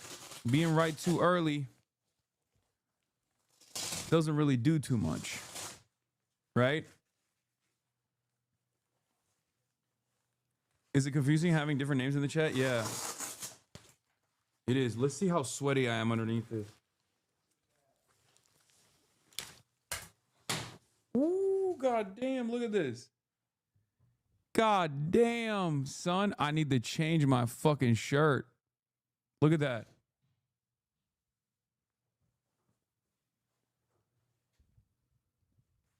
Yeah, bro, she was 80 degrees. Are you going to do an IRL at Qatar? Yes, I'm planning on doing it. And I think if I do it, I'm going to do it on YouTube, obviously. Stank? No, I smell great. I sweat a lot through the fucking... but I actually... What did I just walk into just now? Every time I walk back in... Listen to what Hasan saying. Something weird's going on. Now he's talking about sweating a bunch. Alright, I'm back. I had to make myself a snack. Try and get through this, and because I've been moving so slow on trying to get through all the content, I just kind of wanted to let you all keep watching some of this rather than like going to a break. We're gonna move from Hasan now. Well, not move from Hasan. We're gonna keep talking about Hasan. We're gonna let somebody else talk about Hasan for a second. Couple of somebodies over at the I've Had It podcast. All right. While Don Lemon is getting arrested for clearly selective prosecution, I'm sure that this journalist here is going to be next up. And this is about the best 7 seconds of journalism I've seen in 10 years. Play the clip. Hey, Lindsay, why don't you just admit that you're gay and then people won't blackmail you anymore? Now, listen, Lady Graham, that to me, as hilarious as it is, should be asked to these people all day, every day.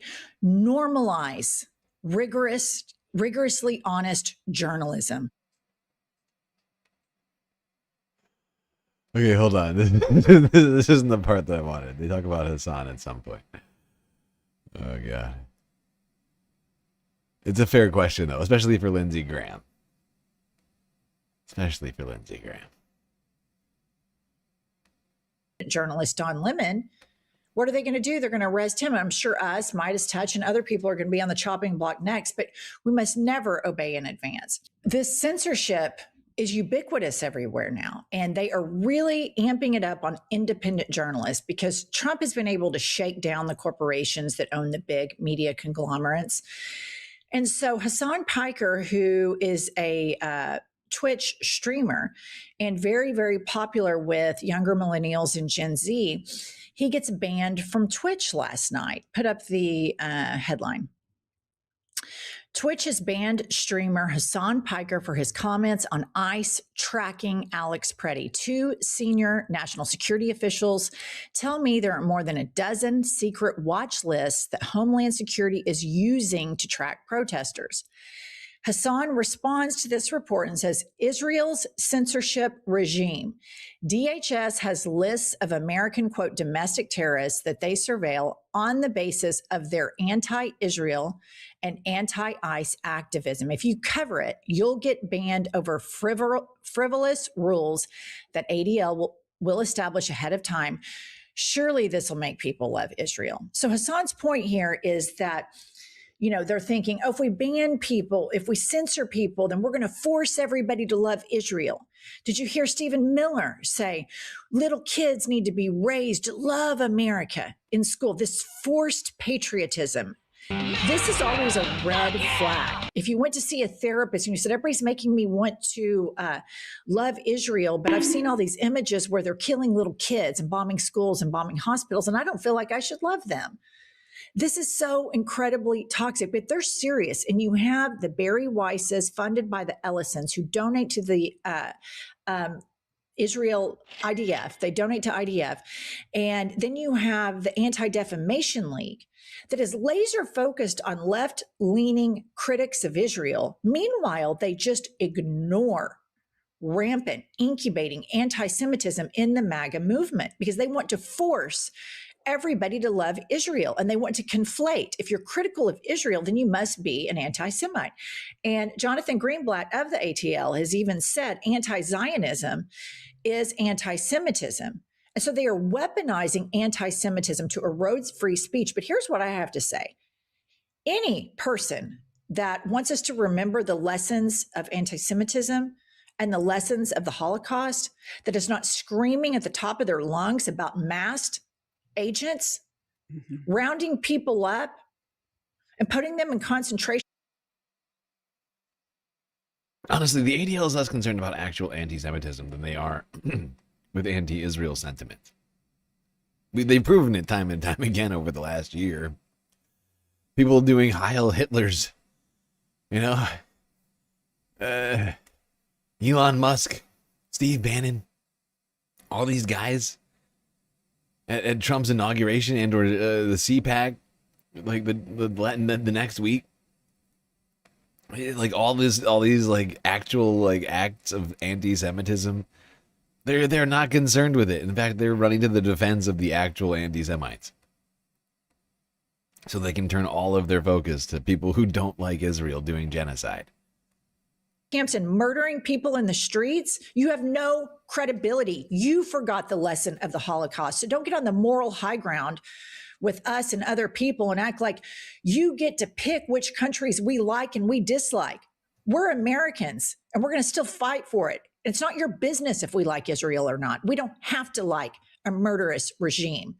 And by the way, Benjamin Netanyahu, claims that Israel is this huge democracy. Meanwhile, he's on tape the last few days saying now's not the time for elections. So don't get on the moral high ground and act like you have it over us. So then, of course, Nick Fuentes, who is a real anti-Semite, Jew hater to the nth degree, tweets Hasan Piker back. And he says, it's Jewish censorship, not just Israel, but you'll never go there. Hasan responds, I won't go there because I'm not a fucking moron and it's not about Judaism, no matter how hard you, Jonathan Greenblatt, and Mark Levin all claim it's tied. Get your booger eating, bi-curious Mexican Nazi ass out of here and go sell some more Epstein hoodies, little man. Love it. It's exactly the way a bigot like Nick Fuentes needs to be spoken to.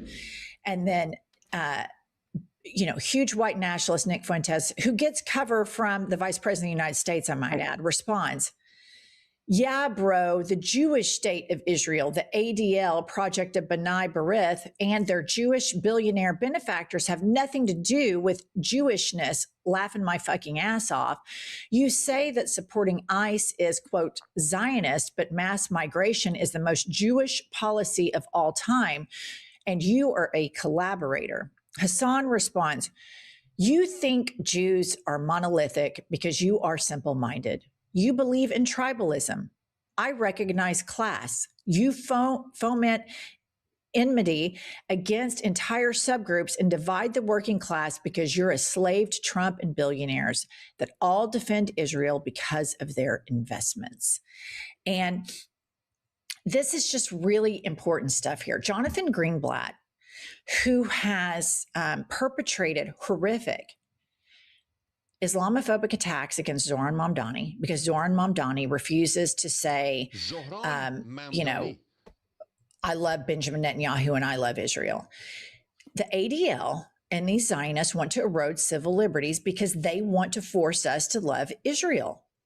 And most people with a moral compass right now see the provocations and the war crimes and the genocide of Israel and do not feel affection nor love from them. They feel outrage at the injustice and they stand up and proudly shout, free Palestine.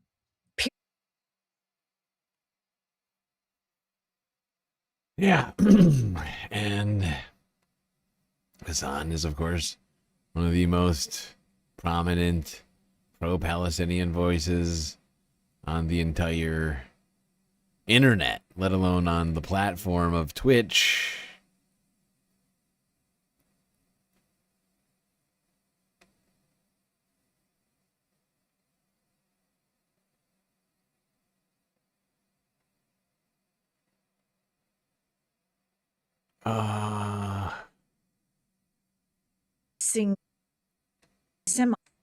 Standing up for a marginalized group of people that have had to live under apartheid. Yet the same MAGA party that the ADL gives cover for barely scratches the surface at Elon Musk, Nick Fuentes, or the fact that the vice president, Tucker Carlson, and the Heritage Foundation all provide cover for Nick Fuentes. It's so hypocritical. It's incredible. And here's Hasan on his band. Pop this up. Hasan says, you can say Nazi pig on Twitch. You can say Democrat pig. You can say Republican pig. You can say Islamist pig. You cannot say Zionist pig. The ADL, which is an arm of Israel's suppression in the West that works with law enforcement and does espionage, has made it a benallable offense. And that's what he said. Zionist pig. That's what got him banned for a week. So my thing is, are we a free country or are we not? Are we allowed to?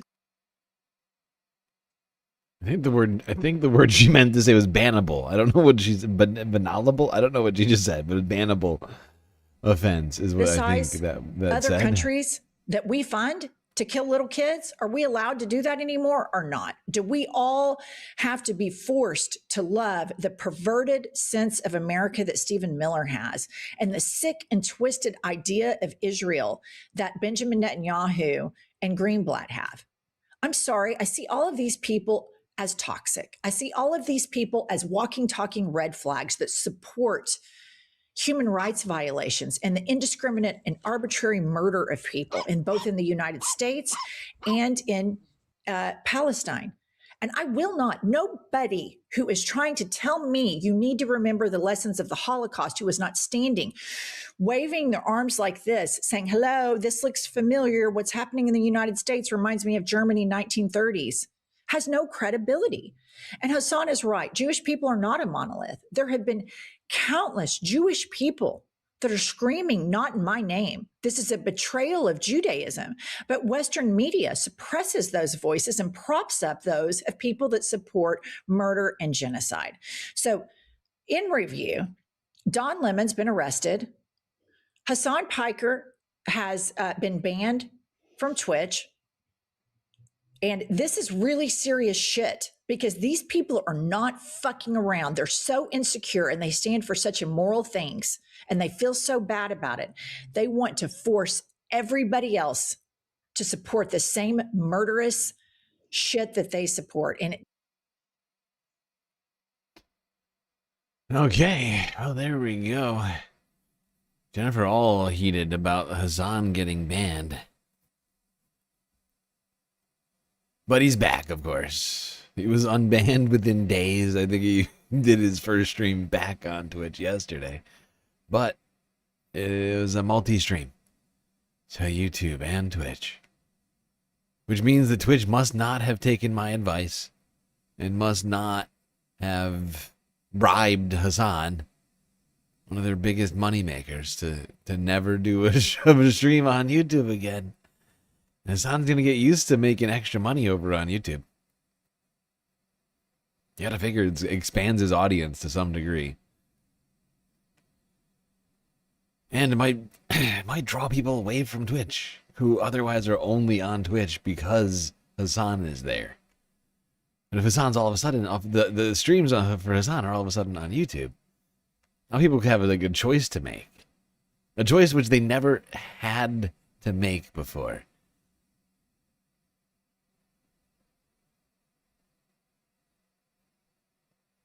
Really, the people over at Twitch never had to think, I wonder what would happen if people started going over to YouTube to watch Hasan's streams.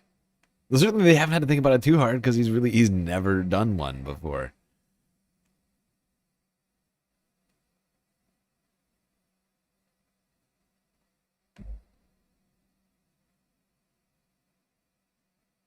I think it's gonna hurt him. I really do. I think they've made a bad business decision. Should have shelled out, like I said, like $5 million, maybe 10. That would have kept Hasan from streaming on YouTube. Like, what? We are really sorry, pal. We did not mean to ban you, our most prominent streamer, for saying something that is clearly not hate speech. It is merely political repression. Did not mean to repress you, our biggest political streamer. Really biggest streamer on the entire place. Regardless of politics. We're so sorry. Please take this no strings attached gift of $5 million. Please never stream to YouTube again, ever. Thank you. Please never stream there again. We're so sorry.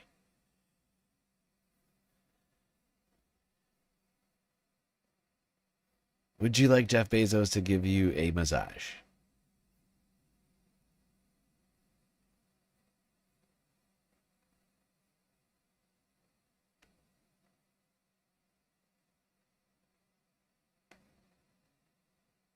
All right.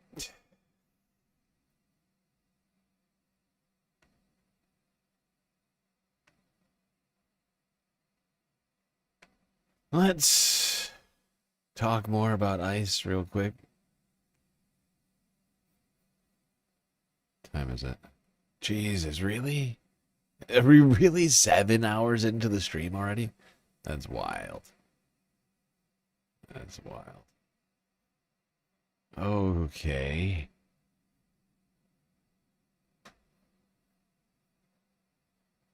Yeesh.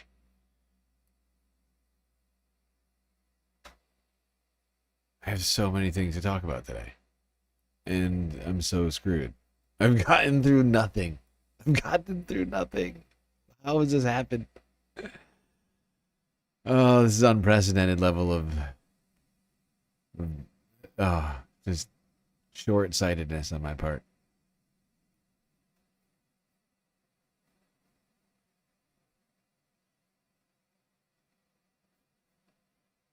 All right, let's talk about talking about ICE. How Democrats need to change their words, the narrative. Today, I want and need to talk about ICE. This morning, ICE beat a man and executed him at point-blank range on the streets of Minnesota. We all know that this isn't the first time they've done this, and in this current climate, it won't be the last. And maybe I am the strange for thinking this, but I don't know how any Democrat can talk to any voters today and mention anything else but this.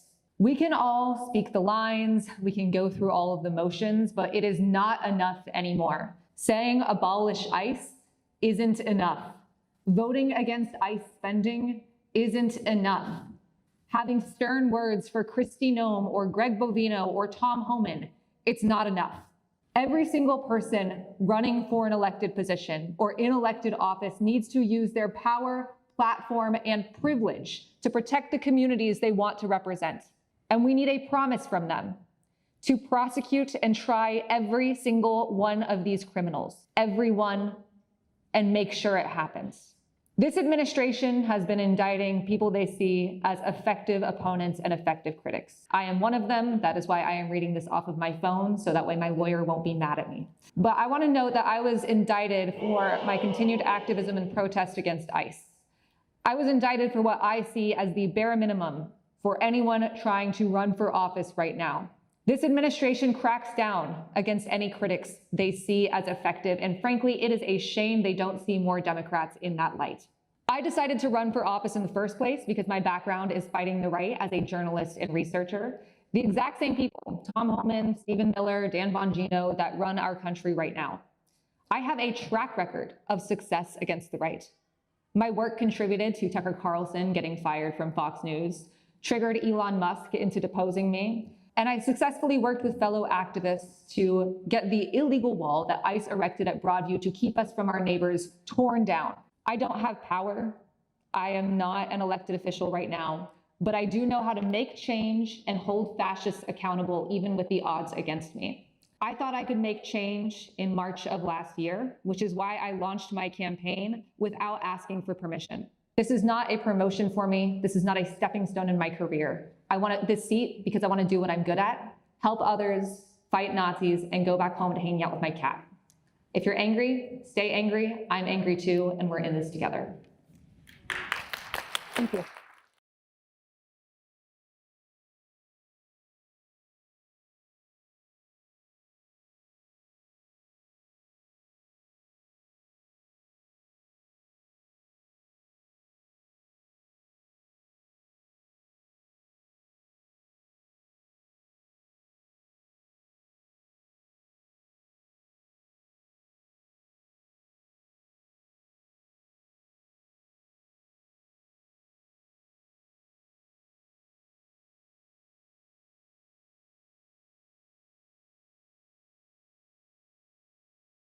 Swazi, I know you voted to increase ICE funding, so I wanted to get something for you. This is an adult diaper for when you pee yourself in front of Donald Trump. You can wear this. It's really nice. You're the type of leader we need right now. Someone who soils themselves when fascists are at our door.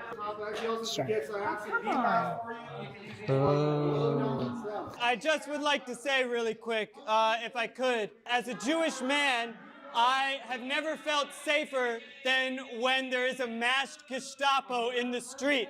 So thank you, Congressman Tom Swazi, for funding ICE. I think the only way, I'm on your side, the only way we can fight anti-Semitism is by aligning ourselves with white supremacists. So thank you, Congressman Tom Swazi. I know he apologized, but I just want to reiterate, nobody could have predicted that ICE would have been killing innocent people. No, nobody could have predicted, except literally everyone. Literally everyone could have predicted that. Anybody could have predicted. I feel so safe as a Jewish man being dragged out of a synagogue for protesting the Gestapo. Yep. Now you could be a Cat Abagazale or you could be a Tom Swazi. Don't be a Tom Swazi. Don't fund the Gestapo.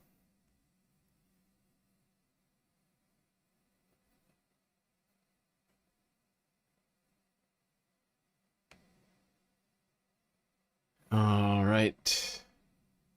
Speaking of Democrats who just love funding ICE,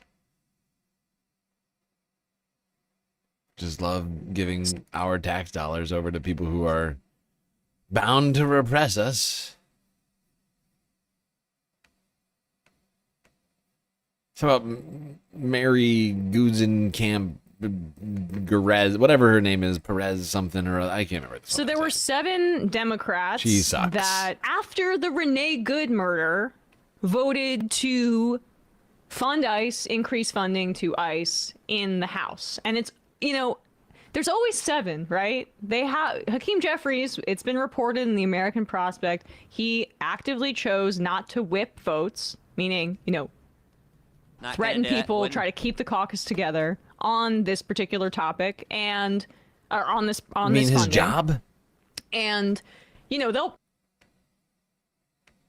I think what Emma is talking about is, I think she's talking about Chuck Schumer's job, if I'm not mistaken. I think she's referring to the basically one of the leader's only jobs, and that's to get everybody behind a particular narrative. the strategy of this like weak kind of Democratic Party is like, if you're in a frontline district and you're worried about this affecting you, and you're in a purple district, you can be the rotating, you know, villain here, and this will help you.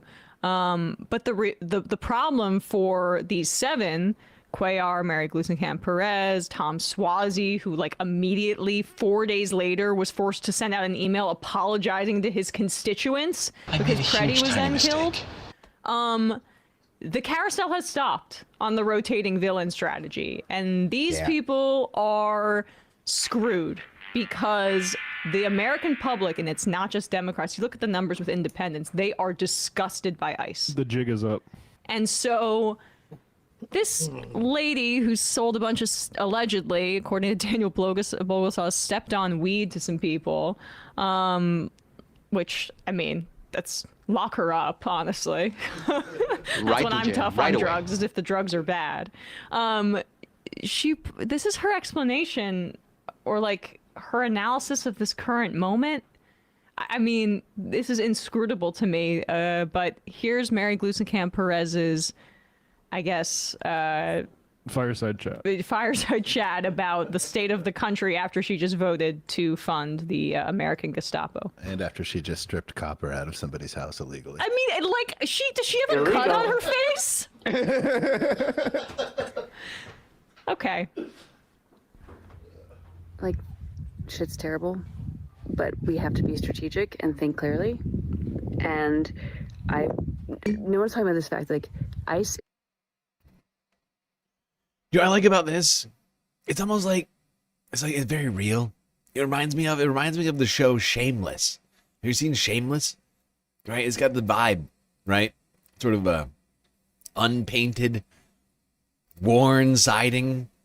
This woman who looks like she might be almost homeless. And of course, her attitude, completely shameless. Totally fine funding the Gestapo. Might as well get a post to Instagram while I'm hanging out. Pre-funded for 6 years. The reconciliation bill that was passed last January means ICE can keep doing this for 6 years. The money is not, they did it before the budget was passed. They're going to keep doing it if the budget isn't passed. And so the money's not the question. Can you pause it? What is going on with this person? She's got to be one of the weirdest people in Congress. I mean, really. And she's got like like for every month she's been in Congress, like the New York Times, The Atlantic has done like this is what Democrats need to be like. She doesn't look like she is comfortable. I feel like I'm making her uncomfortable watching this. Well, I mean, people keep saying that she's the House's Kirsten Sinema, but no, she's actually the House's John Fetterman because she dresses like shit. Right, and like looks like she's having a breakdown. Well, and seems mentally unwell. Like, yeah, like she's why, Fetterman. Like, I feel like I should back up when I'm watching this video. Like I'm crowding her. You're or a little something. baby, right? They're going to keep doing it if the budget isn't passed. And so the money's not the question. The question is, what leverage do Senate Dems have now to negotiate? Seriously, what is wrong with her? She's a congressperson? Is that what I'm to understand? She's a congressperson? What is wrong with her right now? She does seem to be having some sort of mental breakdown. She's having some kind of mental health problem. You're kind of like a snotty faced bitch. Accountability right now to end this craziness. Like, I think they could negotiate to get Senate I think they could negotiate to replace Noam with someone that doesn't skirt the filibuster. I think they could get ID numbers on federal law enforcement. I think that. I love how she's doing like she's simultaneously like, this is the vibes of this post. Like, she's doing it like up close. Like, she's got it's supposed to be up close and personal camera, right? She's trying to speak to the audience. She, up and down video, right up in her face. And then she looks away from the camera like 30 times, breaking her contact with the audience. It makes no... Why are we doing this? Why do I have to watch your breakdown? Why do I... This is very uncomfortable. Matt is right. Why are we being forced to watch this? You have a mental health problem. What is going on? An end to the surge. I think they could get an investigation in Minnesota that wasn't run by the feds. I think they could get an end to the administrative warrant. What is bullshit. she doing? There's stuff that is worth getting. Oh my god. If I were to like rate this theatrical performance, I'd give it an F. Awful. I'd give it an awful. Weak. Can't even look at the camera. What are you doing? Did you prepare this speech ahead of time? Why can't you look at us? You make me very uncomfortable. Look me in the eyes, Maria, whatever your name is. But that's the question, you dummy. That was why you shouldn't have voted for it. Because these are all points of leverage that does not have to do with the budget that ICE got. We already know. Now, ICE is our largest in terms of budget law enforcement, I say that with heavy quotes, agency in this country. The point is that with the appropriations, this is the time where you put guardrails on their ability to terrorize communities. And when she says, I think this, it's like, okay. I mean, I guess this is some like Facebook mom doing a thought experiment in her backyard with her messy bun. But no, you're a member of Congress. These are demands that you could have made. It's unbelievable to me. That's exactly. Does she know where she's at? How does she finish this? I want to know how she gets. There's stuff that is worth getting. She can't possibly. Because the money is not the question at this point. It's pre-funded. Yes. It's not. I know everyone feels terrible. What are you doing with your hair? What was that? Why did she do that? What was that? Why did she just do like the Fonz with her hair? What was that? Oh, is this one strand of hairs in her face? So she's got to... It's pre-funded. Oh, she's got to get it out of her face. Is that good for you? Yes. You like when I do that? I know everyone feels terrible. But this is such bad acting. This is such bad acting. This is just disingenuous bullshit. She doesn't mean a fucking thing she's saying right now. This is all this bull. This is. I mean, I would call it Emmy material if there was any even slightly good acting in here. But it's all just terrible. She can't even look at the camera.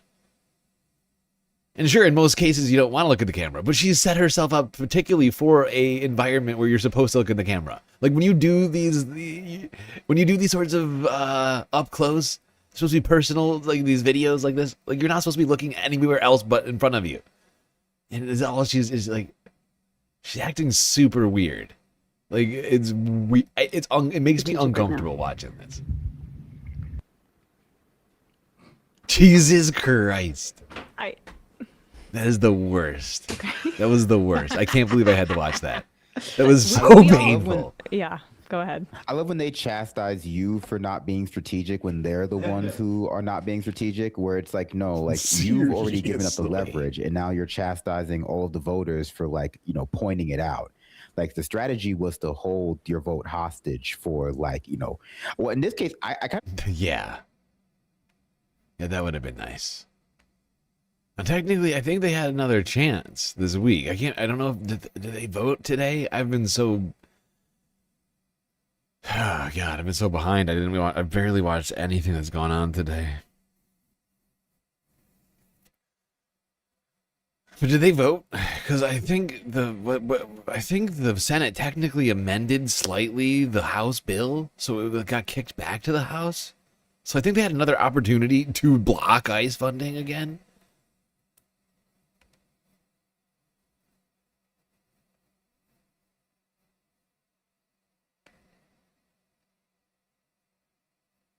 All right, I'm going to skip ahead a little bit.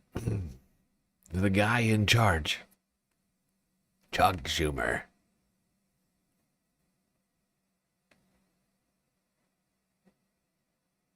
And he's very upset. Oh, if you thought he was not resting and fighting before, now he is worked up. He is worked up over here. He held a press conference. So you know it's serious. This is when Chuck Schumer holds a press conference. That's when you know things are getting very, very serious. Okay? This was over the weekend. Actually, Friday night. Look, the whole ICE needs discipline, training, etc. Given the brutality, given everything they've done, we need real ID, plain and simple. And to have a law enforcement officer with no ID pick someone up, throw them in a dark room, and they don't even know who they are. Exactly. Oh, you see, look at the eyes. Look at the fire burning in Chuck's eyes. He's incredibly upset. He's fine with people being thrown into detention centers and for, people to be getting murdered. But for those people doing the murdering to not be wearing real ID? Real ID? Chuck, he would be fine with all of these things, but to not be wearing ID while you do them? How are we to have rule of law and order? People are getting gunned down by unknown individuals. We must know who they are. That's the only way. That's the only way this could be solved. Real ID. We don't even know if they're law enforcement agents. So we have to have real ID, Exactly. plain and simple. Yes. Yes. Plain and simple. Thank you. How will Democrats develop more specific proposals, and which Democrats are going to be taking the lead? Look, we're going to have a group of Democrats negotiate. We're going to have to negotiate with the Republicans to get this done. But as we've said over and over again, they shouldn't expect our votes if they're not willing to go along with strong legislation. Yes, go ahead, finally. No, you. No, he's been trying very hard. No, you try to look at this guy over here. You gotta ignore it. It's very rude of you to be trying. I know you have questions. It's very funny. Oh my god, this guy is such a turd. I fucking hate this guy. Chuck Schumer, this guy is the worst. No, we're gonna have negotiations with Republicans. They have the Gestapo, we have negotiations, don't you see? And it's going to be very strong negotiations. We're going to work together with Republicans. This way we can solve everything. Sasha, thank you for the super chat over there on YouTube. Much appreciated. These reforms pass. ICE still has $75 billion. I know that all of you voted to repeal it. Susan Collins, Lisa McCaskey voted to repeal it. How do you assure the American people, you mentioned the American people, that these reforms will actually be meaningful when ICE still has $75 billion. Do you want to get in there? Well, one of the things we want to do is to make sure that the reforms we have apply to all the money that ICE is now spending, no matter where it comes from. Did you want to answer that? No, that's been your... Yes. Do you want to get... Yeah.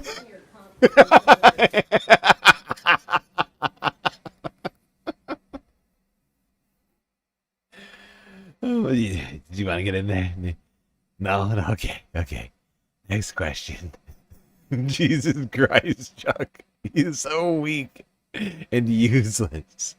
He's the leader of the Democrats. This guy is the fucking leader of the party. He can't even run a goddamn press conference. You want to get in there? No? Okay, it's fine. Take another question. That's fine. I can answer more questions. No big deal. Don't worry about it. I can do it. It's not. I know it doesn't seem like I can answer the questions. I can. Don't worry.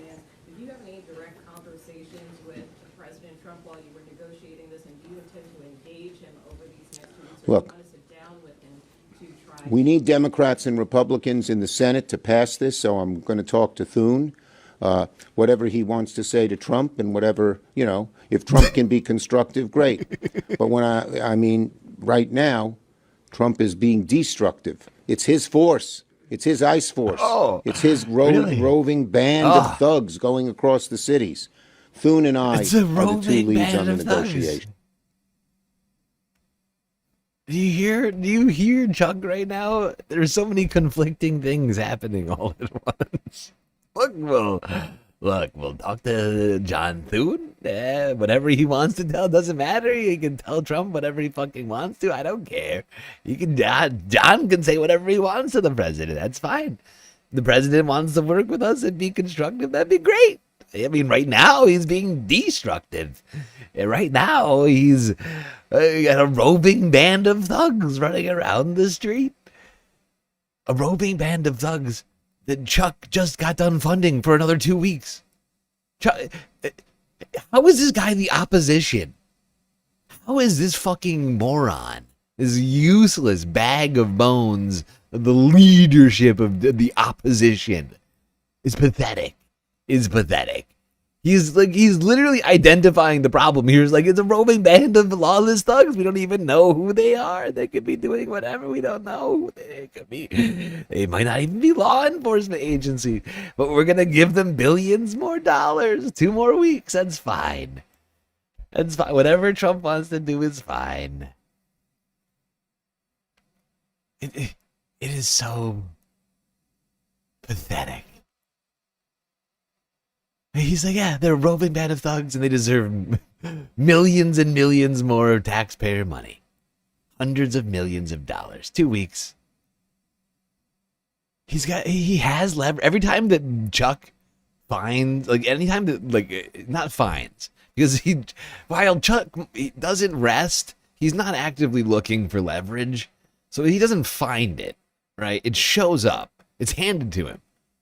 People show up at Trump administration and Republicans, they show up to Chuck's house and Chuck, he wakes up. He's like, who's that? Is that the Baileys? No, it's the Republicans and Donald Trump. What could they possibly want at this hour? Hold on. Let me put on my slippers. What do you want? I've got some great leverage for you. Here you go. We just murdered 2 people in the middle of the street. Completely lawlessly. 2 weeks in a row. 2 dead bodies. Here's some leverage. And Chuck is like, thank you, but I don't accept gifts from strangers late at night. Come back to me tomorrow, and I'll say, maybe I'll take the leverage tomorrow. I've got to go back to bed. The Baileys say that we need our sleep. You can't stay healthy if you don't get your 8 hours. The man, every time that he is handed leverage, directly by Republicans, and they say, here, Chuck, want some leverage, pal? He says, no, I couldn't be bothered. I'm too busy not resting. Don't you see me rest? You see me resting? Of course not, because I'm not resting. How could I possibly do 2 things at once? How could I possibly not rest and also accept your generous offer of leverage and to do anything with it? That's 3 things. How is that even? You can't do 3 things. 1 thing, maybe 1.5 on a good day, but 3? Impossible. Can't do it.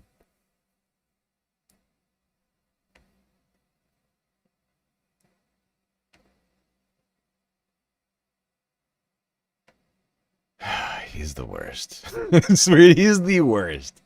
I don't know how he manages to be the worst all the time, but he really does. He succeeds at being very, very worst.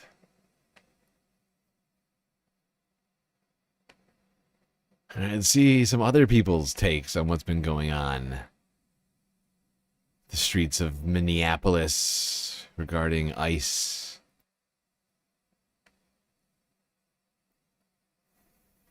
Joining me now is Minneapolis City Council member Jamison Whiting. Council member, thank you so much for joining me. Yeah, thank you for having me, Brittany. Thank you. I appreciate it. I really appreciate you talking to me today because I can only imagine how busy you must be. Within the past few days, we have seen the shooting of Alex Pretti. He was a 37-year-old ICU nurse. He was shot by multiple Border Patrol agents in Minneapolis. This is the second time this month someone in your city was killed by federal agents. So to start off the conversation, what is the mood in Minneapolis right now? Yeah, you know, and it's what I've been consistent about. It's what my residents are telling me. Minneapolis is a resilient place, but we are tired of having to be resilient. We continue to show up, and we will show up so long as this occupation is here in our city. But we are tired of having to, right? You see thousands and hundreds of thousands of our residents out in the street protesting peacefully about the injustices that are happening in our city right now. As we've seen, right, we have seen Renee Good, a mother, and we see Alex Pretti, an ICU nurse, killed in our streets. And so I think our residents are not okay with it. And I think around the country, people are not okay with this. And so it has been a long 3 weeks, but we are standing firm and resolute in our request for ICE to leave the city of Minneapolis. Videos of the moments leading up to the death of Alex Pretti went massively viral ever since the shooting death on Saturday. And I do want to talk about what we saw frame by frame. It appears Pretti was recording agents with his phone. Then he peacefully intervened in an altercation between agents and other observers. He was then pepper sprayed, thrown to the ground, and swarmed by multiple agents. And then at that time, it did look like an agent grabbed Pretti's gun from around his hip. Directly after, and almost instantaneously, but after. Oh my God, Brittany is so unbearable. I cannot listen to her. I don't know what it is, but she is so annoying. Such an annoying interviewer. I cannot listen to these segments. I struggle. Point is, that was a Minneapolis City Council member describing the very difficult, stressful mood on the ground in his city. People under occupation by federal forces, protesting in freezing weather in one of the coldest states in the nation. Straight through winter. Persevering. But persevering's tough. And people shouldn't have to do extra persevering. Like, winter is already tough, I think, for places like Minnesota in the winter. And on this, seems like, kind of fucked. And they should have to keep going through this. I don't know, secret, you know how there's photos of Melania, the new Epstein release? Well, some found out that the woman in the photo with the director and Epstein, whose face is blocked out, is in fact Melania. The one with the check? I actually don't know what you're talking about. Wait. I don't know. I'm not sure I understand what you're saying. All right, let's go here. Jeff Merkley. He has some thoughts on ICE. When Republicans forced through their big ugly betrayal of a budget bill last year, they included $75 billion in extra funding for ICE. That's equal to 7 times the normal annual budget. That massive influx of funding has fueled ICE invading and terrorizing our communities, harming and killing our friends and neighbors. It's like an occupying army. I was a hell no to ICE funding in the budget, and I'm a hell no on ICE funding in the DHS funding bill now. Voting to give ICE more money would mean condoning ICE's invasion of our communities and turning my back on the oath I took to serve our Constitution and the people of Oregon and our nation, because ICE is violating our laws and violating the Fourth Amendment due process embedded in our Constitution. So hell no, I'm not going to support more money for ICE, not 1 penny more. I will continue fighting to end ICE's roving patrols, fighting to end their secret police tactics, fighting to ensure that there is accountability for agents who are harming our communities. We need real accountability. We need real protection. That needs. There you go. Senator Morgan, Jeff Merkley. Hell no to more ICE funding. That's the bare. That should be the bare minimum right now for Democrats. Supposed opposition, and yet we're not even close to that right now. That's what's pathetic. Is that should be the bare minimum, and that's not even close to the minimum right now. This is not, the minimum is just giving ICE more money. It's the exact opposite of that. It's a disaster.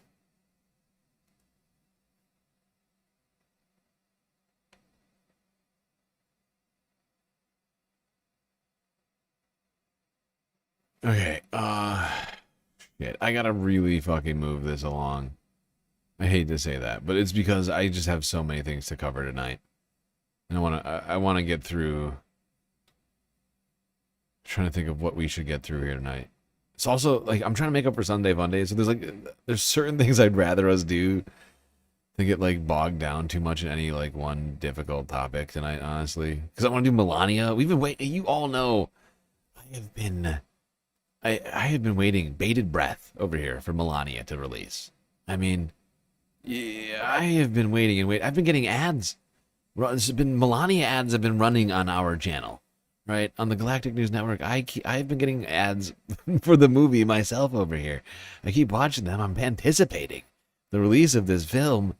Didn't even get to cover it this weekend on Sunday Funday, which is when I was planning for it, because it's, of course, a fun thing to do. I still haven't gotten my hands on a copy of it. I don't have an Amazon Prime membership right now. There's got to be a way to find it.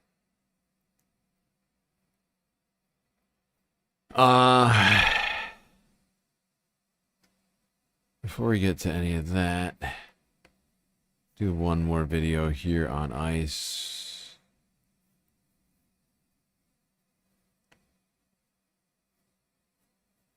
Is it being released on Prime? I think so. Isn't it? You're telling me Amazon's going to spend $75 million on a documentary and then not put it out on Amazon Prime Video? I mean, that makes it so obvious that it's just a bribe. Like, the fact that they're not even trying to monetize it. They're like, it's fine. We don't need the money back. It's fine. That's not the point of this.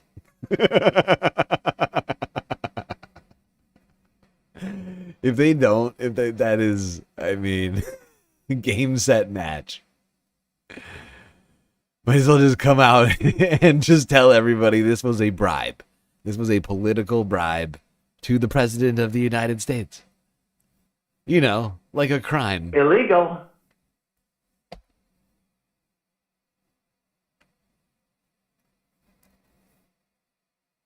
This is Democracy Now!, democracynow.org. Tens of thousands of people took to the streets this weekend as nationwide protests continue against Trump's immigration crackdown and escalating militarization.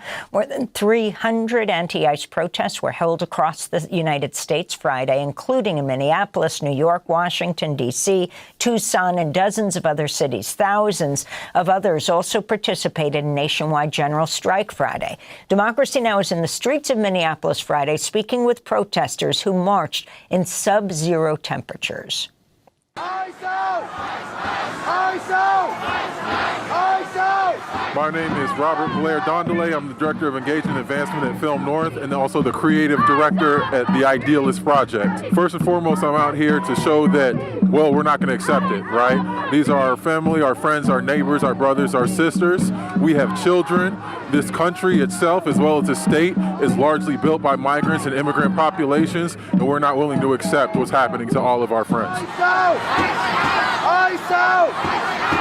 I'm Andy. I live in St. Paul, and we are here marching on the streets because we need ICE to get out of our community.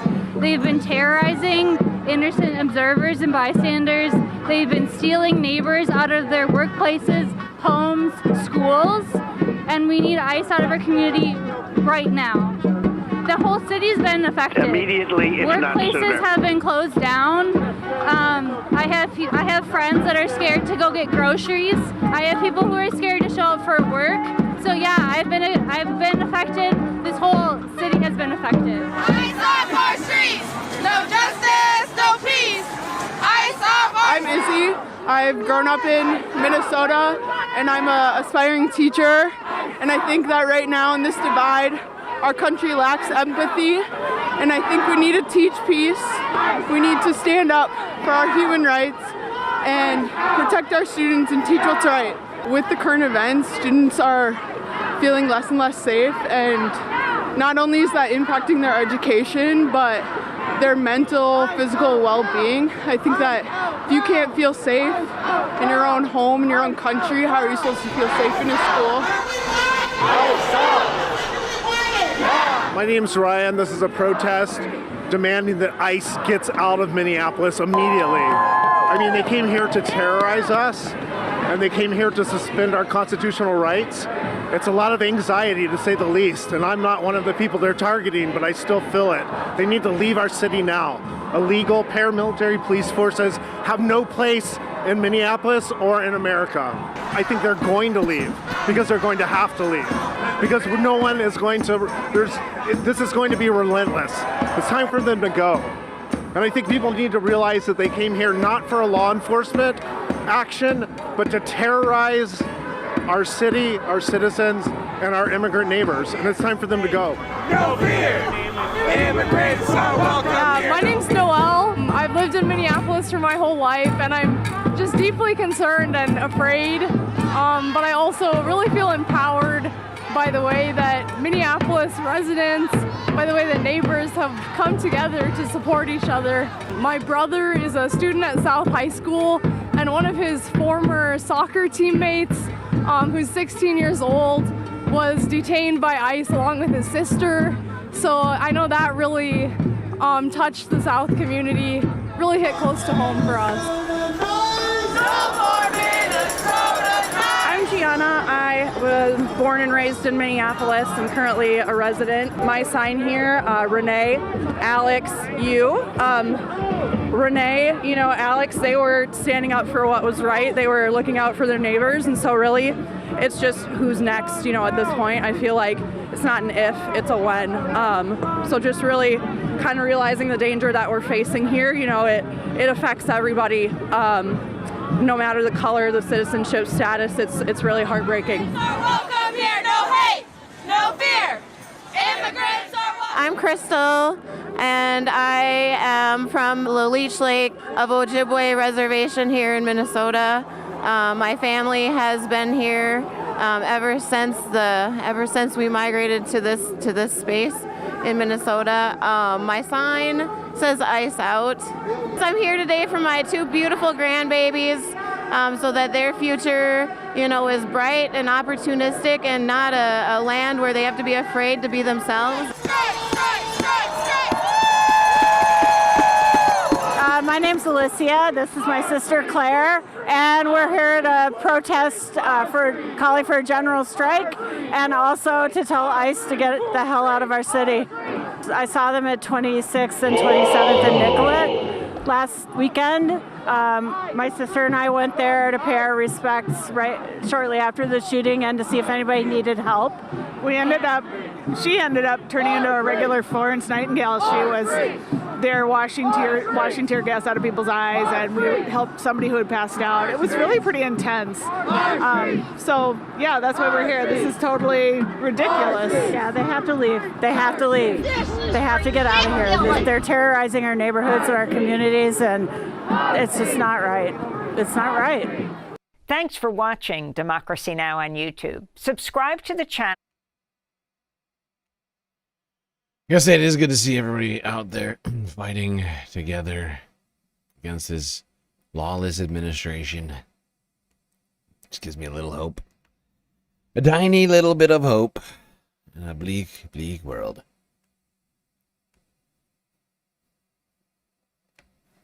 How's everybody holding up right now? You good, Space Fams? You doing all right?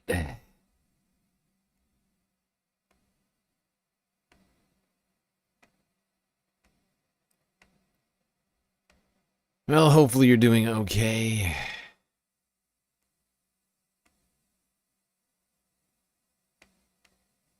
Yeah, it's a difficult time.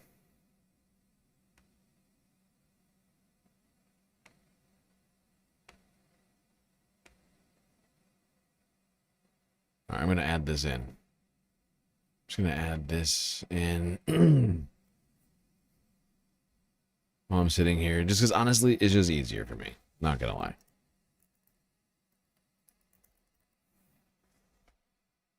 It's just easier for me. I'll forget. I'll forget to do it later. Oh, shit. I got to move this. Fuck it. No, when it goes away, I'll just re-add it. Ah, that's huge.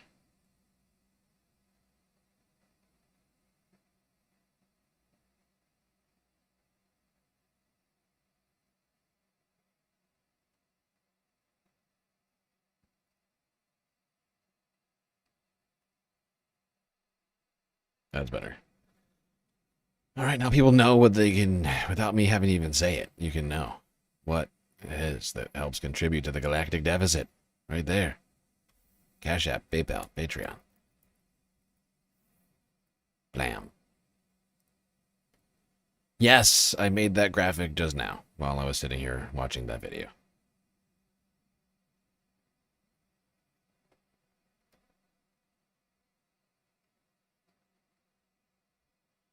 All right, everybody, quick break. We'll be back after these brief messages.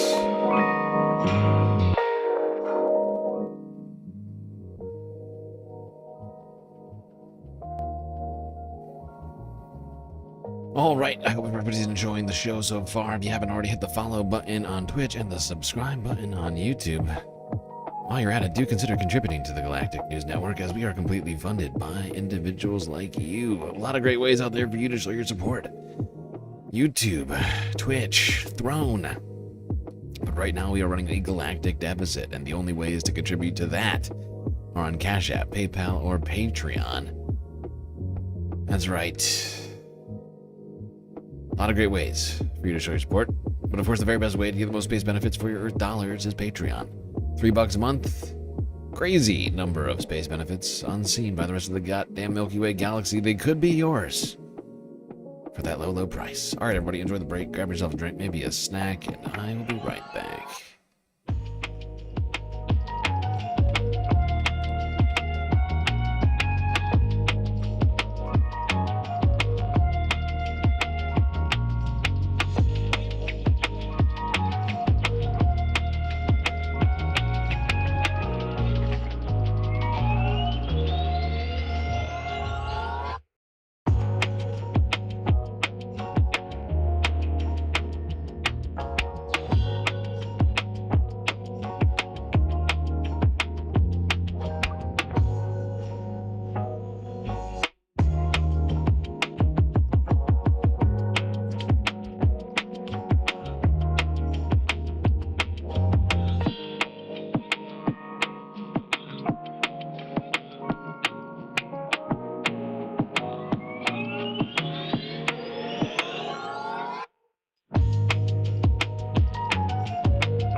All right, everybody. The break is over.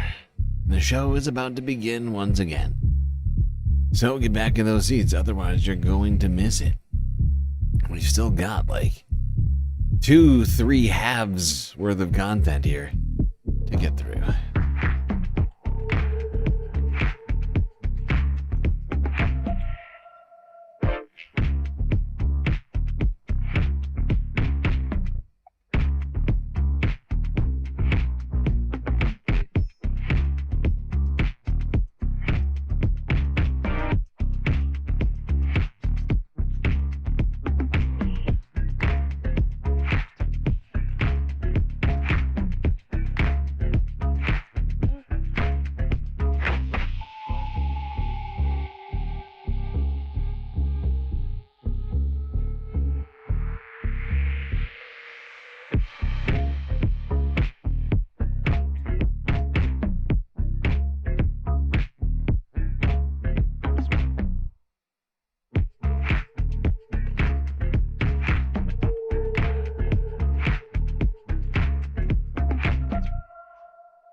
All right, folks, we are back. We are back. Let's see. This is still too big in my mind.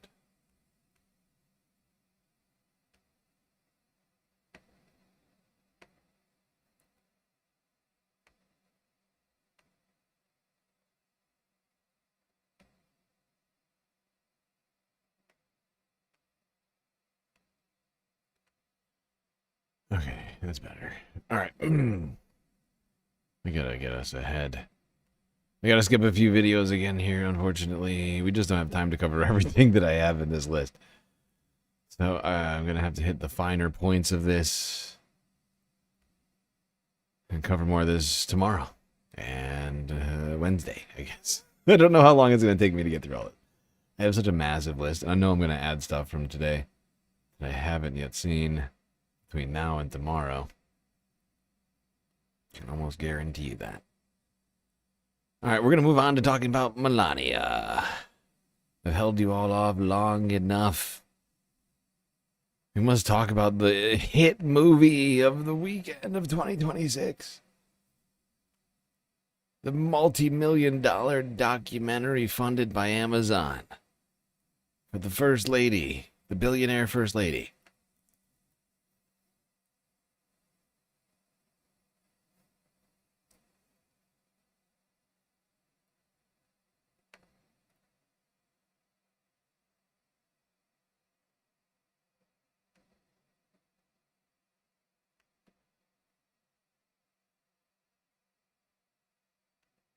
All right, here we go.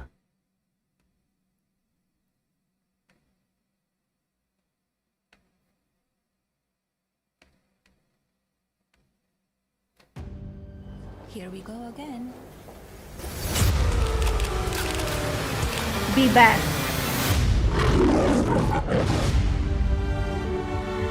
You can come in. Don't worry. My proudest legacy will be that of peacemaker. Peacemaker and the fire. A peacemaker and the fire.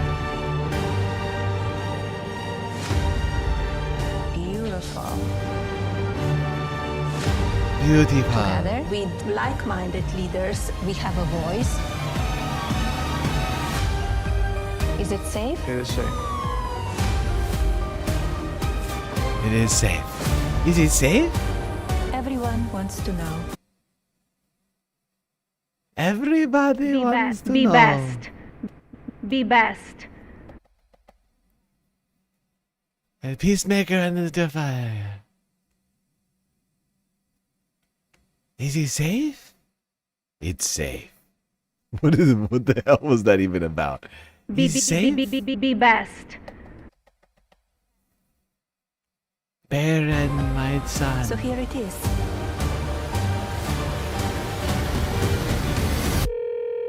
Hi, Mr. President. Congratulations. Did you watch it? I did not. Yeah, I will see it on the news. I did not know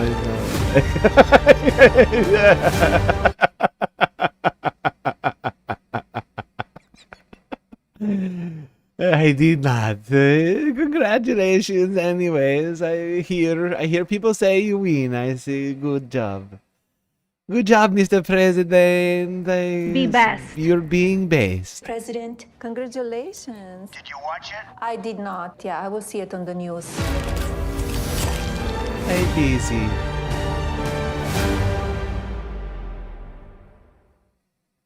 Exclusively in theaters, one single day. They spent $75 million on a movie that showed for one day. One fucking day. It's insane. For one day.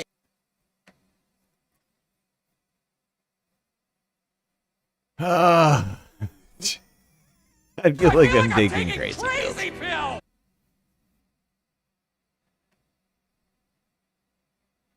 I did not see. You win? Great job, Mr. President. Be best. Everybody based. Everybody be based. You're not best, you go to detention center. Maybe deport, I don't know. The book was such a success, and I'm The book? Wait, did she write a book? Alright, let's keep talking about this movie. This cinematic experience. The Humanist Report, 4 days ago. Leading up to the great premiere. The book was such a success, and I'm very proud, and I get so many messages and letters how they enjoy the book, and they would love, my fans and people would love to hear more from me. So I had an idea to make a movie, to make a film. It's a day-to-day life, what I'm doing, what kind of responsibilities I have. People, they don't really know, and they will see it. It's day-to-day from transition team. What kind of responsibilities does Melania Trump have? I've got to know. I must know. I have to watch this moving to the White House, packing, establishing It's my so team, difficult. You have to the put the First Lady office. You don't know how difficult it is to put the shirts in the bags. You know how annoying that is? We have to pack. I pack bags and we bring to White House. I have to unbag them when I get there. It's very difficult. You know they limit you number of bags you can bring on airplane, even in private jet apparently. Oh my God, yeah, she's working so hard over here. She had to move into the White House. Can you imagine? That must have been such a burden.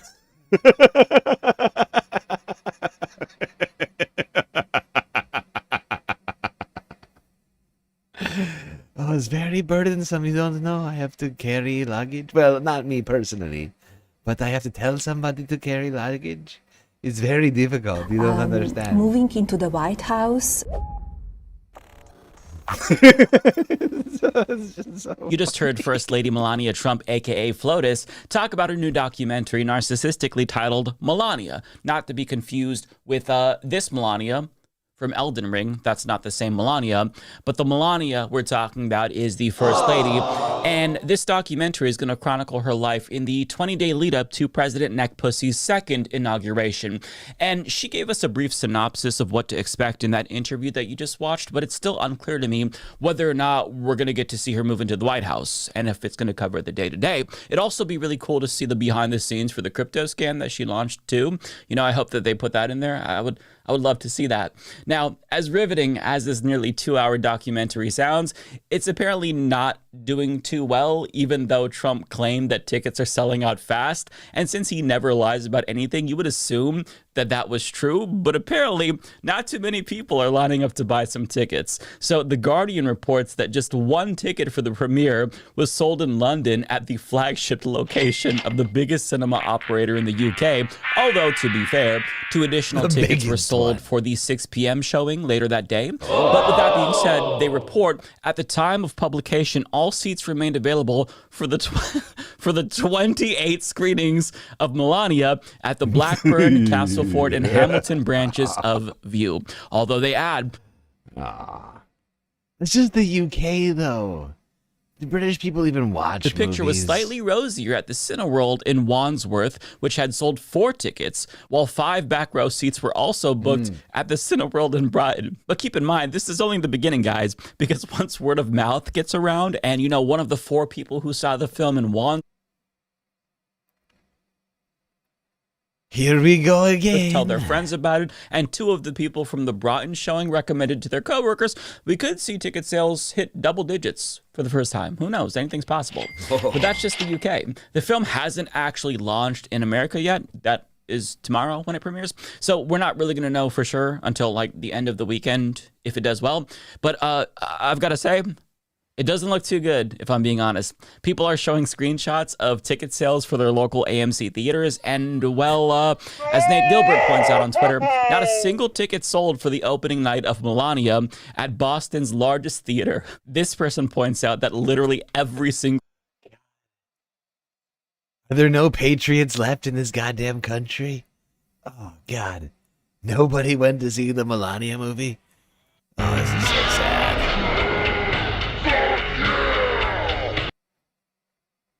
Seat is also still available at the theater near him in New York for opening night. And this person's theater in Omaha also has not sold a single ticket. But wait, before you haters talk any shit, the Royal Regal in Palm Beach, Florida actually did sell 2 tickets for one of the 3 showings for opening day. Ooh. 2 whole tickets. Let's go.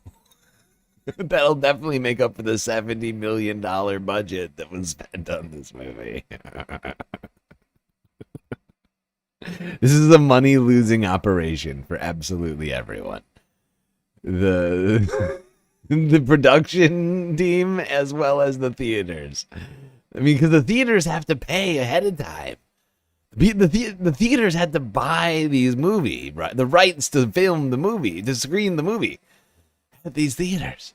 Everyone's losing money. The only person not losing money is Melania. Oh my God. There's that, but again, it's still early, to be fair. But having said that, it doesn't look good, both the movie itself and its chance of success. And I've got to ask, did we expect this to go any other way?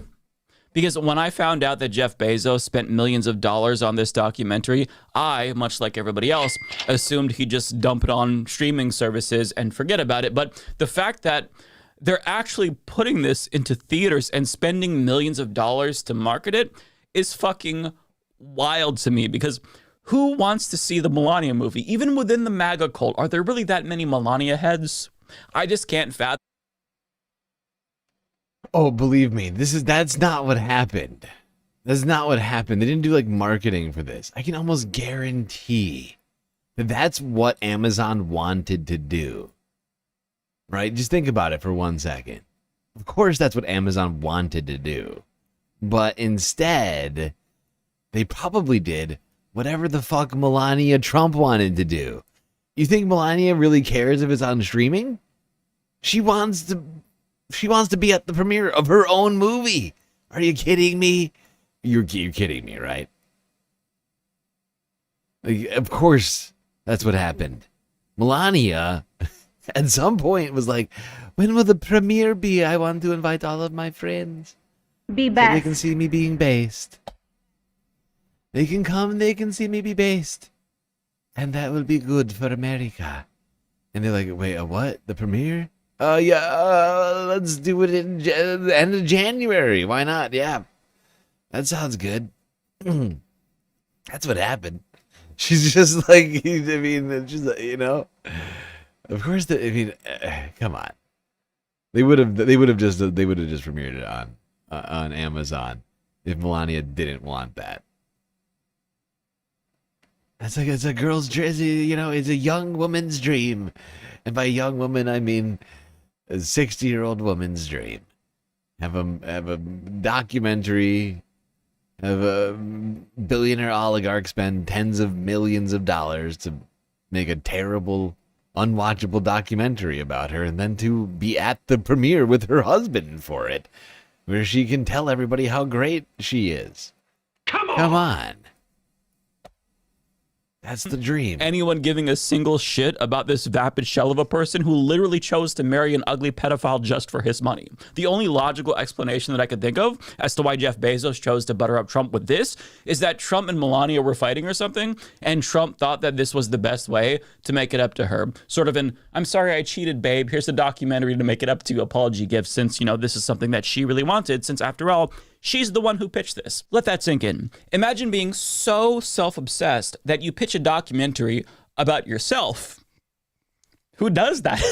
like what the fuck? Is incredible, isn't it? But one of the most hilarious things about this is that she's seemingly too dumb to know that this is only happening because oligarchs are trying to curry favor with her husband. She's actually narcissistic enough to think that people care about her and want to see this film on their own volition. Like, you can tell that when she promotes it, she genuinely believes that there's an appetite for this. And get this, she even reportedly got pissed off that Alex Pretty's murder took attention away from its premiere, which happened just hours after his murder, by the way. And journalist Michael Wolff reports that she actually intervened, and her intervention is what ultimately got Donald Trump to back down when it comes to Minneapolis. Now, I do feel like Michael Wolff is exaggerating the extent to which Melania had an actual impact on Trump's decisions. Having said that, is it believable that she would be pissed off that a man who was executed?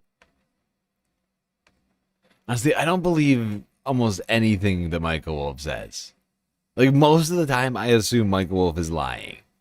Right? Like, like, that guy, not the most credible source. The only time I ever really listen to him is when he talks about, like, the Epstein files. That's, like, literally the only time that I find it to be even the entire world revolves around her, because to her, I mean, it kind of does. Perception is reality. I say this because they held a private screening of the movie for her where various big tech CEOs and oligarchs like Tim Cook from Apple, as well as executives from Amazon, Zoom, and AMD all showed up for the premiere for her dumbass movie hours after Alex Pretty was murdered. And she's naive enough to actually think that they were there for her and not Trump. And shame on all of them, by the way, for attending that, because they saw Alex Pretty got assassinated by this administration, and then they show up to this event so that way they can lick the boots of the wife of the fascist demagogue whose Gestapo murdered that man in broad daylight. Just shame. Shame. Yeah, it's not shocking to me, though. These people have no actual care for anything aside from money. Realize it, just watch. A source that was there told me that the college students, the teenagers, were mystified. They were glued to the screen. They loved it. And what I was curious to know, what did the president say to you after the screening, after he saw it for the first time? Was that the first time you saw it Saturday night? It was the first time that he saw a whole film, and he loved it. He said, a must watch. And then what about Barron? Because I know Barron's in the film a lot. What did he say? What was his reaction? He is in the film, and he liked it too. And what about the other children? The other children didn't see it yet. Okay. They will see it soon. And but it was wonderful to have so many world leaders with me on Saturday from all different fields. And we were celebrating it, and the reception of the movie, of the film, was very warm. Girl, get a motherfucking clue. I can't believe this. Do you not understand that? The reception of the film was great. The film. You know what I mean. The cinematic experience. Yes. Be best. Everybody best. The film. That's normal. That's how you say it. That's how you say that word. The film. It's a great film. People are very excited about it. Everybody's saying it. Let's go behind the scenes. That's where all the real intrigue happens anyway. And one of the funniest aspects about this entire shit show is that even the people who helped make this abomination, they are also hoping it fails. And that's not just because of the subject matter. It's because the entire situation was reprehensible. As Rolling Stone reports, crew members say that the worst part of working on the film wasn't the propagandistic promotion of a fascist regime. Rather, it was having to work alongside accused sex pest Brett Ratner. And really, sex pest is too generous because this man is an actual alleged rapist. Quote, I feel a little bit uncomfortable with the propaganda element of this, one member of the production team said, but Brett Ratner was the worst part of working on this project. That person. Also, now this was... I think he did this before the Epstein files came out. Of course, a lot more came out about Brett Ratner and his ties to Jeffrey Epstein. We just got done talking about some of them just moments ago. Said they weren't aware of Ratner's involvement until just days before filming began, and they would not have accepted the job if they'd known. And while the crew was overworked and not allowed to take breaks, Brett Ratner would come in with food and pig out in front of his starving staffers. Poor working conditions aside, though, the crew also just doesn't want to be associated with it. Quote, one person familiar estimated that some 2/3 of the crew members who worked on the film in New York had requested to not have their names formally credited on the documentary. A separate person who will be credited on the film said after experiencing the first year.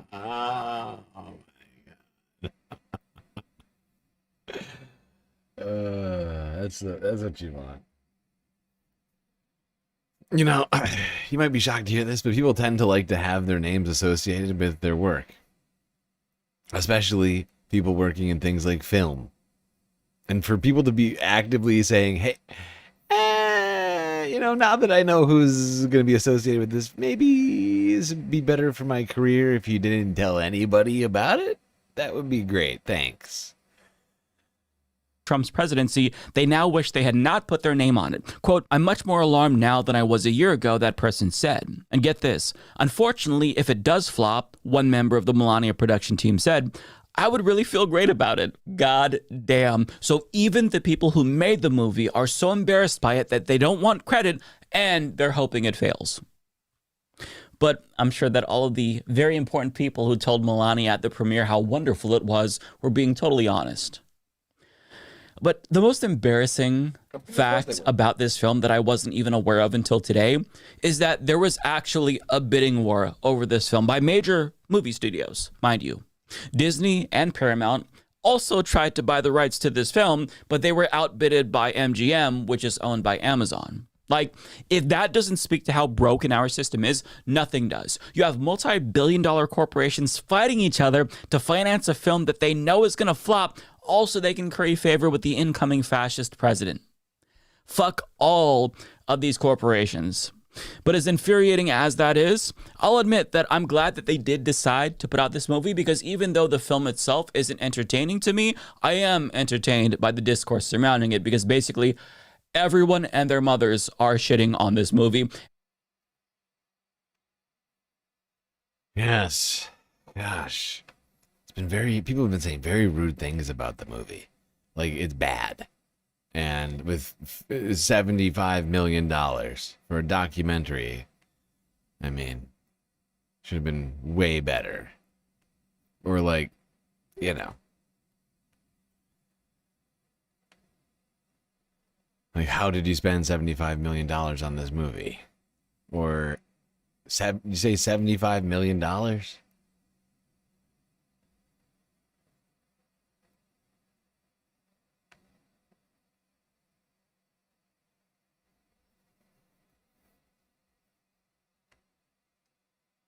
You know what? Let's talk about numbers really quickly.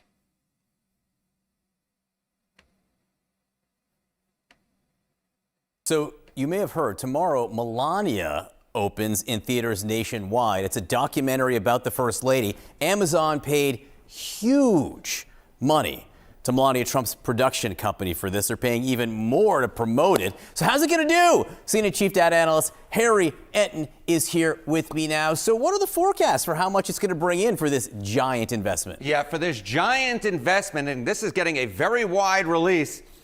Not so hot to trot. All right, documentary ticket sales the first weekend. The top all time, Fahrenheit 9/11, adjusted for inflation, we're talking about $41 million.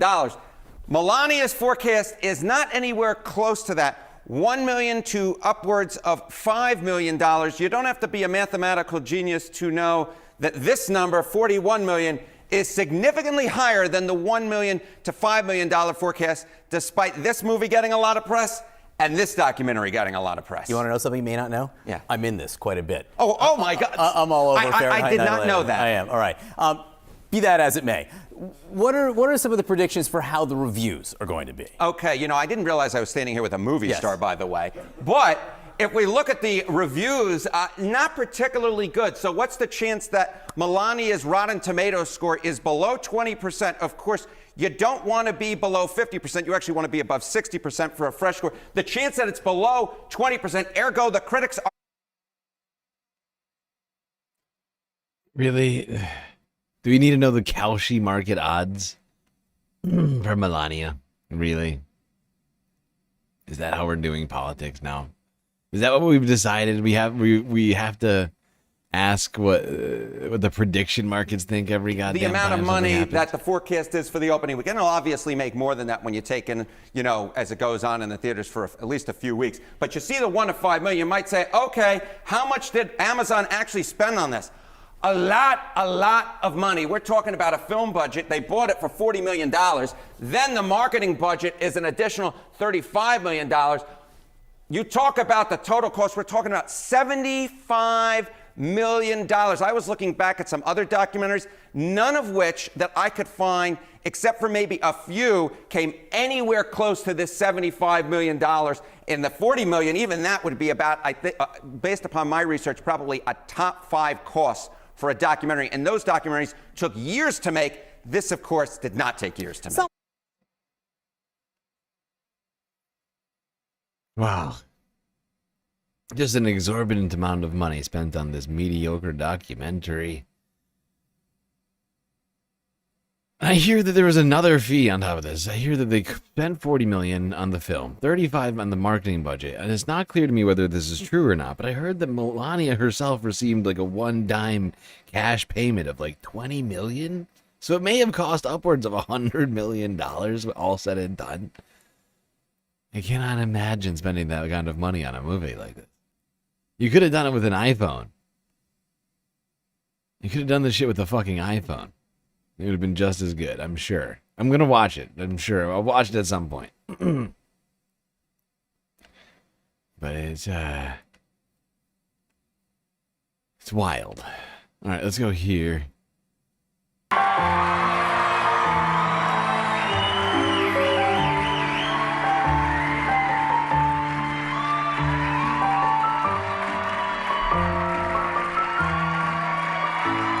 Be best. Be best. Thank you. Good evening. This is a very special evening, an incredible, historic moment. It's an honor to be in Washington, D.C., among so many friends. A beautiful room filled with a great energy, intellect, and love. Connectivity through advanced technology is changing our world. We are closer than ever because we are connected. Over live stream, our friends are able to join us here in DC from satellite theaters across the nation.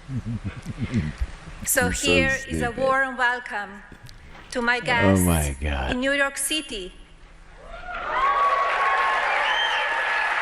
Hello Hello, Boston, Philadelphia, Miami, Orlando, and everyone in Palm Beach. Orlando. It's a pleasure to be with the great people of Texas, in Austin, Dallas, and Houston. To everyone joining us in the Motor City, Detroit. Hello, LA, OC, San Francisco, Hello, LA. and San Diego. San Francisco. I'm sure. Look at me, I know all the names of the cities. I can name at least 30. Chicago, Indianapolis, New Orleans.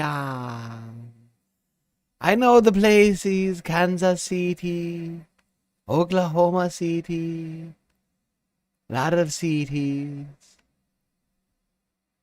I can name them all, I tell you. Cincinnati, Baltimore, Anchorage, Everyone Alaska. in Nashville is having a lovely time already. Welcome, Nashville. Kansas City, Phoenix, Arizona, Denver, Salt Lake, There's and Kansas City.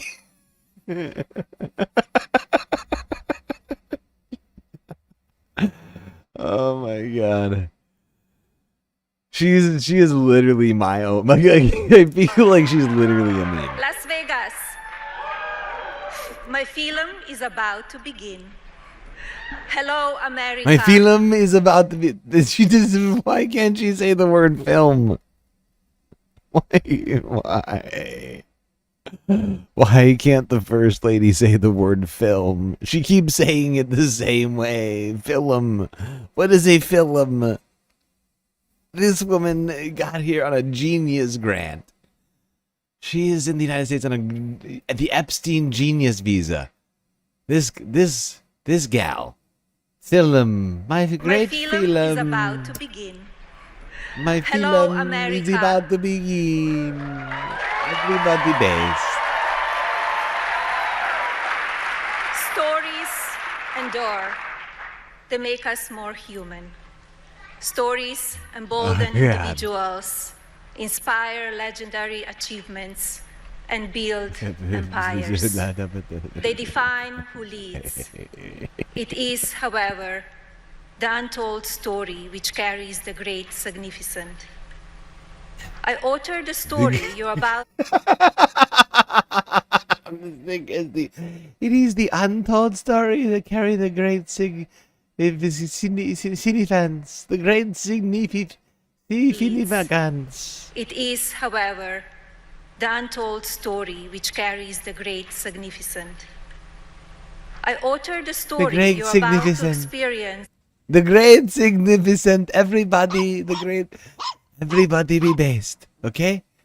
You must, if you aren't based, you don't listen. You don't hear the great significant. And that's a problem. It's a problem. You miss film. If you don't watch film properly, you won't know With significant. The charm of laughter, the tenderness. The charm of laugh. What is the charm of laugh? Wait, what in the fuck is the? What is the charm of laughter? Wait. The charm What? of laughter, the tenderness of transparency, and determination to break new ground. Some have called this a documentary. It is not. My film is a very deliberate act of authorship, inviting you to witness events and emotions through a window of. If this woman wasn't a billionaire, if she wasn't married to a billionaire douchebag, I feel like she wouldn't be able to get through life, like at all.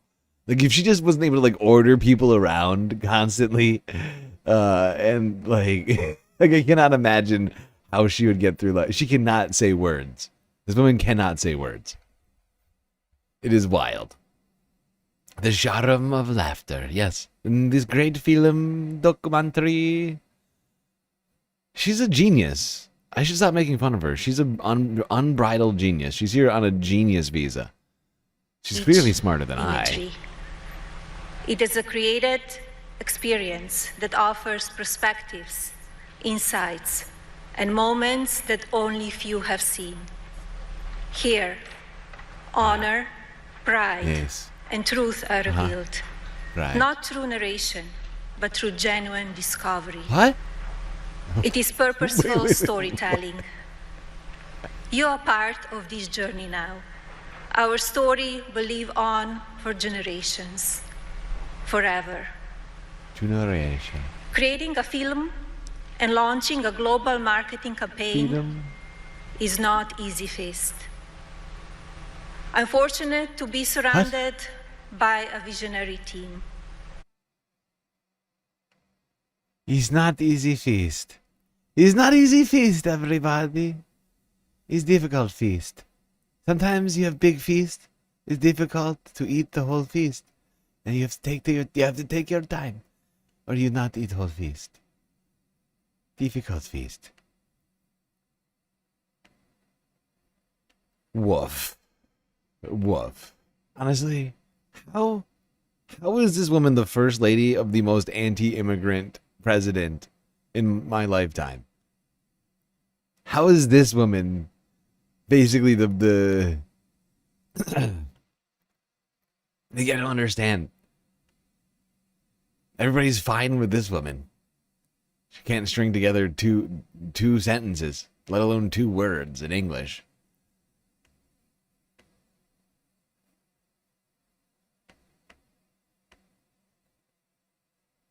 True narration. Yes. Honestly, it's a real struggle. It's a real struggle. The red carpet.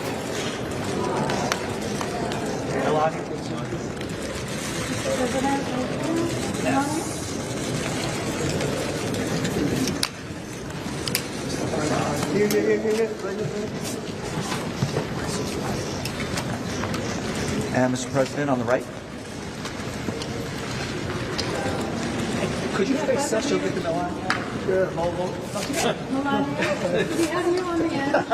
Mr. President, may I be looking here while they wait? Mr. President, right here. And just once we're here, Mr. President. Thank you, sir. And Mr. President, Over here, Melania, to your left. don't go too far. We need that too, sir. And one more. And Melania. Melania, right here. This way. May we bring you Mrs. two Trump? together again? And together. Right here, please. Straight ahead here. Mr. President, Madam First Lady, both of you right here, please. And just once more, and right here for her. You can tell Trump is really bored. But in a different way. Like, I feel like this is the first time we're actually seeing him trying to put in effort as a husband, and you can tell he's really bad at it. Like, you can tell he is genuinely not. He doesn't want to be here, but he's like, I gotta make it look. It's in the post-nuptial agreement. I have to show up to this stupid movie and look like I'm having a good time, or I owe Melania $1 billion. All right, yeah. Look, I'm having a great time. Look at me. I love you. Contractual obligation. I love you. Thank you guys so much. And then we do a solo, please. To your left. Mrs. Trump, a solo. Thank you, ma'am. Melania, could you turn? Mrs. Trump, right here. Melania. Andrea, just come toward me. And Mr. Trump. Ms. Trump. Ms. Trump, just right behind Andrea. Mr. Trump. And just once more here. Mr. Trump. Thank you, ma'am. And right here. And just once more here, ma'am. Thank you. One more up top here. Thank you so much. Thank you, sir. Thank you, sir. Thank you, ma'am. Hi.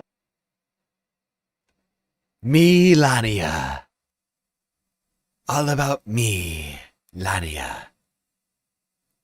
Look at these two. What a couple. Couple of fucking idiots.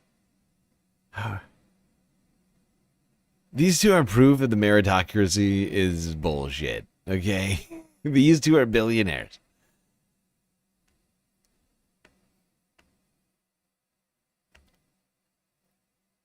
Name one actual skill has. I'm sorry, one actual skill that Donald Trump or Melania. I'd like just completely just glossed over their names just now. I can barely think. This is breaking my brain. But thankfully, we've got the leader of health in America. Maybe this guy can solve, or maybe Mike Johnson can help me with my mental health. I don't know. I feel broken.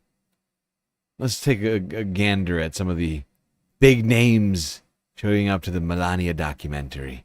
The Speaker of the House here with my wife Kelly, and we're excited about the documentary side. Why are you so excited? Why are you so excited to share this moment and see Melania, see everyone who's came out with her? We're big fans of the First Lady. We've become good friends with her as well, and she's got Big a great fans. story to tell. It's an inspiring. Aww. We haven't seen the preview of this yet. I mean, we've heard what's in it, but it'll be an interesting chronicle of what she's been through, the extraordinary life she's had, the extraordinary experience she's had in this first year of the second Trump administration. What do you think makes her such a special First Lady?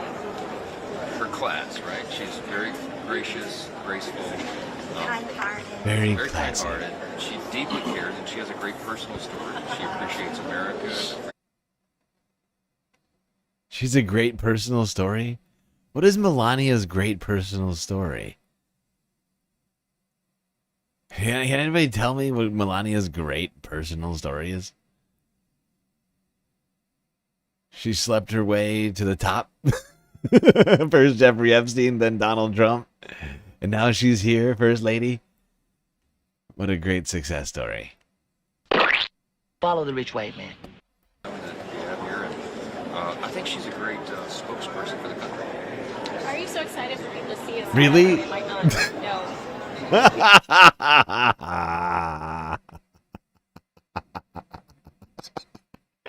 Nobody has ever said that. Nobody, not even Slovenia, not even Slovenia has ever said that. She's a great spokesperson for this country. She can barely speak English. Like, she's lived here for decades. She can barely speak English. You're telling me you think that she's the optimal spokesperson for the country? She can't say words. She can't say words. How do you expect her to be the spokesperson of anything? This bitch can't say words. She literally film. People like, I'm genuinely over here struggling to know what she's saying half the time. I'm not even sure she knows what she's saying We half the often time. say to one another, we wish that everybody could know the Trumps that we know. I mean, know at a one person level. And, they're just great people. And she really has a big heart, and she cares about the American people. She cares about this role. She takes it seriously. She's always dignified and classy. There are a few couples in the history of politics and He's got nothing. I love how Mike Johnson's got he's got nothing. He can't think he just keeps repeating the same things he's already said. Is she classy? Did I say classy yet? Big heart? Huge. Great, the best heart I've ever. And her story? Have you heard of her story? It's a great story. I can't name any details of that story. But a great story. Perfect for America. America loves Melania. Melania loves America. Melania, America. Mike Johnson brown-nosing his way deep into the anal canal of Donald Trump, vicariously through his wife's. It's quite an acrobatic feat, really. Now, unfortunately for reporters, he was the only person for them to talk to at this premiere for like 5 minutes. But then... Last question. If you could go back and see any movie in a movie theater for the first time, what would it be? Probably The Godfather. Why is he smiling so much back there?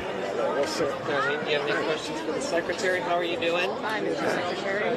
I'm Scott Jones. What are you expecting to see tonight in the film or learn about the First Lady that you do not already know? I won't know till I see the film. I haven't seen it, but I think Melania has been largely misunderstood by the public. I have nothing but admiration for her. She's been really kind to me and to my wife since we moved to Washington, particularly to Cheryl. and she's one of the biggest supporters within the administration of my agenda of protecting children's health.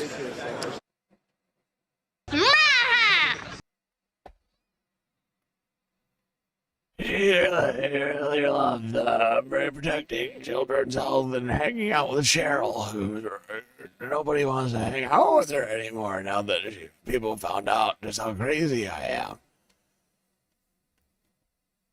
Yeah, it's weird. It's weird how that works. Well, thankfully, at least Cheryl has one friend. Melania.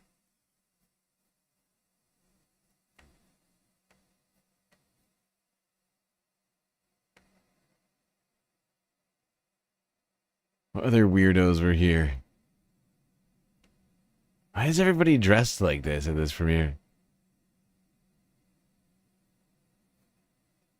Who is this lady? I have no idea who these people are. She's got some serious MAGA makeup going on, though. Who are these turds? I have no idea who these people are. Is that Brett Ratner? I think it is. I think that's Brett. Sex pest.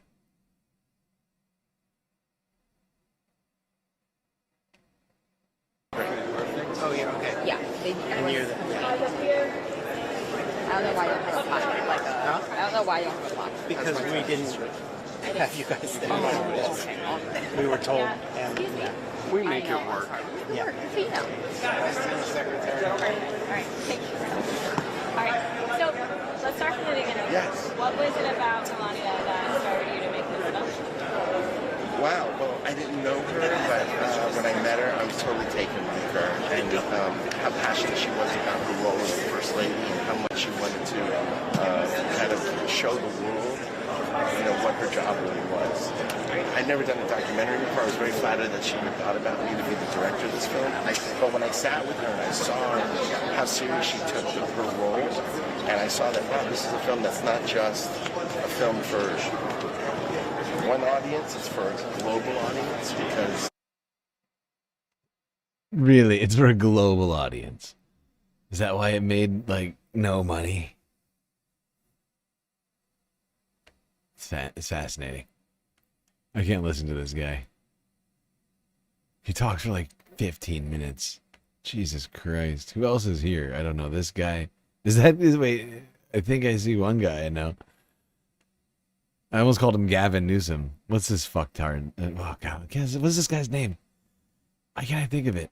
Oh, God. It's breaking my brain. What is this man's name? Help. 10 days to film 20 days. Actually, he might as well be Gavin Newsom. They're the same guy. Look at all these brown nosers in here just licking the boot. Howard Lutnick's here. Howard is a lot shorter than I thought. Seeing him around other human beings, I'm just realizing he's quite short.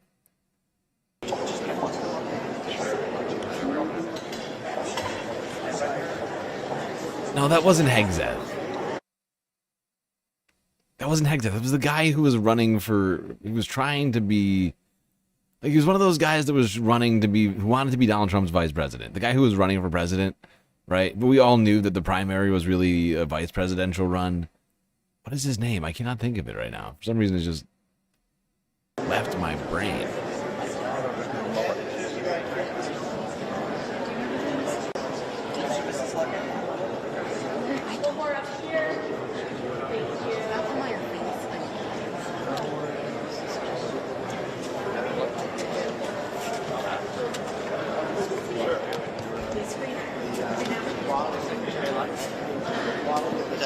Hi. How are you?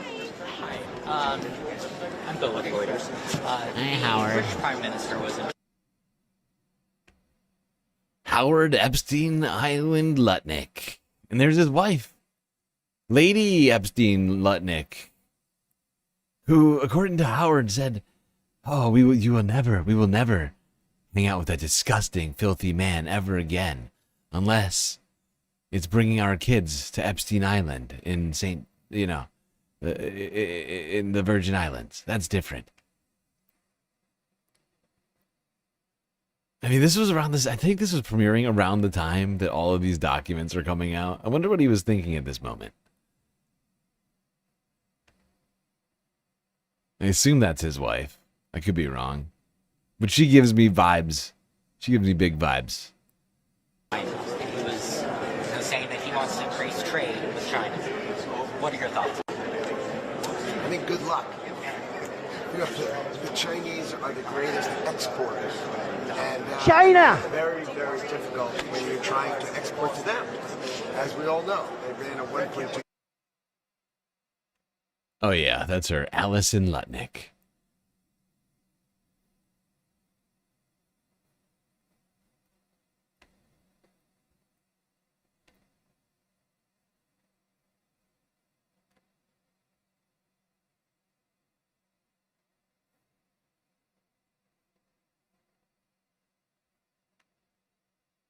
Yep, okay. Basically, it's just filled with Trump officials. That's all they just bought the theater out for the Trump officials. Like, mandatory attendance. Otherwise, you're fired. Show up or you're fired. You pick.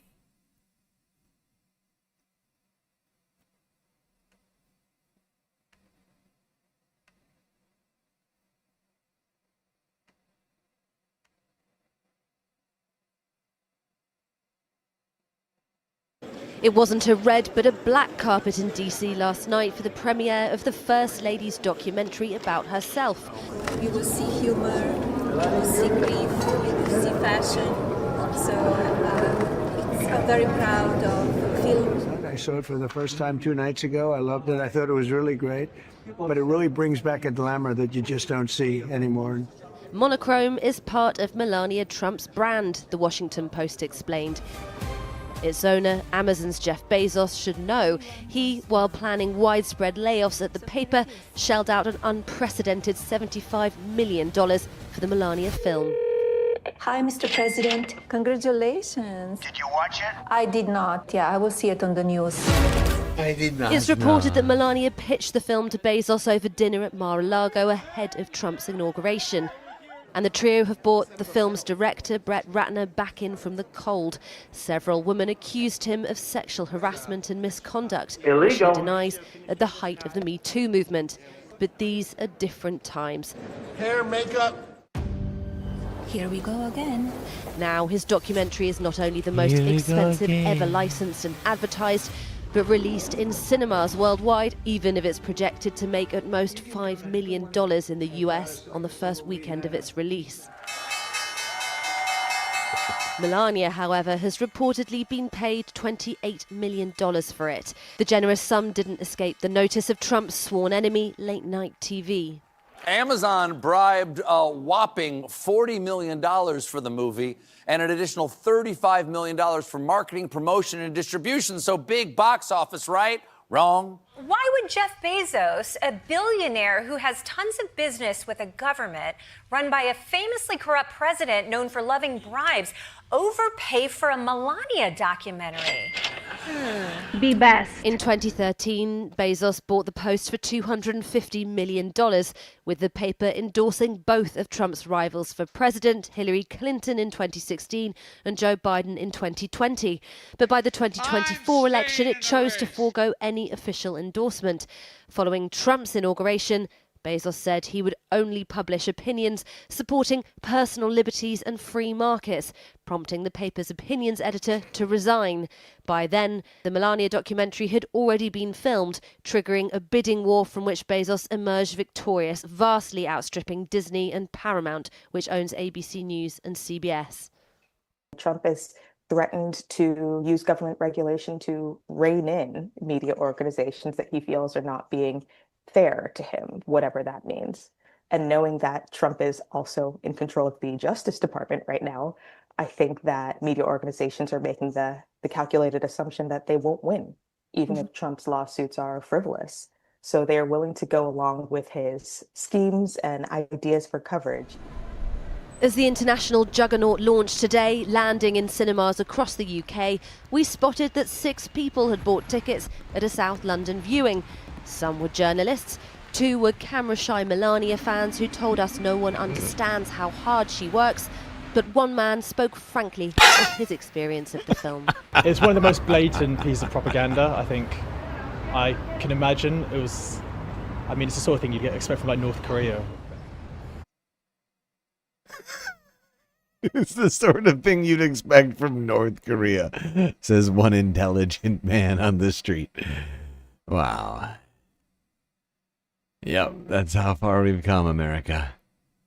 We're North Korea now. Enjoy that. I know one woman who went to the not personally, but I'm familiar with her. You probably are too. She took it upon herself to go to the Melania movie for all of us who could not afford to watch this piece of propaganda, or perhaps could not be bothered. I'm here coming to you from the sold-out opening night of the documentary Melania. I'm here to watch the film myself and to talk to fellow First Ladyists about why this is the only immigrant we support. It's a documentary directed by Brett Ratner, who the Me Too movement tried to cancel, but I say believe all men, especially when they were making Rush Hour 4. I mean, you can't rush genius. I know that's in the name, but anyway, come with me. It's so busy. Everyone's here to see the movie. I can't. I'm losing you. What was your favorite part? Did they include the part where Jeffrey introduces them? No, I didn't see that. Did her story, and does it inspire you to also go into cowardice? When you see who she is, what she's done, what she's accomplished, they just the bullying campaign, right? Yeah, you know, it's like, and now there's no more bullying. What was your favorite part? Was there any photos of the wedding where she's a beautiful bride? He's so respecting of her. And it's okay that he slept with a model while she was pregnant, That was right? years ago. And that's love when you forget. So long ago. History of America Right. has raised 5 beautiful children That in we the know world. about. That we know about. Nobody Right. in the world. Yes. There could be Queen more. Elizabeth's kids. Come on, and the whole world. I know, the Queen Look Elizabeth's kids who are in the Epstein files. And Trump's only in the Epstein files. Yes. Yes, they're in the Epstein files. Everybody's in the Epstein files, I guess. A It's just couple a thing. hundred times. But Agreed. we all gone out to parties when we I've were been young. at many But half of parties. our friends are drugged out and dead. Like, We've all been at gone that out party. to We've all been parties. at that party. Did you feel like it? Are we sure that woman's not doing a troll herself? We've all been to parties, she says. Oh, that was a long time ago. This lady is wild. In response to Jeffrey Epstein, she's like, we've all been to parties. Really? I mean, yeah, maybe we've all been to parties, but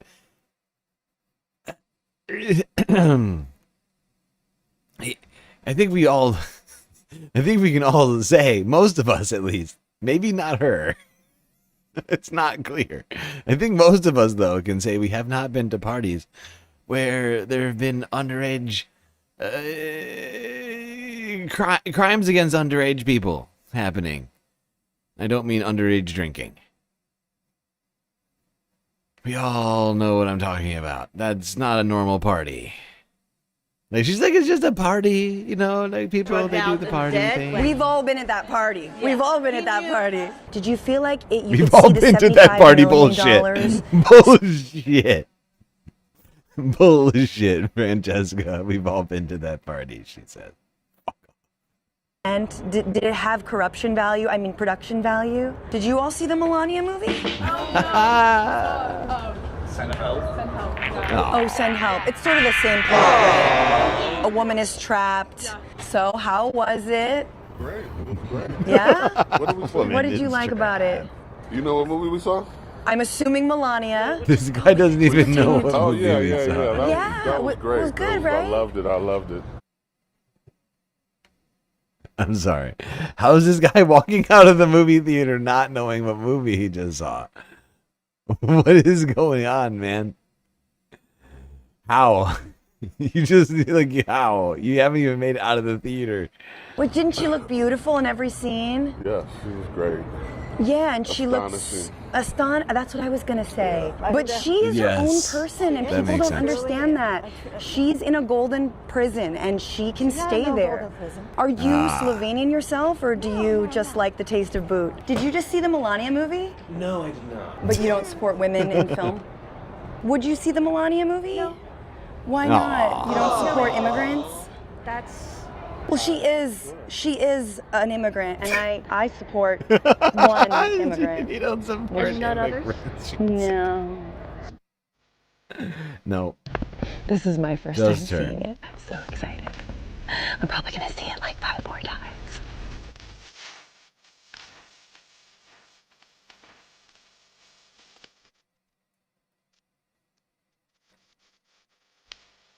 I don't need to watch the whole thing. It's like a Trump speech.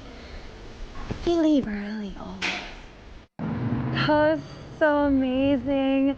That was like the best documentary I've ever, well, the only documentary I've ever seen. That was like Born into Brothels if the kids had never left the brothel. It was like Blackfish if the creature could just leave at any time. It was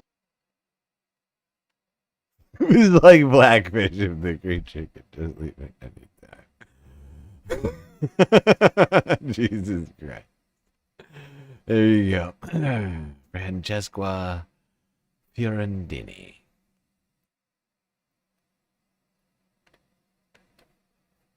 Making the jokes out there. I mean, I wonder how long she had to spend in the theater to get all that.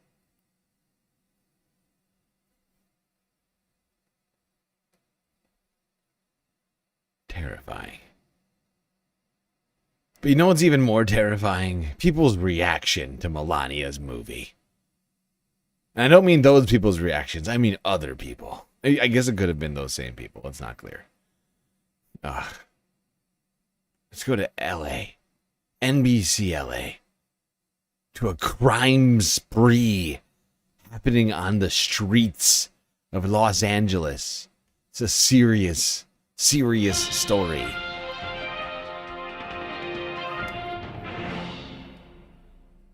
I need all of your attention right now. An act of public... I don't even know what to call it.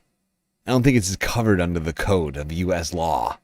It's beyond anything I've ever heard. An atrocity against the United States. Metro has rerouted several buses carrying ads for the new Melania Trump documentary after some of the posters were vandalized at city-owned bus stops. I'm McCullough Medina, live tonight at one of those stops along Venice Boulevard. And you just heard from Metro, Mac? Yeah, we heard from Metro a short time ago. This is, as you mentioned, Venice Boulevard. We're actually in Culver City. Take a look behind me. This is one of the posters that was hit. You can see vandals drew a mustache on the First Lady and the word deport up top there. Metro says it decided to reroute some buses to prevent them from being vandalized as well. But supporters of the First Lady who are attending the LA premiere tonight say... Oh, God, so rude. Deport Melania.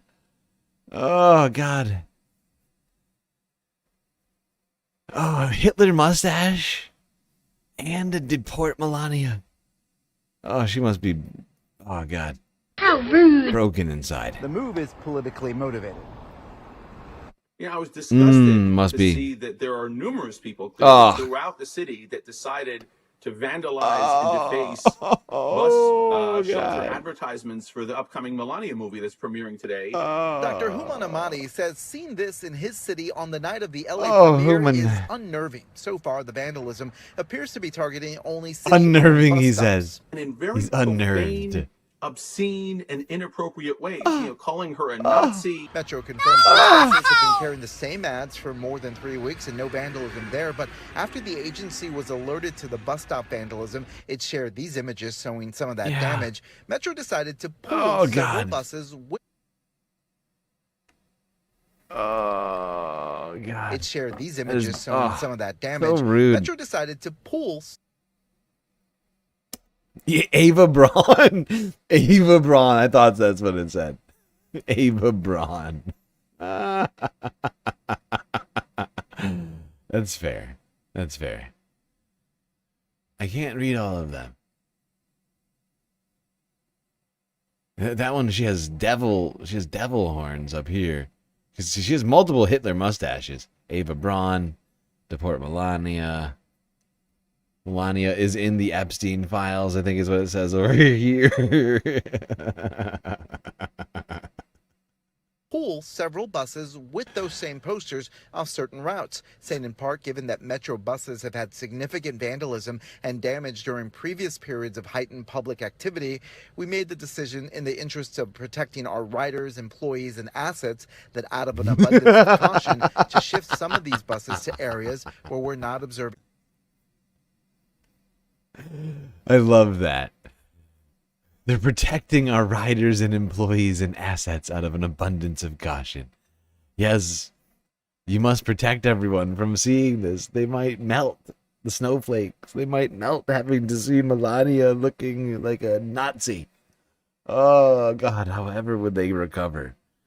We need a safe space, okay? We need a space that is safe from criticism of the First Lady, please. Of caution to shift some of these buses to areas where we're not observing that vandalism. Metro would not tell us exactly where those buses will be moved to or which neighborhoods were impacted. But the agency says routes and services were not interrupted. News Shopper 4 found these two buses with those long white ads off Avenue 28 near San Fernando sidelined. People are crazy. Bob, who didn't want to share his full name or show his face, was riding the Metro bus near this Venice stop where the poster behind him also had been vandalized. Dr. Hamadi says there are better ways to express your opposition. Being upset and Like being in an argumentative mode and having differences of opinion is absolutely normal. Translating that anger or disagreement into vandalism, into physical or violent acts, or into threats is... There was literally no physical violence or threats. Oh my God, these people are such fucking snowflakes. They're so pathetic. They can't handle a little Hitler mustache, and they start breaking down. Oh, Hitler mustache! I've never seen one of those before. Oh my God! Oh, America will never be the same after having to see a Hitler mustache on the First Lady. Oh, imagine it would be like seeing someone get gunned down in the middle of the streets in Minneapolis or something. I can't imagine anything as crazy as that. Oh, what a horrible story. Oh, God, that's tough. Oh, can you imagine having to see that with your eyes? Honestly, we all did. We don't have to imagine. We just saw it. I'm personally scarred for life. I'll never be able to get over this. I see why that guy's hyperventilating over this. Like, oh my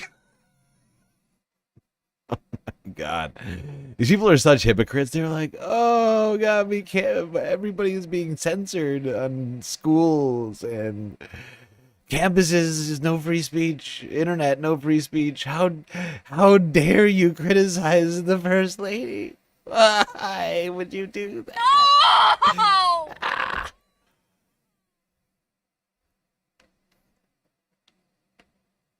They are such feeble fucking losers. Awful, awful, awful. Weak, weak, weak.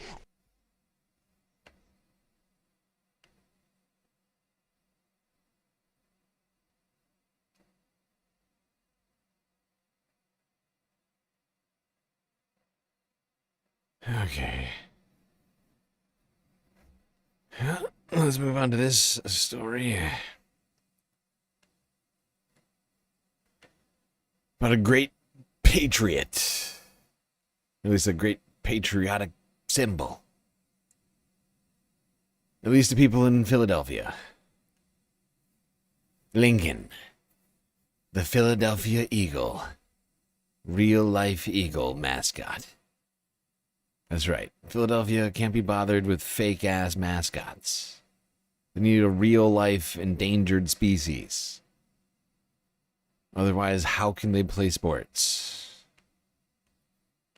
Well, you won't be seeing the Philadelphia Eagles, of course, during this year's Super Bowl, but you may see their lucky charm right on screen. The Birds' special starter. This is Lincoln the Bald Eagle. Well, there he is, featured in a Budweiser commercial during the game. You may have seen Lincoln firing up fans at Lincoln Financial Field with an overhead flight before kickoff. Lincoln is cared for by the American Eagle Foundation. The foundation said it is proud to be an incredible part of this opportunity, an incredible opportunity for that.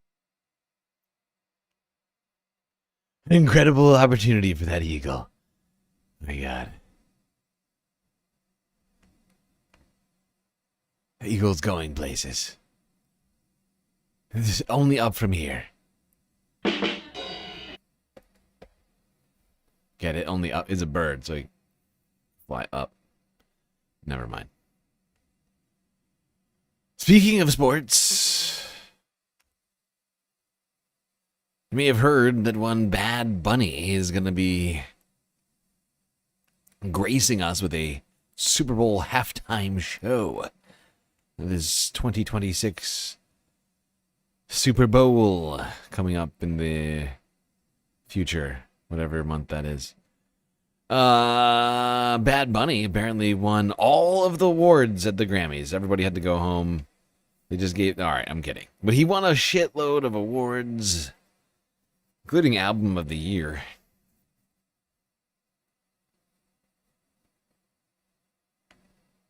Let's talk Grammys. And the Grammy goes to Bad Bunny. I want to dedicate this award to all the people that had to leave their homeland, their country to follow their dream. Muchas gracias. Oh, the Grammy goes to Luther Vandross. Luther Vandross. It's one of my favorite artists of all time. The Grammy goes to Olivia Dean. Yeah, I'm a product of bravery, and I think those people deserve to be celebrated. And I want to tell y'all right now, Jesus is for everybody. Jesus is not owned by one political party. Jesus is not owned by no music label. Jesus is Jesus, and anybody can have a relationship with him. I love you, Lord. I urge you to always listen to yourself and always fight for your ideas, fight for your songs, fight for yourself as a producer. Make sure that you are heard loudly. I do. Yeah. If I didn't love you, baby, what would I do? Cause I'm too messy, and then I'm just too damn clean.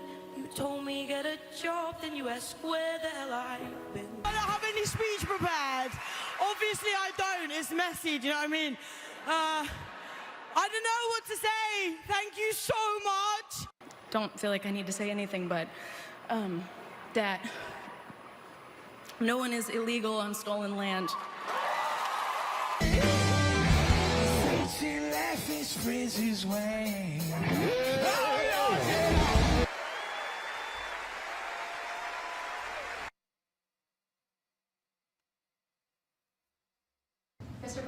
There you go. Some people having political messages at the Grammys, including, I believe, Trevor Noah was, I think he did either stand-up or he was, I didn't watch him. I'm not gonna lie, I didn't watch the Grammys. I think he either did stand-up or he like hosted the Grammys. He said some stuff about Donald Trump, and apparently Donald Trump has some things to say about him. Mr. President, are you going to sue Trevor Noah? Last night in a post, you alluded that something could be coming. Yeah, well, he said that I spent time on Jeffrey Epstein's island. I didn't. I mean, he's a lightweight. This guy. He's terrible. I think he's terrible. I thought he did a terrible job at the Grammys. I thought the whole Grammys was terrible. I watched part of it. It's not watchable. But he was a lousy host. I'd say not as bad as Jimmy Kimmel, but pretty close. He was the host. No, he made a statement about me and Jeffrey Epstein. I have nothing to do with that. I have nothing to do with Jeffrey Epstein. And in fact, I don't even know who's Jeffrey. If you look at the DOJ, they announced, they released 3 million pages. It's like this is all they're supposed to be doing. And frankly, the DOJ, I think, should just say, we have other things to do, because that whole thing has turned out, I mean, other than Bill Clinton and, you know, Bill Gates and lots of people that have, there are a lot of questions about it, but nothing. I don't know anything about Jeffrey Epstein. In fact, the DOJ should stop investigating. I don't even know who that about is. Jeffrey Epstein? There you go. Totally non-childish, unpetty dictator of the United States, Donald Trump, saying that he might sue Trevor Noah for a comment he made about the Epstein files while hosting the Grammys. I didn't hear anything inaccurate in there. I mean, it's pretty clear Donald Trump had a very close relationship with Jeffrey Epstein. Well into the 2000s.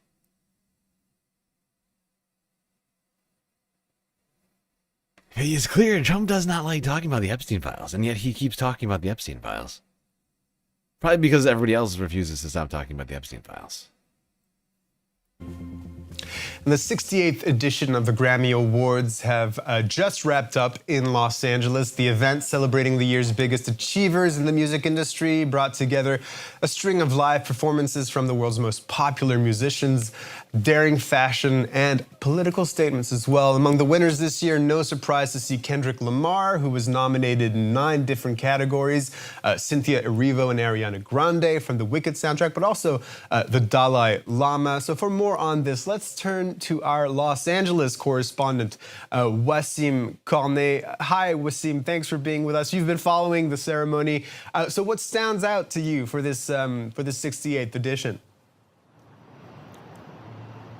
Well, it's really how history making the show was, both in terms of music and in terms of culture. At the center of it all, Bad Bunny winning a Best Album of the Year for Debí Tirar Más Fotos. It is the first time ever a Spanish-speaking album has been honored with the Grammys top prize.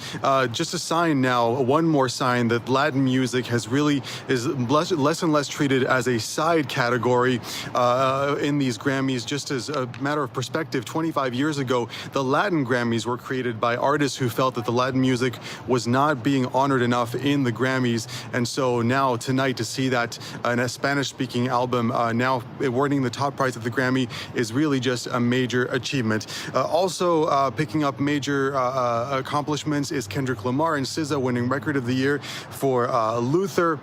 Kendrick Lamar also has now become the most awarded Grammy rapper in history.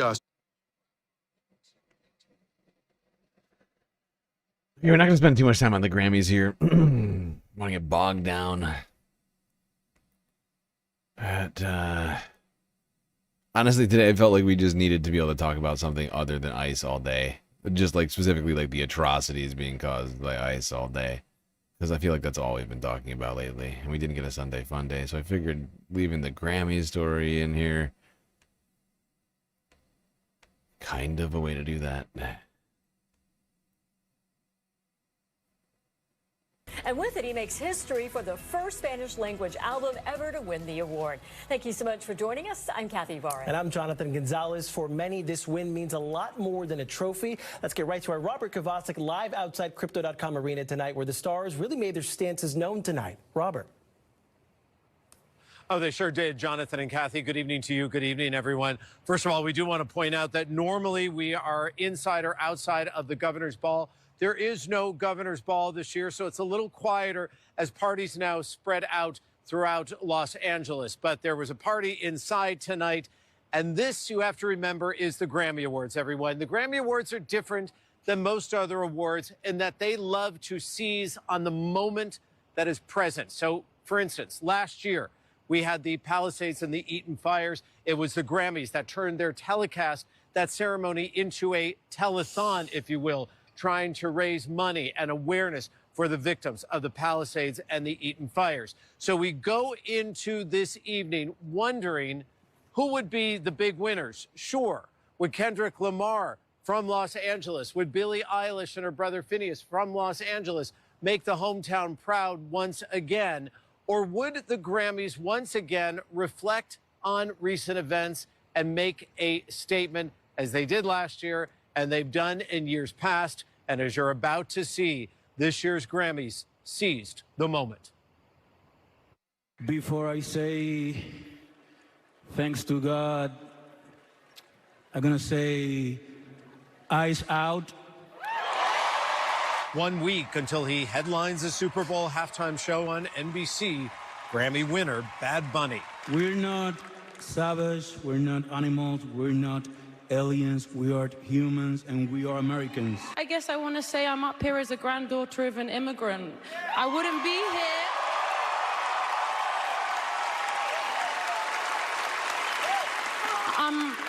I'm a product of bravery, and I think those people deserve to be celebrated. A message delivered not just on stage.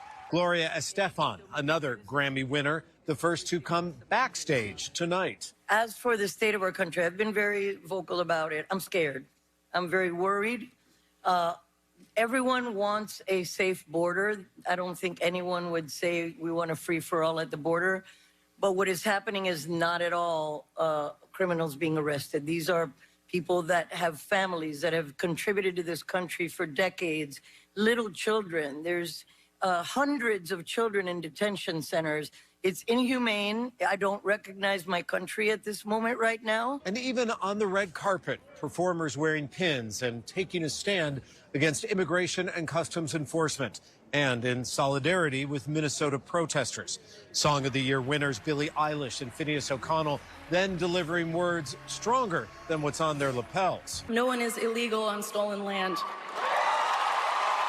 Yeah, it's just really hard to know what to say and what to do right now. And I feel really hopeful in this room, and I feel like we just need to keep fighting and speaking up and protesting, and our voices really do matter, and the people matter. And the fumes of bodies burning.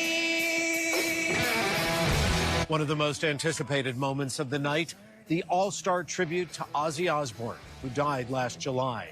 We spoke with wife Sharon here with her children. It's a celebration for Ozzy, and it started off early today with Dom winning for Changes, and now we've got this wonderful tribute by Ozzy's friends, and it's fantastic. When the night is over and the legions of fans are home, what do you want them to take with them and to always remember about Ozzy Osbourne? How much he loved them all. Everybody needs a hero. Other memorable moments included Reba McEntire performing at the Grammys for the very first time, an in memoriam segment that included her late stepson, Brandon Blackstock. And there was Cher, who almost left the stage before announcing Record of the Year, then going viral for not announcing the award goes to Kendrick Lamar. Instead, the Grammy goes to Luther Vandross. But the 68th Grammy Awards belong to Benito, whose big week began with a big bang. And the Grammy goes to Bad Bunny. A standing ovation, the artist overcome as he picked up the final Grammy and making history as the first ever Spanish language album to win Album of the Year. Bad Bunny addressing the audience in Spanish, then English. I want to dedicate this award to all the people that had to leave their homeland, their country, to follow their dreams. So it was an emotional ceremony throughout, but let's talk about some firsts, Jonathan and Kathy. How about the 80s group, The Cure? They picked up their first Grammy tonight, 2 actually. How about Jelly Roll? He picked up his first Grammy tonight, 3 actually. And then there is K-pop, now on the Grammy map. Okay, there we go. I think I've got the clip of Trevor Noah here. I haven't watched this yet. I just threw this in here because I wanted to see it. Almost as much as Trump wants Greenland, which makes sense. I mean, because Epstein's island is gone, he needs a new one to hang out with Bill Clinton, so... President Donald Trump is threatening to sue Trevor Noah over the comedian's joke. Honestly, I'm not mad at that one. Honestly, that's a good joke. That's a good joke. You know? I don't know why he's so upset. He just needs a new island to hang out with Bill Clinton. Bubba, what's wrong with that? Why is the president so upset about that? He's gonna sue him for a joke? That seems pretty feeble and weak, if you ask me.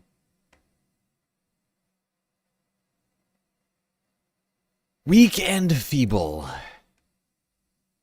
Sad, fragile man, incapable of handling a simple joke.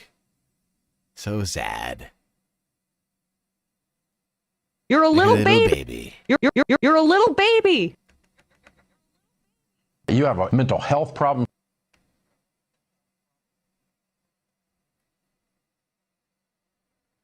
All right, let's oh shit. We're not we gotta take another break. All right, we gotta take another break, people. We're 9 hours into the stream. We still got like 3 hours left to go. Jesus. I skipped a bunch of stuff in here. And so much stuff. I feel bad. But we can only do 12-hour streams. Because YouTube is stupid. It's sad but true. Alright, quick break. We'll be right back after these brief messages.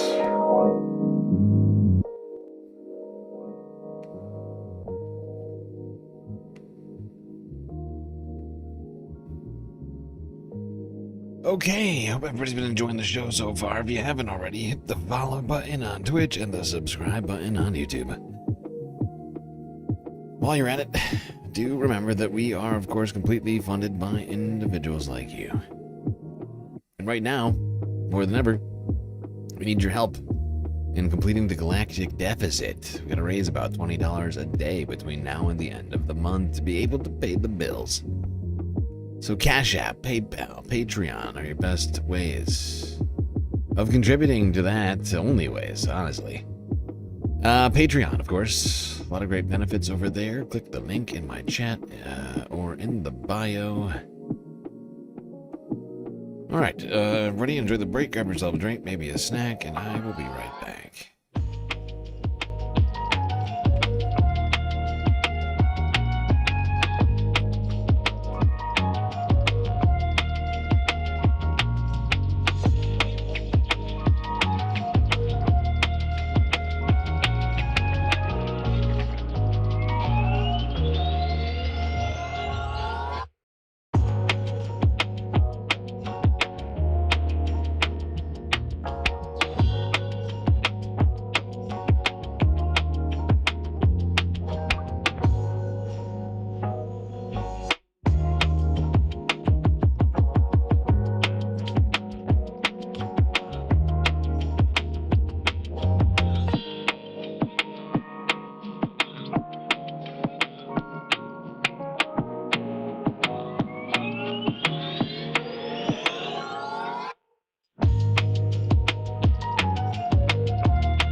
All right, everybody.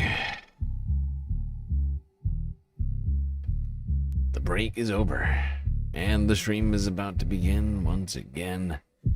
Still got a whole bunch of stuff for us to talk about, so get back in those seats. Otherwise, you're gonna miss it.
Okay, we are back. Trying to figure what I should cover, because I have a very limited amount of time now to get through a shitload of stories. There's no way I get through all this in 3 hours. Well,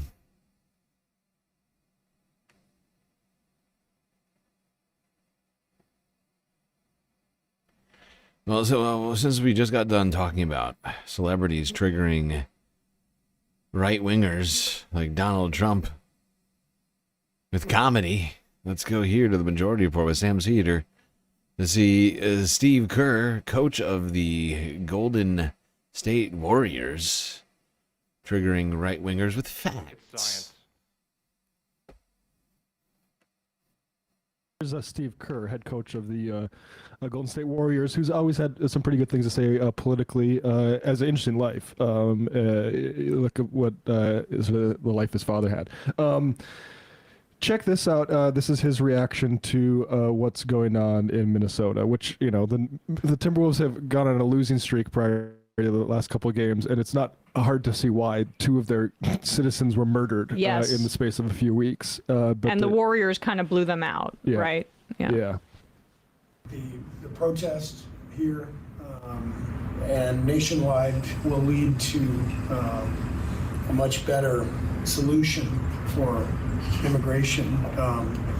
You know, it's not like they're rooting out violent criminals. You know, they're taking 5-year-old kindergartners and U.S. citizens and detaining people. And immigration is a problem that needs to be addressed, but it needs to be addressed by Congress, you know, legislatively, not by you know, military force in the streets, you know, pulling people from their homes. Now, Clay Travis of Clay and Buck Radio had this to say. Steve Kerr says ICE isn't arresting violent criminals. They are arresting 5-year-olds and American citizens. This is, according to Clay Travis, a flagrant lie. At some point, the NBA and teams have to be held accountable for their lies at their contractually mandated press conferences. Now, let's talk about lies. What Clay Travis is reacting to here is that people are getting wise to the big Nazi lie that Clay Travis and all the people that support this shit support, which is that it's going after rapists and all these criminals. We know that's not true. It's complete bullshit. He's lying then about the 5-year-old. I mean, Liam Ramos is in detention as we speak and is experiencing health issues because the food is so horrible. That 5-year-old, what does he think that was fake? They can't address it. They have to. The only way this thing collapses if the American people realize the lie that this is going after bad guys. And here's a graph put up by Austin Coker. Is it just me, or is everyone at the Majority Report looking tired as fuck? Like, every single one of them just look like I feel right now. Thankfully, you all can't see my face through the mask, because I'm looking tired as shit. I feel like we're all just... Everybody in the leftist media space right now is just beaten. Just beaten. Just the news hydrant hasn't been turned off for like a full year, and it just feels like it got turned up. Like, I thought it was at 10, and now it turns out it wasn't at 10. It was at 5, and now it's at 10. Or maybe it's not still not at a 10, but like it feels like it's a 15.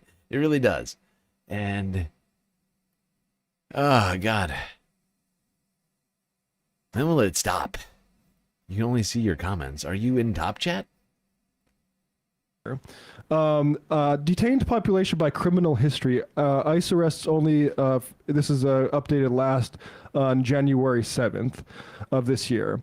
But look at the line here, the yellow line here is other immigration violation, which means they're not convicted and they have no pending charges, is the one that has been the growth area.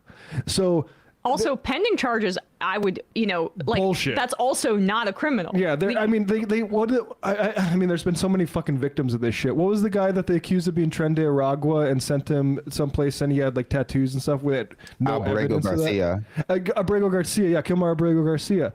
They make shit up. So yeah, those pending charges, bullshit. Do not buy that at all. And other immigration violator, that is just people who are here undocumented. That is the type of person who's showing up for these court dates, trying to go through the green card process and gets staked out by these fucking drunk Nazis that have a budget the size of the FBI's. Clay Travis, we see you. We see everybody, like in Tim Pool, all these people saying, why are you afraid to go after rapists? That has always been what the emphasis has been, back to fucking Obama. No one believes this shit anymore. There's a reason that they're having to deploy tear gas outside of schools. They're protecting Epstein. This is the administration that's protecting Jeffrey Epstein and all of the associated pedophiles. And they call it a flagrant lie. I mean, where does Clay Travis work? If we're going to start like calling in people's boss and their contractual obligations, they are arresting 5-year-olds and American citizens. That is a flagrant lie. I'd like to do a flagrant on Clay Travis after hearing that. Here's ProPublica in fucking October of last year. We found more than 170 U.S. citizens have been held by immigration agents. They've been kicked, dragged, and detained for days. Where's the fucking flagrant lie, Clay? Yeah. These guys way too like many men. Nazis in sports media. And acting like they're masculine. Well, that's the thing, is the real masculine guy. I mean, the NBA proving, Matt's case here as of NBA supremacy. I mean, the NBA Players Association put out a really, really strong statement about ICE. You have everyone from Victor Wembanyama to Steve Kerr to Jaylen Brown. Yeah, Jaylen Brown's always on the right side of history, and a bunch of other NBA players who've spoken out about this. So, like, the media maybe I know that for right wingers that follow sports, or like the gambling addict sports media industrial complex, they see these people as commodities. But perhaps if you're going to enjoy a sport, maybe listen to the people that create that enjoyment for you. And no. No. I don't think that's what it's about for people. I don't think they give a fuck. You know? Sadly, but surely. I don't think America just... I just don't think they care. I think America sucks. Let's be real. America just doesn't care. And they don't want politics to come into their forgetting about the problems in the world. You know, they want to be able to ignore the problems of even the people who are entertaining them. Which is one of the big problems with America. We want all of this stuff, but we don't want to talk about how we get it. Whether or not what we're doing is ethical or right. Or whether we should even be doing it in the first place. Don't want to have those conversations. That would be uncomfortable. How am I supposed to enjoy my chicken wings? You're asking me to think about immigrants. Somalia.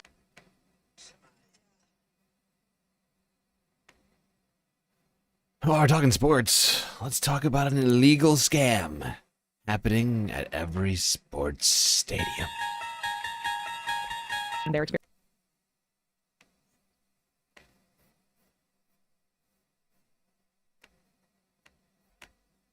We all know food costs too much at games, but what if I told you this slice and this beer and these hot dogs are all part of an illegal scheme perpetrated by billionaires? I'm used to outrageous prices, but this is just a special kind of hell. I'm at Madison Square Garden, not just for a mildly stale pretzel, but to meticulously catalog and quantify just how badly we're getting ripped off. All to prove a point. We don't have to live like this. Because there is something felonious about these francs, and something we can do about it. I should start with a story that for months now I've been obsessed with. The story of a guy who is fed up with skyrocketing prices and unprecedented inflation. Not today, but 1978, when a high school teacher named Ron Gordon waged a one-man war against the price of a hot dog. And I think part of my obsession was this. There was something we've lost since Ron's day that held the secret for how we can bring down the skyrocketing cost of being a sports fan today. I had to find him.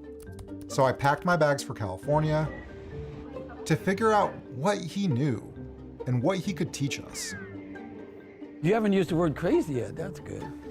I'm Ron Gordon, friend of Alec Opperman, who's out here from New York, thinking, what a mistake I made. In 1978, Ron caught wind that the price of a hot dog was going up by a nickel at San Francisco's Candlestick Park. The reason? A new health ordinance mandating that vendors wrap their wieners. That nickel would pay for the labor and bring the total cost to 75 cents. But to Ron, the math seemed wrong.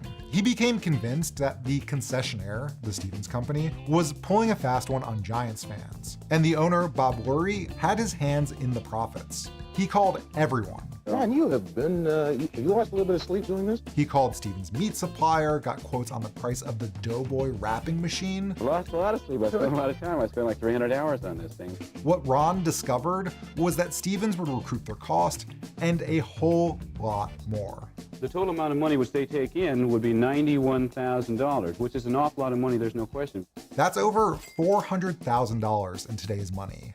Ron took his beef to San Francisco's Park and Rec Board, who could veto the price hike. One suspicious piece of math was just how fast Candlestick could wrap a hot dog. They were wrapping 2.47 hot dogs per person per minute in 1978. And a year later, I guess they got some practice at it, slowed it down, and they were only wrapping 1.6 hot dogs per person per minute. So Ron, in front of the Parks Board, proved them wrong. I wrapped hot dogs while I was lecturing them about the wrong they were doing. You wrapped 12 and they could only wrap 2.7. Right. I know Rec and Park was irritated with me. The more elaborate I got the less pleased they were. I gave them every detail in every order that I had gotten from the Giants or from them. I mean, they were waiting for me to finish and go away, and then they could leave the hot dog prices the way they were. Jack may be nimble, Jack may be quick, but the 5-cent bite continues here at Candlestick. Ron lost this battle, but the Wiener War wasn't over. Because behind Ron's gambit was an understanding that his local government had the power, even the responsibility, to do something about this. It started with who actually owns and pays for stadiums. In Ron's case, Candlestick Stadium was built using public money. It's the same for many stadiums today. Even after they're built, most stadiums get mountains of your taxpayer money because they claim they're a public good.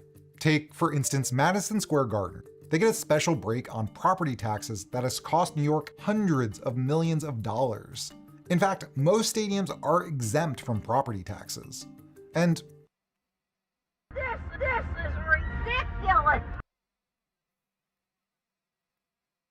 $875 million in taxes. Madison Square Garden owner people have been paid. That's nearly $1 billion. You gotta be kidding me. In fact, most stadiums are exempt from property taxes.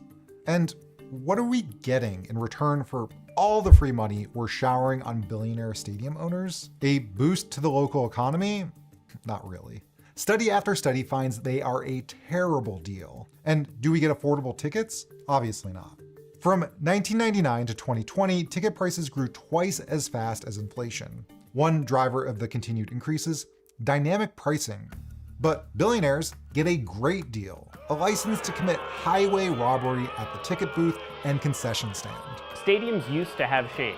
The business culture across the board, not just in stadiums, has grown more craven, more opportunistic, more willing to take advantage. 11 and a quarter for a hot dog? A single hot dog? PSA, don't get the double vodka lemonade at Madison Square Garden. It'll cost you $45. Ron's 75-cent hot This is ridiculous.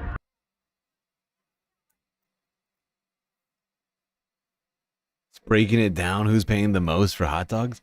And is the Buffalo Bills fans paying $11.25. Oakland Raiders $10 and Los Angeles Rams $10. I don't know which one this is. I can't tell. San Francisco 49ers $9. This is wild. Why are we paying $10 for hot dogs again? Can anybody explain that to me, aside from just literal, just corporate cronyism?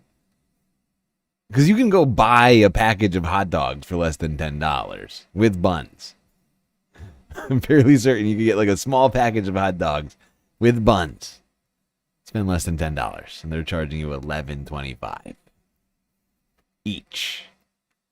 For Sounds a hot wrong. dog? A single hot dog? PSA, don't get the double vodka lemonade at Madison Square Garden. It'll cost you $45. Ron's 75-cent hot dog would, in 2025 dollars, cost you about $3.71. Today, in the same city, you'd pay $9 at a 49ers game. Consumed by this glizzy grift, I reached out to this guy you've heard from before, a lawyer and former government official who had some surprising news. Charging too much for a hot dog in a stadium is already illegal under the prohibition on unfair practices, which most states already have on the books. When you're in a stadium, you only have one choice. And what that means is the stadium has effectively monopoly power over you. These unfair and deceptive practice laws can be wielded right now by state attorneys general, or even the federal government, to bring down prices. Regulators use them all the time for all kinds of behaviors that exploit consumers, like price gouging during natural disasters. But I was skeptical. If it's so clearly illegal, why has nothing happened about this? Regulators and attorneys general have grown complacent. They've gotten used to the high prices in stadiums just like we have. I think it's just a lack of imagination, a lack of will. Corporate America has realized that they can overcharge because enforcers aren't going to stop them. It's not just lawsuits. State agencies across the country could write rules explicitly banning price gouging at the concession stand under these unfair practice laws. But there's an These people are putting themselves out of business. At some point, this becomes completely untenable, right? At which point, I honestly, how do you even get people to come back in? But do you understand? You get what I'm saying, right? Like they're pushing out more and more potential customers to make as much money off of each customer as possible, continuing to cater to the wealthy in society rather than just average people. Making it basically inaccessible to most people at this point to go to a basketball game or another sporting event and to actually have a good time. You'd be able to have a hot dog and a lemonade without spending $100. Like and some people are just like, yeah, fuck it. Just screw it. I'm done. It's not worth my time. More direct solution. Those terrible public-private partnerships that owners love to exploit. When I was reviewing Madison Square Garden's own financial reports, something caught my eye. This line, under a section called Economic and Operational Risk. The report highlights the danger of the government pulling their special zoning permits. They have to get renewed every 5 or 10 years. And their $43 million a year tax exemption. Now, wouldn't it be a shame if the city asked for something in return? Or any other city for that matter. We seem to be one of the few countries, in fact, that finds sports price gouging acceptable. In 2016, 10,000 Liverpool fans walked out of a match to protest 77-pound tickets. They chanted, "Enough is enough! You greedy bastards! Enough is enough!" to the team's American owners. In 2025, according to The Athletic, the most expensive ticket is 61 pounds, about $80 US. My Knicks ticket alone cost $277. That's about the same as the average cost of an NFL ticket. Meanwhile, many teams in the UK don't use dynamic pricing, they use fixed prices by seat, something New York's Mayor Zohran Mamdani has proposed doing for the World Cup, where a finals ticket goes for $16,000 or more. And in the UK, scalping is highly restricted. Others are picking up the Ron Gordon price-fighting torch. Lena Khan, the former FTC commissioner and current advisor to Zohran Mamdani, promised to use New York City's unconscionable pricing laws to go after outrageous concessions. Whether it's taxpayer dollars, use of public lands, or just enforcement of existing laws, most American localities have leverage. We should expect cities to demand conditions. One of them that they can be putting into all of these contracts is street pricing. A hot dog at that cart is $5. Now you go inside and a hot dog is $9.50. Street pricing is the idea that the price of a hot dog inside needs to be the same as the price of a hot dog outside, which is the polar opposite of whatever Madison Square Garden is doing. As the Groundwork Collaborative reports, street pricing with no markup has been implemented in Portland's International Airport, and a few stadiums are already bucking the... Honestly though, these people like these stadium owners, they're using the fact that they have captive audiences, people who have already paid to be in the place that they are, like, and using that against them. And that is absolutely an unfair practice. They keep doing all this kind of stuff.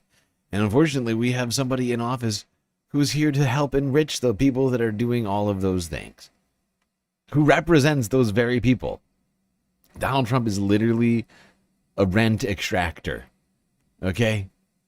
He's exactly the kind of guy that is the reason for all of this. I'm not saying he created dynamic pricing. He's too fucking stupid to have thought of that one. But people like Trump, people trying to pay people like Trump, right? People who are paying rents are thinking, oh, well, I can make a whole bunch more money, selling this in the lobby of Trump Tower to whatever. You know what I'm saying? Like, he's literally the reason for this, whether or not he actually did it himself. And he's certainly not going to be undoing any of this. The FTC might as well disband under Donald Trump. They're not here to protect consumers, anything like that.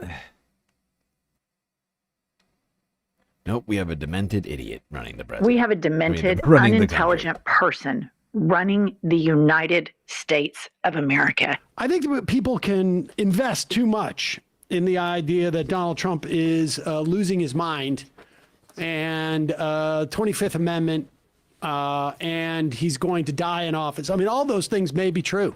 Donald Trump may not make it out of office. He may die in office. He may die in 2 weeks, or he may be there the whole time. And to a large extent, the regime is going to stay intact. There may be a lot of infighting, but the thing about authoritarians is that they tend to, once the top gorilla is named, they all fall in line. But this report I found interesting. Robert Fico, he is the prime minister of Slovakia. He is one of the few EU leaders who supports Trump's stance on Europe's weakness. According to Politico, was, quote, concerned about the U.S. president's, quote, psychological state. This is reported by two different diplomats. Fico used the word, quote, dangerous to describe how the U.S. president came across in their face-to-face meeting at Trump's Mar-a-Lago estate in Florida on January 17th.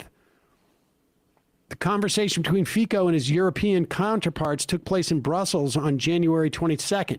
So Fico, was at the EU in Brussels 5 days after talking to Trump 2 weeks ago, less than 11 days ago, and was like, dude, things are a little bit scary. He made his remarks in a separate informal huddle between some leaders and chief EU officials rather than during the formal roundtable talks, the diplomats said. All the diplomats were granted anonymity by Politico to allow them to discuss confidential exchanges.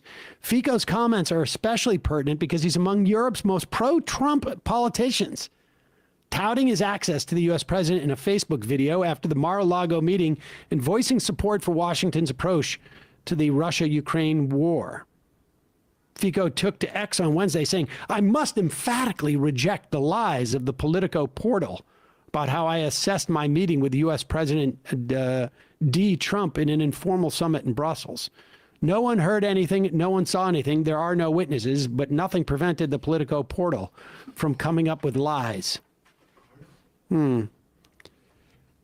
Fico seemed traumatized by his encounter with Trump, one of the European diplomats said. Fico characterized Trump as being, quote, out of his mind, a diplomat said, using the words, no witnesses, using the words briefed to them by their leader who was directly involved in the conversation.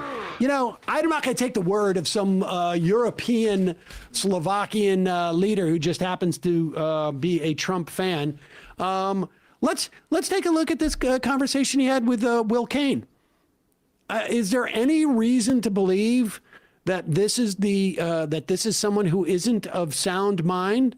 Here is Donald Trump talking about Renee Good, who was killed by an ICE thug. It's pretty unusual, but nobody knows when they saw the gun, how they saw the gun, everything else. Bottom line, it was terrible. Both of them were terrible. The other was terrible, too. And I'm not sure about his parents, but I know her parents were big Trump fans. Makes me feel bad anyway, but I mean, I guess you could say even worse. They were tremendous Trump people, Trump fans, and the daughter was, she was, I don't know if you could say radicalized. I can't believe he doubles down on that. Like, he stops himself and then he just finishes the thought. He's like, yeah, actually, no. Knowing that they liked me makes me feel worse. This man is a sociopath. He has no feeling inside of him. He is an unfeeling, cold, heartless monster. Radicalized, maybe not. I don't know. But I hate to see it. I hate to see that. You bring up the term. I didn't realize they were Trump fans. Trump fans, it makes it really tough that she died. I guess you could say I feel worse now knowing that. Yeah. You could say that. You said that, not me. It is insane. Just, I mean, I don't know. You decide. Is that a normal thing to say? He also said he hopes that they continue their support earlier on. Yeah. When he was talking about Renee Good, he said, I hope the death, my people who killed his daughter, their daughter won't keep them from being fans. You would still vote for me again, right? And buying merch. Yeah. Maybe there's more. Maybe I'll send them some Trump merch. Other than that, what do you think of my administration? How's it going? greatest economy. Calling from a 517 area code. Who's this? Where are you calling from? Hey, is this me? Yes, it is you. Hi, I'm Is this me? Yes, this is you. It's always you. Everybody who asks, is this me? It's you. It's always you.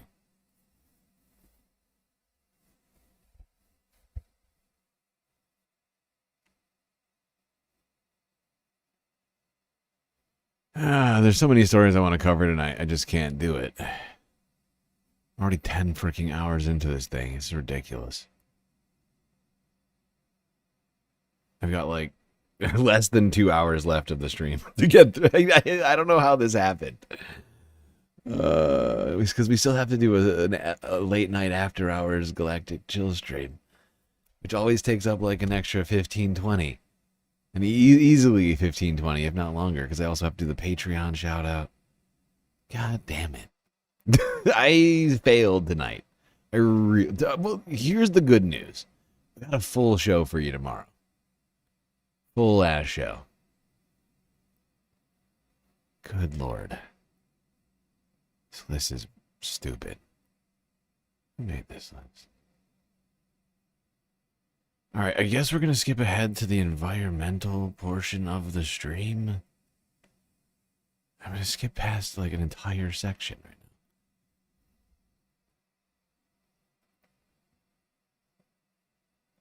now. I have no other choice. I have like 160 videos.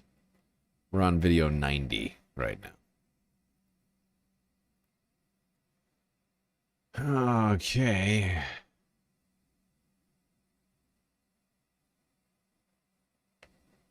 Philadelphia.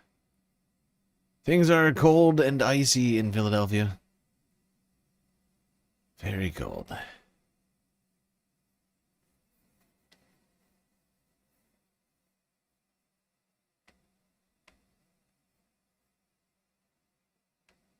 Many people are still trying to dig their cars out of the snow, but the owner of this car isn't going anywhere anytime soon. You've likely heard about this. She found her car encased in a thick layer of ice right here on the 1000 block of North Front Street in Fishtown. She says it appears a pipe burst nearby, and all of that water quickly created a large ice cube. This is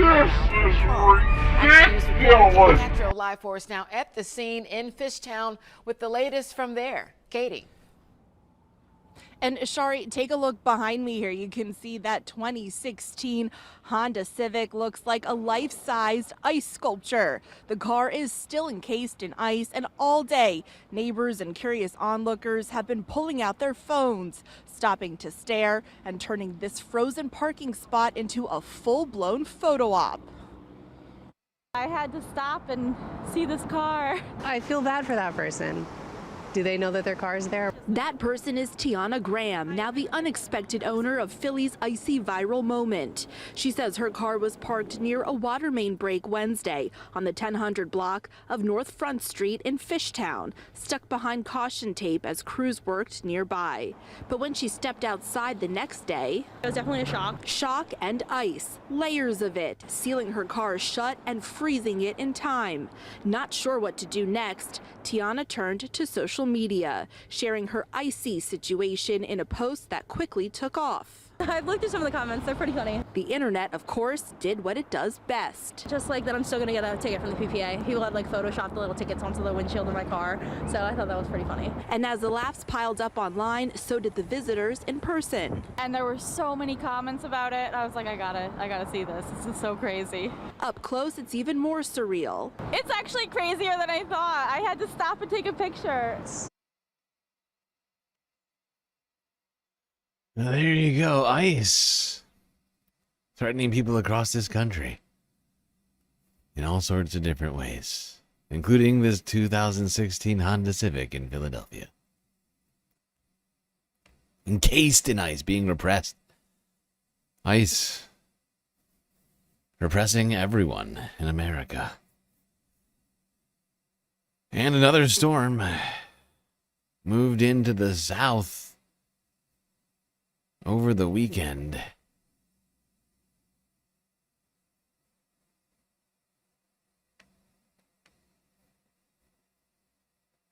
Threatening places as far south with snow, like Florida.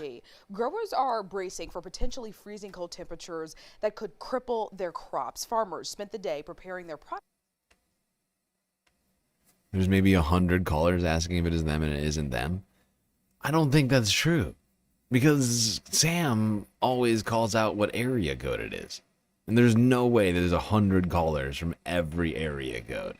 In fact, I would guess that in many area codes, it's only one person calling. Right? I mean, some of the more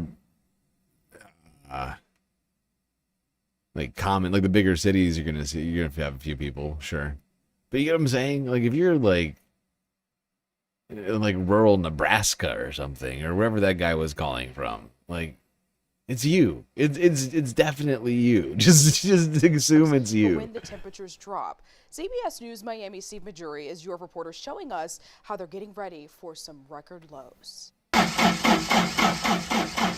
Mick Nagy uses diesel power to run water to his plants, but initially the machine wasn't starting. The battery wasn't used to this kind of cold.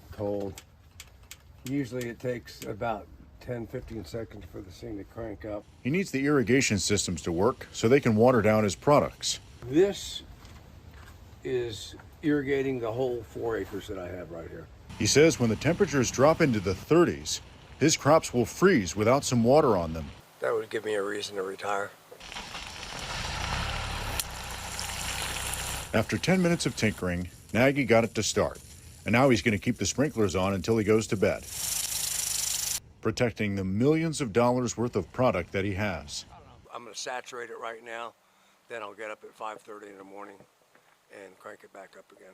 While locals have to adjust to this cold weather, this is also the time of year when many people flock to Florida to get away from the winter weather. But now those people are going to have to experience that same kind of cold climate here in the Sunshine State. Joe Vitor came up to Miami Beach from Brazil. Have you ever had to wear a jacket that thick before? Not really. He didn't bring a coat with him, so he had to make a trip to the coat store. I never thought I'd be wearing this, I had to buy this, it's something that I did not expect. With the low temperatures comes the risk of hypothermia. Symptoms can be shivering, confusion, and a slow heart rate. Experts say those working outside all day, like those in our farming community, are the most at risk.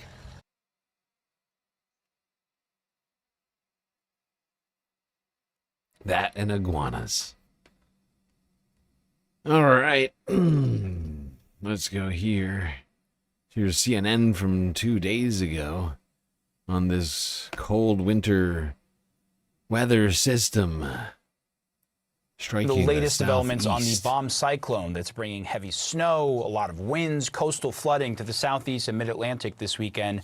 I mean, you look at live EarthCam footage from Asheville. Look at this. Shows a lot of snow as multiple years worth of snow is expected in the Carolinas. More than 27 million people across the region under winter weather alerts, and many cities are still thawing out from last weekend's storm that killed more than 100 people, according to the Associated Press. Plus, more than 160,000 homes and businesses are still without power across Mississippi, Tennessee, Georgia, and Louisiana. Many outages lasting for a full week at this point. And then, even more dangerous than the snow is the bitter cold. As far south as Miami, they are expecting temperatures close to freezing. CNN is covering the developments from multiple fronts. I want to start with meteorologist Derek Van Dam in Virginia Beach. Derek, what are the conditions there right now?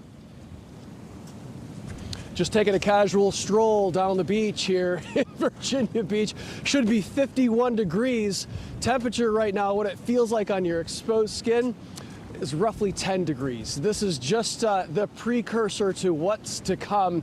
The Arctic air mixed in with the potential of blizzard conditions. The wind has been battering this coastline from extreme southeastern Virginia through Cape Hatteras, which is just to my north, the Chesapeake Bay, and then all the way down into the Outer Banks of North Carolina.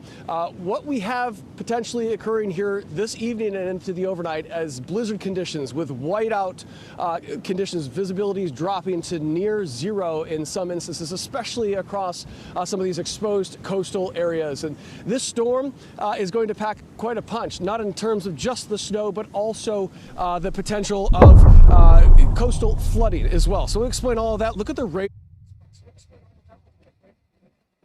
Okay.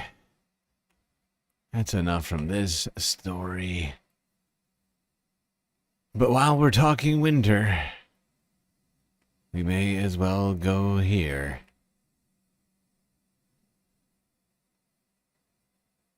The Associated Press from earlier on Monday. If you didn't know, Monday was Groundhog Day. The day that we ask a stupid rodent whether or not we're going to have 6 more weeks of winter. A tradition. One that makes no sense, but here we are, asking a groundhog what he thinks. Super excited to be here. It's been a dream of mine. I've lived here my whole life, and this is my first time here. Mine too. Yep. We've been here It's a since dream of. 3:30 It's been a a.m. dream and of we mine. brought the sun up, and it's You Groundhog need Day, bigger. 6 You more need weeks. better dreams. You need better dreams, sir. I'm sorry. It's been a dream of yours to go to to Groundhog's Day. You need better dreams. 3:30 a.m. and we brought the sun up, and it's Groundhog's Day. 6 more weeks of winter, unfortunately, but Groundhog's Day. Woo! It's just tradition to be a part of a tradition that's been going for so many years. To come out here and be here with everybody. I didn't expect the crowd when we showed up at 3 in the morning to be as large as it was, and here everybody was for the tradition. That just unreal. It's hard to put into words. Yeah, truly unreal. Everyone was out. Everyone had the energy. What more words it was just amazing. Yeah. could we possibly want? We drove all the way from New Jersey, 5 hours. Yes. We've been wanting to do this since high school. Yes, and we got in our cars and just started driving. 1:30 a.m. this morning. Yeah. Made it. And we didn't tell anyone, and we didn't tell them till we got here, and everyone said we were crazy. And I think it's worth it. Yeah. Yes. 6 more weeks of winter abound.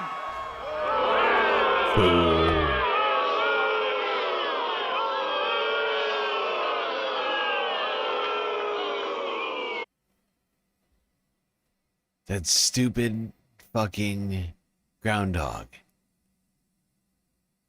just cursed us with 6 more weeks of winter. You piece of shit. It's all the groundhog's fault. It's all the groundhog's fault. When it's middle of March, you're still freezing cold. Blame Puxatawny Phil. Stupid rodent. Doesn't even have a degree in meteorology. I don't understand why we're letting this fucking stupid fuzzball decide for us when we stop winter. I don't understand. Seems so arbitrary. I don't get it. Of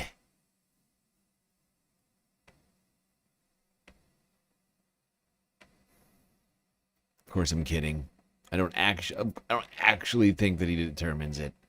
I mean, that's the level of that's the level of seriousness that we give this stupid tradition. It's like, oh, we gotta ask the groundhog. How else will we know whether or not winter's gonna end?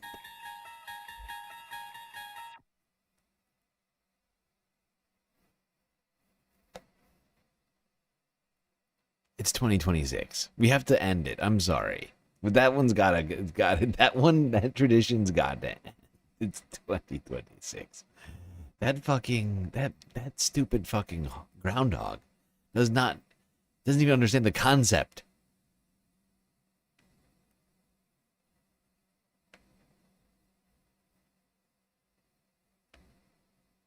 Doesn't even understand the concept. Why are we asking him? There's more than one groundhog? How dare you? Now you're besmirching the good name of Groundhog Day by suggesting there's some other groundhog named Phil? How many groundhogs named Phil do you think there actually are? This is ridiculous! Can't be a common name in the groundhog community. Honestly, naming can't be that common in the groundhog. You would think that most groundhogs don't have names. Or certainly not English names. Speaking of English names, let's talk about the King. King Charles, who's apparently shirked his duty, his responsibility over the lands which are his. It has been called one of the most dangerous illegal waste sites in the country. A huge 25,000-ton dump of rubbish located next to a row of houses and a primary school near Wigan. Toxic fires, rat-infested homes, and a putrid stench. Life next to the site has been described as a living hell. For more than a year, residents have been begging the authorities to clean it up. But so far, the Environment Agency has not said it has plans to do so. The legal responsibility for the cleanup lies with the landowner, and this program can reveal tonight that one of the owners of the site is the Duchy of Lancaster, the private estate owned by King Charles, who inherited the land in July. Our chief correspondent, Alex Thompson, has this exclusive report. Flanked by houses, a playing field and a primary school. It's one of the UK's most dangerous illegal dumps. A rotting, stinking hill of largely household waste near Wigan. The lives of people nearby a living nightmare. It's been hell. We've had rats, we've had flies, and then no one cares. No one cares. No one cares? No. I had rats scurrying around the whole ceiling, and with having 2 children that were petrified, we had to do something straight away. Last summer, the waste heap went on fire, shutting the school for days. A major incident was declared. And tonight, Channel 4 News can reveal the owner of most of this dump. The owner who is trying to avoid paying a penny for the clean-up, trying to force you, the taxpayer, to foot the bill instead. And that landowner is the King. It's June, and the King drops in to one of his ancient homes in the area, Lancaster Castle. It's more than 1,000 years old. He owns this because of feudal laws which still govern much of the northwest of England. He gets land and property, lots of money and lots of profit. The Duchy of Lancaster made 24.4 million last year and has assets of 679 million. Usually, if someone dies in England and has no will or next of kin, their property goes to the Treasury. But this huge swathe of the northwest is the ancient County Palatine of Lancaster. If you live here, it goes to the Duchy of Lancaster, the King. But what happens when land gets ceded to the King, which has big problems? And that brings us back to that stinking illegal rubbish heap near Wigan, behind me. The previous owner of part of this site... Yes. And so the King owns this land, but he's not really interested in cleaning it up. And so he's been graciously suggesting that he give the land to the township so that they can clean it up. Incredibly generous of him. Incredibly. He wants to give them a reeking trash pile so that they can clean it. What a benevolent leader. Aren't I a good guy? What a great guy.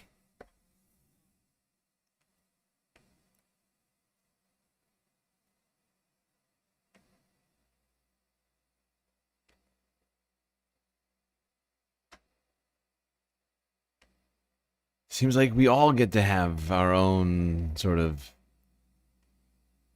deranged dictators who don't take responsibility for the things that they do. It's fun. It's a fun time.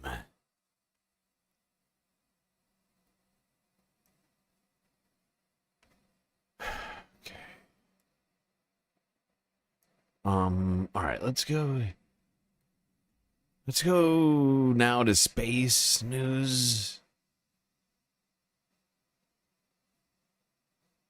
Oh my god. I just keep skipping stuff because I'm like, I don't know how much time I have right now to get through all this. I have so many stories I want to cover. But let's go here. Because apparently, SpaceX, Elon Musk's private space company, may be merging with another one of Elon Musk's private companies. It's unclear which one is going to be the merger, whether it's XAI or Grok or something or whatever else. I don't fucking know. It's not. People are stupid.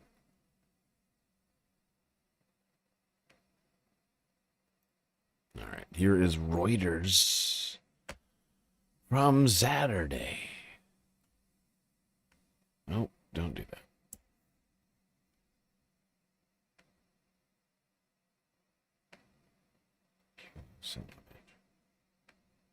SpaceX is exploring deals with other companies helmed by Elon Musk. The rocket maker is in discussions to merge with artificial intelligence company XAI ahead of a blockbuster public offering planned for this year. The combination would bring Musk's rockets, Starlink satellites, social media platform X, and Grok chatbot under one roof. That's according to a person briefed on the matter and 2 regulatory filings. SpaceX is also considering a merger with Musk's electric vehicle maker Tesla, according to Bloomberg. The world's richest. Now, some people are saying that the reason for the world's richest man to do this right now is because he's struggling with cash flow. He's been spending a shitload of money. He's not taking in very much. X is imploding. Twitter, people are not using Twitter like they used to. And he hasn't, his contracts with the U.S. government aren't finalized yet. And he's just got all this money outstanding out there right now. Tesla, losing money, losing revenue, market share, all of the above.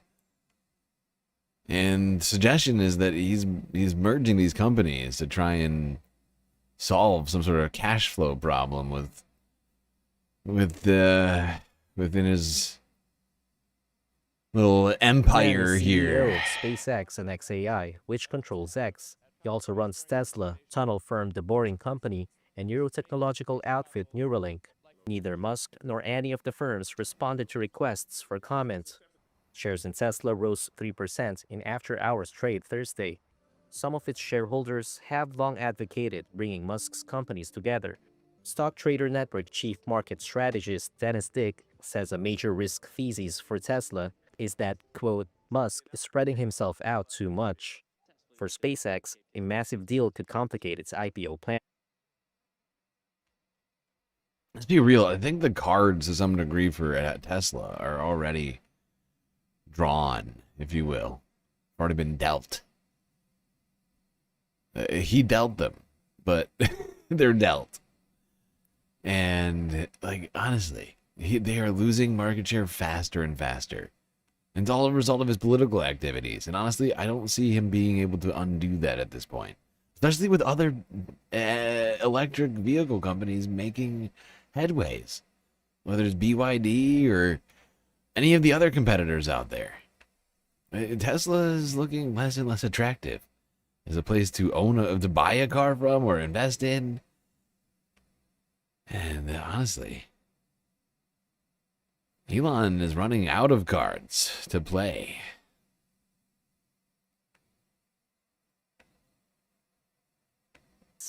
But it might.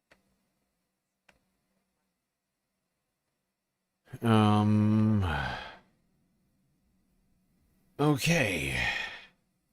I'm just gonna keep this moving.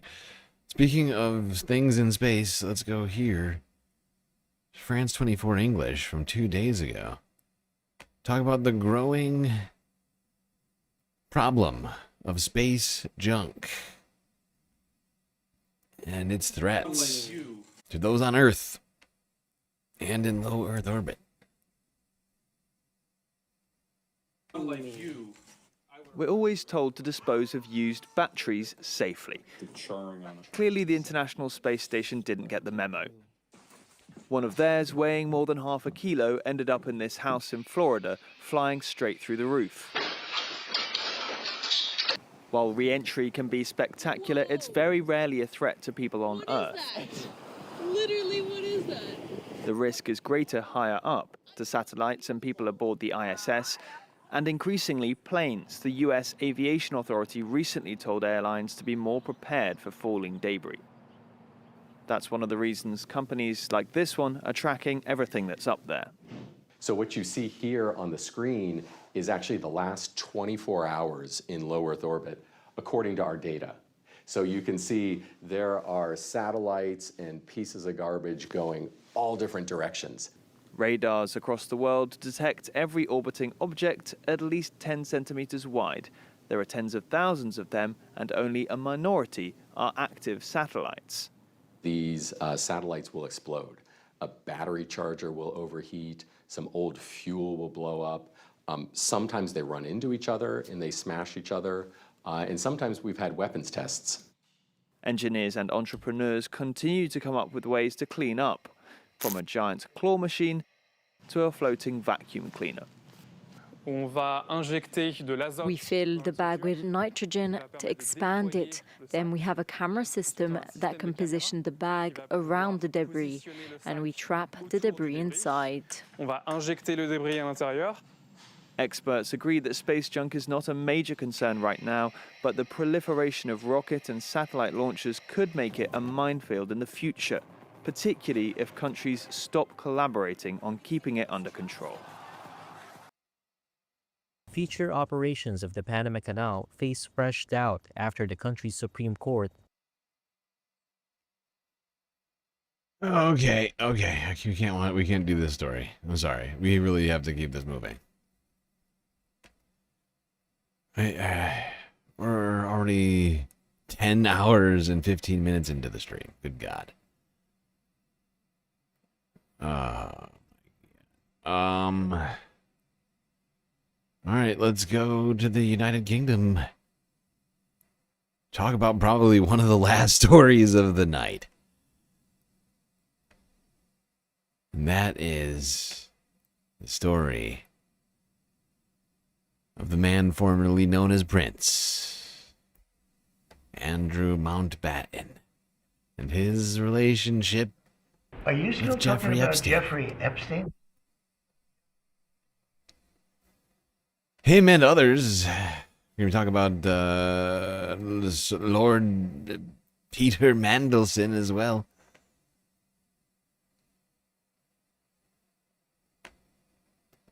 Hold on, I got to get us there, though, first. Just a reminder, everybody. Look in the left-hand corner of your screen. Galactic deficit has been calculated for this month. A little higher than I would have liked. But together we can complete it. A lot of great ways to do that. Cash App, PayPal, and Patreon are the ways that you can contribute to the financing of the galactic deficit, ensuring that we can pay the bills around here and keep bringing this show to you on the regular. We gotta raise $20 a day till the end of February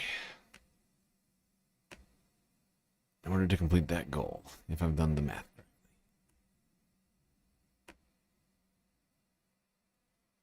All right, BBC News. Get us started on this topic.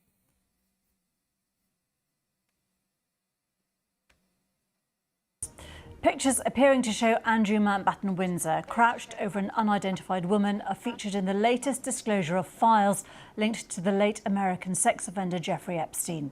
The images are among more than 3 million documents published by the Trump administration. It's not known where they were taken. Mr. Mountbatten Windsor has been asked for comment, but he hasn't responded. He's previously denied any wrongdoing. The US Justice Department said this was the final batch of material that would be published. John Sudworth has the details. In and amongst the more than 180,000 images released are these pictures showing the then Prince Andrew kneeling over and touching a female whose identity has been hidden. There's no context, location or date provided. Andrew has always denied any criminal wrongdoing, but this latest batch of files once again contains items raising serious questions of judgment, not least an email exchange from 2010, long after his close friend Jeffrey Epstein had been convicted of sexual offences involving children, suggesting he meet with a 26-year-old Russian woman in London who he might enjoy having dinner with. Andrew replies he would be delighted to see her and adds, "Will she be bringing a message from you? Please give her my contact details to get in touch." Epstein writes back, "She's 26, Russian, clever and beautiful, and yes, she has your email." We will continue reducing. The new files also contain further revelations about Peter Mandelson, who last year lost his job as British ambassador to Washington after it became clear his friendship with Epstein had been deeper than previously known. They include the claim that the sex offender sent Lord Mandelson's then partner, now husband, Ronaldo Avila da Silva, £10,000 to cover the cost of an osteopathy course. Lord Mandelson has described his friendship as a most terrible mistake and says he wasn't aware of Epstein's crimes. There's little, though, to pose a real threat to President Trump, apart from some unsubstantiated allegations which the FBI had already ruled out, nor, his administration says, anything to prove a wider conspiracy. But with so many documents withheld or redacted, Jeffrey Epstein's victims do not believe they've yet been given the whole truth. When the president signed the bill in November, it was to release all the files. All the files need to be released. They haven't been released. So that's what closure looks like. That's what justice looks like, whether anyone's prosecuted or not. Get the full information out there so the public, the survivors, and everyone can really know what's going on. With continuing calls for him to give evidence in America, Andrew Mountbatten Windsor has yet to respond to the latest revelations, but he's always strenuously denied any wrongdoing. John Sudworth there. Well, the documents also include email correspondence between tech billionaire Elon Musk and Epstein. The new emails show that Musk, who's not been accused of any wrongdoing in the case, discussed travelling to Epstein's island on more than one occasion, including a 2012 trip where he asked Epstein, "What day/night will be the wildest party on your island?" There's no evidence that Mr. Musk ever did end up taking a trip to Epstein's island. Writing on X, he says, "No one pushed harder than me to have the Epstein files released, and I'm glad that has finally happened." I'm just going to say this. Because people keep bringing up, like, oh, nobody's been accused of any wrongdoing. Anybody who was talking to Jeffrey Epstein after 2008 when he was convicted of child sex trafficking, it was wrong, was doing wrong. You're doing wrong hanging out with that guy because you know that he is despicable. It's been proven in a court of law. You know, he was convicted of child sex trafficking, and you're still hanging out with the guy. That's wrong. In my opinion, that's wrongdoing. I had very little correspondence with Epstein and declined J'accuse invitations to go to his island or fly on his Lolita Express, but was well aware that some email correspondence with him could be misinterpreted and used by detractors to smear my name. Well, Gloria Allred, a prominent civil rights attorney, represents many of Epstein's victims. She gave her reaction to the latest release of files. Some of them are completely devastated by the fact that the Attorney General, the Department of Justice, was supposed to and indicated that they were redacting victims' names, the survivors' names. And yet, today, with the release of these more than 3 million files, many of the names of my clients who have been Jane Doe for many, many years were in fact published. And this is devastating to them, and we have to deal with that because, you know, they had little or no trust in the government. Now they have no trust in the government because the government has not earned that trust. And the Assistant Attorney General today, Todd Blanche, in his press conference said that he hopes that the release of the files will bring closure to the victims. This is ridiculous because they have devastated so many of these survivors by publicly releasing their names. At best, it was a sloppy job. At worst, it smacks of a cover-up. Laura Ulrich there. Well, with me is our correspondent, John Sudworth. John, a number of questions from this. But first of all, the administration indicating this is the final batch. Is that likely to be the case? That's what they're saying, that they have complied with. If it is the final batch, then it's illegal. They have not followed the law. If they don't release the rest of the files, there's no way. There's millions of documents left. They're just not going to release any of them? Nah, it sounds like a crime. And like we need an actual investigation, an independent investigation, not being done by the Trump administration. Which was that they release all relevant files, except for a few exceptions for legal reasons or to protect the identities of the victims. But they say this is pretty. No, that's not the wording of it. It didn't say legal reasons. What they said was pending criminal investigations was the wording in the. It wasn't just random legal reasons. It is pending criminal investigations or active criminal investigations, I think. Not even pending, active, I believe is the actual word used. Not just random legal reasons. Oh, you know. I don't believe that was given. It's a very general term. Legal reasons. What's interesting, Geeta, I think in some ways this story is now playing bigger in the UK than it is in the US. Some US news sites I noticed not even leading on this story this morning. And I think that's, of course, because of the involvement of people like Andrew Mountbatten-Windsor, Peter Mandelson, etc.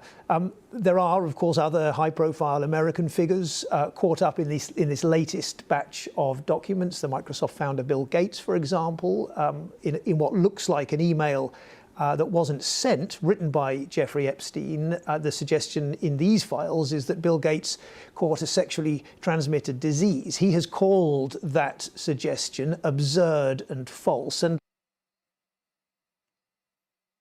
of course he does. All right, we're moving on from this one. Got a bunch of stuff on the files. Here's Channel 4 News from Sunday. These are the latest pictures of the man formerly known as Prince Andrew from the Epstein files released by the US Department of Justice. In the pictures, the context is unknown, but what we do know is they will add further questions over the former prince's conduct with the young women he met via the convicted paedophile he once called friend. In the release was more correspondence detailing a close relationship with the Duke. In this one from 2010, Jeffrey Epstein is invited for dinner at Buckingham Palace. In further emails, Epstein connects the Duke with young women. Here, Epstein tells the Duke, "I have a friend who I think you might enjoy having dinner with." The Duke responded, asking for any other information about her before stating he would be delighted to see her. Epstein described the woman as 26, Russian, clever, beautiful, trustworthy, and said, yes, she has your email. These emails were all exchanged after Jeffrey Epstein had been convicted for sex offences against a minor in 2008, as was this correspondence between Epstein and Prince Andrew's ex-wife, Sarah Ferguson. She called Epstein the brother I have always wished for. The release of over 3 million pages of documents reveal a man courted by royalty, politicians and billionaires. In the files were cordial exchanges and planned meetings with the world's richest man, Elon Musk. There was also unverified allegations about Bill Gates. Mr. Gates, do you have anything further to say about the Epstein files that mentioned your name overnight? He declined to comment here, but has called the allegations absurd and false. The US president was mentioned thousands of times. He too has always denied wrongdoing. Mr. and Mrs. Lutnick. But the files have brought into question the man he made Secretary of Commerce, the billionaire Howard Lutnick. Mr. Lutnick was a former neighbor of Epstein, and this is what he said last year about meeting the sex offender in 2005. So I was never in the room with him socially, for business, or for even philanthropy. If that guy was there, I wasn't going because he's gross. But that account is undermined by the new release. Emails from 2012 show Mr. Lutnick arranging to meet up with Epstein on holiday in the Caribbean after his conviction. Mr. Lutnick says, "Does Sunday evening for dinner sound good? I have another couple with me on my boat." The billionaire is yet to comment. The US Department. Weird. Yeah, I'm sure, you know what? I'm sure we're just stupid. I'm sure we're just very stupid, right? Because, maybe when him and his wife said that they will never, ever spend any time with Jeffrey Epstein, maybe they meant specifically in his Palm Beach home. Maybe his Palm Beach home was just gross. Maybe there was just like cum stains all over the walls or something, or maybe I don't know. But maybe, I guess that didn't extend to Epstein Island, because this is a decade after he said that he never would I hang out with that horrible man ever again. It's a decade later. Here he is. "Hey, Jeff, does Sunday evening dinner sound good? We're bringing all the kids." On my boat. The billionaire is yet to comment. The US Department of Justice say this is the final release, but with so many documents outstanding, victims of Jeffrey Epstein are asking why. Why are they holding back 2.5 million files? They say it's client privilege, and I guess their medical records that they can't release. But I highly doubt that 2.5 million files are just, client privilege rights and medical records. I feel there's more to it. The release has not brought relief to survivors. Many of the allegations published will take years to verify, and some may even be false. Those mentioned, like Andrew Mountbatten Windsor, deny wrongdoing and even condemn Jeffrey Epstein. But the impact of association has hit, and the closed networks of the powerful are now open for all to see. Well, earlier I spoke to Gloria Allred, who's represented some of Epstein's victims. Yesterday, US Deputy Attorney General Todd Blanche said he didn't think any further men would be uncovered in the files other than Epstein. I asked her if she agreed. What Todd Blanche was saying yesterday was case closed. They're not going to be prosecutions. They're finished with releasing the files. Well, just because he says it doesn't mean it's going to happen. But what I can say is whatever comes out now, because they're the ones who decide if there's going to be a prosecution of anyone, it's unlikely to happen. And this is just so sad that justice is still being denied once again after so many denials over so many years to the survivors. But do you believe that proof of co-conspirators, of other wealthy abusers, exists within the remaining files that haven't been withheld? Or do you think that it exists elsewhere? I'm confident that Jeffrey Epstein and Ms. Maxwell, who will soon be testifying before Congress, are not the only ones who sexually abused some of the survivors. And we're talking also about the Commerce Secretary, Howard Lutnick. We're talking here about a member of Donald Trump's cabinet who has previously said, only last year, I think, that he cut off ties with Jeffrey Epstein in 2005, right? And the files appear to show something different. Do you think his position is tenable? Can we all say the word hypocrisy? Because I can. He said he lived next door to Jeffrey Epstein, that he went to see Jeffrey Epstein's home when invited to do so next door, and that given what he saw there, he never wanted to be there again. So I'm paraphrasing, but that was the essence of what he said. And yet, as you point out, years later, he and/or his wife said that they were going to be near Jeffrey Epstein's island, Little St. James, and essentially they like to drop by for a visit. So how does he explain that? Probably doesn't explain that. Probably he won't have any comment. I don't know. Yeah, we haven't heard his explanation yet, and we don't know if he ever did go and visit him.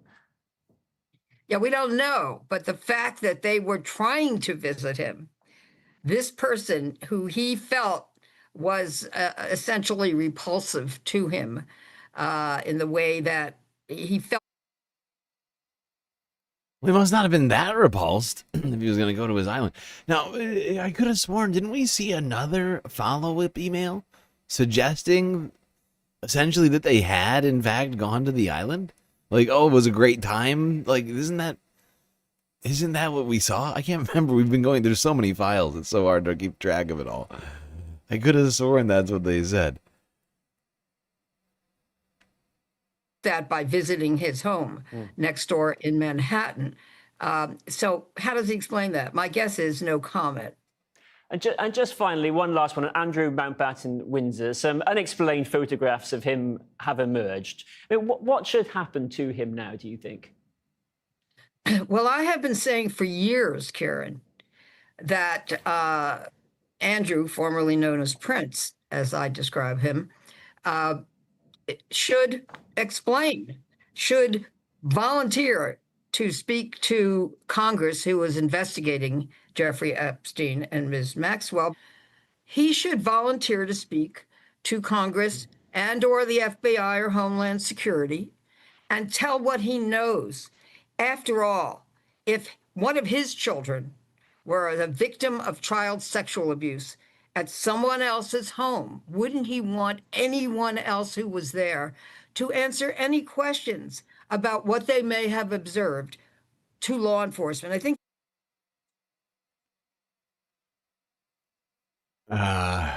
Maybe that's what he wants. I don't know. It's not clear.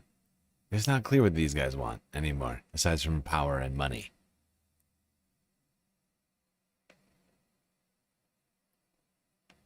All right, let's keep going through the files. Andrew Mountbatten Windsor is facing questions about a new talked about for years. accusation from a victim of Jeffrey Epstein, alleging that the late paedophile sent the woman to the UK for a sexual encounter with the former prince. The encounter allegedly happened at his royal residence in 2010. The woman, who is not British, was in her 20s at the time. Her lawyer says they are considering legal action. BBC News has asked Mr Mountbatten Windsor for comment, but he's so far not responded. He has previously denied any wrongdoing. Chichi Azindu has this special report. Andrew Mountbatten Windsor, once a prominent member of the royal family living in disgrace. Now a second woman alleges she was sent to him for a sexual encounter on the instruction of the sex offender Jeffrey Epstein. Whoever you are, nobody is above the law. And I think her lawyer is Brad Edwards, who represents hundreds of Epstein's victims. There are certain people, certain victims, that Prince Andrew hurt. The woman is alleging she was flown to the UK by Epstein, and her lawyer says it was to comply sexually with Andrew. She says she was in her 20s and is claiming the sex occurred at Royal Lodge, the 30-bedroom Windsor home the former prince has been asked to leave because of his friendship with Jeffrey Epstein. This is the first time an accusation has been made involving royal residences. We're talking about at least one woman who was sent by Jeffrey Epstein over to Prince Andrew, and she even, after a night with Prince Andrew, had a tour of Buckingham Palace. So I just want to go back a step. We are not talking about Virginia We are Giuffre. not talking about Virginia Giuffre. Have you got anything to say about Prince Andrew? Not at the moment. Virginia Giuffre, who took her own life last year, accused the former Duke of York of having sex with her when she was 17. In 2022, Giuffre and the former prince settled a civil lawsuit for an estimated $12 million. Andrew has always denied her accusations. BBC News has seen an email exchange between Andrew and the woman making arrangements for the meeting in 2010. That's just weeks after Epstein's sentence ended for soliciting sex from a 14-year-old girl. And the introduction was made because of Jeffrey Epstein. The introduction was made by Jeffrey Epstein because of his close association and friendship with Prince Andrew. And with the release of millions of documents, images and video footage from the US government's investigation into Jeffrey Epstein, it is clear that the pair had a close association and friendship. BBC News has repeatedly asked Andrew Mountbatten Windsor for comment about these new allegations, but so far he has not responded. And at this point in time, we have no one to even communicate with on behalf of Prince Andrew. He's seemingly been disconnected from his lawyers, which was the only way to kind of communicate with him about this. I mean, all we can do is file a civil lawsuit. Last year, the King formally removed Andrew's styles and honours, Yeah, but they didn't remove his lawyers. I just get the sense he's making himself difficult to get a hold of by ending his relationship with his lawyers. That's my feeling about it. If the only way to ever contact this guy was through his lawyers before, and he severs that tie, all of a sudden, how are you going to get a hold of the former prince? You got a cell phone number? I mean, come on. Come on! including his title of Prince. The statement from Buckingham Palace in October said their Majesties wish to make clear that their thoughts and utmost sympathies have been and will remain with the victims and survivors of any and all forms of abuse. Jeffrey Epstein died by suicide in 2019, but the Epstein story is still in the news because the women he abused are still fighting for justice. Chichi Zundu, BBC News. Separately, pictures appearing to show Andrew Mountbatten Windsor crouched over an unidentified woman are featured in the latest released batch of Epstein files that Chichi mentioned, part of more than 3 million documents published on Friday. Sir Keir Starmer has repeated his suggestion that anyone with information, including Andrew Mountbatten Windsor, should be prepared to testify before the US Congress about his dealings with Epstein. Ellie Price has more. BBC Verify has matched the background of these images with the interior of Jeffrey Epstein's New York apartment. Andrew Mountbatten Windsor appears to be kneeling over and touching a female whose identity has been hidden. The photos were released with no context or date. But of the 180,000 images released, these pictures of the King's brother seem to be what everyone is talking about. Even the Prime Minister, who in the strongest terms yet said Andrew should testify before the US Congress over his dealings with Jeffrey Epstein. He said anybody who had got information should be prepared to share it. Epstein's victims, he said, have to be the first priority. Andrew, who was stripped of all his royal titles in October, has always denied any criminal wrongdoing. But this latest batch of files, once again, doesn't look good and raises serious questions about judgment and timing. In an email exchange... Serious questions about judgment and timing, you don't say. Yes, so those among many others questions. So many questions that Pretti has.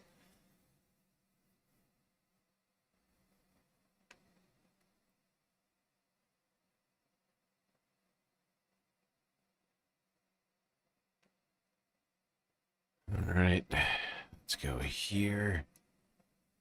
Well, it's eye-popping stuff, really. And I can't believe how much stuff I had to skip over today. I feel so unaccomplished. Oh, God. I probably didn't even do half of the videos. Oh, Christ. And we're like 11 hours in. to the tip-offs to Jeffrey Epstein that you've been listing, we've just discovered another one that looks like he almost had an inside track into drafting legislation at one point, particular terminology that he wanted. And there is a telling line in some of these communications, almost a catchphrase for Peter Mandelson when he's passing stuff on to Jeffrey Epstein, and it doesn't make him look very innocent. He says, please protect. One of the other striking things about this entire story is that the sums of money don't look enormous. The money that appeared to go to Lord Mandelson's partner, not Mr. Yet, and to Peter Mandelson, though he claims no knowledge of that, don't look vast. But of course, people will be suspicious.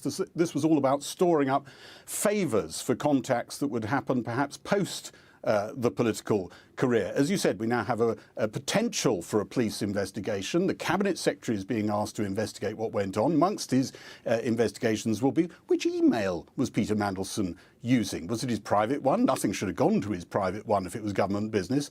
If it was a government one, well, then some of the staff working for him should have known what was happening. As you said, this doesn't reflect well on Keir Starmer. It means that a problem he thought had largely been banished is back to haunt him, but also his Chief of Staff, Morgan McSweeney, who played a big role in not just appointing Peter Mandelson, but we think in slightly prolonging his time in that Washington job when many people thought it was up. Peter Mandelson is a man with an enormous sense of political history, and amongst the many elements of this disgrace is the government now looking at a law to try to remove disgraced peers.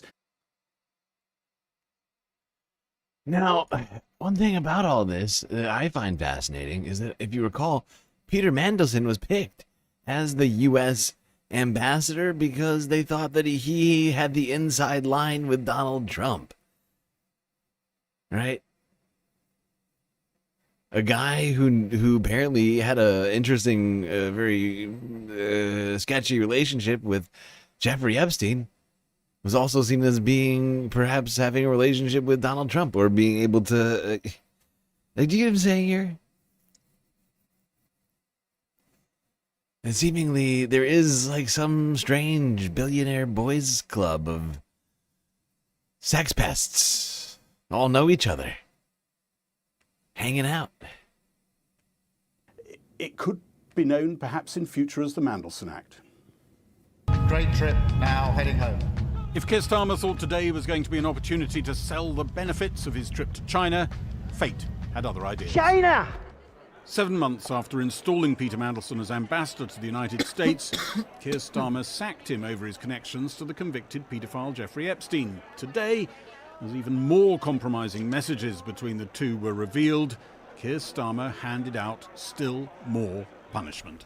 As the House knows, Peter Mandelson is no longer a member of the Labour Party, having resigned his membership last night, and the House may wish to know that disciplinary action was underway by the Labour Party prior to his resignation. The Prime Minister believes, as does the government, that Peter Mandelson should not retain his membership of the House of Lords or use his title. For Ronaldo and me to be here, it's literally a dream come true. That last great job in government has turned into a nightmare. A special bill could now be rushed through Parliament to strip Peter Mandelson and future peers who fall into disrepute of their titles. The leaks of inside information to Jeffrey Epstein carried on into the last hours of his ministerial career after the 2010 general election. Peter Mandelson tipped off Jeffrey Epstein that he'd persuaded Gordon Brown he didn't have enough MPs to form a government. And he revealed to Jeffrey Epstein that a €500 billion bank bailout was about to be announced. Much contact had preceded that. In 2009, Peter Mandelson forwarded to Jeffrey Epstein an interesting note that's gone to the Prime Minister. It contained market-sensitive information which included a proposed asset sales plan. What saleable assets? Epstein asks. Land, property, I guess, Mandelson responds. A few weeks later, a highly market-sensitive analysis of lending by the Prime Minister's top city advisor. Anybody else notice all these guys were rocking Blackberries back in 2009? Like every single one of these Property, I sent guess, from my Mandelson Blackberry. responds. A few weeks later, a highly market-sensitive analysis of lending by the Prime Minister's top city advisor was forwarded to Jeffrey Epstein almost the moment it arrived in the conduit's inbox. The evidence suggests the sender with the redacted email was again Peter Mandelson. Within 4 seconds of that reply, someone forwarded it to Jeffrey Epstein. Can't see their name, they're redacted. We can see the redacted name is the same length as Peter Mandelson's redacted name. We can see it's from a device with the same default signature and the same time setting. It's incorrectly set to not British summertime, even though it was the summer. And those are characteristics of Peter Mandelson's BlackBerry. In December, Peter Mandelson helps out with lobbying against the banker's bonus tax, being brought in by Alistair Darling, then the Chancellor of the Exchequer. Epstein asks, should Jamie Dimon, boss of JP Morgan, a bank Epstein worked with, call Darling one more time? Mandelson replies, yes, and mildly threaten. The advice was followed, and the threat to scrap a London HQ plan was made when Jamie Dimon called Alistair Darling a few days later, as recommended by Alistair Darling's fellow cabinet minister. I'm shocked. I mean, I've never heard anything like it before. It seems extraordinary behaviour.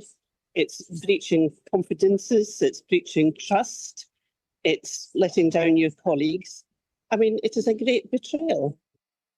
A few months later, when Peter Mandelson is forwarded detailed minutes of a meeting between Chancellor Alistair Darling and US government advisor Larry Summers on banking reform, he pings them off to Jeffrey Epstein, begging what becomes a bit of a catchphrase, please protect. Epstein then appears to make detailed drafting suggestions on financial services legislation. I mean, I did see it. I mean, it is, I don't think I've got the vocabulary to describe how shocking it is, the breaches of confidence that were taking place. Alistair Darling certainly had no idea that this was happening. Within a few weeks, Jeffrey Epstein began payments to Peter Mandelson's partner, Ronaldo da Silva, now his husband. This is a wild amount. This is a ridiculous amount of influence. Jeffrey Epstein crafting British legislation. $4,000 a month, which appears to have continued for 3 months. When I go to the pub, I buy my friends beers, and they buy me beers. And there is That's never cheap. a signed agreement to buy. By a law, 15,000. In exchange for each other. We never even discussed that I'll buy you a beer, then you'll buy me a beer. But it's clearly socially accepted. It's how pubs work. I think it was socially accepted between Mr. Epstein and the people he corresponded with, including Peter Mandelson, that you got something for something, and that access went one way and money went the other way. And that's what we're seeing happening here. The Epstein files suggest $75,000 had been paid over a few years earlier. Lord Mandelson said in a weekend statement he didn't recall such payments. The insider tip-offs would be bad enough to any outside contact, but Peter Mandelson's old friend Jeffrey Epstein had only recently been convicted of procuring a child for prostitution. The co-architect of New Labour has said in previous statements he regretted taking Jeffrey Epstein at his word. As more and more contacts emerged today, there were no words from Lord Mandelson. Well, joining me now is the Labour MP Emily Thornberry, who's chair of the Foreign Affairs Select Committee. Good evening. We saw Catherine MacLeod, the Chancellor's former advisor, call this a betrayal of Mandelson's own cabinet colleagues. Do you think it might also be criminal, and do you want the police to investigate that? I think it's a betrayal. I think the idea that a cabinet minister would be acting against the interests of the rest of the cabinet and the country is really shocking. And I think that some of the things that we've seen on the face of it is the sort of thing that the police should be looking at. So yes, I think there should be a criminal investigation. I think that this is not enough for him to simply be taken out of the House of Lords. I think that there may well have been criminal activity and he should be prosecuted. If that is true, and if the payments are true and the emails are true, I can't remember a political scandal like this in decades. No, neither This is horrifically damaging, both to Labour's legacy and the current Prime Minister. I think it's horrifically damaging for politics in general. I think that when these sort of scandals blow up, we saw it during all the Tory years, you know, when there was scandal after scandal under the Conservatives, and actually all of us were painted with the same brush, you know, and it's so, I mean, disappointing is not the word. I don't know what the word is. I mean, I'm so angry about it. I'm so angry that people could be so venal and behave in this way and try to just look after themselves and somehow. Yes, everybody seems quite angry about these revelations regarding Lord Mandelson. What will be done about it? Will there be an investigation? Will anything actually happen to this guy? It's unclear. It is actually unclear right now. It's honestly still unclear what's going to happen with Andrew Mountbatten, the former prince, the man formerly known as Prince.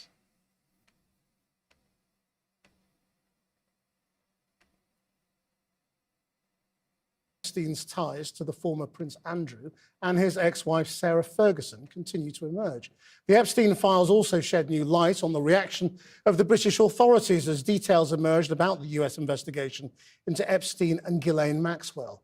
Here's our Home Affairs correspondent, Simeon Brown. Each day since millions of documents were published by the US Department of Justice has delivered more detail on how Jeffrey Epstein courted and collected royals like infinity stones, and for the man formerly known as Prince Andrew, the chorus of condemnation is growing louder over his refusal to face the music in America. In the DOJ release is also more detail on their contact with US investigators.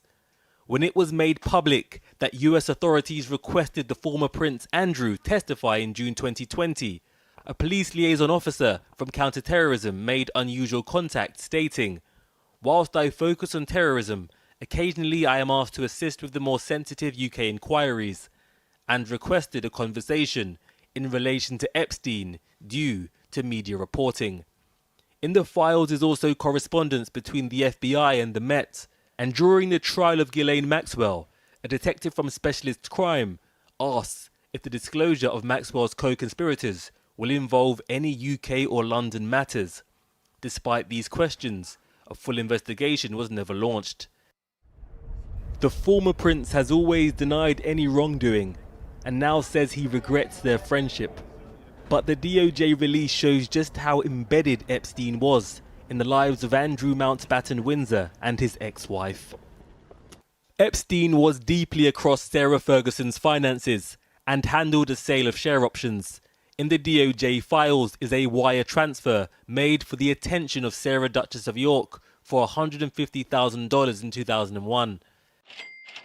Later, when Sarah Ferguson was heavily in debt, Jeffrey Epstein not only knew it, he discussed it with friends. In 2011, the former Duchess said publicly that Epstein helped to settle a £15,000 debt.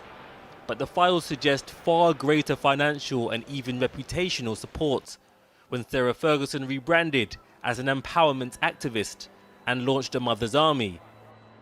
What Ferguson did not say was the man helping to... Yes. What a great symbol of women's empowerment. launched a Mother's Army. What Ferguson did not say was the man helping to fund and maintain it was a convicted child sex offender.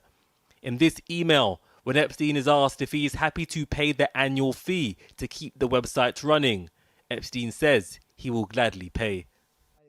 Sarah Ferguson has since said she regrets her association with a man who enjoyed playing godfather to the rich and powerful. Do you think you're the devil himself? No, but I do have a good mirror. It's a serious question. Sorry. Do you think you're the devil himself? I don't know. Why would you say that?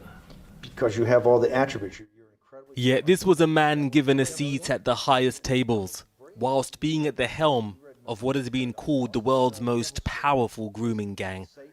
Now, as more revelations emerge, Authorities are under pressure to act, and will those who knew him best finally share what they know?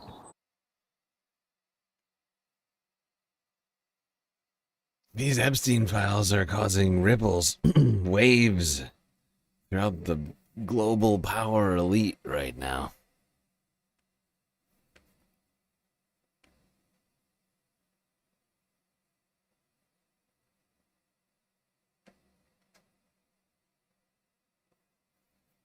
Okay. Well, we should have taken a break like 30 minutes ago.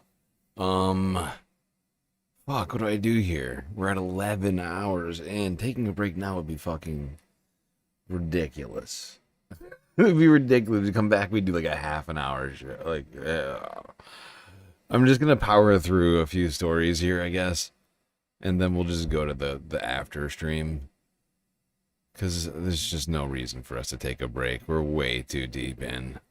Jesus Christ, I'm tired. I need food. I'm running out of tea over here.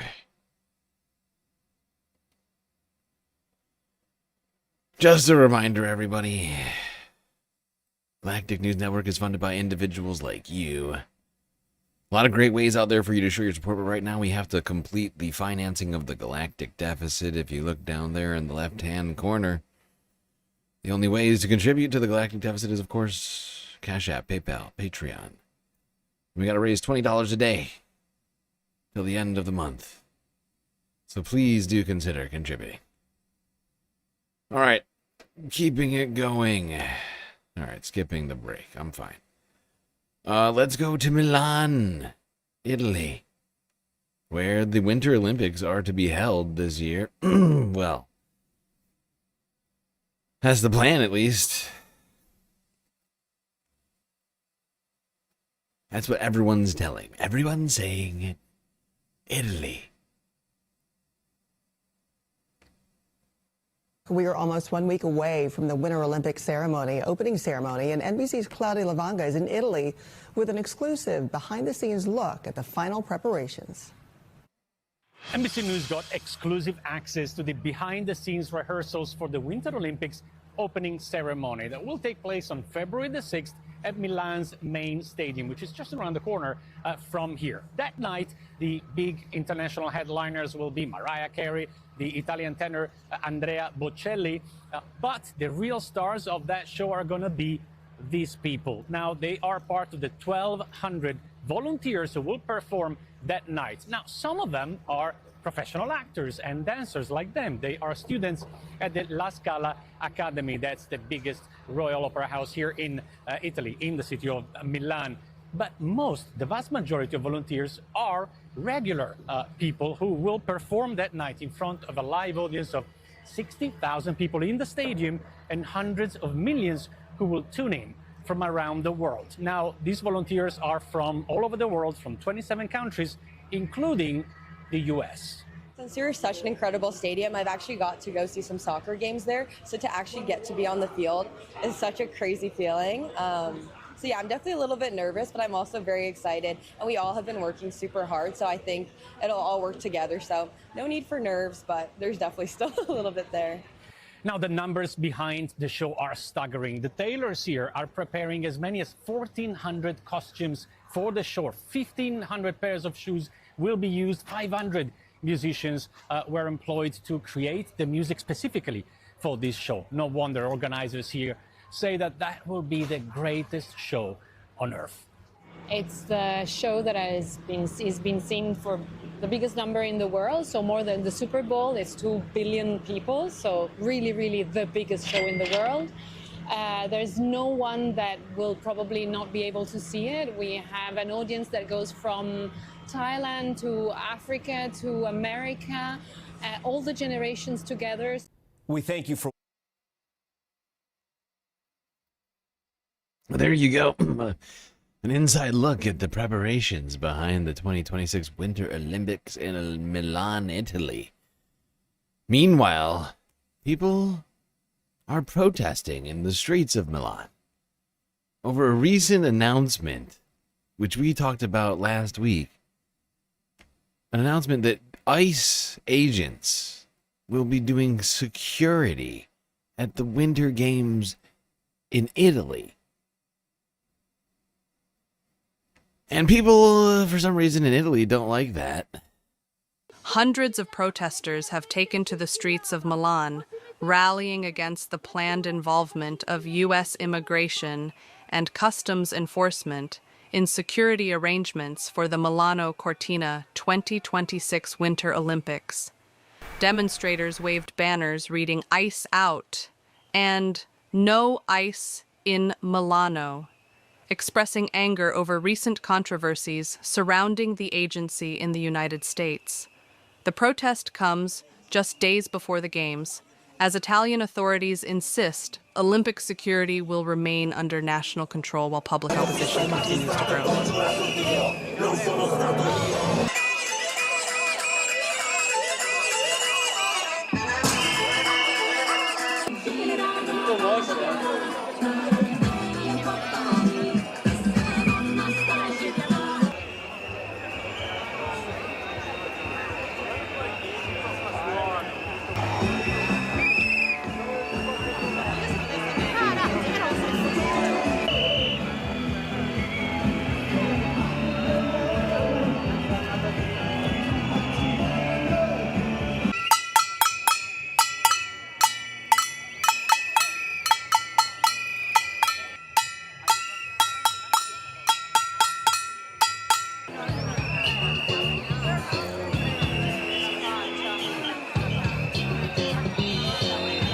We don't want the king, we don't want people that are killing people around the streets. So we are in Italy, but the same is in America.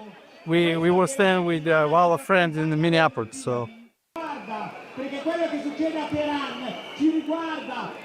I am both American and Italian, and I certainly did not move to Italy to get ICE agents here. It's not for Olympic security. We already have a security agency called the Secret Service. If they're good enough to protect the president, they're good enough to protect our athletes. We do not need killers in Italy or Milan.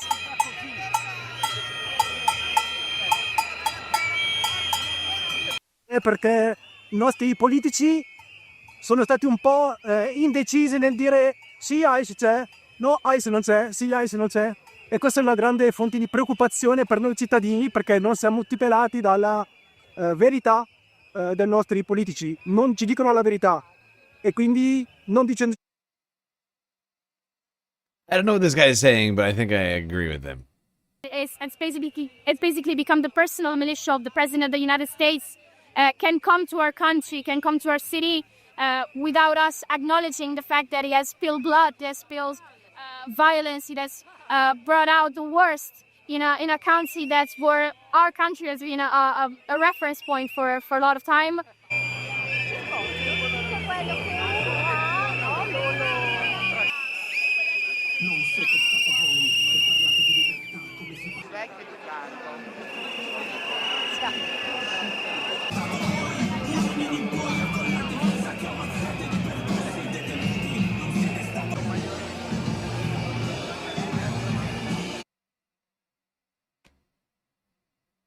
He wants snow, not ice. Oh, she's got jokes. Okay. Now, some people in Italy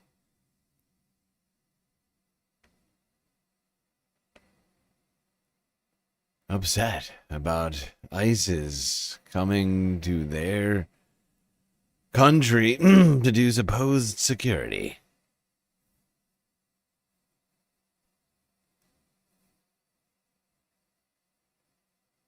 It's super easy Italian to understand, says Nadia. Oh. Wow. Nadia coming at me for not knowing my Italian well enough, apparently. So sorry. I should be better. Oh, God. All right, let's go here now. To Germany.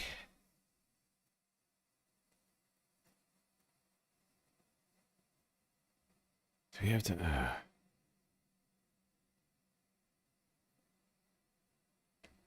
Fuck it. These people are doing what was once unthinkable. They're Jewish American families with Holocaust history, and they're reclaiming German citizenship. They want the option of returning to the country which murdered 6 million of their kind. Well, it has a lot to do with the Trump administration. My father already had to flee one country. I mean, he's no longer alive, but given that family history, I feel compelled to have a plan B. For many years, I thought that what happened in Germany could only have happened in Germany. I now realize that was wrong. It could happen here. It may happen here. So I think it's a terrible political environment here. We're deeply concerned about the sort of erosion of our democratic norms. Those at the German consulate getting their passports are not the only ones. Ruth Greenthal is 103 years old and one of the oldest Holocaust survivors who just got her German passport back. The Nazi regime took away her German citizenship because she's Jewish. She started the process when it looked like Trump was likely to win a second time. I mean, and really evoked feelings that I thought I would never, in my lifetime, I would not have to deal with this again. Do you think Donald Trump is anti-Semitic? Basically, yes.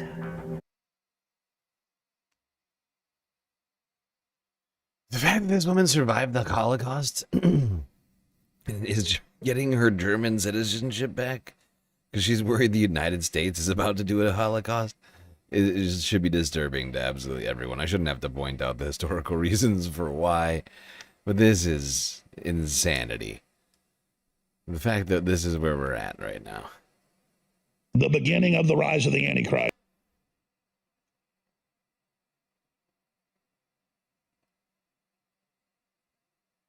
While we're in Germany, let's do a Sunday Funday one. I tried to leave as many Sunday Funday stories in here from, I had like a Sunday Funday story planned, like not a Sunday, like a Sunday Funday stream planned. Fortunately, we didn't do a stream yesterday.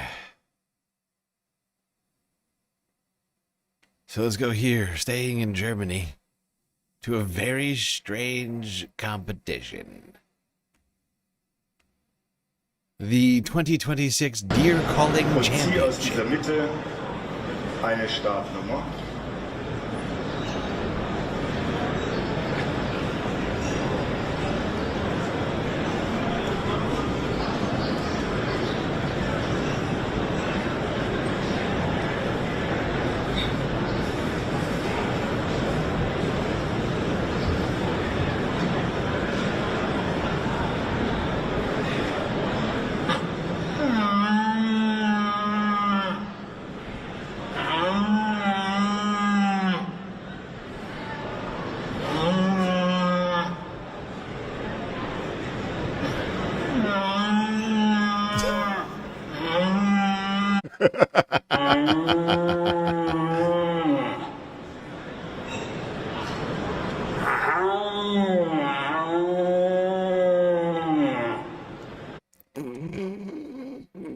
Is it just me, or does Deer Calling look a hell of a lot like giving a blowjob?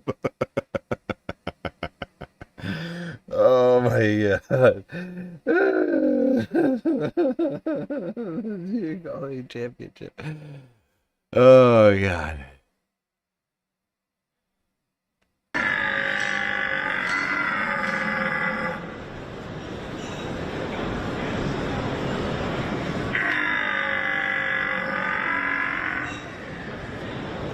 Dankeschön. Great, Dankeschön, Dankeschön, great job. Great job, buddy. Thank you. Somebody won. I don't know who won. It's all in German. It's just a bunch of dudes going for like an hour. An hour and 8 minutes. But there's some rich German competition for you folks. The 2026 Deer Calling Championships. For Deutschland! Ah!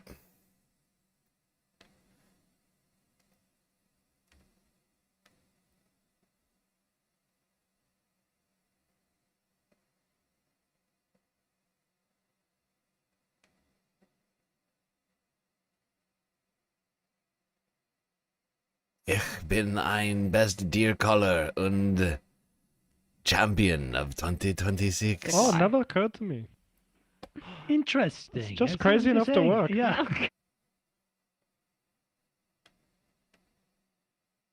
All right.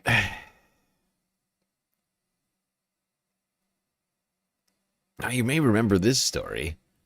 Very petty thing happened in Denmark last week. This was like Friday. Maybe Thursday, actually. There's an update to this story now. But if you recall, the United States Embassy took down all the flags that were put there in remembrance of the Danish soldiers that lost their lives fighting in, I can't remember what war. Might have been Afghanistan. I honestly don't know. But people were upset about that. Maya Stoll is a reservist in the Danish Army. She's replacing dozens of Danish flags that were taken down by the U.S. Embassy in Copenhagen. Flags meant to draw attention to the 44 Danish soldiers killed in Afghanistan. To begin with, they can start by offering a proper apology, and then you could say they might as well apologize to the British, because they didn't deserve this either. Stoll is upset that embassy officials removed 44 flags, each bearing the name of a Danish soldier killed in battle. Starting in 2001, the Danes were part of a NATO force that struck Afghanistan following the September 11th attacks. More than 1,000 NATO troops from countries outside the U.S. paid the ultimate sacrifice. Despite that, in Davos last week, Donald Trump said this about the U.S.'s NATO allies. We've never needed them. We have never really asked anything of them. You know, they'll say they sent some troops to Afghanistan or this or that. And they did. They stayed a little back, a little off the front lines. It was a false claim that stung for Danish veterans of the war like Niels Jespersen, who fought on the front lines and received medals for his service. We fought and bled alongside our American brothers in arms, so it's sad to hear these words. Trump's. Of course, Donald Trump and no one in his family, from my understanding, has ever served in the military or bled a single drop of blood in securing our freedom.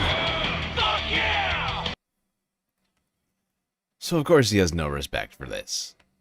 You know, it's not shocking that this sort of thing would happen under the guy who said, I don't like losers. I don't like people who get captured. I prefer war heroes who don't get captured. And also, I mean, so many things he's done, actually, that were just disrespectful to the troops. You know, if you care about any of that.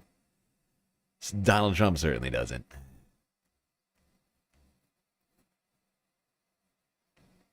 But the Danish, they were upset. They cared about it, as it turns out. And a couple of days ago, over the weekend, gathered to protest outside of the U.S. Embassy in Copenhagen. Oh! Yeah, apparently somebody cares. Well, Danish veterans are rallying outside the American embassy in Copenhagen earlier today in a show of solidarity against the Trump administration. This was the scene as hundreds protested the president's threat to take over Greenland, which is a Danish territory, as well as his comments about NATO troops. In an interview last week, the president telling Fox News that NATO troops, quote, stayed a little back, a little off the front lines in Afghanistan, and that we've never asked anything of them. The president seeming to scale back those remarks on social media, but they clearly still did not sit well with American allies. Joining me now from Copenhagen is U.S. Air Force veteran and former Republican congressman from Virginia, Denver Riggleman. Denver, thank you so much for joining us today. Tell us why you traveled all the way to Denmark.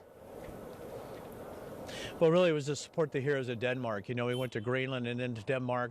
It really was about trying to support the heroes that are here in Denmark and to try to tell them that Americans still love them. And I think it was the shock and, you know, stunned response of what Donald Trump said that's really sort of struck them. But we're here to support them and tell them we still love our NATO allies and that we have American individuals that want to make sure that they understand we're sane, we're rational, and we want to, you know, we want to continue to be friends for generations. Well, Denver, you certainly. Here's a question I have for Republican douchebags like this, why don't they speak out against Donald Trump? Right? I love how like they do like an underhanded support. They're like, we support you, but refuse to actually criticize Donald Trump. They're all too afraid to actually say bad words, mean things about the dictator. During the early years of the war in Afghanistan, we thank you for your service, but talk to us about the contributions of troops from other NATO countries, especially in light of what the president has said. Why don't you talk to us about what you think about the president? You know, that's what was so telling here with they read the names of the Danish soldiers that died. And when you look at per capita, Denmark lost more than all of us. When you look at the percentages of troops, and I think looking at the people that served beside me, the joint forces, you know, I left 10 days after 9/11 with the B-1 bombers into Diego Garcia. Anyway, they never wind up getting this guy to criticize Donald Trump, shockingly. They don't even really press him on it. If I were in there, if I was just interviewing this guy, I'd be like, whoa, what do you have to say to President Trump?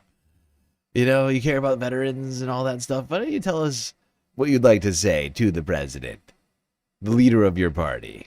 What would you like to tell him? Directly. This is live on national TV. Have a backbone. You fucking scumbag. You scum rat.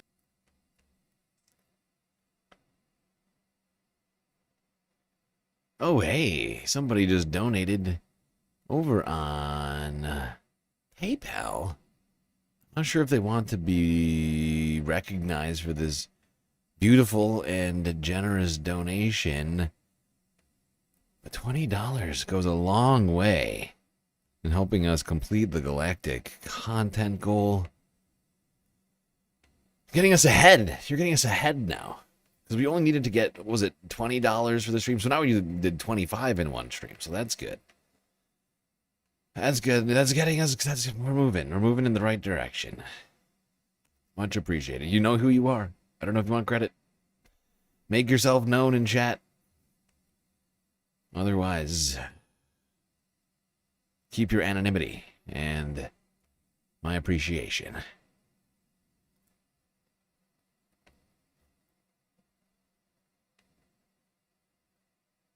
All right, Iran or China? One or two. Iran, China. China. Iran or China? Because we only have, I think we only have time really to do one of these. If I'm being real. If I want to do them like in any seriousness. Why am I making myself known? Am I making myself known? Did you donate? I don't think it's, no, it's, unless, are you, I don't want to. Did you also donate on PayPal? Or are you a different name on YouTube?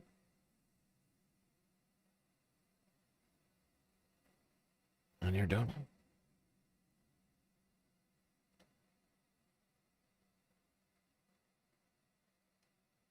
It was Glitchmaster. That's right. Glitchmaster donated over on PayPal. Much appreciated. Much appreciated. Gets us on the right track to solving that galactic deficit. And it's big-ish this month. I should do a 24-hour stream one day. I've done a 24-hour stream. Where were you?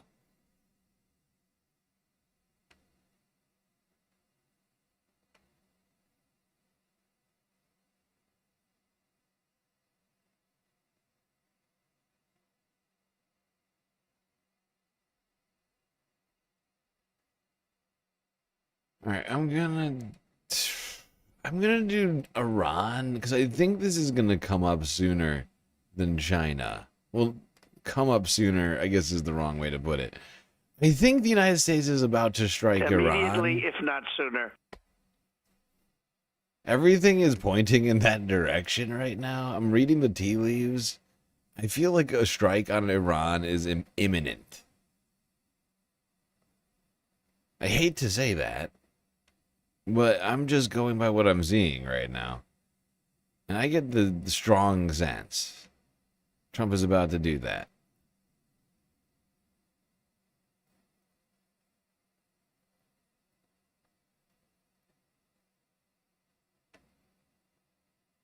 All right. Where does this start?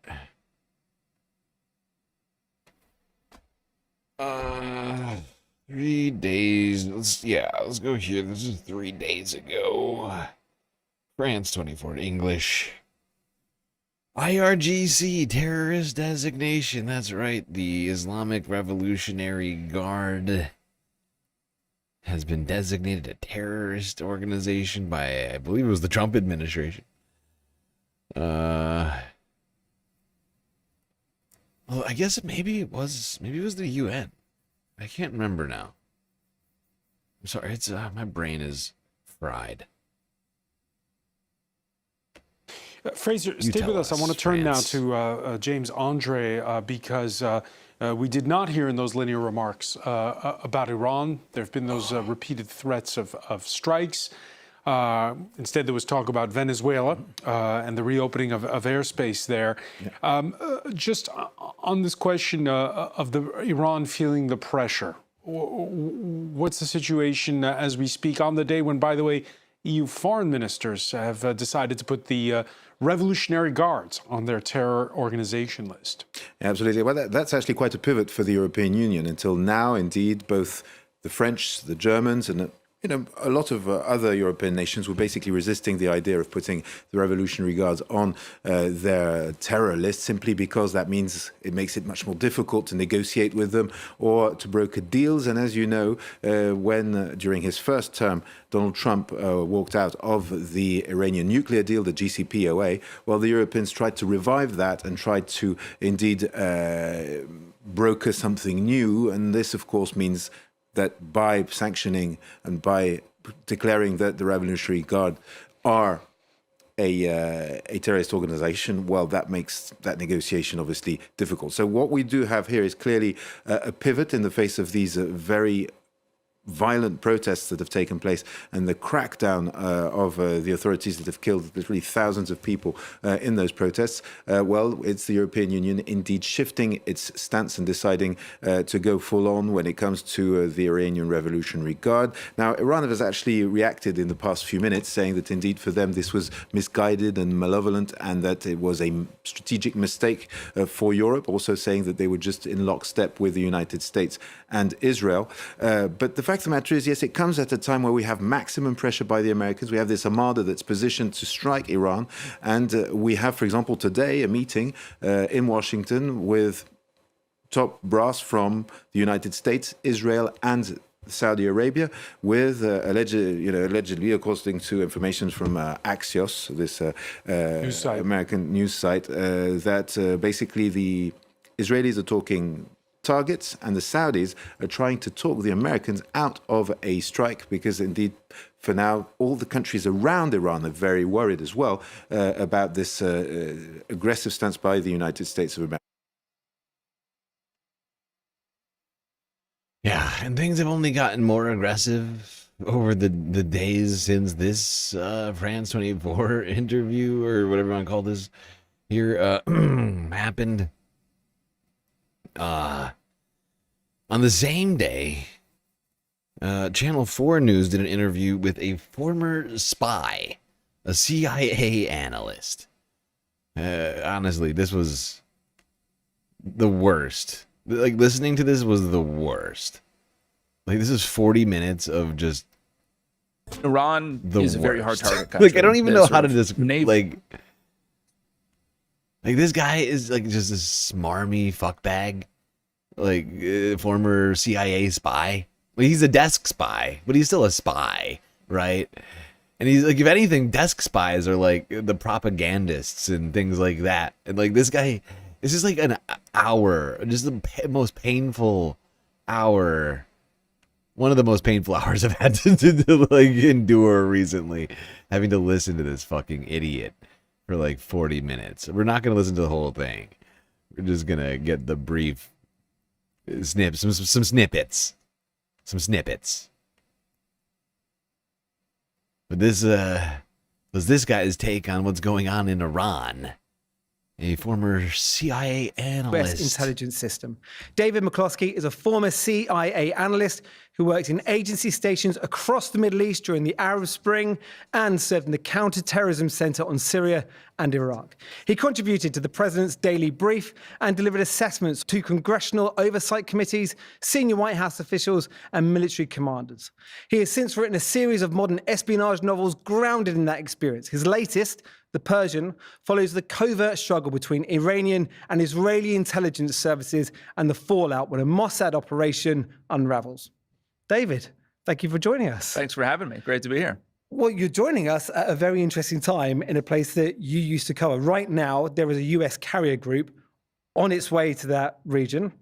As a former analyst who spent time there, how do you see the next few days unfolding? It does seem to be a bit of a repeat of the Venezuela script here. Now, there's always the possibility that Trump decides to back down, that the Iranians wave a hand and say, we'll negotiate, and, it stops. However, the sort of naval and aerial assets that are moving into the region suggest, I think, very strongly that a strike might be imminent. And, analysts all around the world, I think, maybe unlike my time when I was inside the agency, we're now having to try to predict the actions of Donald Trump, which is very challenging. Is that more challenging than trying to predict the actions of foreign leaders?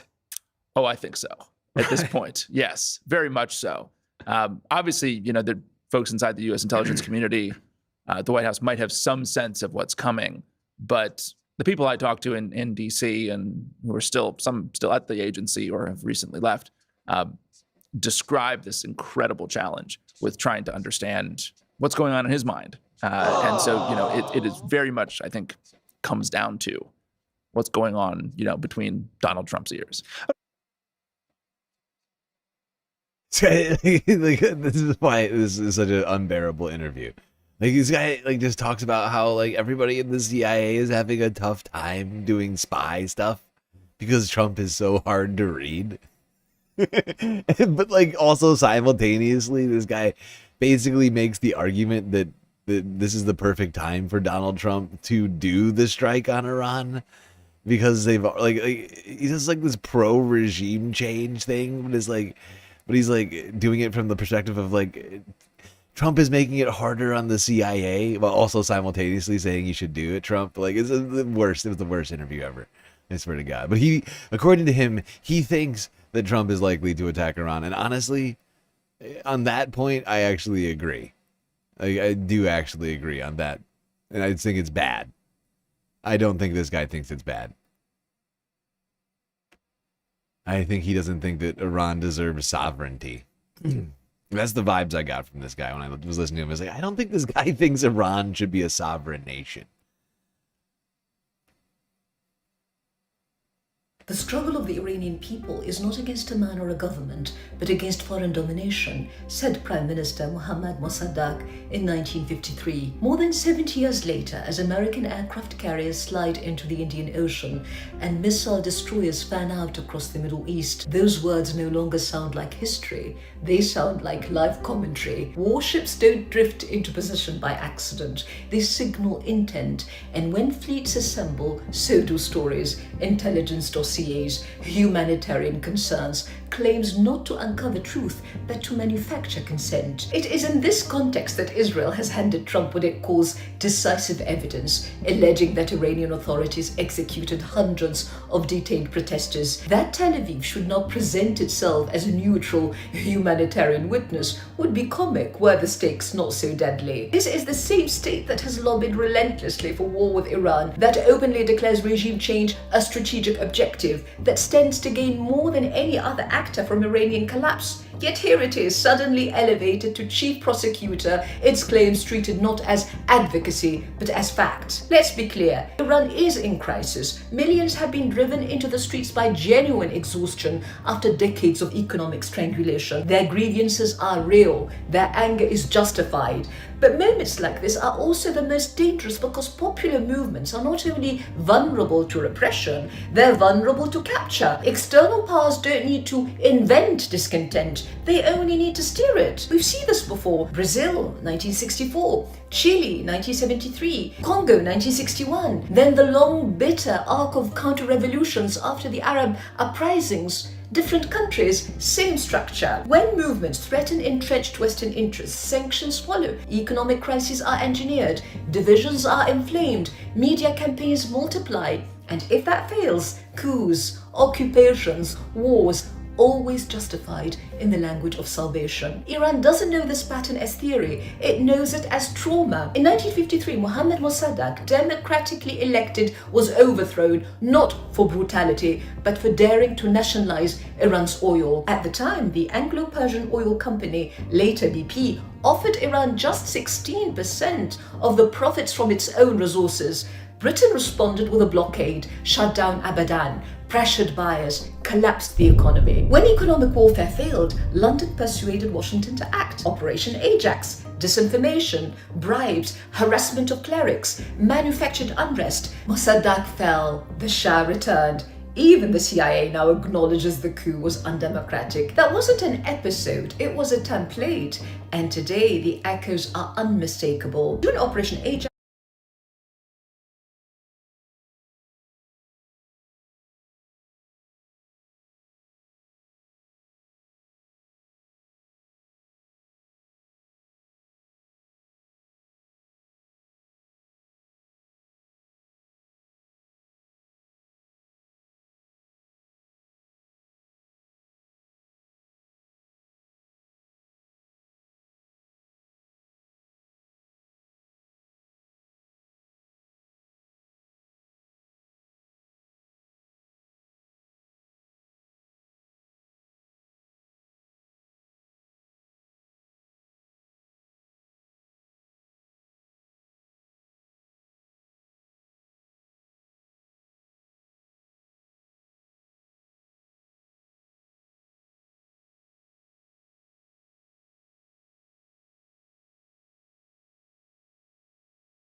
This is the USS Delbert D. Black.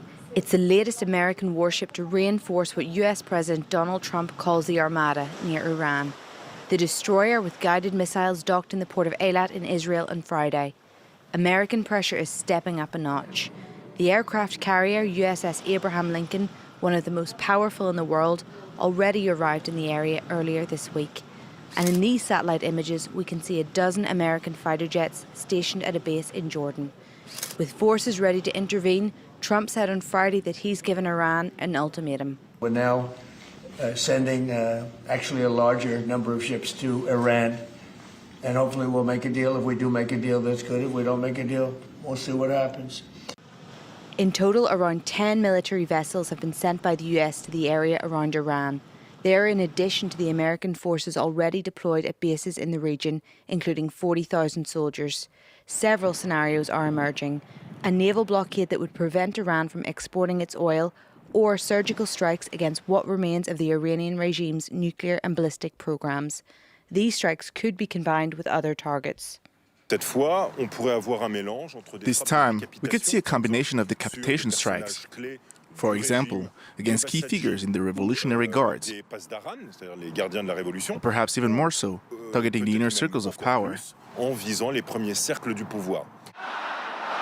Despite the power of the American deployment, many uncertainties remain. Would it be enough to topple the regime, and what will Tehran's response be?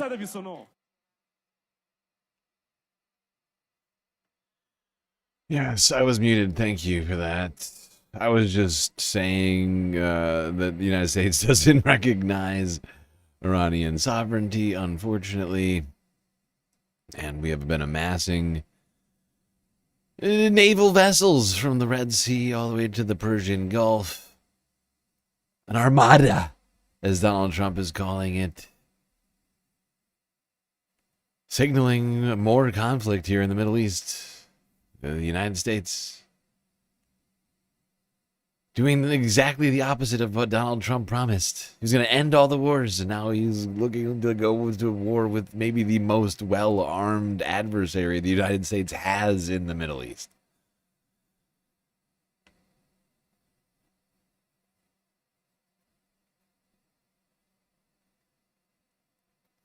All right, we got a couple more on Iran.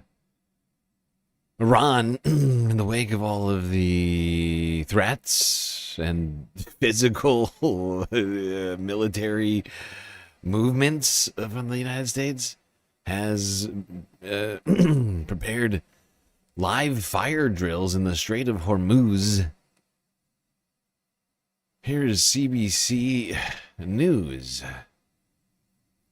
from Sunday. In other news, we're following breaking developments out of Iran. State media there are reporting that one person is dead and 14 are injured after an explosion at a southern port of Bandar Abbas on the Strait of Hormuz. Hormuz is one of the world's most critical shipping corridors, and Bandar Abbas is home to Iran's most important container port. Officials say they think the explosion was caused by a gas leak, but it was one of two explosions in Iran this morning that has Iranians on edge amid rising tensions between Tehran and Washington. U.S. warships are positioned nearby as U.S. President Donald Trump intensifies his threats of military strikes, and Iran is conducting live-fire military drills in the Strait of Hormuz this weekend. CBC's Julia Chapman is following the developments from London. We have been tracking two explosions that have been reported by Iranian local media. The first, as you mentioned, in Bandar Abbas, significant especially because of its location on the coastal area of Iran, on the Strait of Hormuz, which is home to rising tensions at the moment. We do understand there has been one fatality and 14 others injured in an explosion at an 8-story building, more than one of those stories being badly damaged, according to the pictures that we've been seeing. There had been a suggestion that there had been a targeting of a naval commander in that building. Local media are denying that. They say that it is categorically false. It is the home of the Revolutionary Guard's naval base in southern Iran. But of course, as you say, it's also a very important shipping port. But as we understand now, this was likely being caused by a gas explosion, according to the local fire service.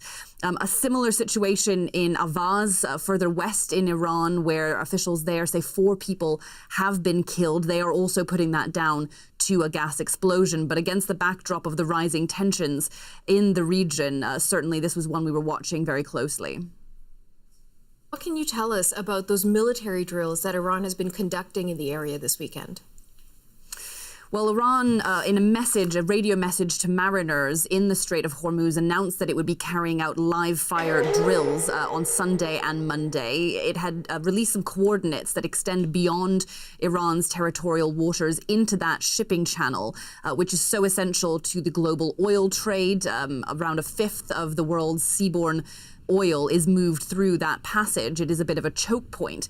And every time we see tensions there, certainly there is an impact on the oil price. And we saw it last year with the 12-day war between Iran and Israel.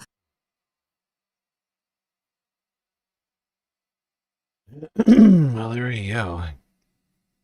Seemingly both Iran and the United States preparing for some kind of conflict here.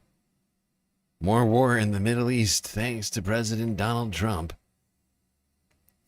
Garden Snake, thank you for the follow on Twitch.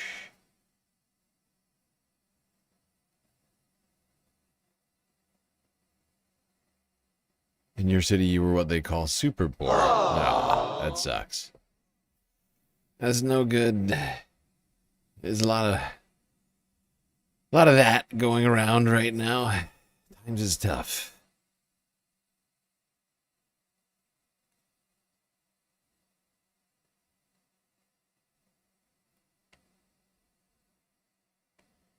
Now the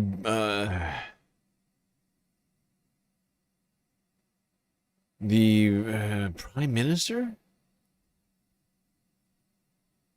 I can't remember this guy's title.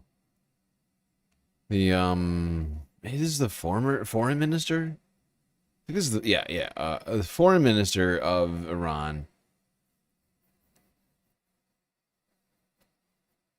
spoke with CNN yesterday.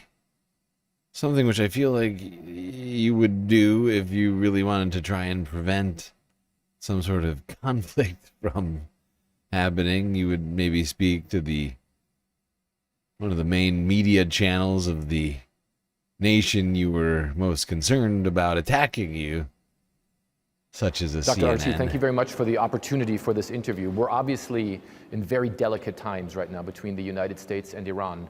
As we sit here, how big is the threat of a war between the two countries? And I think war is not inevitable, and it can be avoided, first. Second, I'm not concerned about war. I'm concerned about why, because we are fully prepared for that. We are prepared even more than before the 12-day war. And I believe that the best way to prevent a war is to be prepared for that. So when I say that we are prepared for the war, it doesn't mean that we want war, but we want to prevent the war. So I'm not concerned about war. What I'm concerned of is miscalculations and military operation based on misinformation and disinformation campaigns. It is obvious to us that there are certain elements, certain parties who want. I gotta say, this is exactly what you say if you're worried about a war. We're not worried about war, we're worried about a military operation. I mean, talk about splitting hairs. We're worried about a military operation based upon falsehoods that goes awry. Might as well just say war, pal. I know that you're trying to make it, there's like no distinction to be made here. Like, it's not the war we're worried about some sort of conflict springing up, militarily speaking. To drag President Trump into this war for their own benefits. I think President Trump is wise enough to make a correct decision. Okay, we're not going to listen to this whole thing, mostly because the stream's got to end. But I think that short minute and 30-second clip of this, I think it says enough. This guy just said the word war a bunch of times while simultaneously saying we're not worried about war. I think he's a little worried about war, and I would be too. Honestly, we should all be worried about war. We should not be having wars. We should be having no wars. It's 2026. The climate is collapsing. There's millions of people starving right now across the planet. There's no reason for these wars right now. It's not helping anything. It's making everything worse. All the people who started them and who are thinking about starting them should not do that. Stop that. Stop that right now. Oh, God, the world is just a state of chaos. Chaos. It's a disaster. All right, everybody. 11 hours and 40 minutes. We unfortunately have to end the stream due to time constraints. Can't go over 12 hours on YouTube. So, hope you enjoyed the show. That's it.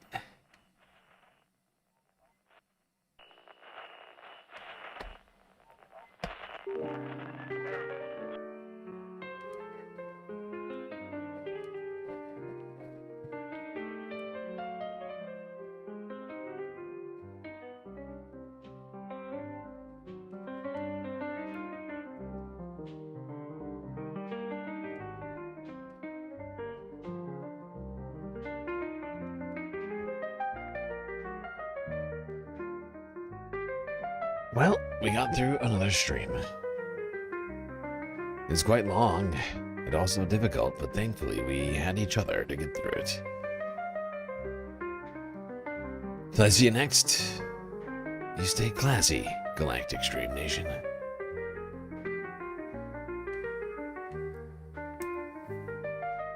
Can't forget this. These are your galactic patrons. Gabby, Goth Dogs, Aaron W, Schmegly, PB, Midi, Afroponics, Normal by Nature, Interplanet Janet, Godgat, Robot Cat, Disco Wolf, Galley Braiding, Sammy, Geodragon, The Anti-Corporatist, Obsessive Audio, Oh No, Nadia, Choki, Scout, Selena, Omegastar, Sasha G, Pitchforks Dragon, Vincent Morales, Donald James X, Evan from Portland, Lovely Pariah, Mish, Becky, Decipher, Icebreaker, Columbia Rica, New York, Wheeling Detroit, Sisyphean Task, BC, Free Palestine, Hermit Horologist, HBX, Manda, Laurie Lunchmeat, Carl Gaslightocracy, Paige Larson, Frizla, Benihana 99, Dark Sparkle, CJ from the 6, The Reference Frame, and Glitchmaster. That's right, all these people here have helped produce the show, which your eyes and ears just got done enjoying. You can too for just a few dollars a month on Patreon.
Tax proposal.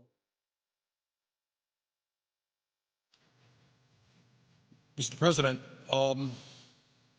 as I think everyone knows, the President of the United States, President Obama, and the Republican leadership have reached an agreement on a very significant tax bill. In my view, the agreement that they reached is a bad deal for the American people. I think we can do better. And I am here today to take a strong stand against this bill. And I intend to tell my colleagues and the nation exactly why I am in opposition to this bill. You can call what I'm doing today whatever you want. You can call it a filibuster. You can call it a very long speech. I'm not here to set any great records or to make a spectacle. I am simply here today to take as long as I can to explain to the American people the fact that we have got to do a lot better than this agreement provides. Now, let me just enumerate some of the reasons that I am opposed to this agreement. First, as everybody knows, this nation has a record-breaking $13.8 trillion national debt at the same time as the middle class is collapsing and poverty is increasing. And Mr. President, I think it's important that we say a word, because I'm not sure that a lot of Americans necessarily know this, about how we got to where we are today in terms of the national debt. I know there are some people who think that this all began the day that President Obama took office. Well, it's not quite the case. When President Clinton left office, this country was running, in fact, a very Where my significant unstable surplus, girlies at? and the projections were that we were going to continue to run a surplus. During the 8 years of President Bush for a number of reasons, including the war in Iraq, war in Afghanistan, including huge tax breaks for the wealthiest people in this country, including a Medicare Part D prescription drug program, and including the Wall Street bailout, among other things, all of which were not paid for. Those are the primary reasons that we saw an almost doubling of the national debt during the Bush administration. And since President Obama has been in office, we have passed a stimulus package, also adding to the deficit in national debt. But here we are today with a $13.8 trillion national debt, $1.4 trillion deficit, and almost all Americans are in agreement that this is a very serious issue. So the first point that I would make is that it seems to me to be unconscionable for my conservative friends and for everybody else in this country to be driving up this already too high national debt by giving tax breaks to millionaires and billionaires who don't need it, and in a number of cases, Mr. President, don't even want it. Here's one of the interesting ironies. There are lists of many, many very wealthy people who come forward and say, sure, I want a tax break. Everybody wants a tax break. But you know what?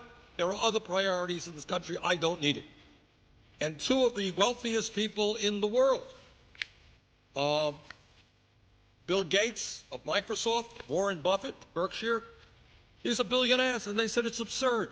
We don't need a tax break. All over the country, you're hearing a lot of folks who have a lot of money saying, don't drive up the deficit and force our kids to pay higher taxes to pay off the national debt in order to give tax breaks to the richest people in this country. Now, Mr. President, we have been told really not to worry too much because the extension of these tax breaks for the wealthy will only last 2 years. Not to worry. Well, maybe that's the case. But given the political reality that I have seen in Washington, my guess is that 2 years from now, these tax breaks for the wealthiest people in this country will be extended again. What happens around here is that the argument will be made that if you end these tax breaks, you're raising taxes. It's what we're hearing right now. I see no reason why in the middle of a presidential election, those arguments will not be made again. And I see no reason not to believe that those tax breaks will be extended again. And clearly we have a number of Republicans who want to make that extension permanent. Now, whether it will ever be made permanent or not, I don't know. But the point is, when you hear folks say that it's only a 2-year extension, I would suggest take that with a grain of salt. And let me just say that if, in fact, we do what the Republicans have wanted to do right now, as we enter this debate, they wanted a 10-year extension. That would add $700 billion to our national debt, $700 billion. Now, I've got 4 kids, and I've got 6 grandchildren. And I think it is grossly unfair. None of them have a whole lot of money. I think it is grossly unfair to ask my kids and grandchildren, children all over this country, to be paying higher taxes in order to provide tax breaks for billionaires because we've driven up the national debt. That is just plain wrong.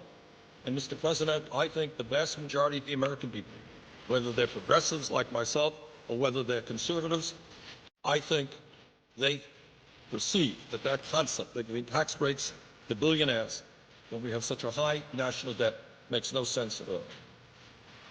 Furthermore, Mr. President, it is important to point out that extending income tax breaks to the top 2% is not the only unfair tax proposal in this agreement. This agreement between the President and the Republican leadership also calls for a continuation of the Bush-era 15% tax rate on capital gains and dividends, meaning that those people who make their living off their investments will continue to pay a substantially lower tax rate than firemen, teachers, nurses, carpenters, and virtually all the other working people of this country. And I just don't think that that's fair. That's wrong. And we are continuing, if this agreement were to be passed, that unfair win. Mr. President, on top of all that, this agreement includes a horrendous proposal regarding the estate tax. And that is a Teddy Roosevelt initiative. Teddy Roosevelt was talking about this in the early years of the 20th century. It was enacted in 1916. And it was enacted for a couple of reasons. Teddy Roosevelt and the people of that era thought it was wrong that a handful of people could have a huge concentration of wealth and then just give that wealth, transmit that wealth to their children. He didn't think that that was right. Furthermore, it was a source, a progressive and fair source of revenue. Under the agreement struck between the Republican leadership and the president, the estate tax rate, which was 55% under President Clinton, and let's all remember, we had problems with the economy under President Clinton, but very few will deny that during those years we were creating a heck of a lot more jobs than we did under President Bush. That's the fact. Over 20 million jobs under President Clinton. We lost 600,000 private sector jobs under President Bush. During the Clinton era, the tax rate on the estate tax was 55%.